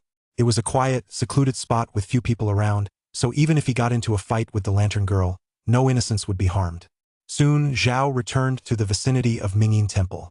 After searching for a while, he chose a pine tree about 100 meters away as his sleeping spot. He also set up 9981 thunder talismans around the tree. Suppressing thunder talismans, slaying thunder talismans, 5 elements thunder talismans. No matter what kind of demons or spirits might appear, they would all get a taste of thunder magic. After finishing his preparations, Zhao was ready to drift off to sleep. But before doing so, he took a moment to check the result of his coin toss. The omen remained unchanged. The result was still good fortune, indicating that this venture was worth a try. He leaned against a slender branch, motionless, and narrowed his eyes. Before long, he drifted off to sleep. In his dream, the moonlight was as dazzling as ever, and dark clouds piled up in layers. Zhao arrived at that familiar grove, where thick, wispy mist still shrouded the scene. Here I am again. This time, Zhao was well prepared and intended to deal with this Lantern Girl once and for all. He walked to the familiar stream, but before he even saw the wooden hut, he spotted a woman in white crouching by the stream. She was still digging in the mud, with the lantern set aside, casting a glow, but this time, the location seemed different. Zhao approached to within 10 meters behind her, but she showed no reaction whatsoever, which puzzled him. Does she have no memory of me? Hadn't they met in his dream last time? Had it all been wiped clean? Zhao pushed aside his doubts and slowly approached. The Lantern Girl sat quietly, digging in the mud and muttering to herself, like a mad woman. This time, Zhao decided to speak up and ask her about her past, trying to coax some information out of her. He cleared his throat and said, "Hello." No sooner had Zhao spoken than the Lantern Girl, who had been crouching on the ground, stood up. The lantern on the ground flew straight into her hand. The Lantern Girl turned around and walked toward Zhao step by step, a faint red glow already flickering in her eyes. The flame inside the white lantern flickered precariously. "I wasn't finished yet," Zhao said, somewhat exasperated. "I hadn't even started speaking, and you've already transformed?" The Lantern Girl looked incredibly eerie. Her appearance was no longer as fresh and lovely as before. "Have you seen my husband?" Her voice became choppy, hoarse, and deep like the angry roar of a burly man. This time, Zhao saw clearly how she had transformed. Her mouth gradually stretched and split open. Her eyes shrank and twisted into a contorted mass, and her fingers slowly lengthened, becoming razor-sharp. Zhao could feel a foul, fishy stench blowing in his face. He knew that if he didn't say something right away, the Lantern Girl was about to lose control. Faced with such a terrifying nightmare, Zhao remained unfazed and smiled slightly. "I think I know where your husband is." As soon as he said this, the Lantern Girl visibly paused, her voice hoarse as she asked, "Really, really?" Zhao nodded. "I've got an idea. As long as you cooperate with me, we might just find your husband. But first, you need to return to your original form." After hearing this, the Lantern Girl fell silent for a few seconds before finally giving in. "All right." In the blink of an eye, the Lantern Girl reverted to her previous fresh and lovely appearance, and the lantern turned white once more. Her white dress fluttered in the breeze. She had bright eyes, pearly white teeth, and a radiant gaze, exuding the dignified grace of a well-bred young lady. Zhao knew she'd found the right formula, the key. Blindly fighting to the death was a poor strategy. It would be better to play it by ear for now. "As long as I can find my husband, I'll do anything you ask," the Lantern Girl said earnestly. "Really?" Zhao asked, raising an eyebrow. The Lantern Girl adopted a pitiful expression and nodded gently. "Then tell me first what happened after you went out to look for your husband?" Zhao's goal was clear. If he could pinpoint the source of the Lantern Girl's resentment, he might be able to resolve the trouble without resorting to violence. Therefore, learning as much as possible about her experiences was crucial. The Lantern Girl lowered her head and thought for a moment. "I remember walking through the mountains for a very long time. I was so exhausted. That night, it was pitch black, and I almost got lost. But I was so worried about my husband's safety. He hadn't written to me in 3 months. I gritted my teeth and kept going until I finally reached the prefecture. And then I discovered." As she spoke, the Lantern Girl's expression began to change. She seemed to be in great pain. Moreover, The flame in the white lantern she held kept flickering, as if it might go out at any moment. Seeing her like this, Zhao knew he had finally found the key to the mystery. As long as he could figure out what happened to the lantern girl after she reached the prefecture, everything would fall into place. I discovered that my husband had betrayed me. The lantern girl finally uttered these words, but by then, her voice had grown hoarse once again. Seeing this, Zhao muttered, "This isn't good." As things stood, the process of transforming her resentment wasn't going smoothly. Here's some good news. This book's recommendation campaign has entered its final stage. In other words, we've made it to the finals. Whether we can make it onto the 3 Rivers list depends entirely on you, our esteemed readers, continuing to follow the story. The readership data from this coming week is especially crucial. It will directly determine the book's fate. For those who've been nurturing the book, please hold off for now. It won't be too late to resume nurturing the book after these few days have passed. Once the book is listed on the 3 Rivers, I'll definitely go on a massive update spree to thank you all. Finally, wishing everyone a happy Chinese New Year. May your meals be delicious, your reading never run dry, your red envelopes be plentiful, your wealth flow endlessly, and may all your endeavors be successful. On the first day of the Lunar New Year, here's your update. Third update. Chapter 68. Interconnected Dreams. First update. She saw that the lantern girl in front of her was about to enter a state of red heat. Zhao hurriedly explained, "Your husband is Lu Lang, isn't he? He didn't betray you. You must have misremembered." Misremembered? The lantern woman's hoarse voice faltered slightly as she clearly fell into deep thought. Seeing that his words were having an effect, Zhao pressed his advantage. "Exactly. Otherwise, you wouldn't have any memories left in your mind, would you? So you must have misremembered." In truth, this was his way of buying time. From her earlier mention of betrayal, he could deduce that her husband must have risen to great heights and then abandoned her, which is why she turned into a malevolent spirit after death. That was the source of her resentment. But upon closer reflection, there were still many details that couldn't be explained. The most important one was, how did the lantern girl go mad? Her memories were disjointed and clearly had been distorted. If she'd been abandoned, wouldn't a normal person's reaction be to go confront him, only to be humiliated and then go mad? That explanation seemed a bit far-fetched. If her husband had wanted to kill her cleanly to silence her, the lantern girl wouldn't have had time to go mad. She might not even have had time to turn into a malevolent spirit, because it would have been too sudden. Only when a person dies while harboring overwhelming resentment can they transform into a powerful malevolent spirit. In other words, it requires a process. Zhao sensed that there must be a deeper truth behind all this. "Yes, I forgot. I can't remember," the lantern woman muttered to herself, her gaze vacant. The red glow surrounding her also slowly faded away. She had clearly been shaken by what Zhao had said. With no memory of betrayal in her mind, she naturally couldn't feel any hatred. To reassure the lantern girl, Zhao decided to bring up a more positive topic. After thinking for a moment, he asked, "What was your husband like? Did he have any friends? What did he usually like to do?" The lantern girl thought for a moment, then said slowly, "My husband is devoted to his studies and isn't very good at making friends. His greatest pleasure is reading inside the house, and I would sit quietly beside him, watching him. The way he reads is so earnest, it's the look I love most about him." As she spoke, her tone actually became a bit more animated. "By inside the house? Do you mean the wooden hut up ahead?" Zhao asked. "That's right. Perhaps we should go take a look. We might find some clues about your husband," Zhao suggested, noting that there might be important information inside the wooden hut. "All right," the lantern girl replied blankly. So Zhao followed her, walking behind her. He noticed that her gait was quite unusual. Although her posture was normal, she clearly didn't seem to be touching the ground, as if she could move forward without actually walking, gliding along in a weightless manner, as though walking had become an instinct left over from her time alive. Zhao entered the wooden house. To his surprise, it was completely empty, containing only a bed, a table, chairs, and books all covered in a thick layer of dust. There was nothing else. Just as he was feeling disappointed, he spotted a suspicious-looking box under the bed.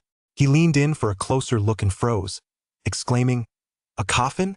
Why is there a coffin here?" There, right under the bed, sat a coffin not very large, otherwise it wouldn't have fit there.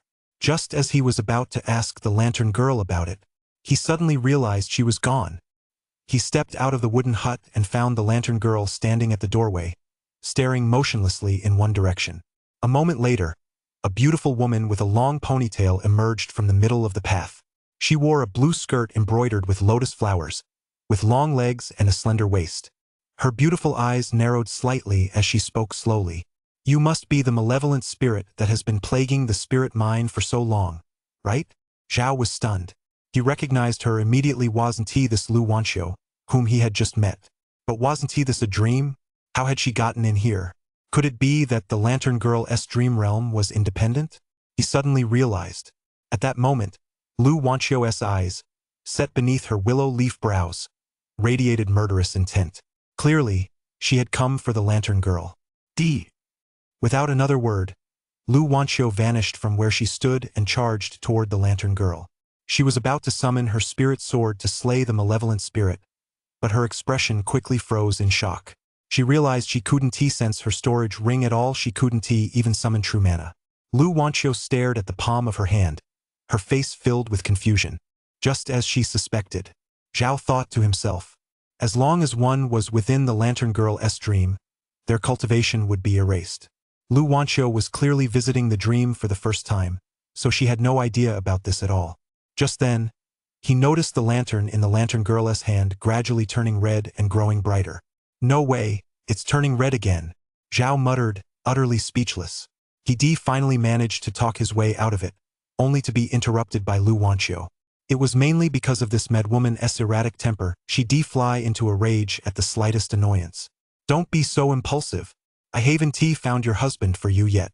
Zhao felt he was on the verge of uncovering the truth. Once he did, the Lantern Girl's scheme would collapse on its own. He was just one step away. "So where is my husband?" The Lantern Woman's voice turned icy, and her slender jade-like fingers grew longer and sharper once more. "You're lying to me. You don't actually know where he is at all." Clang. The Lantern Woman was holding turned completely red in that instant. Her face became incredibly hideous and terrifying. Her eyes twisted and elongated.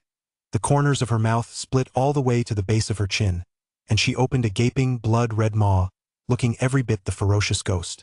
"Run!" Zhao stood at the doorway of the wooden hut and shouted at Lu Wanxiu. "Young Master Zhao?" Lu Wanxiu was slightly startled when she saw Zhao appear. Clearly, she hadn't expected Zhao to be here either. In that split second, the rampaging Lantern Woman had already closed in on her, her sharp claws lunging viciously. By the time Lu Wanxiu realized what was happening, her body had already recoiled as if by reflex, but it was still a split second too late. The Lantern Woman left a deep gash on her jade-like, lotus root white arm, from which blood began to seep. Staring at the demon before her, its appearance drastically transformed, and moving with blinding speed, Lu Wanxiu knelt halfway on the ground, a grave expression on her face. The Lantern Woman gave her no time to catch her breath. She vanished from where she stood and pounced once more. "Let us go." A blur streaked past her side, grabbing Lu Wanxiu's hand and pulling her away just in time to dodge the attack. "Young Master Zhao, you..." When she got a clear look at the person before her, she froze in astonishment. "I'll explain later." Zhao glanced at the Lantern Girl, who stood motionless behind them, then scooped Lu Wanxiu up in his arms and leaped onto a tree. As they fled, Lu Wanxiu felt Zhao's speed and grew increasingly astonished. She had already found it strange earlier the Lantern Girl was incredibly fast, and even she had struggled to defend against her, yet Zhao had managed to dodge in time. If she hadn't been pulled along, she wouldn't have been able to keep up with him at all. This meant that Zhao's burst of physical speed was far greater than her own. In other words, he was an extremely powerful cultivator. In fact, with the peak extreme intent trait enhancing him, Zhao's physical strength was 4 times that of an ordinary cultivator. Naturally, Lu Wanxiu was no match for him. As Zhao moved swiftly through the trees, he sensed a chilling wind sweeping toward him. A foul-smelling gale was raging through the forest, and the rustling of branches and leaves could be heard constantly in his ears. Since the method to dispel the grudge has failed, I'll have to resort to the next best option. Zhao had always believed that dispelling the grudge was the simplest and easiest solution. Otherwise, the divination would not have yielded such a result. "What are you planning to do?" Lu Wanxiu couldn't help but ask. "Eliminate her," Zhao replied coldly. Lu Wanxiu was momentarily taken aback. At that moment, she felt that the man standing before her was becoming increasingly unfamiliar. Chapter 69. The cruel truth second update. How should we do this? I'll cooperate with you. Lu Wanxiu quickly regained her composure and said earnestly. The most important thing right now was to deal with the malevolent spirit, everything else had to take a back seat. Since Zhao was stronger than her, she naturally had to follow his lead. Distract her. I'll be the one to pull her out of the dream. Zhao explained calmly. Pull her out of the dream? Is that really possible? Lu Wanxiu found it hard to understand what Zhao was saying, or rather, she couldn't even imagine it. Trust me, we don't have much time. This is her dream, not ours, so we're severely limited here. Zhao could clearly sense the surrounding forest closing in, and the path growing narrower and narrower. The lantern girl was casting her spell. He was gradually coming to understand that this so-called dream was, in fact, a separate dimension. So it wasn't that his dream had been invaded by the lantern girl, rather, he had been pulled into her dream. I understand. Lu Wanxiu nodded firmly, ultimately choosing to trust Zhao. Zhao held her in his arms, then slowly loosened his grip and set her down. Lu Wanxiu landed safely, while he remained in the tree, biding his time. He reminded her, you must make physical contact with her, otherwise, the plan will be difficult to pull off. You can use her deceased husband to distract her, that trick works very well. Lu Wanxiu nodded in understanding. No sooner had the words left his mouth than a chilling, howling wind swept in. A red figure slowly materialized in the middle of the road, her hair disheveled, a fierce red glow revealing the overwhelming resentment in her heart. Lu Wanxiu looked at the red lantern woman, a cold sweat breaking out on her back. She was undeniably nervous. After all, without any cultivation, even the slightest misstep could mean eternal damnation. Come on, aren't you looking for your husband? I think he has been dead for a long time. What's the point of looking for him? Lu Wanxiu taunted the lantern-bearing woman. Ah! The lantern-bearing woman let out a shrill scream that nearly pierced the ears. She could not tolerate anyone insulting her husband. Zhao, perched in the tree, covered his ears, remaining on high alert. His eyes were icy and sharp as he kept a constant watch on the lantern woman's movements. Whoosh! In the blink of an eye, the lantern woman vanished from where she stood, transforming into a gust of blood-curdling wind before reappearing right in front of Lu Wanxiu, her claw striking downward. Lu Wanxiu was prepared. She fell backward just in time, and the lantern woman's attack missed its mark. Zhao seized the opportunity, leaping down and grabbing the lantern girl's pale, bloodless arm. The lantern girl would never let this chance to tear a living person to pieces slip away. Her long, flowing hair suddenly whipped around, lashing out at his body. She opened her gaping maw and roared furiously at him. What incredible strength! Zhao's face turned deathly pale as he suddenly realized his arm was about to snap. The lantern woman's strength was even greater than he imagined, and it kept growing. He had to act fast. Wake up! Zhao bellowed toward the sky. By now, his entire body was bound by the lantern woman's hair, which was tightening with every passing moment. In reality, a wisp of black mist swirled before Zhao's forehead. With his eyes closed, his entire body twitched uncontrollably, as if bound by something. The branches beneath him creaked, soon unable to bear the strain of Zhao's movements. His whole body tilted to the side and plummeted straight down. Just as he hit the ground, the dream emitted a crack. The endless darkness before him transformed into a vortex and shattered instantly. Where are you? I'll come find you. Just as the dream was about to shatter, Lu Wanxiu shouted at Zhao. Come find me near Mingyin Temple. Zhao clutched the lantern-bearing girl tightly, refusing to let go. A loud crash echoed through the air. He awoke from the dream. Zhao slowly but suddenly opened his eyes, leaping to his feet. He gripped his spirit sword and, feeling the surging true mana coursing through his body, couldn't help but let out a sigh of relief. He had succeeded. At that moment, a vast expanse of black mist appeared before him, resembling thick fog. It gradually coalesced, taking on the form of the lantern girl. However, she was furious now, roaring incessantly. Zhao paid her no mind. Instead, he gave a cold smile. Welcome to my home turf. His tone was utterly calm, brimming with the confidence of one certain of victory. The rampaging lantern girl let out a shriek and lunged at Zhao. The moment she took a step, a vast number of tadpole-shaped lightning bolts appeared around the giant tree. An extremely powerful spiritual energy fluctuation swept out in all directions. Boom! Hundreds of lightning talismans, including 5 elements lightning talismans, extermination lightning talismans, and suppression lightning talismans, among several other types, all detonated simultaneously. In an instant, the entire forest was lit up as bright as day. Ah! The divine might of lightning magic was highly effective against malevolent spirits. The ghostly energy surrounding the lantern woman dissipated rapidly, causing her to let out a pitiful howl. Zhao watched coldly, his hands never stopping. Another talisman was swiftly inscribed, quickly leaving intricate patterns on the ground that emitted a faint glow, suppressing the malevolent spirit within. This lantern woman had killed so many people, she must pay the price for it. As the powerful thunder talismans continued to suppress her second by second, the black aura surrounding the lantern woman grew weaker and weaker, gradually showing signs of dissipating. Husband, why are you doing this to me? Even in this situation, the lantern girl continued to cry out the word, husband. Her red, frenzied state gradually faded, and she returned to her gentle, pale appearance. Once the lightning talisman had fully detonated and turned to ash, the lantern girl lay pinned beneath the tree, unable to move and on the verge of death. Facing the lantern girl with her delicate, lovely features and white dress, Zhao, holding his deep blue spirit sword, slowly stepped forward, his expression impassive. I remember now, I remember now. The lantern girl muttered to herself, head bowed, as if in a trance. Seeing her in this state, Zhao couldn't help but frown. It's me, it's me. Ha ha ha ha. The lantern girl laughed maniacally. Upon hearing this, Zhao seemed to understand something. A hint of pity flashed in his eyes as he said, go. He'll forgive you. Then he raised the sword in his hand, and like a soaring azure dragon, thrust it straight into the lantern girl's brow. Deep within a dense forest, a woman was flying atop her sword, her gaze filled with urgency. Lu Wanqiu let out a sigh of relief upon seeing Lingyin Temple come into view. Soon, the figure of a man appeared before her. She leaped forward, and after landing, scanned the area. Finding no evil spirits, she asked in confusion, young Master Zhao, where is that woman? She's been eliminated.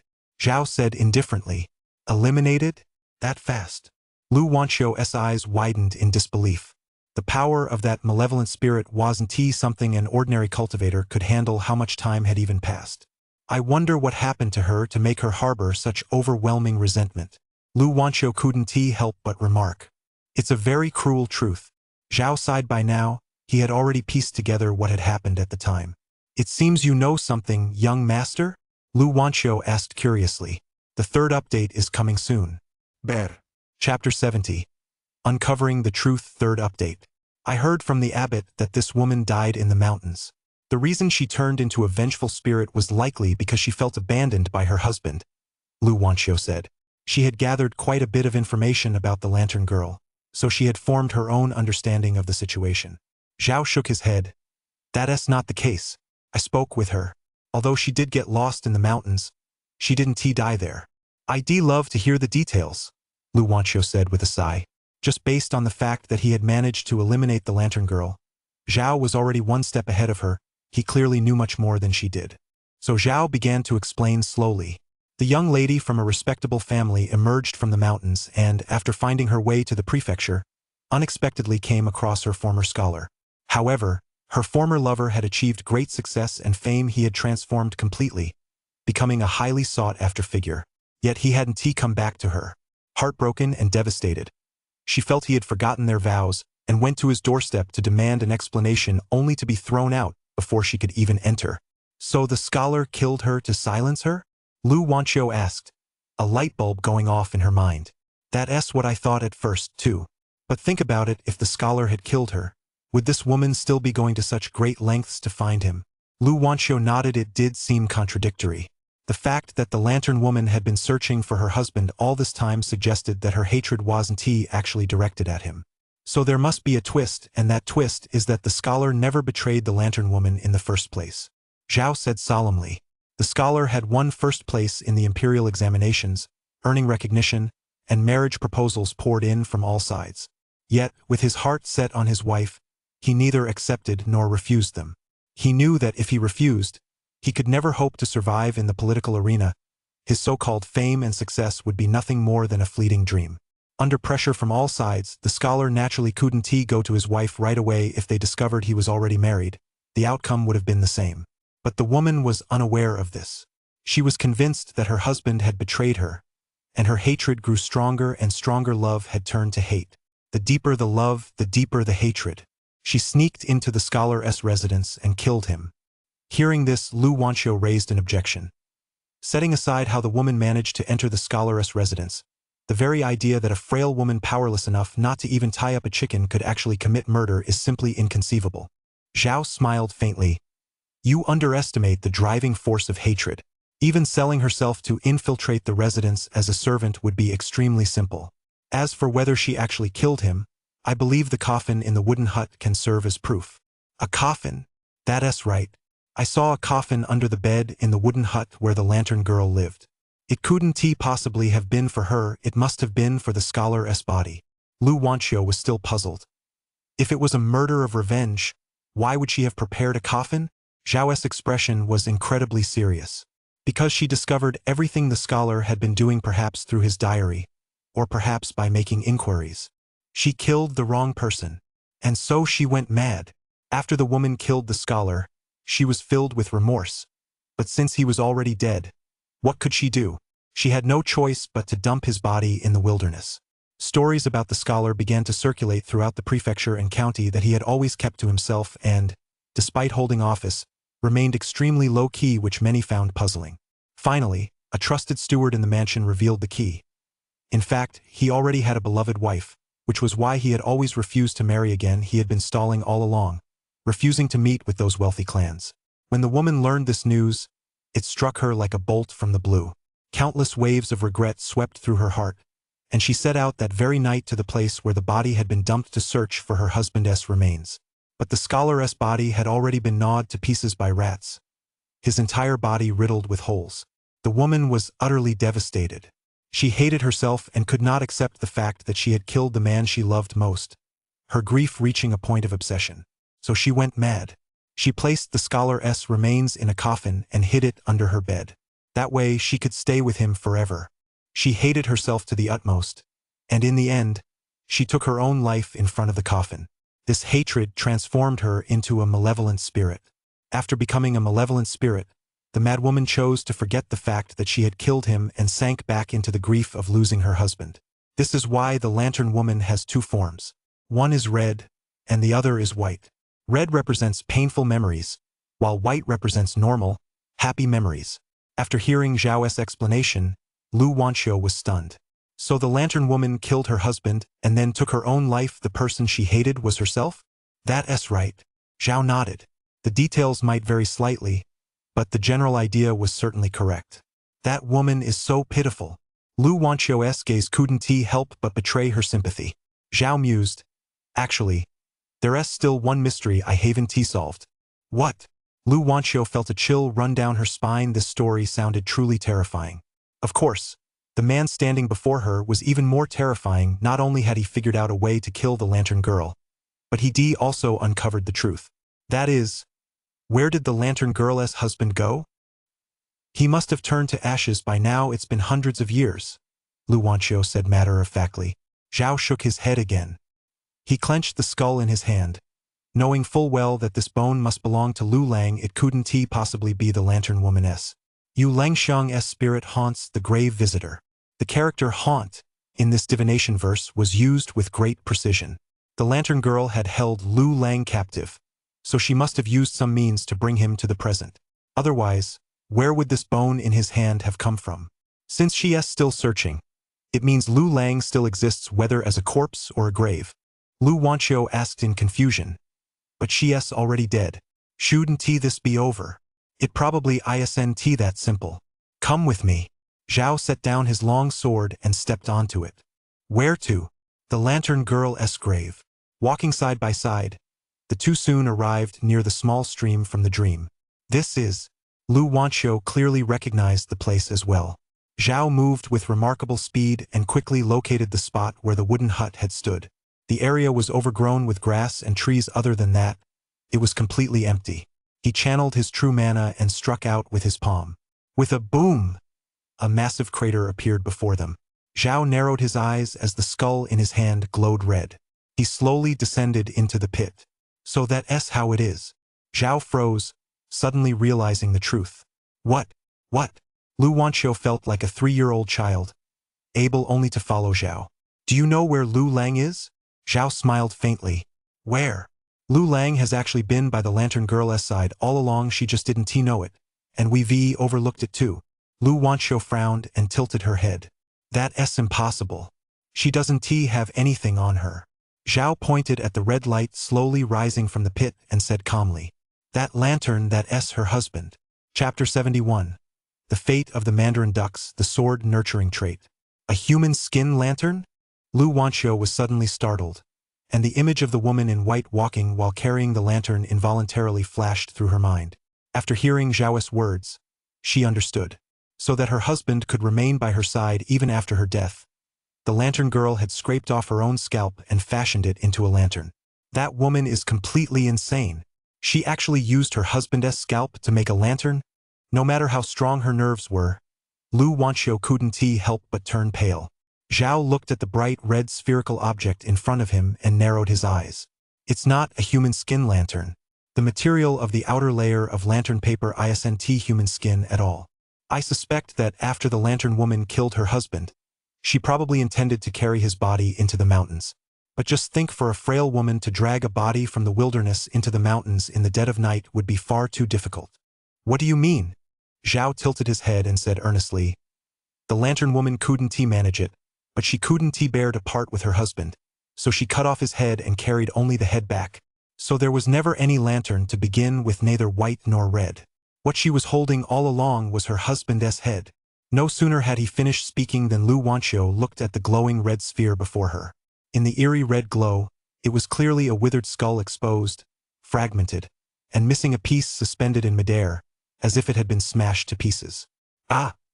Amid the menacing red light, a ghostly face appeared, letting out a piercing scream, a sound strikingly similar to the roar the lantern girl emitted when she went into a frenzied rage. At that moment, Lu Wanqiu suddenly realized. The reason the lantern woman's emotions had been so unstable was because she had been influenced by the lantern. Her husband had clearly become a malevolent spirit as well, and had been hiding inside the lantern all along. After all, if Lu Lang had been killed by the one he loved most, and his entire life's achievements destroyed in an instant, how could he not harbor hatred? The ghostly head roared furiously, its voice brimming with sheer resentment, and charged toward Zhao. In Zhao's eyes, Lu Lang was no match for the lantern woman. His expression remained calm as he swept his wide sleeves. A torrent of flowing blue arcs of light flashed through the air. The thunder talismans had long been primed and ready. With a boom, a massive explosion rang out, blowing the head directly off its body. Zhao, holding his long sword, walked up to the head, its blade shimmering with a deep blue sword aura. Why did she kill me? The ghost's face contorted as it roared in utter resentment. Clearly, Lu Lang harbored immense dissatisfaction and unparalleled fury toward the lantern girl. Zhao raised his sword and replied, "Because she loved you." Thick sword energy coalesced as he thrust forward violently. The red light quickly faded away. Lu Wanqiu watched the ghostly energy dissipate and said blankly, "Two people who once loved each other ended up parting ways abruptly due to a misunderstanding, scattered to the four winds. Their souls scattered to the winds." Zhao's expression grew complex as he said, "Perhaps this is simply a case of different paths, a fate that destined them never to be together." The so-called fragrant soul grave visitor plays on the character for hanging hang, which refers both to hanging lanterns and to hooking people, a double entendre. Zhao glanced at the copper coin in his hand and smiled softly. The coin had revealed the outcome to him from the very beginning. It was just that he had misinterpreted it. The moment it all ended, a streak of orange light flashed into his mind. Another new trait had appeared. Sword Cultivator, Earth Grade, Intermediate. A person cultivates for a lifetime, nurturing a sword throughout their life. In the ancient human race, only by mastering the sword to its utmost limit could one become a sword immortal. Nurturing a sword greatly enhances one's connection with it, significantly increasing its power simultaneously. By mastering the methods of sword cultivation, its potency can be gradually enhanced. In other words, this is a trait that enhances one's sword prowess, and increasing the power of sword techniques is merely the most basic level of its application. When sword cultivation reaches its pinnacle, it can generate boundless sword energy, making it as easy as turning one's hand to move mountains, overturn seas, sever rivers, and destroy cities. No evil spirits or demonic forces can harm the sword's body in the slightest. To become a sword immortal, cultivating the sword is the very first step. Sword nurturing? It's somewhat similar to his own sword drawing technique, though it appears far superior, as it includes an additional layer of growth potential. Without hesitation, Zhao chose to fuse it. The moment he fused the trait, he sensed a strand of sword Dao essence enter his mind, no thicker than a chopstick and quite faint, which then spread out, entered the palm of his hand, and finally seeped into the spirit sword he held. The first step in nurturing the sword, infusing the sword with essence. Nourishing and cultivating the spirit sword with the essence of the way of the sword. Aside from the swordsman's own strength, the sword in their hand is also crucial. Only when both reach their peak can one unleash their greatest power. Lu Wanxiu gazed at the dark forest, lost in thought for a moment, then turned to Zhao, bowed deeply, and said earnestly, if he hadn't been there, she would likely have met a grim fate this time. May I ask, young master, under whom did you study? Lu Wanxiu felt that, given his exceptionally high cultivation level, he must have considerable backing. I haven't joined any sect, I'm merely a solitary cultivator. Zhao shook his head. Hearing this answer, Lu Wanxiu was taken aback for a moment. Young Master Zhao was so young, and yet he was an independent cultivator? It was unexpected, yet not entirely surprising. In truth, such people weren't unheard of in the cultivation world, though they were very rare. Most of them had either been blessed with a stroke of good fortune or possessed extraordinary talent, which had allowed them to embark on the path of cultivation. Given young Master Zhao's strength and talent, joining a sect would undoubtedly have been a simple matter. He must have grown accustomed to a carefree and unrestrained life, which was why he refused to join a sect. So, was it you who intervened during that fox demon incident? Lu Wanxiu quickly recalled her previous experience and immediately made the connection. I suppose so. Lu Wanxiu immediately produced a sack, presented it with both hands, and said earnestly, please accept these spirit stones, young master. You've helped me so much that I truly have no way to repay you. These spirit stones are a gift for you.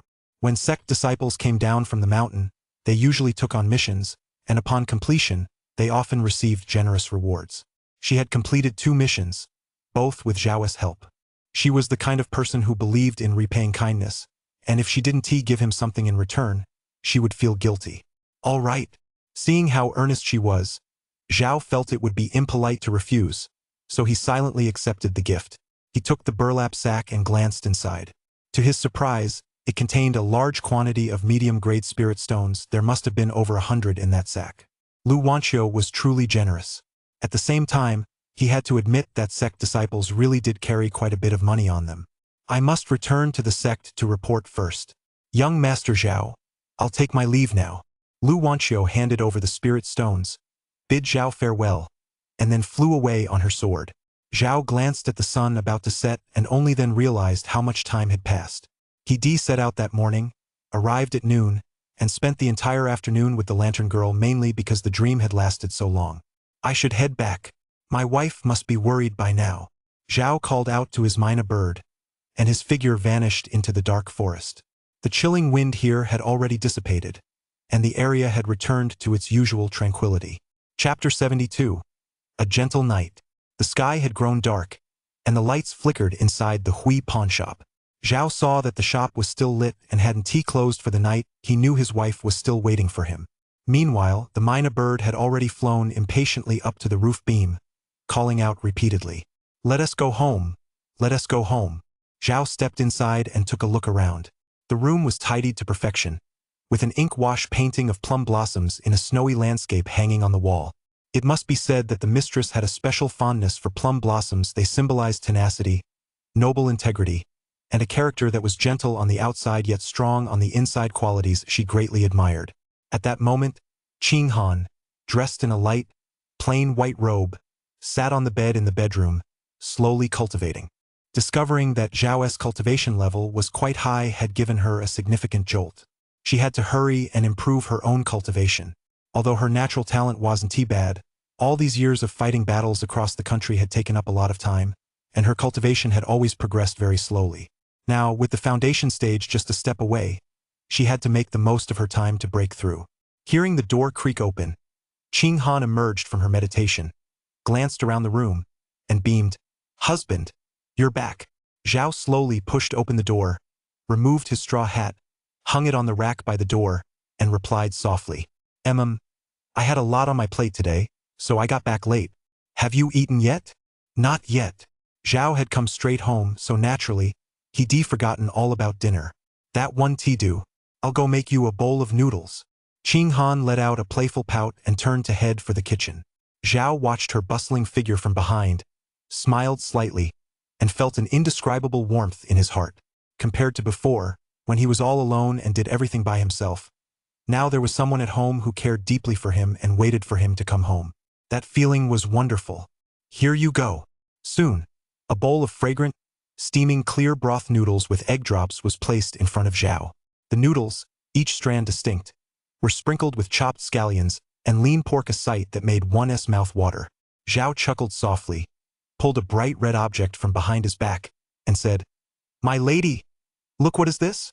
"It's candied hawthorn on a stick." Ching Han was pleasantly surprised to see the string of hawthorn berries coated in red sugar. "I know you have a sweet tooth, you're sure to love this." Zhao smiled gently. Upon hearing this, Ching Han's pretty face flushed, and she felt a little touched. Her husband had remembered even her smallest little habits. She stuck out her pink tongue, licked a bit of the candy coating, and smiled radiantly, saying, It's very sweet. I'm glad you like it." While Zhao was eating his noodles in big bites, he suddenly noticed that someone was cupping her cheeks with her bare hands, staring intently at him. In that gaze, it seemed as though she were lost in thought. "My lady, why are you staring at me?" Being stared at like this by his wife, Zhao laughed helplessly. He couldn't help but feel that she was acting a bit strange tonight, as if she were different from usual. "The way you eat is so appetizing. My lord, I've become mesmerized." Ching Han sat up straight, a smile playing at the corners of her mouth. "My lady, please don't tease me." Zhao shook his head. Suddenly, he realized someone seemed to be missing from the room, so he asked, "By the way, where's Shangyun?" "She went back this afternoon. She said her family was urging her to return home. She was just passing through on her way to see me this time. She snuck out." As Ching Han spoke, she stood up, walked to the window, and gently pushed it open. The moonlight at that moment was incredibly clear, like pure water, flowing endlessly. That girl didn't even say a word. Zhao clicked his tongue, then glanced at the silvery moon outside. As he looked at the lady's fair and delicate profile, he sensed she was feeling a bit sentimental tonight, and he couldn't help but feel a pang of sympathy for her. After all, her background was truly tragic. The emperor had discarded her like a spent donkey. Her noble family had fallen into decline. Her father had passed away early, and after a falling out with her family, she'd been cast out. She'd lost everything. Such loneliness was hard for others to understand. But he was different. He was used to being on his own, so he understood her feelings all too well. It was just like how he felt when he first arrived in this world with her. Helpless, alone, and lost. Zhao lost his appetite for noodles. He suddenly stood up, walked over to Ching Han's side, wrapped his arm around her slender waist, and whispered softly in her ear, "I've always been here. Ching Han withdrew her gaze from the full moon and replied with a smile, "Ching Han, shall we go to the rooftop to look at the stars?" Zhao suggested. To show how close they were, he didn't call her madam, but used her nickname instead. Sure. It was late May, and the weather was gradually getting warmer. The night sky was cloudless, the moon was full, and countless stars twinkled endlessly across the heavens. Zhao led Ching Han to the rooftop on the 3rd floor, opened a skylight, and climbed up the ladder. "The view is lovely tonight." He gazed at the star-filled sky and couldn't help but smile. Zhao plopped down on the ground, not in a formal cross-legged position, but with his legs bent, one foot raised and the other flat on the ground. He placed his hands behind his head, leaned against the wall, and exuded a laid-back air as he slowly closed his eyes. He let the cool night breeze caress his face. "My husband, that posture looks rather licentious." Ching Han covered her mouth and giggled. Facing her remark, Zhao didn't open his eyes but replied leisurely, "That's not licentiousness, it's relaxation." After saying this, he wore a contented expression. Relaxation. Ching Han murmured to herself. It was the first time she'd ever heard that word. Yes, look, ordinary people spend their days rushing about, busy with this and that, exhausted from dealing with the ups and downs of human relationships. Even cultivators have to face all sorts of troubles, grudges, schemes, and dangers. It's so tiring. It's better to take a break and lighten up a bit. Now that you mention it, that makes sense. Ching Han thought it over carefully and realized he was right. She'd been so busy for so long, yet it had all been for nothing in the end. None of it was what she truly wanted. With that in mind, she smiled slightly. But when I'm with you, my husband, I already feel very relaxed. Seeing her mood lift, Zhao was deeply relieved, so he smiled and said, "Do as I do, it feels really good." Ching Han let out an "oh" and imitated his posture, lying back casually. But she felt this sitting position wasn't suitable for a skirt. Her feet would bend involuntarily, revealing her slender, straight legs from beneath the skirt. This sight was, of course, a real treat for Zhao. His eyes crinkled with amusement as he said, "Why not lean on my shoulder? It'll look even better." Ching Han saw right through his little scheme and teased, "You're so dirty." Zhao glanced down at his robe, having been running around in the woods all day and falling out of a tree. It was covered in soot and dust. "Haha, I forgot." He gave a dry laugh to cover his embarrassment. But Ching Han hesitated only for a moment before resting her head against him. She knew her husband was a clean person. Being covered in dust and grime must have had another reason, so how could she truly find him repulsive?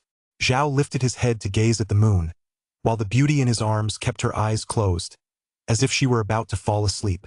A gentle breeze swept by, ruffling her hair, causing him to wrinkle his nose involuntarily. Her soft, jet-black locks brushed against his face, tickling him slightly. His large hand gradually slid up to her slender waist, and he couldn't resist giving it a gentle squeeze. He could clearly feel his wife's body tremble. "My lady, you smell so lovely. How about right now? You're so naughty." Ching Han had opened her eyes at some point. She pursed her lips and gave him a playful scolding, but showed no sign of refusal. "Heh!" Zhao gave a mischievous chuckle, scooping her up into his arms like a Princess Carrie. They hurried down from the rooftop, intent on spending a night of passion. Chapter 73. I just like blondes, so what? Late at night, inside the Raven Cult's south imposing estate, a group of cultists clad in black robes stood guard at the main gate. They were all new recruits of the Raven Cult, the lowest in rank, having joined only recently and thus were assigned to keep watch overnight. With nothing else to do, they could only chat idly here and there. "Hey, what do you guys think? What does the Holy Maiden really look like under that veil? Just those big eyes. Like stars, they make my mouth water just looking at them. Get lost. The Holy Maiden isn't someone you can lust after. Do you want to die? If you ask me, it's that white hair that really catches my eye. I've never seen anything like it. Is the Holy Maiden all you guys care about? Haven't you noticed that since joining the sect, our lives have gotten better and better? Hall Master Zhang says the days ahead will be even better." "Yeah, better days are coming. There was a massive drought in Hudong, and a famine broke out. I thought I was going to starve to death, but Hall Master Zhang took me in. I hear our brothers all over the country are stirring, just waiting for the right moment to overthrow this bullshit imperial court and divide the realm. Destroy the Great Xia, divide the realm." As the group chanted these slogans, they felt as if they'd been injected with adrenaline. Fanaticism flashed in their eyes, and the cold crow curse marks below their necks glowed fiercely. It's no wonder they harbor such hatred toward Great Xia. During the years when Great Yen and Great Xia were locked in a standoff, the entire realm endured its darkest days. The Great Yen dynasty had reigned for over 500 years and once enjoyed a period of splendor, but it could not withstand the decline of its national fortune. At that time, the Xia Emperor Yu Daoqing was merely a regional garrison commander. From that point on, the flames of rebellion quickly spread throughout the Great Yen dynasty. In particular, the armies north and south of the Yellow River and in the Jianghuai region launched fierce attacks against the Great Yen's rule with overwhelming force. Emperor Yu Daoqing of the Xia dynasty sensed the opportune moment and resolutely raised an army. His 2 sons and 1 daughter each demonstrated extraordinary talents, winning battle after battle, absorbing vast numbers of rebel forces, and rapidly rising to power. His daughter, in particular, was unmatched in martial prowess, commanding elite troops and fierce generals. Within a year, she had pacified the entire region south of the Yangtze River and was ennobled as Grand General, concurrently serving as Commander-in-Chief of the 3 armies. Marching northward, they advanced directly on the capital of the Yen dynasty. But to the common people, it was merely the death of a frail lion and the arrival of a powerful wolf. Though the new dynasty had just been established, the nation's fate remained precarious. At that moment, in the courtyard of the mountain villa, the beaded curtain at the entrance parted slightly, and a woman in a black robe, her face veiled, stepped out slowly. Her eyes, hidden beneath her lashes, shone like gems, and as she walked, the bells at her feet jingled softly. Inanyu, the holy maiden of the Raven cult. Her cultivation had long since reached the foundation stage. Not only was she the chosen one selected by the Raven Immortal, wielding great authority within the cult, but her strength also ranked among the very best in the organization. The Raven cult maintained an extremely strict hierarchy. At the top were the Raven Lord and the Holy Maiden, who oversaw the overall distribution of cult members. Below them were the Protectors, the Captains, and the Hall Masters, who served as local branches operating undercover. Greetings, Holy Maiden. Several cult members, upon seeing the arrival, immediately stood at attention and called out respectfully. Inanyu responded indifferently, not even glancing at the cult members at the entrance. Instead, she walked straight out of the courtyard and stopped by the gate. Gazing at the full moon, her eyes flickered slightly, as if awaiting some signal.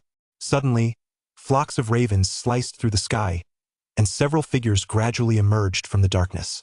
One of them knelt immediately and said, "Holy Maiden, there are many grain merchants in the city who have already heeded the Crow Immortal's instructions. We've also been infiltrating the Magistrate's office for several days now, and many constables are already following the Crow Immortal's orders." Inanyu nodded indifferently. "Well done. As long as the authorities do not intervene, there is nothing left in Jinzhou to stand in your way. You must spread the teachings diligently and offer your faith to the Raven Immortal. The order will not treat you unfairly." "Are you leaving, Holy Maiden?" one subordinate asked, looking up in surprise. "That's right. I'll return to the capital at dawn." "So soon? Has something major happened in the capital?" "This is the Crow Lord's command. You need not know." Inanyu's tone was utterly indifferent. "Yes, Maram." The subordinate immediately bowed his head, not daring to ask any further questions. She was heading to the capital on a mission this time. The Crow Lord had said he'd received a dream from the Crow Immortal and issued a decree. It was said that the 3 dragons were trapping the heavens, and the purple microstar had dimmed an omen favorable to them. This year marked the beginning of the Raven's rise to power, so they must keep a close watch on every move in the capital. As soon as the time was right, it would be time to rise up. The Raven Lord was the incarnation of the Raven Immortal, holding the highest status within the sect. Even she could not disobey. Inanyu cast a glance at the kneeling followers and instructed them earnestly. "In addition to recruiting ordinary citizens into the sect, we must also seek out exceptional individuals. After all, as the numbers grow, it becomes harder to maintain discipline within the sect, and we'll need plenty of talented people. Do you understand?" "Of course I understand. I actually have quite a few good candidates in mind." Zhang, the head of the branch, couldn't help but chuckle. The Jinzhou branch was no longer what it used to be. In the past, they had to rely on parades to attract followers, but now the cult's influence was growing ever stronger, and the Crow Immortal's power was becoming ever more formidable. They could now draw upon some of the Crow Immortal's power to forcibly make others part of the Raven cult and seize their offerings. However, for the time being, this only worked on ordinary people. Cultivators' spiritual energy differed from that of ordinary people, making it very difficult to achieve. Hall Master Zhang glanced at the sky, which was gradually turning a pale white, and smiled obsequiously. "Shall I see you off, Holy Maiden?" Inanyu gave a soft which counted as her consent. A group of Raven cult disciples escorted the Holy Maiden all the way out of the inner city. "This is far enough." As soon as Inanyu finished speaking, a pair of black wings sprouted from her back. She leaped into the air and quickly vanished from sight. Hall Master Zhang watched her depart with a distant gaze, then turned back, full of enthusiasm. He rubbed his hands together, determined to make his mark and live up to the Holy Maiden's expectations. Just then, an early rising man walked past him, having just pulled open the shutter of his shop, with a bird perched on his shoulder. This man looked familiar. Wasn't he the guy who turned him down on the street last time? His eyes lit up. "I've got you now, Haven Ti. You dared to turn me down last time. Then you're the one." The man was handsome and well-dressed. He must be someone of influence around here. Recruiting him into the Raven cult would surely bring considerable benefits. "Wait here for me. I've already found my first candidate." Yes. As soon as he gave the order, he immediately stepped forward to follow him. The symbol on his neck began to pulsate, and the ghostly image of a raven appeared in his pupils. As long as this man glanced back at him, he would be plunged into boundless adoration for the raven immortal. He gathered his mana, reached out, intending to grab the other man's shoulder and yank him over, to exert direct mental suppression. But no sooner had he reached out than his hand was seized by a larger one. The handsome man turned around and demanded, "Attacking me from behind? What do you want?" His tone was quite displeased.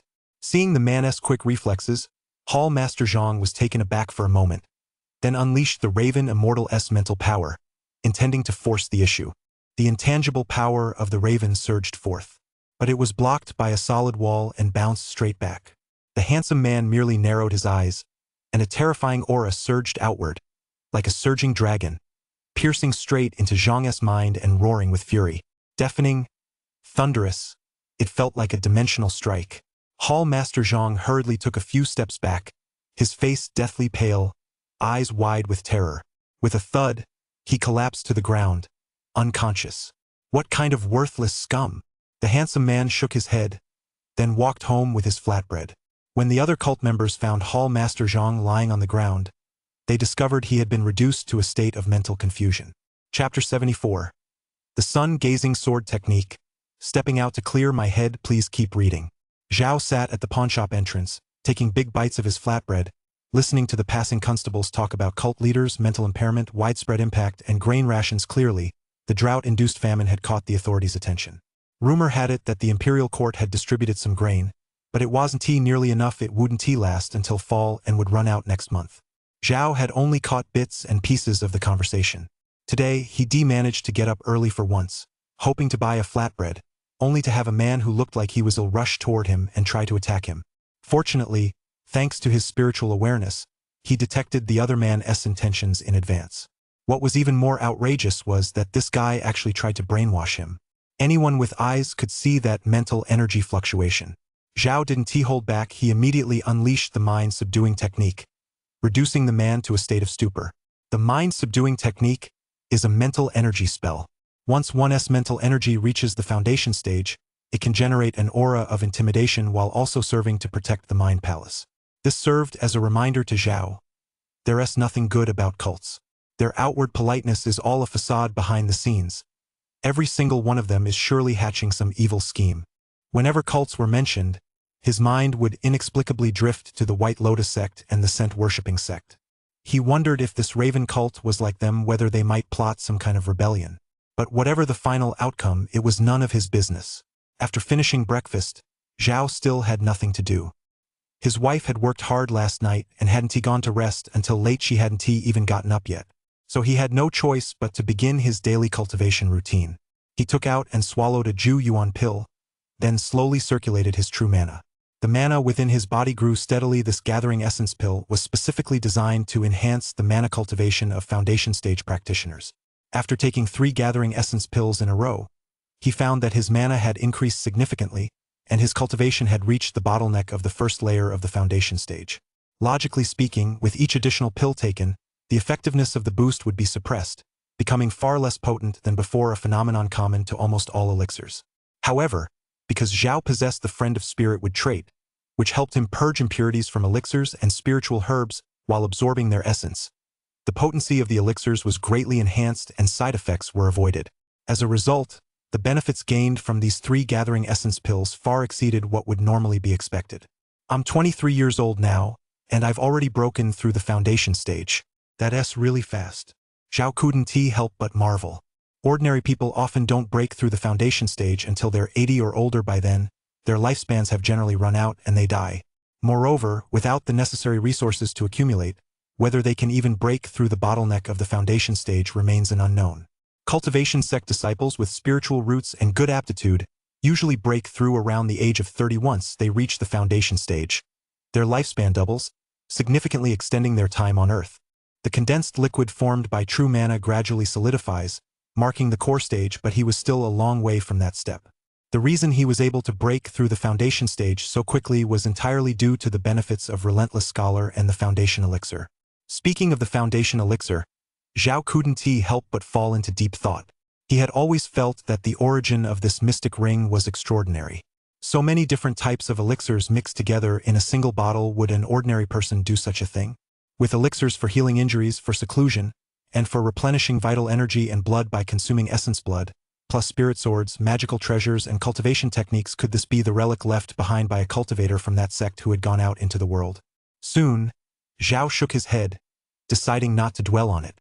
Whose it was no longer mattered as long as it worked well for him, that was all that mattered. For the rest of the time, he focused entirely on the way of the sword. Blessed with the sword prodigy trait, he devoted himself to its study without missing a single day. Zhao realized that while the true draw sword technique was effective, it was still somewhat monotonous. After all, it was a sword technique he had mastered during the gathering stage. If he encountered numerous enemies, or faced special situations like being pursued or fighting from a distance, it wouldn't be quite sufficient. In other words, having broken through to the foundation stage, he needed a more powerful sword technique. A week had now passed, and the effects of his sword contemplation had improved. This state allowed him to enter a meditative state of oneness with the sword, greatly accelerating his cultivation of the way of the sword. While drawing and practicing with the sword was crucial in daily life after all, true understanding comes from wielding the sword. The subsequent contemplation and synthesis of sword techniques were equally important. Zhao sat cross-legged, meditating in silence as images slowly took shape in his mind. A tiny figure, formed from his mental energy, continuously practiced sword techniques within his mind, representing the sum total of Zhao's lifetime of sword training. The sword techniques he had learned were, after all, created by others, so they were bound to have flaws in terms of fit. However, a self-created sword technique would undoubtedly suit him best. With the two traits Sword Art Prodigy and Luminous Sword Heart at his disposal, Zhao was confident he could discern the sword technique best suited to him. It was mid-morning. The blazing sun had risen, marking the dawn. Pure sunlight streamed into the pawnshop, falling upon Zhao's face. He slowly opened his eyes, gazing at the sun, lost in thought. He did not know how long he had been contemplating, but in an instant, a crimson current of energy suddenly appeared in his mind. The crimson current swirled and danced around the spiritual figure in his mind palace, flowing and shifting. Finally, it merged with the figure. In that instant, the sword technique the figure was wielding transformed. A new sword move was born. The crimson energy current lay hidden within the long sword, biding its time. Moments later, it burst forth in a blinding radiance, unleashing boundless sword energy that shot out in every direction without a single blind spot. It worked. A sharp gleam flashed in Zhao's eyes, and a smile played at the corners of his mouth. Since it originated from visualizing the sun, let us call it the sun-gazing sword technique. First sword, blazing sun at noon. Noon, the pawnshop's bedroom. Zhao sat on the edge of the bed, while Qinghan sat in front of a bronze mirror. The cabinet was filled with all sorts of bottles and jars, and she was carefully applying something to her face. "My lady, why haven't I seen you take such care with your appearance before? I thought you didn't know how to do this." As he waited, Zhao watched her back and couldn't help but ask out of curiosity. Before their marriage, he seemed to have rarely seen his wife wearing makeup. She was almost always bare-faced. Even without makeup, she was as beautiful as a celestial being. When Qinghan heard his question, she chuckled softly. "I didn't wear makeup before because there was no need. On the battlefield, my face would be covered in blood, and even if I had makeup on, it would have smudged. Now that our days are peaceful, I have more time to spare. Besides, if I'm going out with my husband, shouldn't I dress up properly?" Upon hearing this, Zhao couldn't help but smile. That was right. Today he planned to close shop for the day and give himself a proper break. Ever since his sister-in-law left last night, he sensed that his wife's mood was off. So today he taken the initiative to suggest they go out for the day to relax. Besides, they'd been married for over a month and hadn't gone out together yet. Even if it was just a honeymoon, it would be wonderful. "I think you look lovely even without makeup." Staring at the beauty's retreating figure, Zhao hadn't quite finished saying lovely when his eyes suddenly froze. "Husband, do you think I look lovely?" At that moment, Qinghan turned her head and gave a faint smile. She had deliberately applied a touch of rouge, her crimson lips vivid and full of color. Her dark eyebrows and delicate nose were all exquisitely defined, and her almond-shaped eyes sparkled with vitality.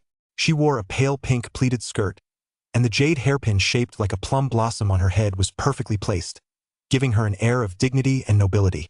She exuded a stunning aura that was clearly even more captivating than when she been makeup-free. Taking her out like this would be such a source of pride. Come on, let us go out. Zhao closed the pawnshop door, took Qinghan's small hand, and headed straight out onto the street. Chapter 75. A day on a date. Please keep reading. Zhao walked down the street holding Qinghan's small hand. A gentle breeze blew by, and the subtle, fresh scent of orchids wafting from Qinghan's body involuntarily filled his nostrils, lifting his spirits. At that moment, the main road was bustling with rumbling carts passing by, peddlers carrying their wares on shoulder poles, hurried pedestrians, and shops lined up side by side. Truly a lively scene. Suddenly, Zhao blinked and noticed that beneath Qinghan's sheer gauze robe, the koi swimming among blue lotus pattern was faintly visible, bulging slightly. It hugged her curves with exquisite fluidity, creating a slimming silhouette that showcased her figure to perfection. He cast a quick glance and remarked, as if by chance, "My lady, it seems you really like this style of bustier. It looks like a good fit to me as well. Why don't we go buy a few more?" Qinghan glanced down and chuckled softly. "That's because you have such good taste, my husband. These are enough. Buying more would be putting you out, wouldn't it? It's no trouble at all. As long as you like them, we can buy as many as you want. When it comes to beautiful clothes, you can never have too many.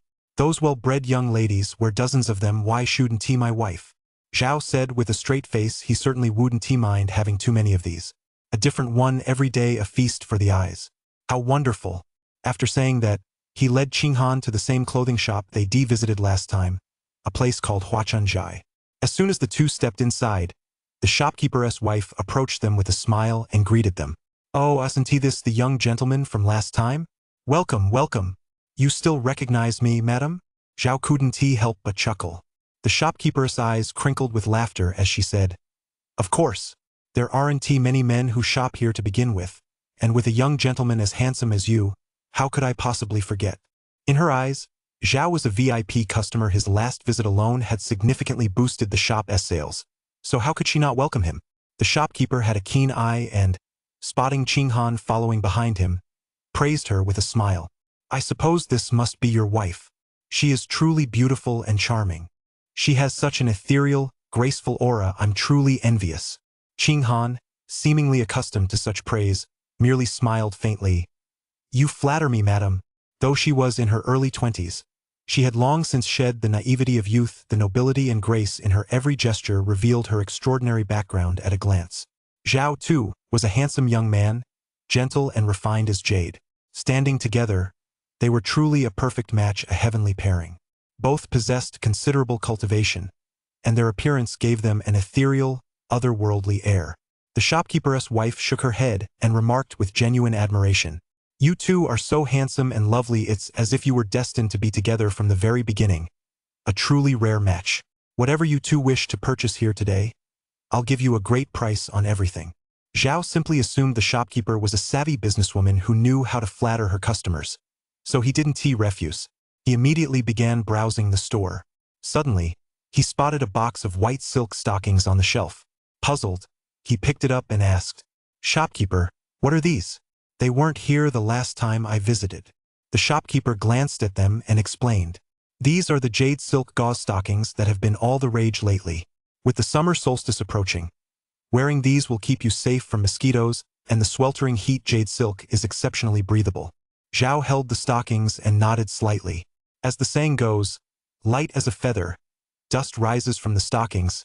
It seems this is exactly what they mean. "Madam, what do you think?" he asked, seeking Qinghan's opinion. Qinghan felt the fabric of the stockings, couldn't help but nod slowly, and smiled softly. They're really nice. We'll take them." "Sure thing," the shopkeeper replied with a beaming smile and hurried to pack them up. For the rest of the time, Zhao kept picking out clothes, while Qinghan tried them on one by one. Throughout the process, he was truly treated to a feast for the eyes. It had to be said, as someone with a martial arts background, the lady truly had a great figure. She could pull off any outfit and make it look stunning. She was practically a living clothes hanger. How could he possibly let her down? Of course, he'd buy the whole lot.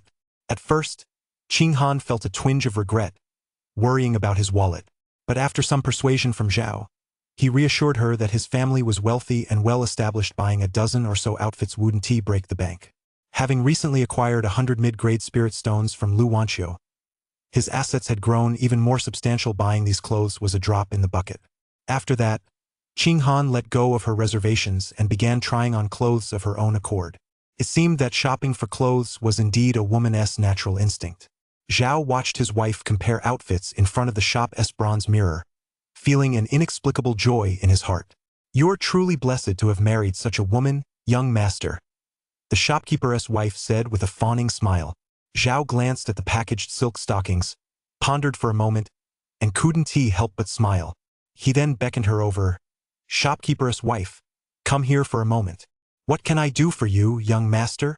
The shopkeeper's wife took a few steps closer, and Zhao whispered, "I think the silk stockings you sell here are still too conservative." "What do you mean, young master?" The shopkeeper's wife looked somewhat bewildered, not quite grasping his meaning. Zhao's lips curled into a faint smile. "I have a new style of silk stockings in mind. If you can make them, I guarantee they'll be a huge hit." "Do you mean that seriously?" Hearing his words, the shopkeeper's expression turned quite astonished. "Of course. Do you have paper and a brush?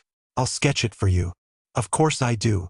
The shopkeeper fetched paper and a brush and handed them to Zhao. Zhao picked up the brush, dipped it in ink, and, relying on the image in his mind, began to draw. As the shopkeeper watched the figure on the paper gradually take shape, her expression grew increasingly puzzled. When Zhao finished, she couldn't help but ask, "What you've drawn looks very similar to silk stockings, except it's much longer. It actually reaches the waist?" Zhao explained slowly, "It serves a significant purpose. Depending on the material, it can have different effects. Protecting against the cold, preventing swelling, and shielding against the sun and sweat are just some of its functions. Of course, that's not its most important use. Its most important function is that it possesses a magical power that can make married couples and lovers love each other more deeply and live in greater harmony." The shopkeeper's wife exclaimed in surprise, "It's that miraculous? What is this item called?" "Black stockings." "Do these black stockings truly possess such magical power?" the shopkeeper's wife asked curiously. "You'll find out once you make them and sell them." Zhao smiled slightly and added, "There's also another item. If you can produce it, you might even be able to open a branch in the capital." The shop owner's breathing quickened involuntarily, and she hurriedly asked, "What is it?" "Lingerie." For the rest of the time, Zhao and the shop owner discussed at length the key points of lingerie production, its advantages and benefits, and the blessings it would bring to women everywhere. He covered everything in detail, though the shopkeeper still looked somewhat skeptical and didn't fully believe him. Zhao wasn't in a hurry. He decided to let her make the products first, and they would discuss sales later. They agreed to meet in a few days to inspect the goods. Chapter 76. Fishing and Hot Springs. Please keep reading. Have a safe trip, you two. As Zhao and Qing Han stepped out of Huachun's studio, the shopkeeper saw them off with a smile. Qing Han stowed all the clothes she bought into her storage necklace, then asked curiously with her almond-shaped eyes, "Husband, you seemed to chat with the shopkeeper for quite a while. What were you two talking about?" Zhao gave a mysterious smile. "Nothing much, just a bit about business. If this works out, we'll never have to worry about spending spirit stones again." Qing Han understood immediately, thinking to herself, "It must be a major deal. Oh, I see. So where are we going next? Come on. Let us go fishing with your husband." The two walked out of the inner city and into the outer city, where a vast expanse of earthen dwellings came into view. Compared to the inner city, the outer city was vastly different. The houses were generally small and low-lying, and the streets were largely devoid of life. A few scattered passers-by, all dressed very simply, walked by. It was rare to see a smile on the faces of the locals here. They sat one by one on the wooden doorsteps of their homes, watching Zhao and Qing Han as they passed by on the street, staring at their attire with great curiosity. Zhao scanned them one by one. Most people instinctively lowered their gaze. He noticed that the people here were all extremely thin, and their eyes were different from those in the inner city. That timid look in their eyes was a hurdle they could never seem to overcome. Qing Han, standing beside him, had clearly noticed this detail as well, and a look of puzzlement flashed in her eyes. Seeing her reaction, Zhao explained, "There's been a severe drought in the Sioux Lake region this year. The crops sown in the spring failed to yield a harvest, so a famine has broken out." Qing Han nodded, furrowing her dark brows. It's utterly absurd that the authorities have done nothing. The authorities simply don't have the time to deal with this, they have so many troops to feed. Even if they wanted to, they couldn't. Hearing this, Zhao shook his head with a smile. After all, the great Xia came to power through illegitimate means. Public resentment still simmers, who knows when it might erupt. Zhao said this, of course, because Qing Han had been treated unfairly by the Emperor of Great Xia and harbored resentment, so speaking his mind was harmless and even carried a hint of schadenfreude. Hearing his words, Qing Han did not refute him but fell deep in thought. Let us go. There is a small stream in the bamboo grove up ahead. A small stream flowed right outside the outer city walls. If anything, it resembled a vast village more than a city. Most of the houses were made of wood and mud, surrounded by dense forests. The location was clearly well chosen since typhoons frequently struck the coast. The surrounding forests provided protection, significantly reducing the village's exposure to wind and rain. The two arrived at a tranquil bamboo grove where the stream gurgled along the riverbank. Zhao took out the fishing rod he'd prepared in advance. Noticing Qing Han gazing absently at the stream, he couldn't help but ask curiously, "Madam, what is the matter?" Qing Han smiled faintly. "I was thinking about some things from the past. Whenever we were stationed on military campaigns and had just emerged from a battle, I'd always hope a little stream would appear before me, so I could take a bath, have a hearty meal. Looking back, our life now feels like a dream." Zhao stuck the fishing rod into the mud and offered comfort. "Shangyun has already told me all about those days. The past is the past, there is nothing to dwell on." "What did she tell you?" Upon hearing Yun's name, Qing Han turned her head, her eyes flickering slightly. "She just mentioned some of your past experiences, including how the Emperor treated your family, how he used you, and then discarded you, and the injustices your two older brothers inflicted upon you." Zhao sighed. Although these were things the lady would rather not hear, they were ultimately issues she had to face. Only by bringing them out into the open could they be resolved more effectively. Qing Han smiled softly. "That girl, she is always making things up. There is no such thing as using someone and then discarding them or unfairness. It was all simply beyond my control." "Beyond my control?" Zhao murmured. Qing Han explained with a serious expression. "A military career and managing the family estate were never what I wanted. But being born into this family, I had no choice in the matter. How could I possibly break free so easily? So, saying it that way isn't wrong. Has my lady truly let it go? I let it go long ago, none of them matter anymore." Qing Han's almond-shaped eyes crinkled with a smile.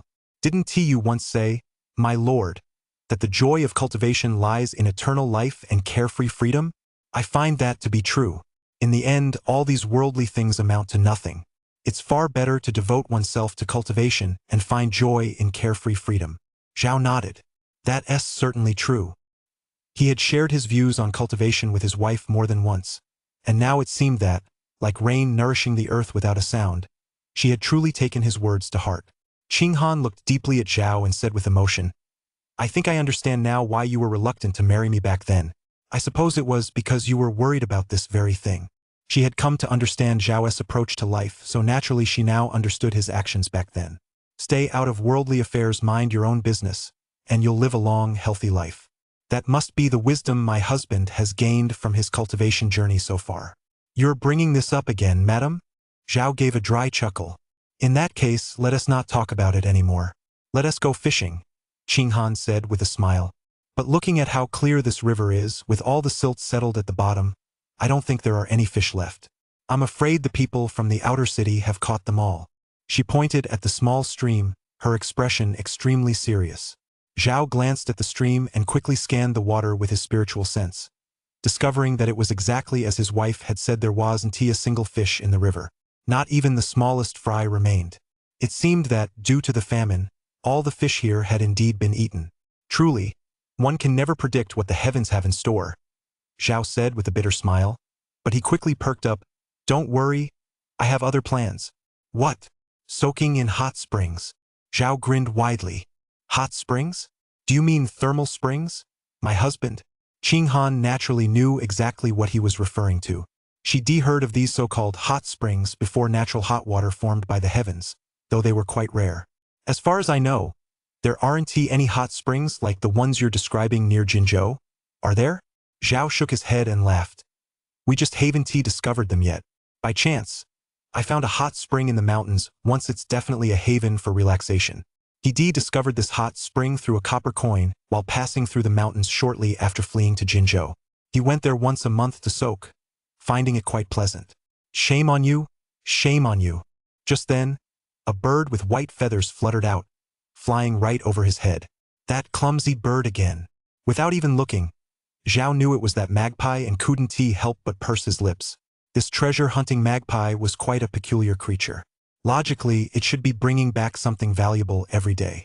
But ever since it had brought back some low-grade spiritual herbs and medicines, it had been returning empty-handed every time it went out. It was already a good day if it brought back a few spirit stones.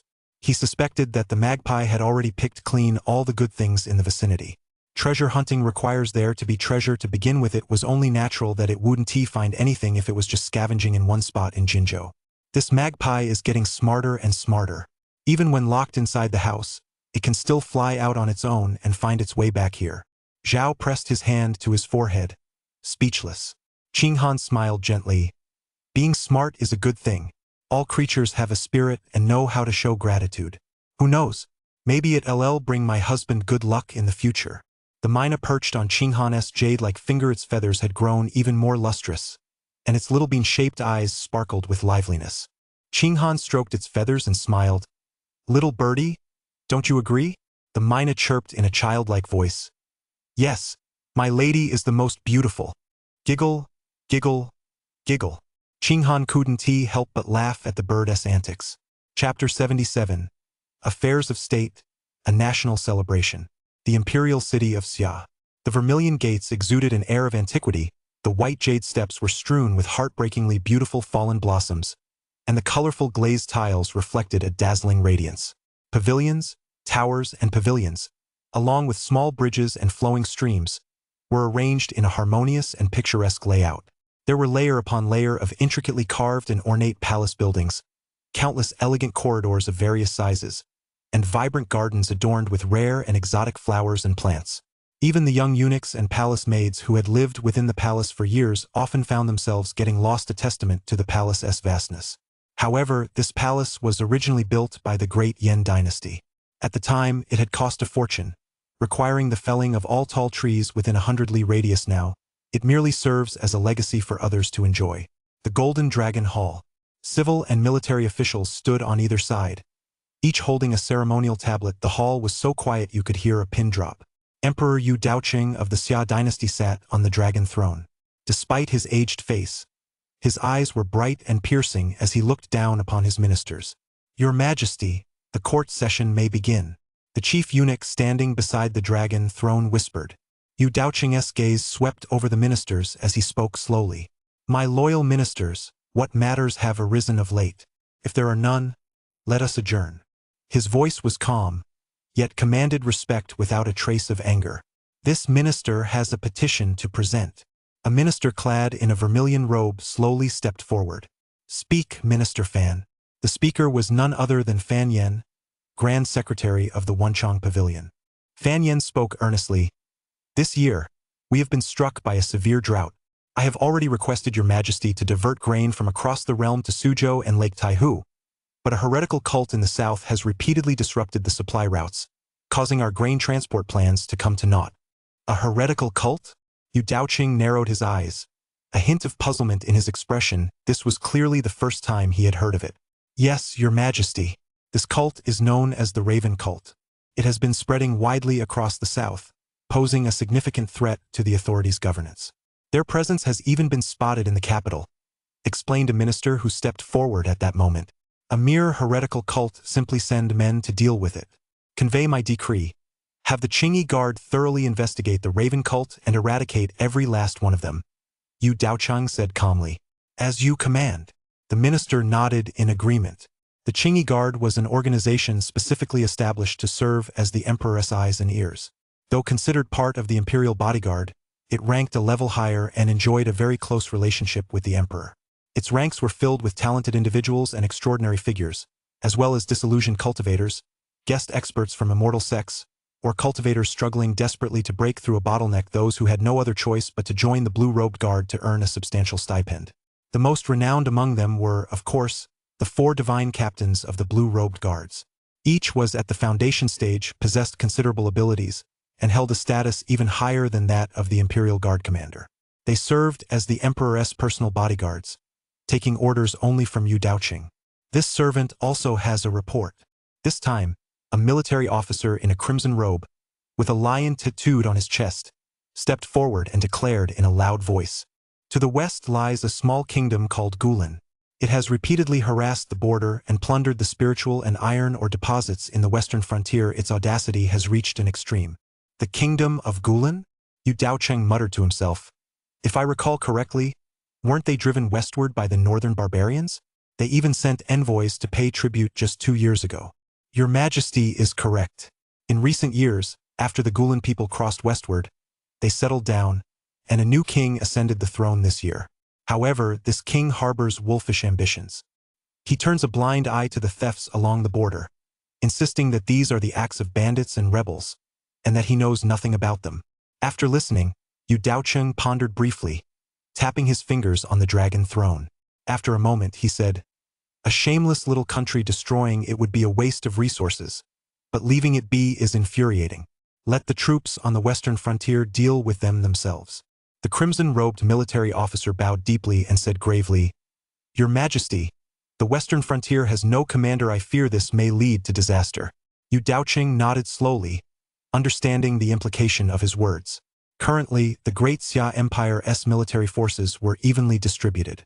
The northern border was guarded by the Crown Prince, whose forces ranked first in the empire. They were tasked with defending against the barbarian tribes to the north and could not be moved under any circumstances.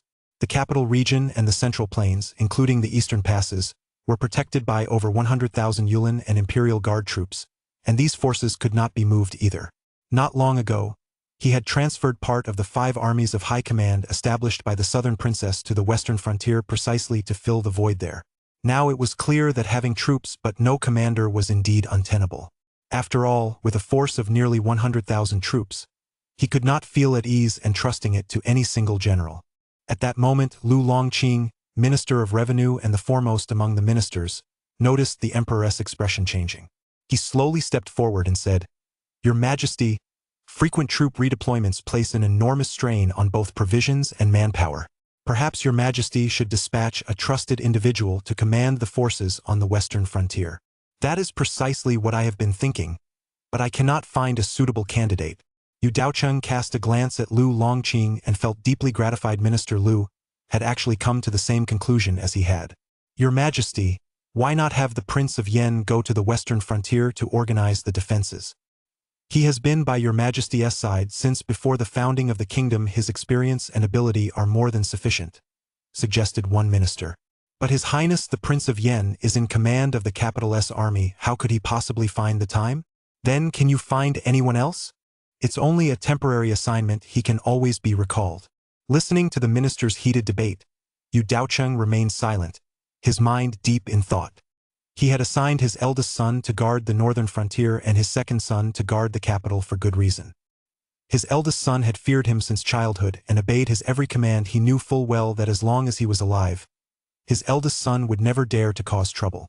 As for his second son, he had been quiet and reserved since childhood, yet exceptionally intelligent, with his own views on every matter second only to his daughter.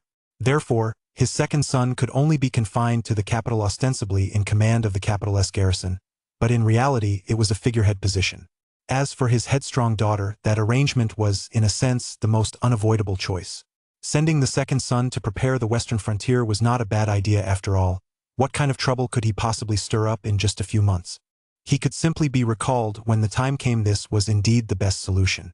"All right, enough arguing," Yu Daoqing barked, and the ministers present immediately fell silent. He scanned the room and announced his decision. "Tomorrow, the Prince of Yen shall set out for the west to prepare the military." "Yes, Your Majesty," the ministers replied in unison. "Why do I keep hearing nothing but troublesome matters? Are there no pleasant matters at all?" Yu Daoqing looked somewhat dissatisfied. Lu Longqing, Minister of Revenue, immediately stepped forward and said with a smile, "Your Majesty, it is time to celebrate your 60th birthday. It was postponed due to your serious illness a few days ago, but now that you have recovered, it should be put back on the agenda. Don't you agree, Minister Wang?" The Minister of Rights, standing nearby, also stepped forward and chimed in. Minister Lu is quite right.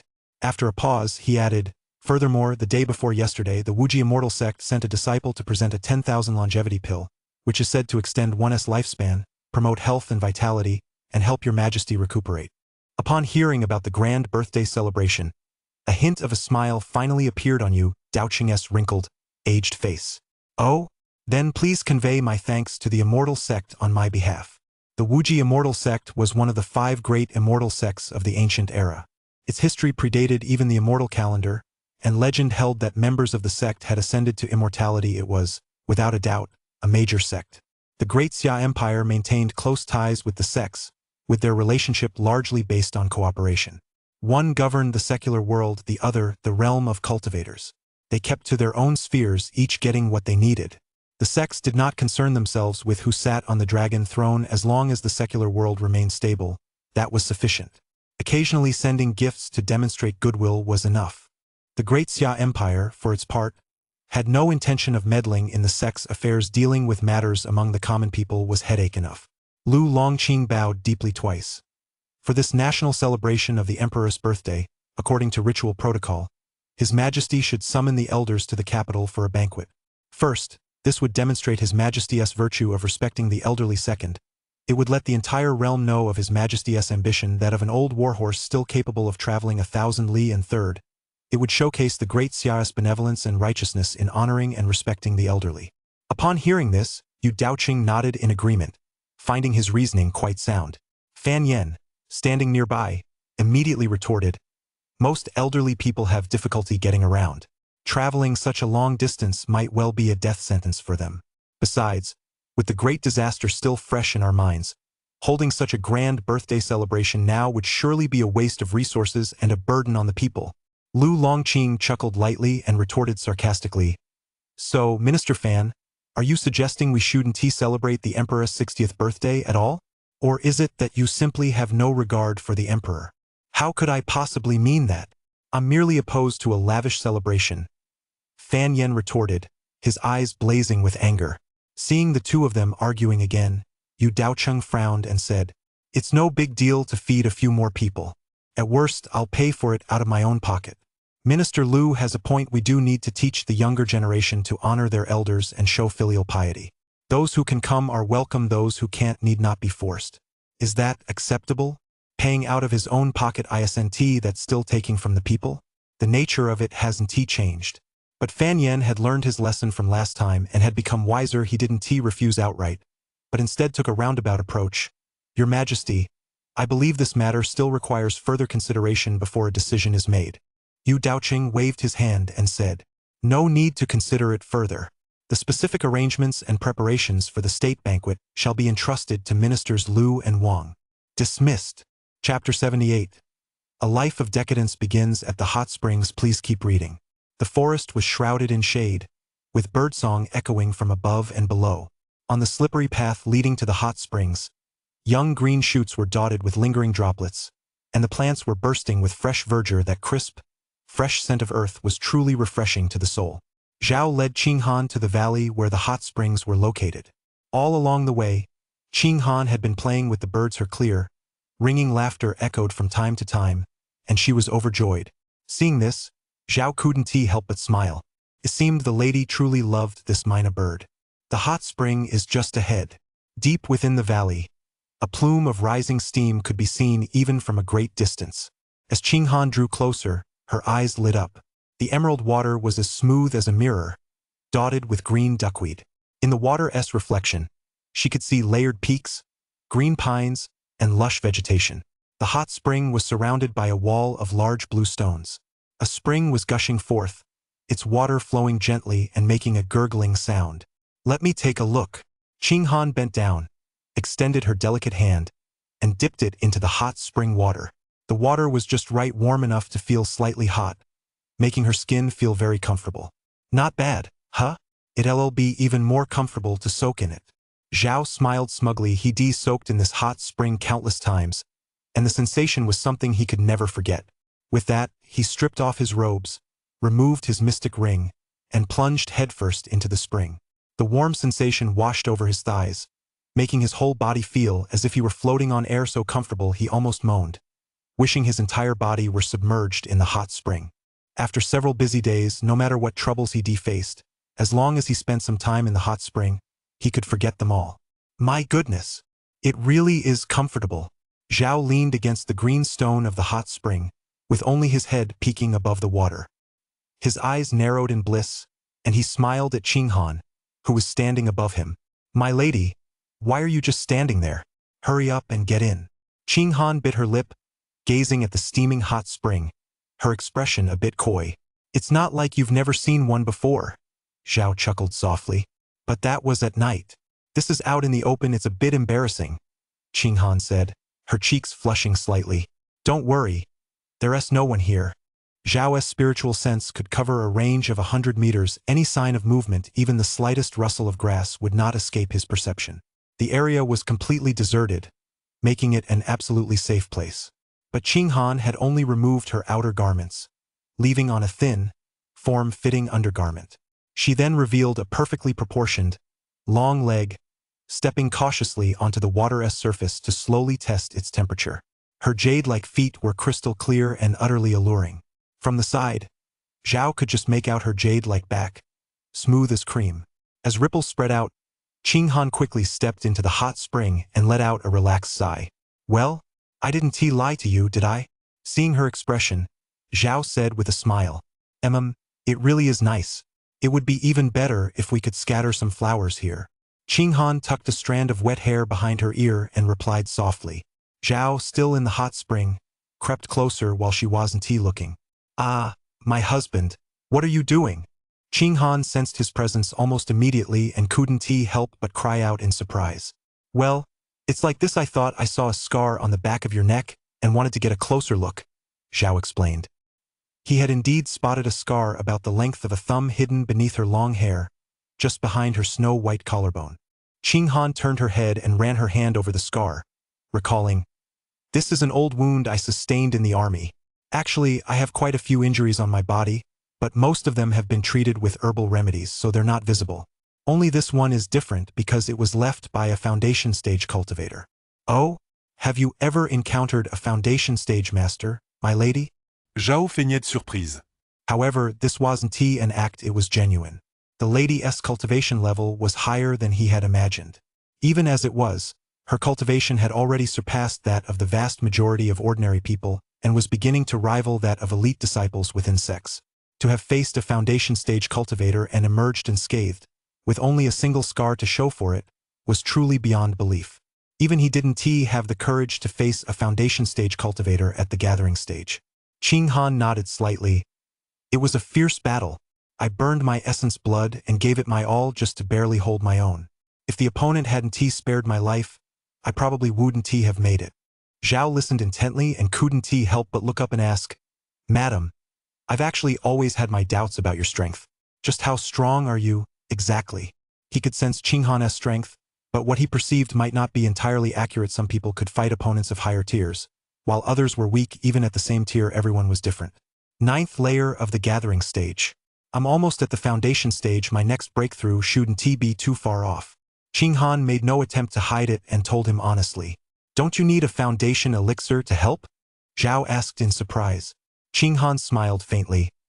I can break through without a foundation elixir. Throughout my cultivation, I've taken very few pills. Most of my progress has come naturally. Upon hearing this, Zhao couldn't help but offer a wry smile. My lady, you truly are a genius. If he didn't possess a trait, he probably wouldn't even be able to hold a candle to her. She had so candidly revealed the details of her cultivation to him, yet he was still hiding his own. Wasn't that a bit unfair? With that in mind, Zhao hesitated for a moment before speaking slowly. My lady, there's something I'd like to tell you. But Qinghan pressed her jade-like finger against his lips and chuckled softly. Some things are best left understood between us. I know your reasons, so there's no need to say more. As long as they both understood, bringing it up would only spoil the moment. When did you find out, madam? Zhao looked somewhat surprised, but upon reflection, he realized he'd indeed left many clues behind. The thing under the tree in the back garden, you were a bit careless there, my husband. Now that she mentioned it, Zhao finally remembered. He scratched his head and gave an awkward smile. I was careless. As for the matter of Zhao's cultivation level, Qinghan actually felt more delight than anything else. This meant she didn't have to worry about him growing old, nor did she have to worry about being the only one who remained eternally youthful. Of course, this was on the premise that they had already developed feelings for each other and understood one another if they weren't close. The sudden approach of someone concealing their cultivation level would naturally arouse greater suspicion. The air grew slightly still for a moment, but as Zhao's intense gaze fixed on the graceful, mist-shrouded figure before him, he realized that his wife was practically sitting on his lap.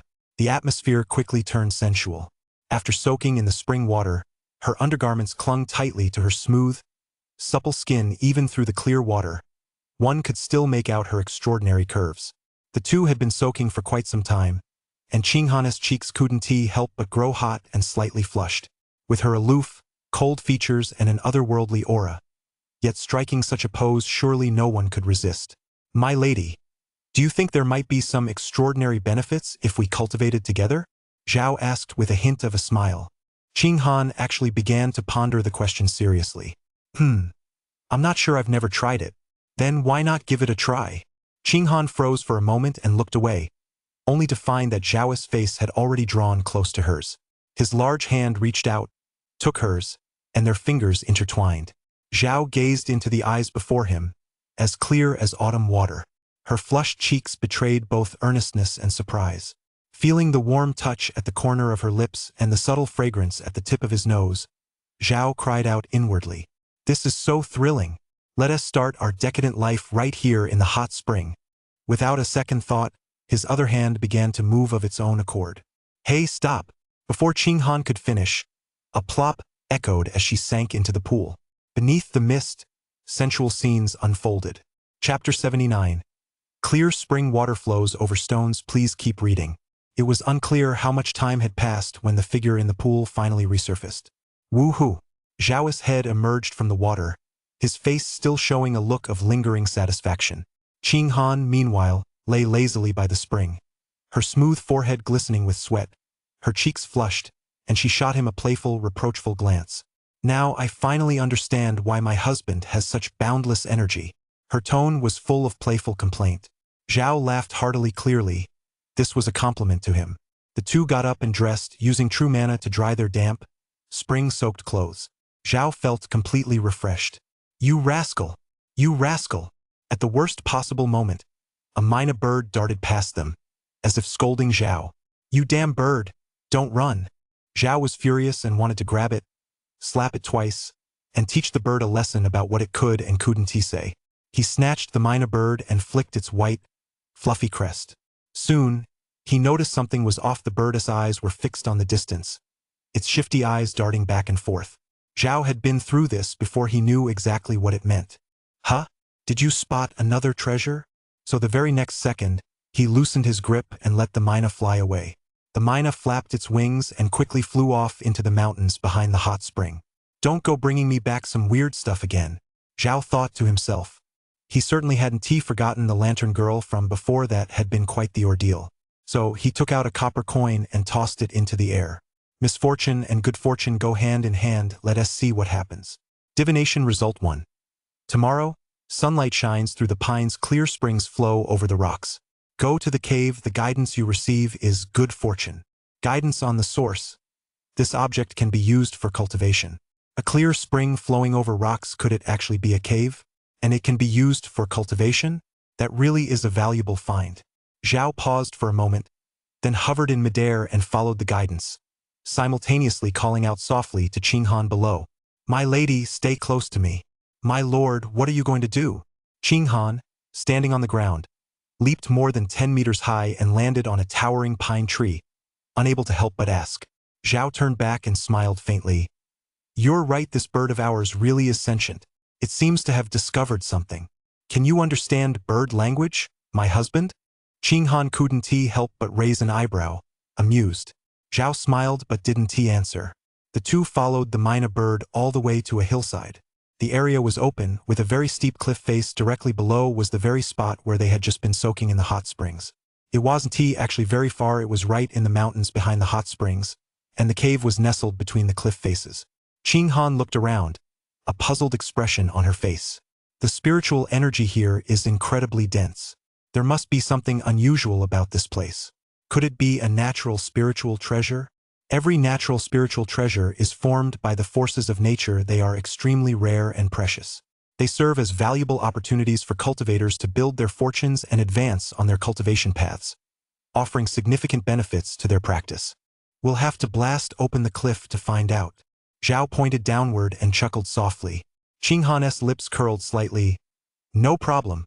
As soon as he finished speaking, a massive halberd appeared in his palm, and intense mana began to converge upon it.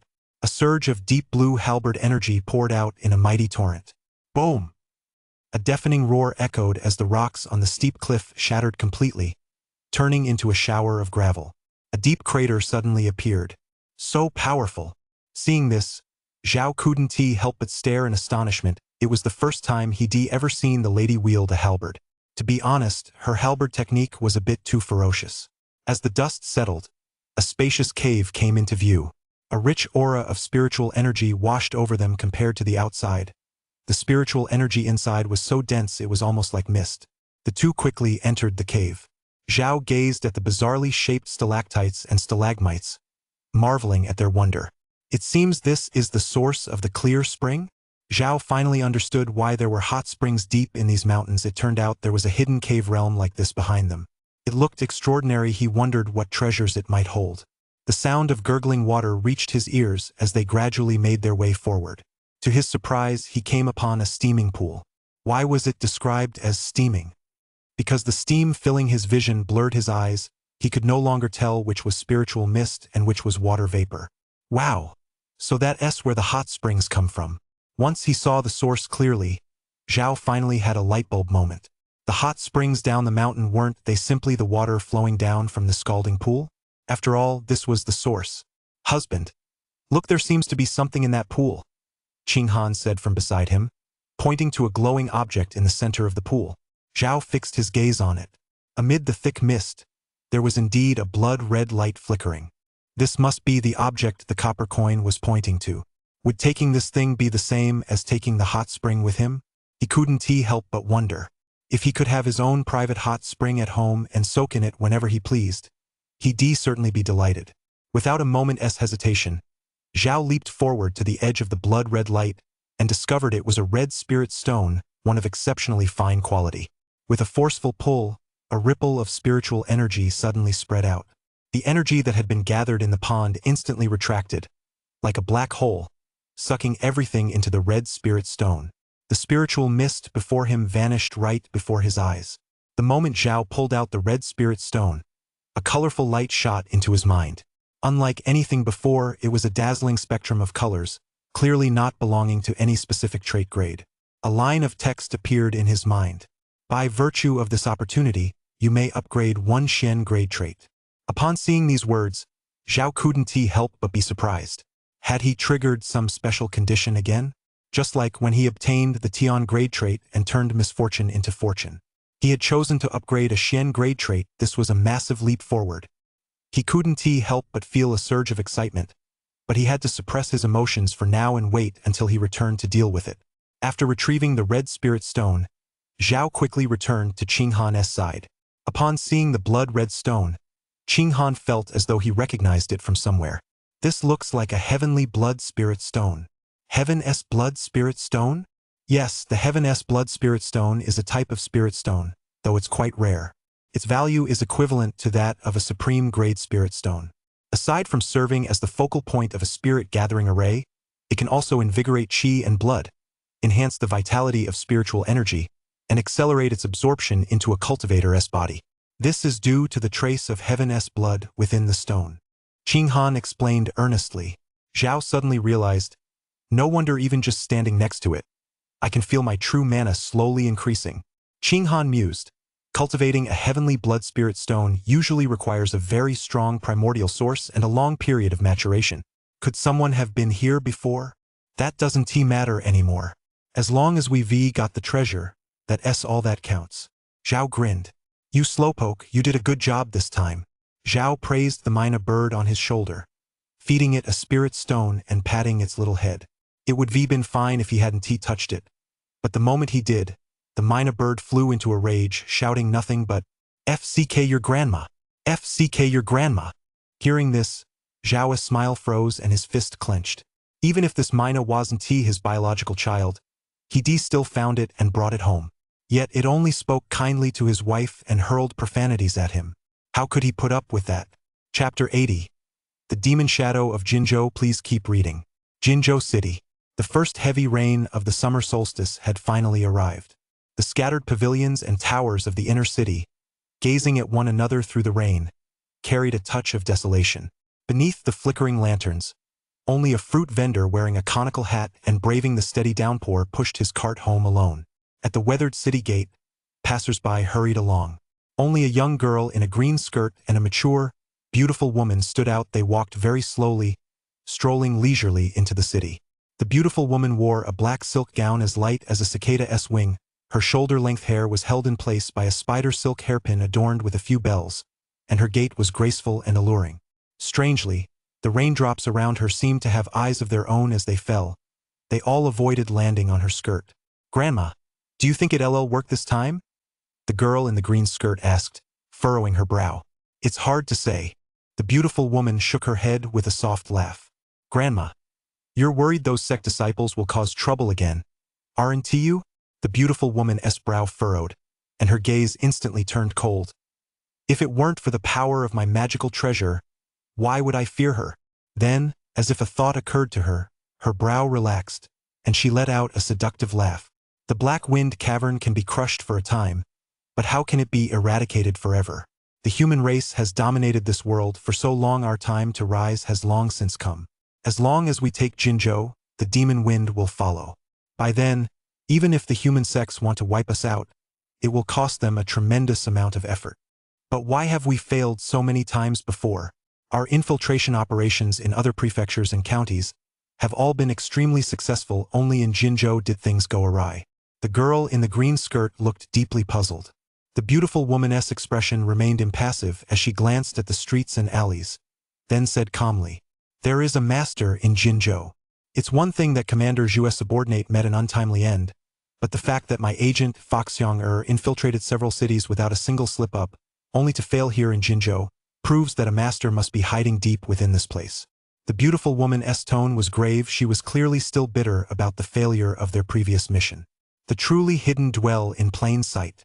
Compared to the sects operating in the open, what troubled her even more were the powerful cultivators practicing in secret among mortals. Their strength is often unfathomable. They are as elusive as shadows, yet capable of detecting even the faintest trace of demonic energy. "Grandma, do you think we might run into a human master on this trip?" The girl in the green skirt, having heard of Fox Xiang's exploits, still felt some apprehension toward these so-called human masters. The mature, beautiful woman shook her head. "Don't worry. We won't make too much of a stir this time. We'll lie low for a while and wait until chaos breaks out in the mortal world." "Chaos? That's right. According to the Demon King's observations, the human race's Great Xia dynasty doesn't seem very peaceful. Who knows? That might just be our chance to turn the tables." As the mature, beautiful woman spoke, her eyes sparkled with confidence. She firmly believed that as long as they remained hidden and bided their time, when chaos finally erupted, they, the so-called demons and monsters in the eyes of the human race, might very well be able to overthrow the human world.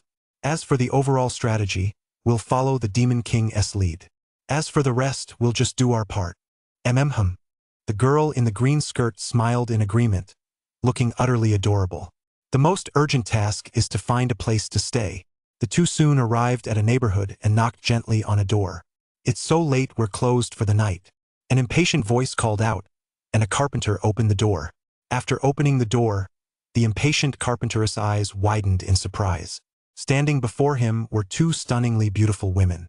He was particularly taken with the more mature one. "Wow, look at that curvaceous figure and those hips." The beautiful woman wearing the spider hairpin saw the lecherous look on the old man's face. A flicker of disgust crossed her eyes, but she maintained a gentle, spring-like smile and said softly, "You see, my daughter and I are traveling south to visit relatives, but we were suddenly caught in a downpour. Could we come inside to take shelter from the rain?" "Oh, I see," the carpenter said, nodding as if it all made sense. The smile on his face suggested he was about to agree on the spot. Dad, it's raining and the wind is strong, who is it? The carpenter's son, inside the house, saw the door still wide open. A chill from the wind sent a shiver down his spine, and he couldn't help but curse under his breath. He walked over and, just as he caught sight of the adorable young girl, froze for a moment. Young master, would that be all right? Could you let us come in to get out of the rain? The girl in the green skirt looked at him with big, pitiful eyes. Her gaze made the carpenter's son feel so self-conscious that he could only give a silly grin and scratch his head awkwardly.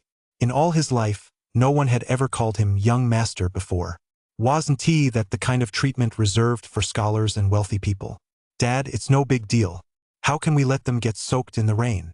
The carpenter's son waved his hand generously and immediately agreed to their request.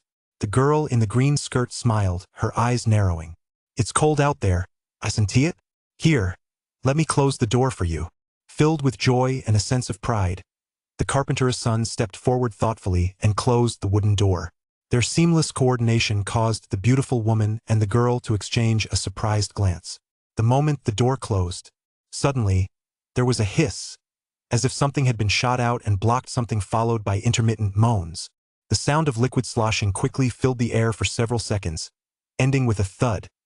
Clearly the sound of two bodies hitting the ground. That old man tastes really bitter. Hee. This young man isn't half bad. When Zhao emerged from the cave after soaking in the hot spring, it had actually started raining. The rain fell steadily, showing no signs of letting up. Fortunately, as a cultivator, he traveled at a brisk pace and wasn't bothered by the chill brought on by the rain. It took him half an hour to make his way home, carrying his wife the entire time, with the surrounding rain kept at bay by his true mana. Most of the roadside stalls had already been taken down. People were rushing about on the street from time to time, and raindrops pelted the sign of the Hui pawn shop, making a steady tapping sound. We're finally home. Zhao stood at the shop entrance, steam rising from his body. From time to time rainwater he de-evaporated using true mana. Qing Han did the same. She went to the bedroom, changed into a fresh set of clothes and came out saying, "We've been out all day. You must be hungry by now. It's time to cook." "Thank you for your hard work, my lady," Zhao said with a smile. He sat by the cupboard entrance, crossing one leg over the other, watching the rain drip down from the sky drop by drop, feeling an inexplicable sense of ease. The world outside was in turmoil, but it had nothing to do with him. He still cared only about his simple daily life, occasionally practicing his cultivation, spending time with his wife, slacking off during the day, and at night ahem. Life was modest, though it couldn't accommodate much. It was enough for one person to live out their days. Even as the great Xia dynasty teetered on the brink of collapse, he continued to live a leisurely life, watching the days flow by as he observed the ordinary world. As Zhao was lost in thought, he was interrupted by a knock at the door. The door wasn't locked, it was just a man standing there, deliberately knocking to get his attention. "Who might you be, sir?" Zhao frowned. "The pawn shop is closed today. It's written on the sign out front. I'm not here to sell anything, I've come for another matter." Standing at the doorway was a man with a stern, resolute face. He wore a blue martial robe, cloud-flowing boots, a tiger-headed jade sash, and had a tattoo of a mythical beast on his chest. Zhao rose slowly, brushed off his sleeves, and asked suspiciously, "Where are you from?" "From the capital." The stern-faced man remained impassive as he produced a token inscribed with the character Tong. Chapter 81. The Four Great Masters of the Capital. Please keep reading. Upon seeing the token before him, Zhao felt long-forgotten memories flood back into his mind. Quite some time had passed, but Zhao still remembered. Wasn't the token he'd taken from the corpse while burying the body in the backyard back then exactly the same as this one? So this man was also an assassin, part of the same group? How long had it been? Why was he only coming to seek revenge now? That's not how an assassin operates. With that thought, Zhao took another close look at the man before him. He had a weathered beard, stood as straight as a pine tree. With surging vital energy, his palms were calloused, and spiritual energy spontaneously flowed into them from the surroundings. He was a foundation-stage cultivator. Noticing that Zhao had been staring at the token for a moment, the stern-faced man raised an eyebrow and asked, "Do you recognize this token?" "No, I don't." Zhao shook his head, then added, "I just think this token looks quite unique. Why is it engraved with the character Tong alone?" "Heh." The stern-faced man chuckled softly, put away the token, cast a casual glance at Zhao, and said leisurely, "Upon presenting this jade token, you shall have unimpeded passage through all the cities of Great Xia, and local officials must obey your commands." Upon hearing this, Zhao realized what was going on and said, "Oh, so that's how it is. Sir, if there's anything you need to know, I'll be sure to tell you." So this token was that powerful unimpeded passage along the way, and local officials required to obey orders. It sounded just like an imperial envoy. Could it be that the assassin back then was sent by the emperor? But that doesn't make sense. Why would the emperor want to kill her wife? Could it be to wipe out her clan and silence them? But her wife's family is still alive and well. I assent it? The stern-faced man said calmly, "I've been ordered to investigate the Raven cult. After reviewing the records at the magistrate's office, I discovered that cult members had been spotted outside your shop, so I've come to look into it." Ever since Emperor Xia issued his edict, the blue-robed guards had mobilized in full force, heading to various regions to root out hidden Raven cult followers adhering to the principle of better to kill the innocent than let the guilty escape.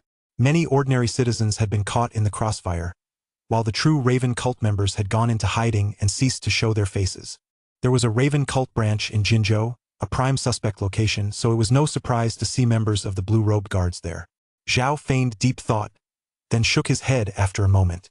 "That morning, I got up to buy a baked bun. When I came back, I saw someone lying on the ground. Other than that, I didn't see anyone else." The stern-faced man nodded impassively, then asked, "Is there another person in your household? You mean my wife? She knows nothing either. She hadn't even gotten out of bed that morning."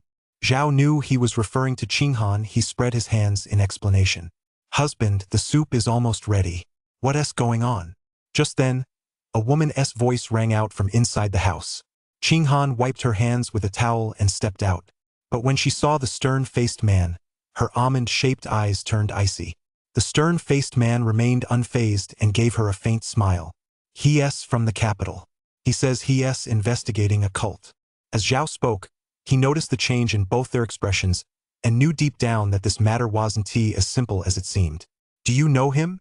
Zhao turned his head and asked Qinghan. "I've seen him before in the capital." Qinghan knew she shouldn't be reacting this way, so she forced a smile.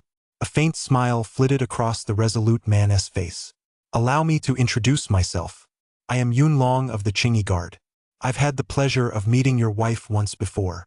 Qinghan furrowed her brow but said nothing. She knew full well who this man was and was well aware of the Qingyi Guard's origins. After all, she herself had founded the Qingyi Guard. Originally, the Qingyi Guard was merely an intelligence organization, specializing in infiltrating enemy territory, stealing military reports, and assassinating spies. However, after the unification of Great Xia and the end of the war, it gradually transformed into the Emperor's intelligence agency. Even before the nation was founded, the Qingyi Guard had been taken out of her hands and placed under her father's command.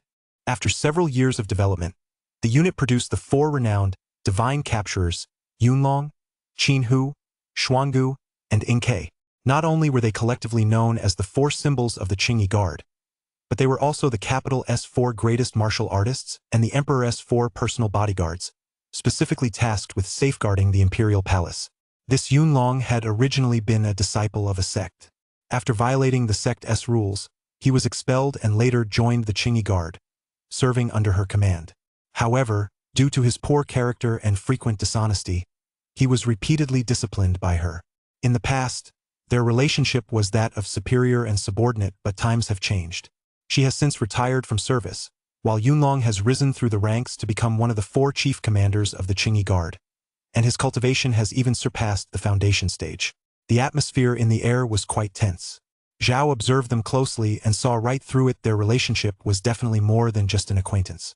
They looked more like enemies with a history. Mortal enemies?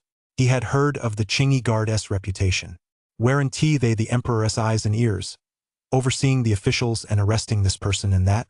However, he felt that the Qingyi Guard had come specifically for his wife. "Once you're done with your investigation, please leave." Qinghan looked at Yunlong, having nothing to say, her attitude utterly cold. Yunlong stood at the doorway, a tall figure, his gaze sincere as he said, "Miss, your family asked me to pass on a message. Come home often. It's all over now. What's there to see?" Qing Han said indifferently. Exactly. Since you've already kicked her out, there's no need for all this high and mighty talk. Let us get down to business. Delivering her dowry is what really matters. Zhao stood in the middle, speaking with utmost seriousness. Yunlong glanced at Zhao and couldn't help but frown. Gurgle, gurgle. Suddenly, the sound of hot soup bubbling filled the room. Oh, the soup's ready. Zhao turned around and exclaimed in surprise. He then glanced at the two of them, shook his head, realizing the conflict hadn't been resolved yet. All right, you two continue talking. With that, he went back inside. Your Highness, it's the Emperor's 60th birthday. Are you really not going back to pay your respects? Yunlong's gaze was deeply intense. He really couldn't figure her out anymore. What exactly was she trying to do? No need. I might go to his funeral, Qing Han said, her gaze deep and solemn. Yunlong hadn't expected her to say something like that. After all, he was her own father. Sigh. What's the point of marrying such an ordinary man? Yunlong sighed heavily. That's none of your business. With every word, Qing Han left him speechless, her gaze remaining calm throughout. Yunlong's expression grew even more serious as he said, You need to understand that you no longer have any support. Your army, your informants, they're all gone. All you have left is the title of princess. Other than that, you're nothing. Upon hearing this, Qing Han did not get angry. Instead, she laughed coldly. Oh, you've finally shown your true colors. So you're here to mock me? You're beyond reason. Yunlong felt helpless. She wouldn't budge no matter what approach he took, and he clearly had no other options. The Emperor simply wants to see you. It's as simple as that. Those were his exact words. He could only speak earnestly as he uttered his final words. It's been 3 years. You deserve an explanation. I've never forgotten what happened in the past. I won't hold it against you, nor will I interfere with your life now. Qing your father just wants to see you once. Upon hearing these words, Qing Han's gaze faltered involuntarily. Qing was her childhood nickname. When she was little, whenever she practiced martial arts late into the night, her father would call her by that nickname to comfort her. As she grew up, however, she never heard it again. Back then, everything had been perfect, carefree and worry-free, unlike now, when everything had changed and people were no longer the same. She shook her head, and when she looked up again, Yunlong had vanished from where he had been standing, though she didn't know when. Just then, Zhao emerged from the house carrying a bowl of steaming chicken soup. He set it on the table and glanced toward the doorway. Madam, has he left? He has gone, Qing Han replied calmly. Just then, the rain outside stopped, and a craftsman appeared, hanging a lantern on a green tree by the street. Seeing this, Zhao couldn't help but call out, Old Zhang, it's not even the new year yet, why are you hanging lanterns?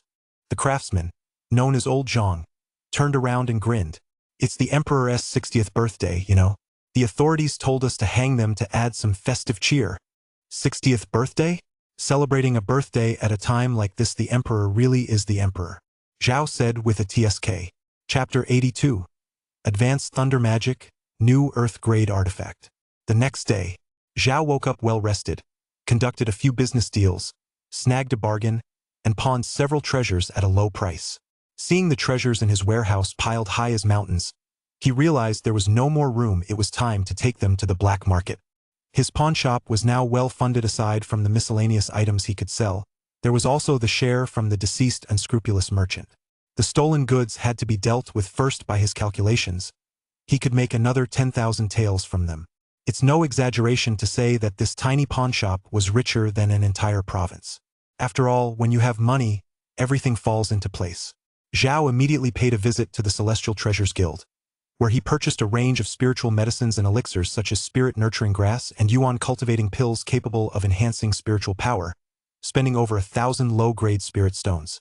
He went to such great lengths because today he intended to thoroughly study the 3,000 Thunder Seal techniques. The 1,000 Thunder inscriptions are divided into 4 categories: Basic Thunder Talismans, 5-character Thunder Talismans, 3 Thunder Celestial Talismans, and finally, Heaven and Earth Thunder Talismans. Basic Thunder Talismans are the simple 5-element small Thunder Talismans. He draws on ordinary talisman paper. He has long since mastered them with ease. 5-character Thunder Talismans are those with extremely long names and special uses. He has also mastered these to a large extent. Now that his spiritual power had increased, It was time to properly inscribe these 3 Thunder Celestial Talismans. Compared to the previous 2 categories, the 3 Thunder Celestial Talismans possessed significantly greater power and were far more profound. They had broken free from the constraints of talisman paper and were primarily drawn using Thunder Essence, an extremely effective technique. The so-called Thunder Essence Talisman drawing was, in fact, a Cultivator-S Thunder attribute True Mana. This step was simple as for the specific methods, Zhao mastered them with just a single glance. First, he consumed all the spiritual herbs and elixirs he had purchased, circulating his true mana to absorb them and utilizing the effect of Friend of the Spirit would to perfectly assimilate their potency. The rich medicinal energy soared straight to the heavens. Nourishing his mind palace, his spiritual power gradually grew stronger, and his mind became even clearer. A hallmark of powerful mental energy is that it remains concealed until unleashed, at which point it crushes everything in its path like an overwhelming aura. What Zhao needed to do next was draw talismans. Wind Thunder Sphere Talisman. A spherical thunder talisman that moves at extreme speed, leaving no trace. Palm Thunder Talisman. The quickest thunder talisman to use. Simply inscribe the incantation seal on one's hand and activate it with palm force to unleash considerable power. Vowel Thunder Talisman. A sonic thunder talisman that condenses true mana, transforming it into thunder energy within the body to vanquish evil with thunderous sound of force ordinary ghosts and spirits cannot withstand. Zhao practiced the seal over and over again, experiencing different sensations with each repetition. The 3 Thunder Celestial Talisman, derived from traditional talismanic arts, can already be considered a true form of thunder magic. It offers a high degree of flexibility, allowing for different effects when combined with sword techniques, palm techniques, and fist techniques. When combined with his voice, it can unleash a rolling thunderous sound. He spent a full half-day practicing the 3 Thunder Celestial Seal. Fortunately, his efforts finally paid off. He could now perform it at a basic level. However, it would take a little more time before he could manipulate the Thunder Essence at will. As for the final Heaven and Earth Thunder Talisman, Zhao was currently unable to figure it out, not because he couldn't understand it, but because it was also just a fragment, far from complete, making it impossible to learn. After finishing his study of thunder magic, he turned his attention back to his traits. He hadn't forgotten the opportunity to upgrade a trait that he obtained inside the cave. He could choose one Xian grade trait to upgrade. The only dilemma was that he possessed so many Xian grade traits, choosing one would require quite a bit of thought. There were traits for cultivating the way of the sword, strengthening the physical body, stabilizing the Tao heart, and those with special effects such as the supportive trait Friend of Spirit would. They all served their purposes to varying degrees, but there was one trait whose effectiveness had significantly diminished. Peak Essence. Peak Essence, which had been his most useful trait during the gathering stage, boosted the strength of his physical body to such an extent that virtually no one could go head-to-head with him. After all, the slightest contact would shatter them. Now that he had broken through to the foundation stage, however, it had become somewhat inadequate. After all, the foundation stage is different from the gathering stage. It no longer relies on physical strength, but rather on mana and the power of spells and divine abilities. Whoever has the most powerful mana wins. With this in mind, Zhao made an immediate decision. Then I'll upgrade Supreme Mastery. Deep down, he was actually quite excited given how effective Supreme Mastery had been back then. Upgrading it by 1 level now was bound to make it even stronger. Zhao entered his mind palace and looked around. The pitch-black mind palace was ablaze with multicolored lights of varying sizes, just like stars in the sky. There was a warm, bright yellow glow, a vast amount of dazzling deep blue light, and several clusters of sparkling orange light. Above all these light clusters was a massive, majestic purple orb, like the sun itself, illuminating the entire mind palace. Looking at these traits, Zhao couldn't help but feel moved. Back when he first obtained the golden coin, the mind palace had been pitch black, like the dead of night. Now, looking at it again, it was a sky full of stars. Each star represented a trait. A deep blue orb of light descended from the sky above the mind palace and came to rest before him. As Zhao gently brushed it, the deep blue orb contracted inward, and a thread of sparkling orange light shot out. Immediately, the light flared brightly. A line of text appeared before his eyes. Riding alone for 1,000 li Earth grade upper tier. Ride alone for 1,000 li. A single rider can hold off 1,000. If victorious in battle, mana, physical body, vitality, and stamina will continuously increase. Stacks are unlimited. Upon the end of combat or defeat, momentum dissipates instantly. Riding alone for 1,000 li? Zhao murmured. In ancient times, There was the martial Saint Guan Yunchong, who traveled 1,000 li with just a sword and a horse, using the one-handed sword technique, to pass through 5 passes and slay 6 generals, all driven by sheer fighting spirit and momentum. This riding alone for 1,000 li could be said to be of the same nature as the so-called sword momentum within him. A single surge of momentum, which wanes on the second attempt and is exhausted on the third. If one's momentum is built up sufficiently, one's cultivation can continue to rise. The more one fights, the stronger one becomes. The more one wins, the fiercer one grows. Even standing alone to hold a pass against 10,000 enemies is not impossible. After reviewing this trait, Zhao couldn't help but marvel, wasn't this exactly what a sword of slaughter was all about? Just keep stacking it up. Once a 1,000 li solo ride appeared, it was prominently displayed in the Mind Palace. Zhao exited the Mind Palace and didn't feel any immediate changes in his body. He surmised that he'd likely have to engage in combat before he could sense them. Counting carefully, he realized he already had quite a few Earth grade traits. When would he finally get to experience Emperor grade and Immortal grade ones? As for the top 2 grades, Zhao couldn't even imagine how powerful they might be. He felt that even Earth grade and Heaven grade traits were already terrifying enough. How much more powerful could they possibly be? He shook his head and decided not to dwell on it anymore. Sooner or later, he would reach that level himself. After cultivating for a while, Zhao began to feel a bit tired. So he stretched, stood up, and took some fish food to feed the goldfish in the cabinet. He also watered the plants in the corner while he was at it. As he stood up, he noticed that the street outside his door was bustling with passers-by. The street corner was practically packed with them, all elderly people, all in their 60s and 70s or older. Zhao found it strange. What were these elderly people doing? Were they out for a group walk? He'd seen groups of elderly women go out together to dance in the square, but he'd never seen so many elderly men and women all out for a walk at once. Zhao stepped out of the pawn shop, caught up with a familiar-looking minor official in a blue robe, and asked, "Where are all these elderly people going?" The blue-robed clerk, holding a register and adding a stroke with his brush, gave a wry smile. "Oh, it's you, Zhao. His Majesty is hosting a state banquet to celebrate his 60th birthday. He's personally footing the bill to invite elderly people from all over the country to attend. I'm just here to count the heads." All this trouble? Zhao was taken aback upon hearing this. It was the first time he'd heard of such a custom, and he had no idea which idiot had come up with it. These elders were already advanced in age and in need of rest and recuperation. If they had to endure a long journey and the jolting of a horse-drawn carriage, how could they possibly survive to attend the banquet? Jinzhou lies in the far east, quite a distance from the capital. Will these elderly people be able to handle it? The low-ranking official in the blue robe glanced around and whispered, "I heard through the grapevine that the Emperor's original decree was that those capable should come of their own accord. There was no need to force anyone. But after waiting for ages, no one set out. The high-ranking officials in the capital couldn't stand to see that, so they forcibly conscripted them." Upon hearing this, Zhao frowned as he watched the septuagenarian shuffling along the street, remaining silent for a long time. Several days passed. The capital finally reached the day of the Emperor's 60th birthday.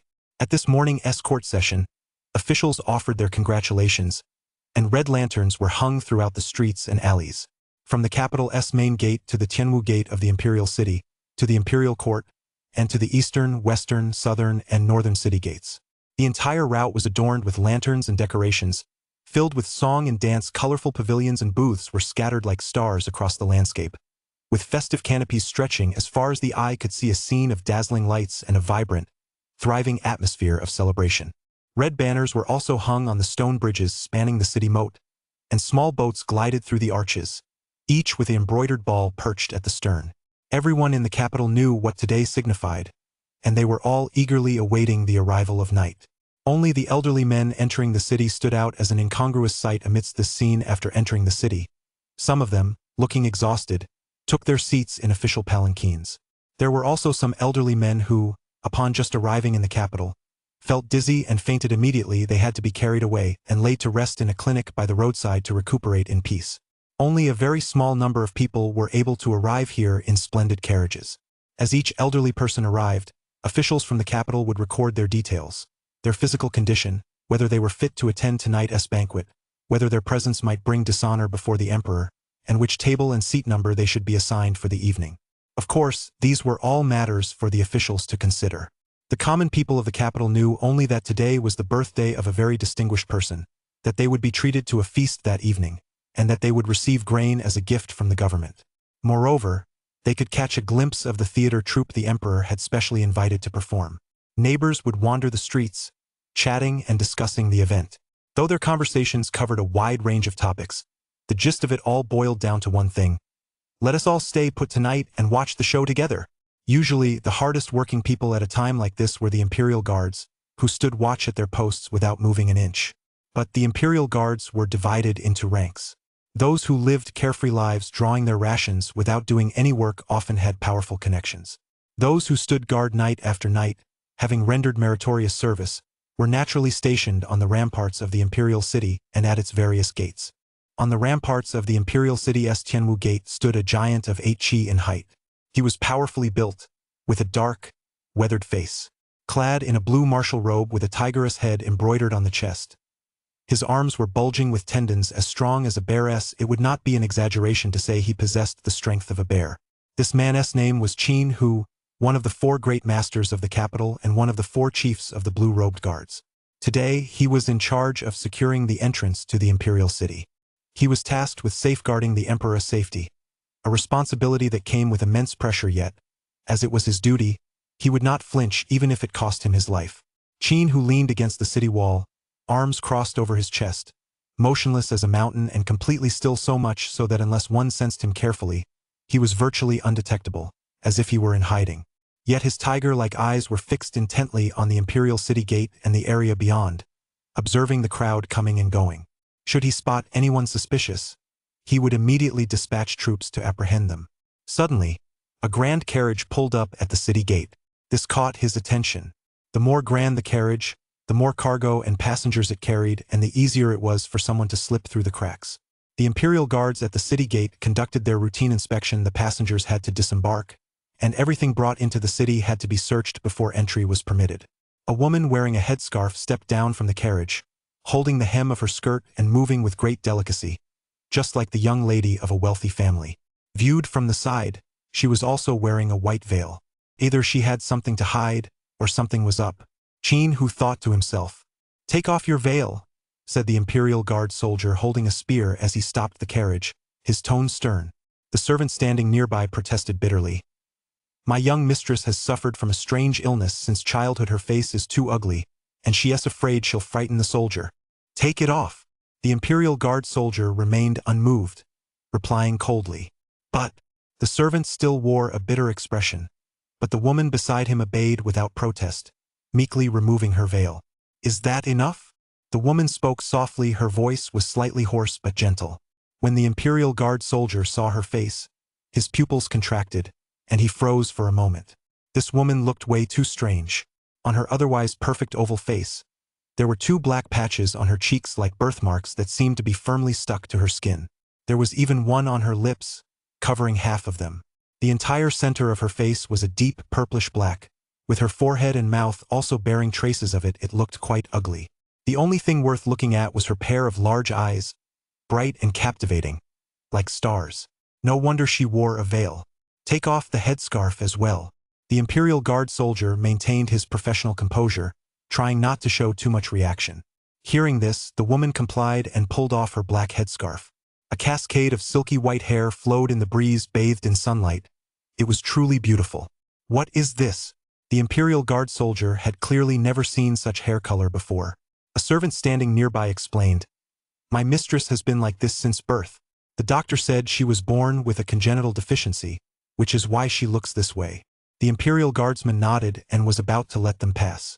At some point, Qin Hu had appeared behind the group. "Greetings, Commander." Upon seeing him, the imperial guardsman respectfully clasped his fists and saluted.